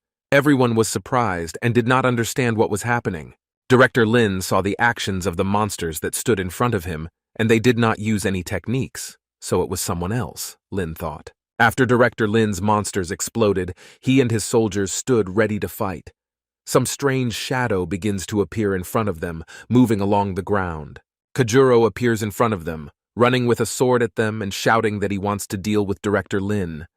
Khan, using his monster, said that he would cover him. When Lin saw the boy, he was surprised that he was still alive, and said that he was glad because he could kill the impudent brat himself. Kazuro decided not to stand on ceremony, and immediately summons two of his attacking monsters to help. Kajuro was very determined to save his friend and did not want to give Director Lin a chance to win. The three of them begin to run towards the director with a great desire to kill. Lin was greatly frightened by seeing so many powerful monsters near Kajuro. He, nervous and very frightened, begins to roll up his sleeve and call on his monsters for protection and try to fight off such formidable opponents. Two of his monsters, the water and the bloodthirsty monsters, come to the defense of Director Lin. They fight Kazuro's monsters, but their chances are slim. Khan, meanwhile, using his shadow skills, ends up behind Director Lin's soldiers, placing one of his blades on their necks, preventing them from entering into battle. While Han was tying up Director Lin's soldiers so that they would not interfere, monsters were watching them and did not understand what was happening. For the first time, they saw how the absorbers fought among themselves and did not pay attention to them. Realizing that the letter said that no one should touch Kajuro, they thought about whether to intervene and save the guy. While the monsters were thinking about their further actions, Kazuro punches Director Lin in the stomach with a strong blow, damaging internal organs and causing him to cough up blood. The director was on his knees experiencing severe chest pain and could not fight. Kajuro, holding his mighty sword in his hands, walked towards the director, full of confidence and desire to deal with him. The monsters, in the heat of battle, noticed that their master, Director Lin, has been severely beaten and is facing death. Kajuro, in a fit of anger and intense hatred towards Director Lin due to his attempts to kill his girlfriend and harm all his comrades, jumped up for the final blow. Kazuro's incredible power burst out and enveloped the guy's body. His eyes began to glow red and lightning began to shoot from his body from the strong power of the guy. Having fallen under the guy's enormous force before the impact, Director Lin, out of horror, begins to feel his body being slightly damaged and his clothes starting to tear. Kajuro did not attack the director, but pointed his sword at him, intimidating and threatening that he would kill him if he did not give up the antidote. Kazuro did not stand on ceremony with Lin, and, having hit him in the stomach, reminded him that jokes with him were bad, and he would kill a person like him without a shadow of a doubt. Kazuro once again asked the director, "Where is the antidote to the bite of his fucking wolves?" His patience was beginning to run out. Hearing another stupid answer from Director Lin, Kajuro strikes and cuts off Lin's ear, causing severe pain to Lin. Director Lin, having lost his ear and experiencing severe pain, lay on the ground with tears and horror on his face. Kajuro reminded Lin that if he continued to answer like that, he would cut off a piece of his body until he heard the desired answer. The director of the bottom does not believe that the boy can kill a man without hesitation, and continues to defy the guy, expressing his doubts in his words. Kajuro was very angry, and realized that the director was right about something, and knowing that there were high-level monsters nearby, he decided to threaten the director that he would give his soul to the monsters. The director was scared, but still did not believe Kazuro's words. "Such an arrogant boy from the bottom would not do such a thing," said Director Lin. The director lay on the floor and did not agree to give out information to Kajuro about the antidote. Kazuro felt that he needed to act more radically and attract more experienced and ruthless creatures. Kazuro started calling out to the bearded monster, and it was very strange. The director, hearing that the boy was calling the monster, got a little scared and tensed. The bearded monster, holding a pipe in his mouth, was very surprised that some guy was asking him to come over. This was very surprising to him since he was the general of an army of monsters. Realizing that they have no right to kill the guy, they decide to approach and find out what he wants from them. The monster in the suit also went with his friend. The monsters approached Kajuro and Director Lin, who was lying on the ground. Kazuro asked the bearded monster to really hurt the director and have a lot of fun with his soul. The monster stood over the director and looked at him ominously. Lin realized in horror that he would not be able to resist such a strong monster after so many injuries. Kajuro was happy and thanked the monster for his help, showing his respect. This confused the monsters a little, and they felt very strange. Director Lin, realizing that now he will be in great pain, decides to grab Kazuro by the leg and beg him not to resort to such terrible torture. Kazuro replies that it is too late and now they can find out where the antidote is using a cruel method. The bearded monster begins preparing his torture whip. Kajuro turns around and moves away from the director so as not to disturb the monster. The director shouts after the guy that he is begging him to stop all this. The monster grabs the director's ugly face by the hair and begins to pull. Lin, in pain and crying a little, begs them to stop. The bearded monster, using his abilities, begins to blow his cigarette smoke into Director Lin's face. Director Lin falls to the ground and begins to writhe in pain. His eyes began to roll back in his head and foam began to come out of his mouth. After much torment, the bearded monster, with the help of his magic, takes out the director's soul chained to the cross. His soul was chained and prevented from moving. This ability of the monster made it possible to kill the enemy's soul without resorting to physical influence on the body itself. The monster, holding a whip in his hands, began to say that now, under the influence of magic, the director will tell all his sins and will be punished with blows of the whip for them. Kazuro asked Director Lin for the last time where the antidote was, but Lin, being terrified, still did not tell Kazuro anything. The bearded monster begins to ask what sin the director committed as a child. Lin recalled that when he was little in the winter he decided to urinate on a cat. He was not aware of his actions, and it was funny to him. The cat died, and the boy laughed and enjoyed her torment. The bearded monster deals a strong blow to Lin's soul with a whip, and sentences that for such an act on the poor animal it is not enough to kill him. Then the director begins to tell another story from student life. He was cowardly from fear and pain, but he could not resist the charms of a strong monster, and told him. During the exam, instead of helping his comrades, he watched as they were killed by the monster he himself brought. He wanted to conclude a contract with him, but for this, he had to feed him, and he fed his comrades. After hearing what Director Lin did to his comrades, Kajuro became very angry, and knew that such a person did not deserve to live. The bearded monster delivers powerful lashes again for each person eaten by that monster. The director screams loudly in pain and can barely hold on. Po and Han were shocked that he could do this to his comrades. Such a person does not deserve to be the director of the university and is not even there. Kazuro, unable to bear it, begins to kick Director Lin's body, saying that it was he who should have died, and not those poor guys. Lin's soul was cheerfully bound in chains and was severely beaten. His condition was critical, but he still didn't say anything about an antidote for Hanami. Khan showed violent disrespect for him, and in every possible way wanted him to meet the more cruel monsters in hell as quickly as possible. He grabs the director by the neck and wants to look him in the eyes and understand whether such a rotten person really doesn't have a drop of conscience and compassion. But then Kazuro realizes that there is no need to waste his energy and nerves on such a rotten monster, imbued with inhumanity. You still can't get anything out of him. Kajuro turns around and no longer wants to be involved in this matter. He asks the bearded monster to finish with him quickly. The bearded monster said that even he is not as cruel as Director Lin, and would be happy to rid the world of such garbage. Using his smoking pipe, the bearded monster pierces Director Lin's soul with all his might, leaving no chance of survival. His body died and froze in a state of shock. No one will miss such a bad person except his family. Kazuro notices Director Lin's wounded wolf monster nearby and begins to approach him to kill him. A sharp blade pierces the soul of the wolf monster and kills it. Kazuro was calm and cold-blooded. Now he had to find another way to save Hanami. At the site where the wolf was killed, his stone appeared and Kajuro began to pick it up, thinking of selling it later on the black market. Unexpectedly, Kajuro remembers that monster stones can be absorbed, as Han showed then, and thinks that it will help Hanami heal if she absorbs the monster stone that poisoned her. Kazuro, with positive emotions, begins to thank the monsters for their help and says goodbye to them. The bearded monster even smiled, showing his pleasure in what he was doing. By the way, he notices that there are 2 more guys tied up there and they should also take them off to talk. Kazuro replies that he is not interested in them and allows him to do whatever they want with them as payment for their help. With that, they parted ways.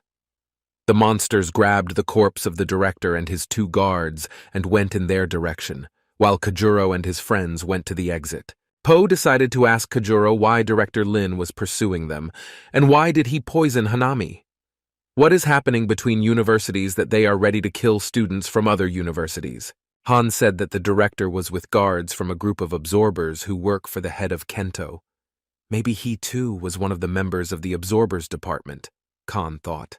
Khan remembered that his father once performed magic tricks in the village and staged head-cutting shows at fairs. He was a master of his craft, and none of the residents were ever harmed by him. So, in that village, all the men worked at construction sites, and the main ones there were people from the absorbers department. They were conducting some kind of excavations and building structures for something. Kazuro interrupts Han with the words, "Why he suddenly remembered his father, and he was a clown." Kazuro replied, smiling. Khan, a little angry, replies that he worked at a construction site but also loved to amuse the villagers, and that made him a pretty good person. Kajuro, putting his arm around Han's shoulder, said that he did not want to offend him, and he strongly supports this decision. People should be happy in difficult situations. After some time, in the office of the head of the absorbers, Kento, there was a secretary who came with a report on what happened in the closed city. The report said that Director Lin and several of his bodyguards were missing. Head Kento, showing no pity for his colleague, waves his hand, causing the secretary to stop reading the report. He already understood that the mission was a failure. He began to think that Kajuro was definitely very dangerous, and that he needed to act more radically. His face showed concern that his plans might be thwarted. Meanwhile, Kajuro and his comrades were already approaching the exit from the abandoned city to the safe zone. There were many wounded children around, and some did not return at all. One of the groups of students was intact and ridiculed the others for being so weak that they could not survive and get to the safe zone as a full group. They stood and laughed loudly, showing their disrespect, and were proud of being the first to arrive. The rest of the children, having lost many of their comrades and received various injuries, looked at them with contempt. Kazuro, hearing such laughter and insults towards other participants in the competition, decided to ask such tough guys where they were then if there were so many monsters in the city. The leader of the group of students said that they were smarter and killed the monsters at the beginning of the competition and spent the rest of the time in the open area and did not meddle in the city. Thanks to this strategy, not to go into the city, but to work on the outskirts, they were able to survive. All his comrades applauded their leader and praised his brilliant decision. Kazuro and Han stood with stone faces and understood that this was only suitable for cowards, and if they were faced with a truly strong opponent, they would die immediately. Meanwhile, the head of the Ministry of Education came on stage and announced the final stage of the competition, namely the evaluation of their trophies and the determination of the strongest university this year. The minister asked all the students to come out in their groups one by one and present their catch for evaluation. The best stone sellers in all of Japan were invited to evaluate. They began to take their places at the table and wait for the students. The two wounded guys brought only one stone and, with a very pitiful and tired face, put it in a plate. The evaluators took the stone in their hands and began to examine it, assessing it as a stone of a low-rank monster. The proud students of the University of the Supreme Devourers, named after Mao Qi, decided not to wait their turn and began to walk, scattering the rest of the participants to the sides. They felt like the winners and the coolest at the university competition, since they were students of the most prestigious university in the city. Proudly approaching the inspectors, the leader of the group, taking off his backpack, begins to pour stones into a plate, smiling proudly. The evaluators began checking the stones and saying that many of them were high-ranking monsters, and this was a worthy result. All the students under the stage were surprised and understood that the Mao Qi Supreme Devourers University had won again, as it had many strong students. The examiner from the Group B school exam was also at the competition, and hoped that the students from his university would be able to achieve a positive result.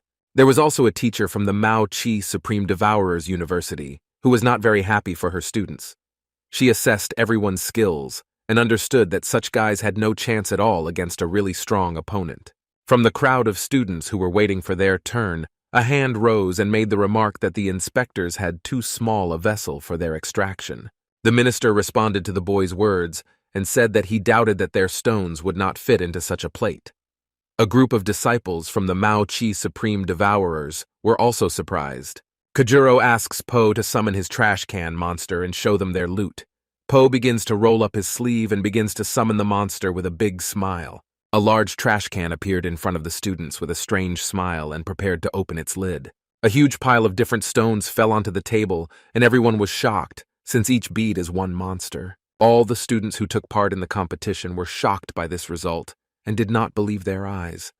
They had never even seen so many stones in their lives. The inspector was also shocked to see so many beads of the strongest demons and even wads of money among the stones. Kazuro, realizing that he has humiliated the University of the Supreme Mao Qi Devourers, continues to point out that the vessel is too small and their loot does not even fit on the table. Everyone was surprised by this, and the inspectors, going through the stones, only made sure that they were all received in battles in the next 24 hours. Stones of this quality are very expensive. A teacher from the University of the Supreme Devourers, named after Mao Qi, seeing Kazuro, remembered that he was not allowed to study at the university at the request of Director Lin and the head of the absorbers. She was sure that the boy was very capable. After a few moments, the minister, realizing that no one else could collect stones than the students of the Fu Fel University, makes a decision and announces the winner. This year, the prize for the best university is taken by Fu Fel and its best students. The guys stood on stage and everyone applauded them. Confetti flew around and festive music warmed my ears. After presenting the awards, the guys called a taxi and drove back to their university. The taxi was rushing quite quickly along the road leading into the city. Kazuro encouraged the taxi driver to drive faster and threw money stolen from a bank in an abandoned city. The silhouette of large buildings appeared from the car window. These were the buildings of the Fu-Fel University. The sign glowed brightly from the sunlight as it was written in gold letters. Upon arrival, the high speed made the guys sick, and getting out of the car, they started vomiting. Only Kajuro felt good and wanted to see Hanami quickly. Opening the doors of the ward of the medical building, he left very happy to finally get there and tell Hanami that he had found the antidote. Opening his eyes, he saw that the bed was empty and Hanami was not here. Kazuro was very surprised and thought that she was with the director. Leaving the room, he meets the nurse who looked after Hanami and treated him. She said that the girl is now in the library and reading books. Kajuro was delighted and approached his sister, asking her to take the strong monster's stone in gratitude for looking after Hanami. He wanted to see Hanami so much that, without stopping, he finished his words of gratitude as he ran and moved towards the library. The girl stood and looked at the boy and understood that he was in love with Hanami and would do everything to help and protect her. Meanwhile, in the library, Hanami sat in the middle of the room on a round rug and read books. She collected many different books near her and tried to learn something interesting. Kajuro runs into the library and runs towards her with a happy face and loudly shouting Hanami's name. Hanami was scared at first, but she was happy when she saw Kajuro. She stopped him and said that it was forbidden to shout in the library and asked him to be quiet. Kajuro stopped, calmed down a little, and agreed with her. She asked to sit next to him and began to read to Kazuro interesting facts that she had learned during her time in the library. Kajuro sat down next to him and began to listen. Hanami began to reveal that in one book she found an interesting article related to Kajuro or his ancestors. Kajuro didn't believe it at first and said that he doubted it, since his parents were ordinary farmers and had never known anyone from the high ranks of government. Hanami said that maybe he doesn't know everything. Taking his hand, the girl says that back in the tomb, only he was allowed to follow the hall full of warrior statues and obtain the sword monster. Kazuro thought for a bit and said that maybe he had the blood of the ancient kings in him, but that was a very long time ago, and it's unlikely that this means anything anymore. Kazuro took the piece of paper that said about the ancient family that was royal. He read it too when he came to his senses and went to the library after school. Hanami said that she found in one book a story about the city of Fuji, which told about the last royal family that lived quite recently. She started showing photos of that royal family to Kajuro for him to take a look at. The boy in the queen's arms would now be Kajuro's age. Kajuro started laughing and patting Hanami on the head for her wild imagination and skills. She reminded him of a detective investigating a family tree.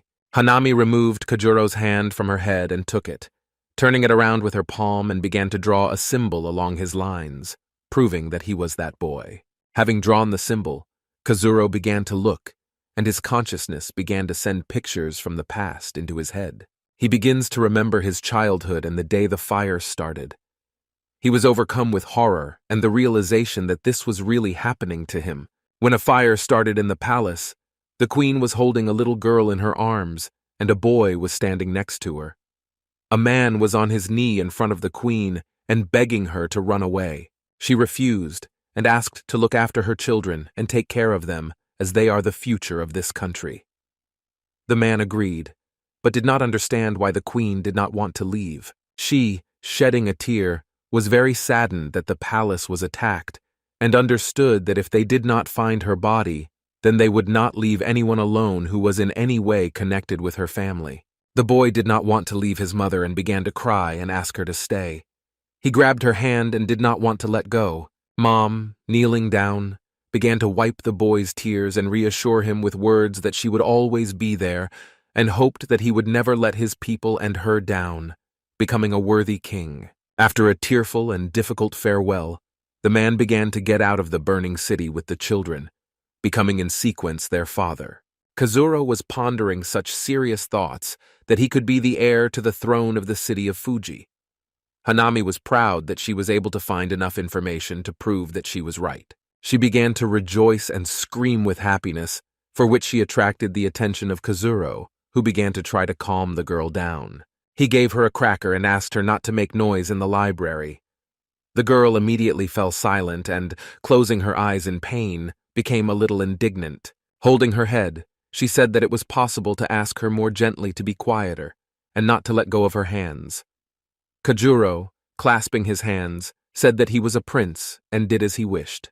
Hanami was indignant, and Kajuro tried to get away from his words by laughing it off and blushing a little, humming his favorite song. After the library, the guys moved back to the ward, since Hanami already needed to take medicine. Yui walked towards them. She passed by, but at the last moment decided to greet Kajuro and his girlfriend and congratulate him on winning the competition. She congratulated Kajuro and asked how they dealt with a crowd of monsters while surrounded. Kazuro, not wanting to communicate with her, only replied that it was none of her business and turned away and walked on. Yui felt like she was very much not loved, and it hurt her. Hanami asked Kajuro if it was true that he won the competition. Kazuro replied that yes, he even managed to collect a lot of money for the treatment of Hanami's mother. Hanami, unable to bear it, jumps into Kajuro's arms and begins to hug him and be very happy that he did so much for her mother and herself. Yui felt a very strong feeling in her stomach when she saw Kajuro and Hanami hugging. After that, already in the ward, Kazuro stirred and cooled the soup. He didn't want Hanami to get scalded and experience any pain again. He handed Hanami the soup and asked her to eat carefully. Standing nearby was Sarah, who came between classes to visit them and congratulate Kajuro on their victory and express gratitude for helping to draw attention to their university. Hanami, without waiting much, begins to slurp loudly and strongly, eating the soup without a spoon, simply drinking it. Kajuro and Sarah begin to laugh because Hanami's desire to eat is so great that she even forgot about manners and simply filled a bowl of soup like a pig. After the conversation, Sarah got ready to leave because she had to go to class. She said goodbye to the guys and advised them not to stay up until late, since Kazuro had to go to classes tomorrow. In the evening, Kajuro walked along the road to the dorm after talking with Hanami and spending quality time together. Suddenly, his phone starts ringing. It was his parents. He picked up the phone and greeted them, saying that he was fine and alive. He was glad to hear them, but there was a topic he wanted to talk about alone with his father. Father, sister, and mother began to congratulate Kajuro on his victory in the competition between universities and asked about his condition. Kajuro, trying to find out if his father is really not a father at all, decides to ask about the time when he served the queen and whether he was married to his mother. Hearing such words, the father and wife immediately realized that the boy had probably found out everything and was perhaps in danger. Trying to change the subject and pretend that they don't understand what he is talking about, they decide to give the phone to Sister Kazuro, who wanted to chat with him so badly. Kihiko was glad to hear from her brother and began to ask about his promised life and how many friends did he make during his studies. While the daughter was talking with Kazuro, the father and mother began to think about what to do and how to protect their son from unreasonable actions after what he had learned. Father, thinking what to do in such a situation. And did Kajuro really learn about everything and most importantly from whom? Then he notices a silhouette approaching their house. It was the demon male raven that was approaching their home. He carried in his claws a letter from the great Emperor Insei. The father, taking the letter in his hands, hoped that the emperor already knew that Kajuro had learned the truth about his family and could help. Opening the envelope, he began to read the letter from the emperor and carefully tried to understand.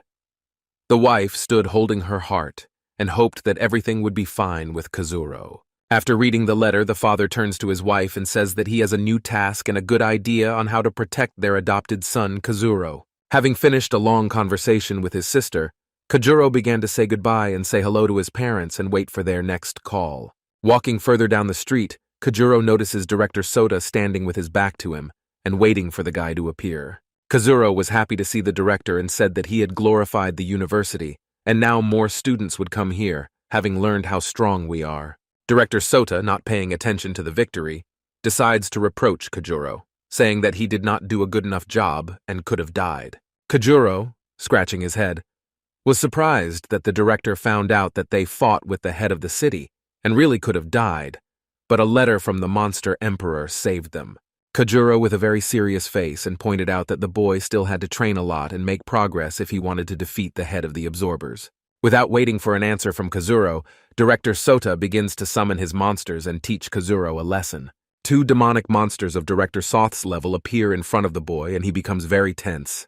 Kazuro began to think that the director was not happy with something if he summoned two such formidable monsters to teach the boy a lesson. The director, in a calm tone, begins to say that now he wants to see what the boy is capable of and show his skills so that he is confident and allows him to engage in battle with the absorbers. Kojuro was very frightened and understood that even using all his monsters to attack, there was no way he could resist such demonic monsters from the director. The director, using his high skill in force management, begins to use the ability to reduce force.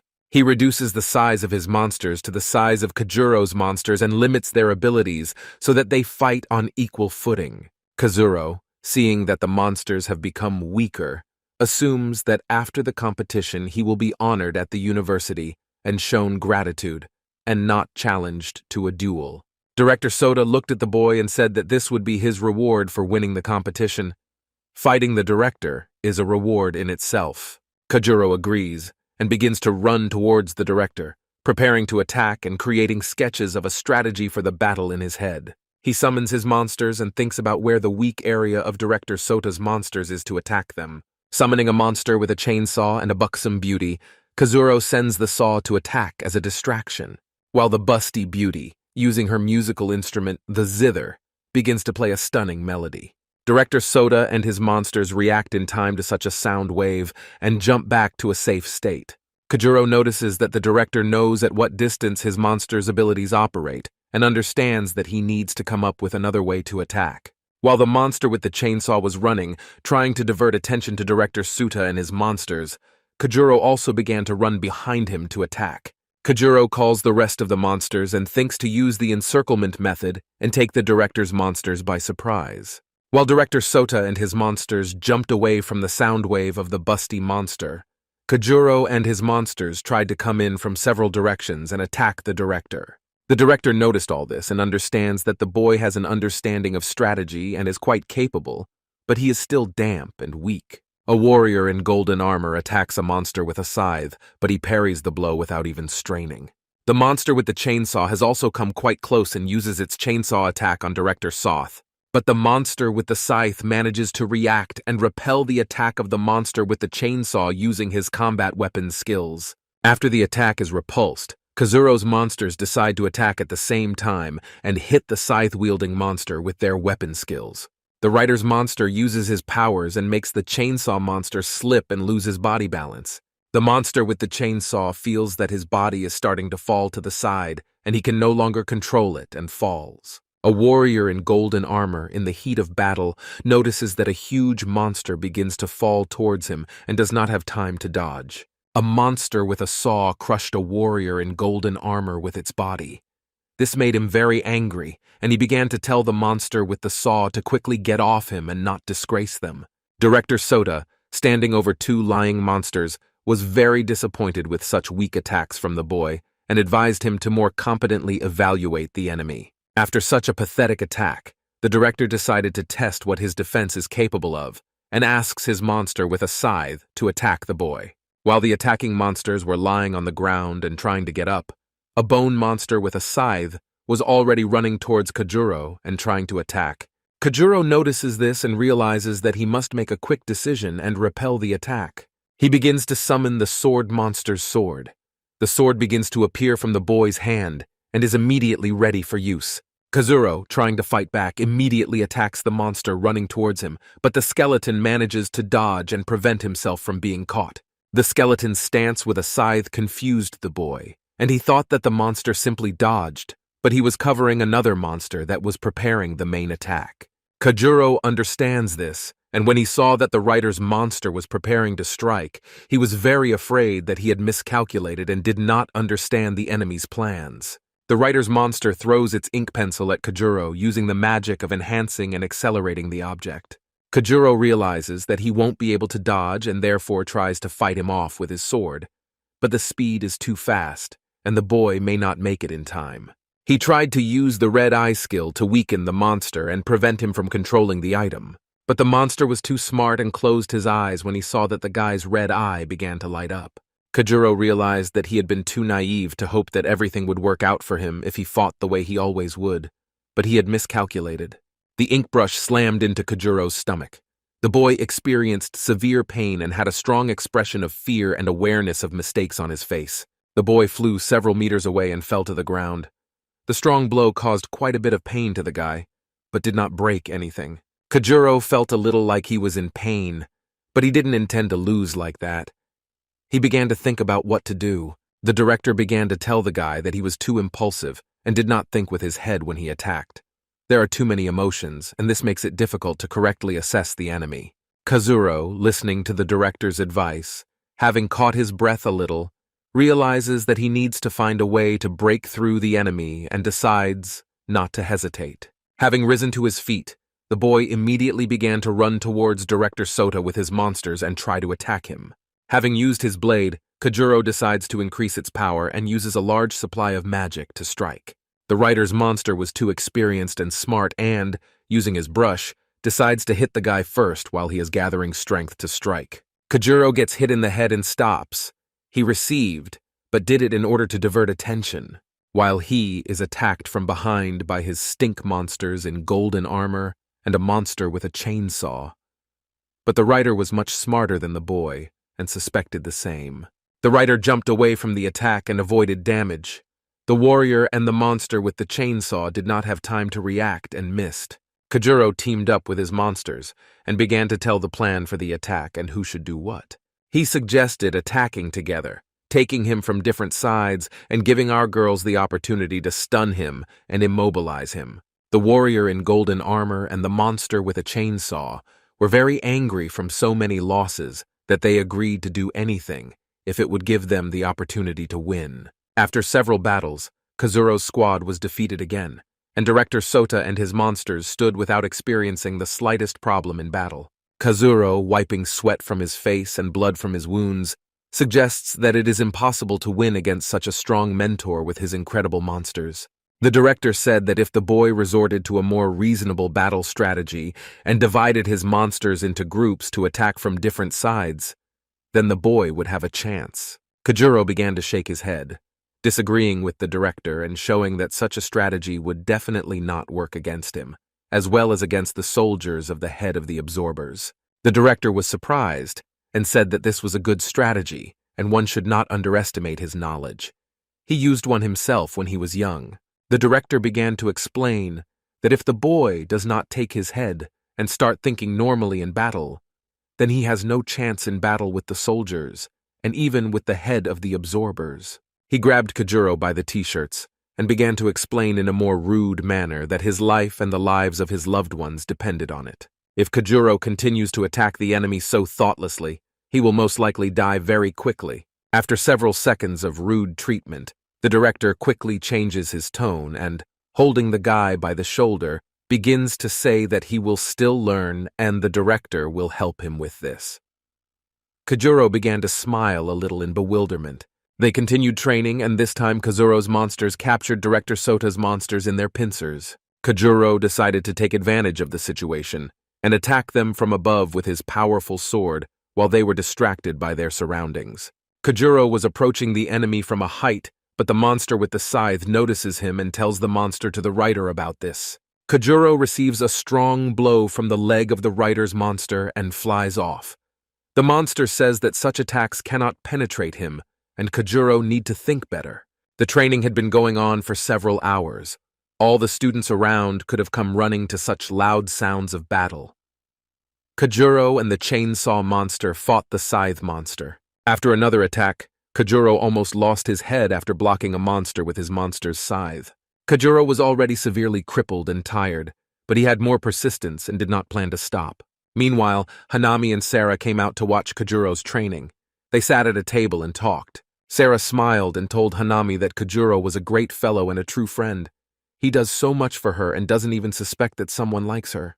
Hanami tried to pretend that she didn't understand, which made her a little nervous, and said that they were just friends. Sarah began to laugh and say that, of course, a friend, and there was nothing else in her thoughts than to embarrass and reveal Hanami's feelings for the boy. Meanwhile, Kazuro tried to somehow strike a blow at the monster rider and win at least once, but the next attempt ends with Kazuro being kicked in the face, and the boy flies away from the pain and force of the blow. From the blow, the boy lost a tooth and blood sprayed from his mouth.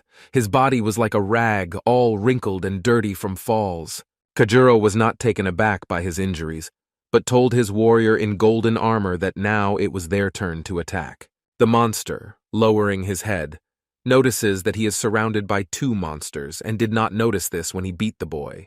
The actress's monster begins to use her ability to stun, singing high notes in her voice and trying to influence the consciousness of the writer's monster. Meanwhile, a warrior in golden armor prepared to strike at the writers and finally gain his first victory.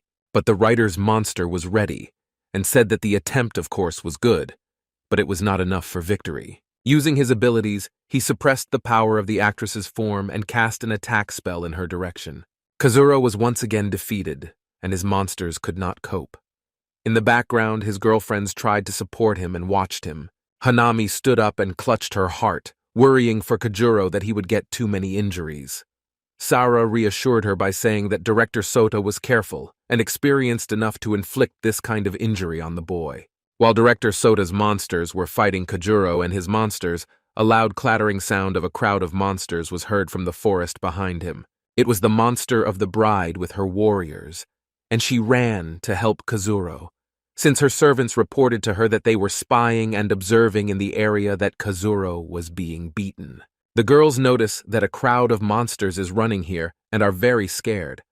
Hanami notices that the girl at the head was shouting, "I will save you, my hubby!" She didn't quite understand who it was addressed to. The bride's monster and her monster with a large cleaver attacked Director Sota to kill such an arrogant old man that he dared to offend Kazuro. The director, noticing the approach of the enemy, tried to jump away and told the boy that he would deal with them himself. Kazuro, seeing his bride, tries to stop her and grabs her by the dress, shouting that this is his mentor and they are training. Unknowingly, Kazuro tears the monster bride's dress and exposes her body a little, thereby embarrassing her a little. Kajuro, realizing what he did, tries to apologize and hopes that she will forgive him. She thought that her husband, from the long separation, probably missed her so much that he began to tear her clothes and wanted to quickly fall into passionate embraces. Kazuro, listening to all this nonsense, tried not to drop his jaw from such wondrous thoughts of such a beauty. Hanami, seeing Kajuro talking to the monster and tearing her dress, only became more perplexed by what was happening. He suspected that Kajuro had known such a beautiful monster for a long time, and they did not have a hostile relationship. Kazuro, while talking to the bride, begins to feel an awkward feeling that he has done something wrong. Hanami in the background is completely indignant and very jealous, although she has not confessed her feelings to him. The monster of the bride, blowing a kiss to the boy, wants to go further to the old man and teach him a lesson for mocking her beloved. Kajuro screams and asks her to stop, since this is his teacher and this is how they train. The girl, scratching the back of her head and seeing that she is only upsetting her hubby, begins to understand that this is all true and no one is threatening her lover. Kazuro, hearing words of understanding from the bride, begins to sigh with relief. The bride begins to shout to her soldiers to stop attacking the old man and return back to their positions in the forest. The monsters, having heard the orders of the bride and their leader, were very surprised that everything had changed so quickly and they would not be able to kill and devour the old man. The vampire and the monster with the cleaver were puzzled, but they could not argue with the decision of their queen. Director Sota stood surrounded by monsters and heard that Kajuro was negotiating reconciliation with some monster. But the conversation was too frank and with more loving actions. This greatly surprised the director and gave rise to very strange thoughts and questions for the boy in his head. From the director's awkward question about the monster who is so ardently trying to hit on the boy, the bride bursts with emotion and begins to shout at the old man and say that this is her husband and no one should insult and humiliate him, otherwise he will have to deal with her. Kajuro tried to calm them all down and stop this whole circus. The girl listened to Kazuro and, clinging to his chest, began to ask him to go with her and continue what they started on their wedding night. Kazuro felt awkward and understood that he did not want to deal with the monster, but tried to explain that he still had too much work and training to become a worthy husband. The girl understood everything and, feeling pity and resentment that the boy was again too busy to devote time to her, turns around and, wiping her tears with a handkerchief, goes into the forest with his soldiers and monster generals. While Kajuro was saying goodbye to the monster bride and the rest of the monsters, Director Sota appeared behind him, very angry and not understanding what it was all about. His gaze showed great surprise, and he wanted to teach Kazuro a lesson again. The boy felt the director's cold, piercing gaze on him and was very frightened, feeling the sweat on his face. Director Sota begins to use his abilities and suggests intensifying the training. He exuded a strong magical aura and showed incredible abilities in his abilities. He summons another monster with a large shield, which immediately begins to attack Kajuro.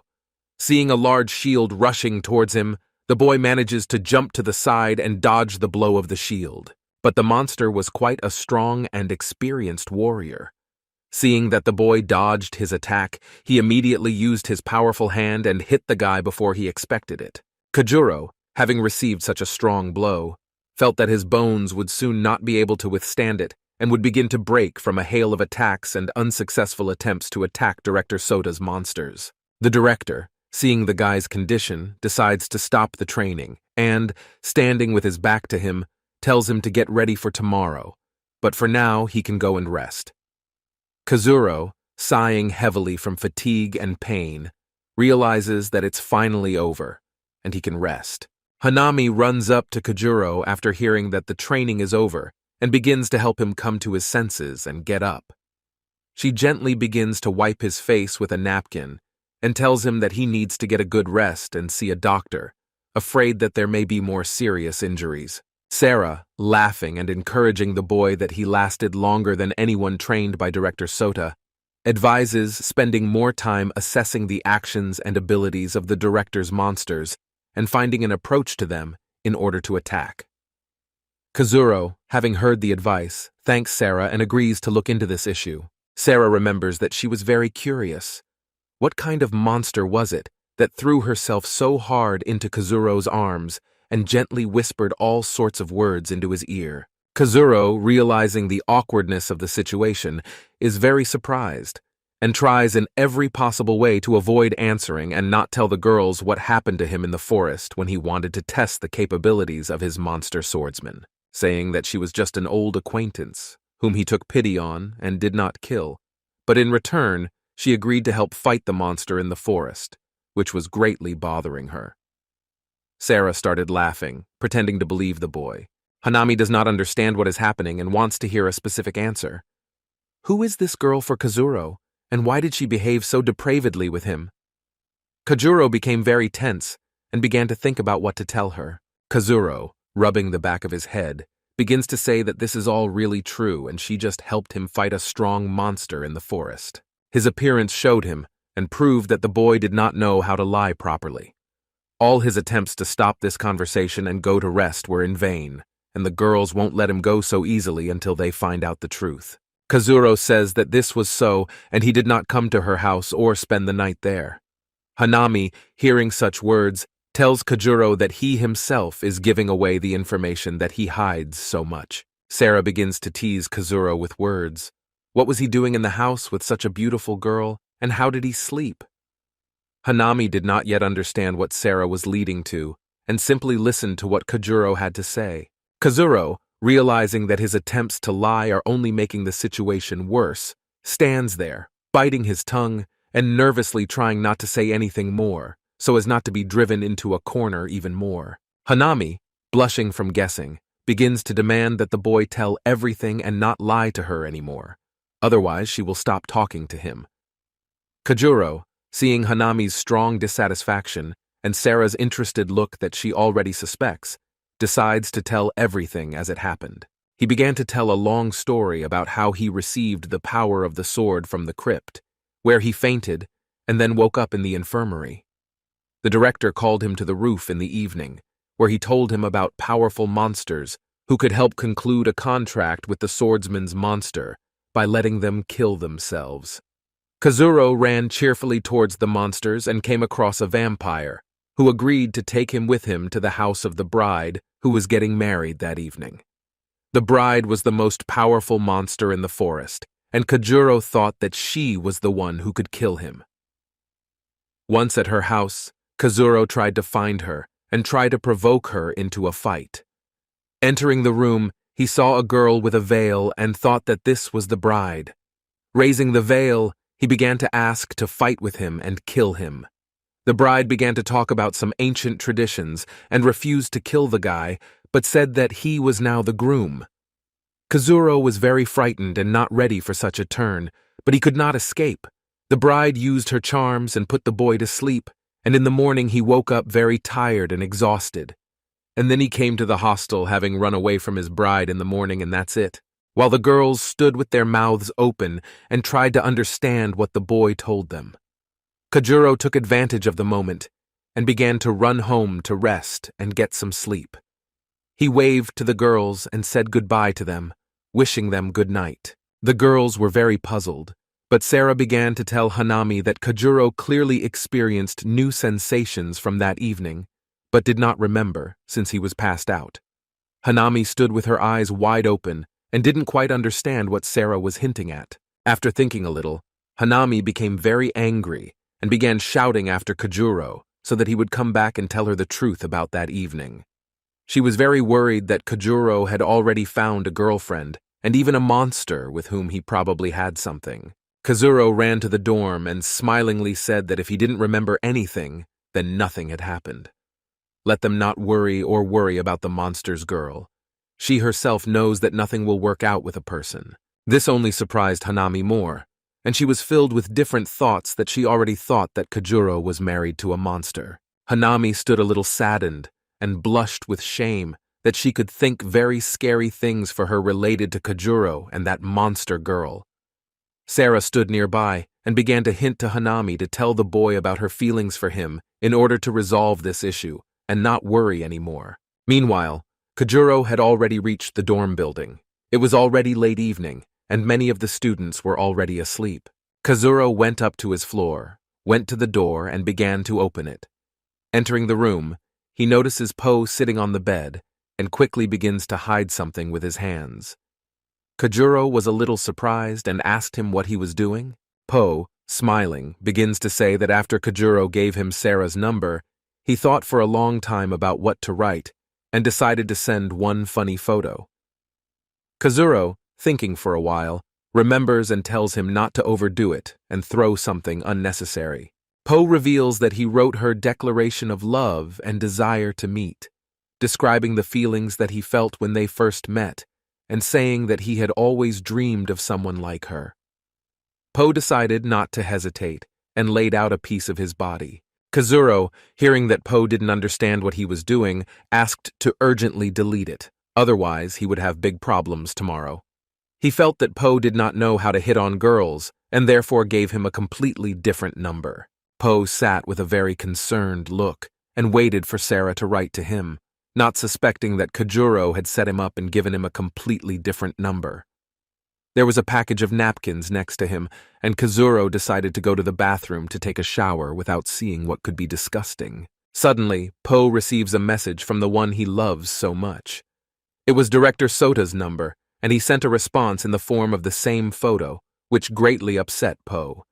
He sat in horror for now, not realizing that Kajuro had played such a joke on him. Kazuro was at the shower table, and while washing himself, he heard Po's screams and his disappointment that Kazuro gave him the director's number. Kajuro laughed with all his might and realized that this was the best joke of his life. With nervously shaking hands, I tried to delete the correspondence and photo, but they had already been viewed and it was in vain. Po began to write words of apology and make excuses so that he would not be punished tomorrow for such a mistake in front of the director. Po was so scared that, remembering that it was Kazuro who gave him the number, he started screaming very loudly and swearing at Kazuro, throwing his phone on the floor and making a lot of noise in the dorm. Khan woke up from Po's strong screams and grabbed his sword, thinking that monsters had attacked and thinking of intervening and helping repel the attack. His gaze, full of determination to action, showed to attack the monster. But when he saw an irritated Po throwing his phone in all directions and shouting all sorts of nasty things towards Kazuro, he was surprised. Meanwhile, Kazuro, while washing in his soul, felt great pleasure from such a joke on Po, and realizing that it was too early for him to start relationships with girls like her, he decided to give the director's number, but did not even imagine what it would lead to. The next morning, Kajuro decided to go up to the roof and upgrade his monster's skills and prepare for the evening's training with Director Sota. Kajuro summoned his chainsaw monster and decided to improve its attack skills first. Using his stones that he collected from competitions between universities, Kajuro begins to absorb their power into the chainsaw monster, raising its level and strengthening its skills. The monster with the chainsaw began to feel a strong increase in strength and power, that his desire to kill only intensified, and with joy he began to scream loudly and enjoy such power. The loud screams of the monster woke up some of the guys, and Khan, unable to bear such noise in the morning, decided to go out onto the balcony and find out who it was on the roof screaming so loudly. He was very angry because he wanted to sleep and relax before studying after the competition. Han, seeing that it was Kajuro with his monster, was very surprised and did not know how to react.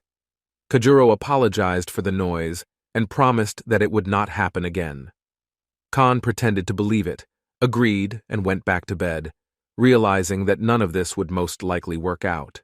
Kazuro approached his monster and asked him not to scream so much anymore, since there were a lot of people here who needed to rest. The monster, sensing an awkward situation, agrees and tries to remain calm. Kajuro continued to imbue the monster with his monster power stones and increase the attack stats of the chainsaw monster. The monster, absorbing the power, became a little larger and more ferocious. After strengthening the chainsaw monster to its maximum levels, it reached a new level of strength and became quite a strong opponent for Director Sota's monsters, Kazuro thought. After such an enhancement, Kajuro absorbs it back and thinks about who to improve next, assessing his strength and abilities in battle. Kajuro begins to remember and imagine what battle strategies he should use and what he might need in battle. He decides to improve the performance of a powerful sword in order to improve his abilities as a swordsman and better strike and block attacks from monsters. Strengthening will require quite a lot of power stones, but fortunately, Kazuro had plenty of them. Kazuro, having strengthened the abilities of the sword, began to feel a greater surge of strength and a more tense and muscular body. Such a sword was capable of strengthening its owner visually and physically. He notices slight changes in his body, increased muscle mass, and better sword skills. Kajuro thinks that these are very good reinforcements and will allow him to fight back against Director Sota's monster. Testing his abilities, Kazuro notices that the sword in his hands began to feel lighter, and the blows became faster and stronger. He could now better control his body while wielding such a sword. After strengthening some of his monsters that needed it most, Kajuro decided to go back to his room and get ready for the evening's training. He walked with a light and relaxed gait, feeling that now he would have a chance to win. Finally, it was time for training, and Kazuro showed up after school to fight. He wanted to demonstrate to Director Sota his new abilities, and that his training had not been in vain to prove that he had enough strength to fight the head of the absorbers. The director immediately points his finger at Kajuro and begins to tell him to prepare for battle. Today it will be much more serious and dangerous than yesterday. Kajuro, having heard such words, was a little scared, but he was not going to wonder and was preparing for this. The director lights a cigarette before the fight and gives final instructions to Kajuro so that he prepares for the fight and uses his skills with dignity. Kajuro, having learned his lesson from yesterday's training, was ready to fight Director Sota's monsters. The director began to tell the boy that he was still too young and inexperienced to fight with the head of security, and it could take years of training for him to show a worthy fight. And the director will have to see that the boy is really ready for such a fight in order to let him go. The director quite seriously said that the head of the absorbers is very dangerous and owns very strong monsters. He is capable of defeating many absorbers alone. Kajuro must work hard and prove to Director Sota that he is worthy and will not die in the first minutes of the fight. Kajuro looked quite determined, and asks the teacher not to cut him any slack and to fight him for real. Only then will he feel the real combat experience and prepare for the fight with the head of the absorbers, Kento. The director, having heard the boy's request, agrees, feeling that the boy was preparing and drew conclusions from yesterday's battle. He begins to use his abilities and summon his monsters. It was a writer's monster that already looked quite formidable, since its characteristics were not cut down, but were completely ready for a fight with Kajuro. He was already ready to write down spells for battle in his book and use them without a twinge of conscience. The second monster was a skeleton with a scythe. His eyes glowed menacingly and were determined to attack. The fighting abilities of such a monster were at the highest level and alone were capable of destroying an entire army of monsters. And the third monster was a monster with a shield that was capable of demolishing opponents at great speed without receiving damage due to the power of the shield, which could not be penetrated. Director Sota was determined to show Kajuro what his monsters were capable of, and to test how long the boy could hold out after being attacked by such monsters. Kajuro tensed a little, but did not show fear, but proudly rolled up his sleeve and began to summon his monsters to fight. His only concern was that if he trained poorly, he would not be able to kill the head of the absorbers soon and would waste time. The battle began, and both groups of monsters rushed to attack. Kajuro, calling on his sword, also ran into the attack and was ready for the abilities of Director Sota's monsters, since he already knew them all by heart. This will be an exciting fight that will show how much Kajuro has grown in his abilities.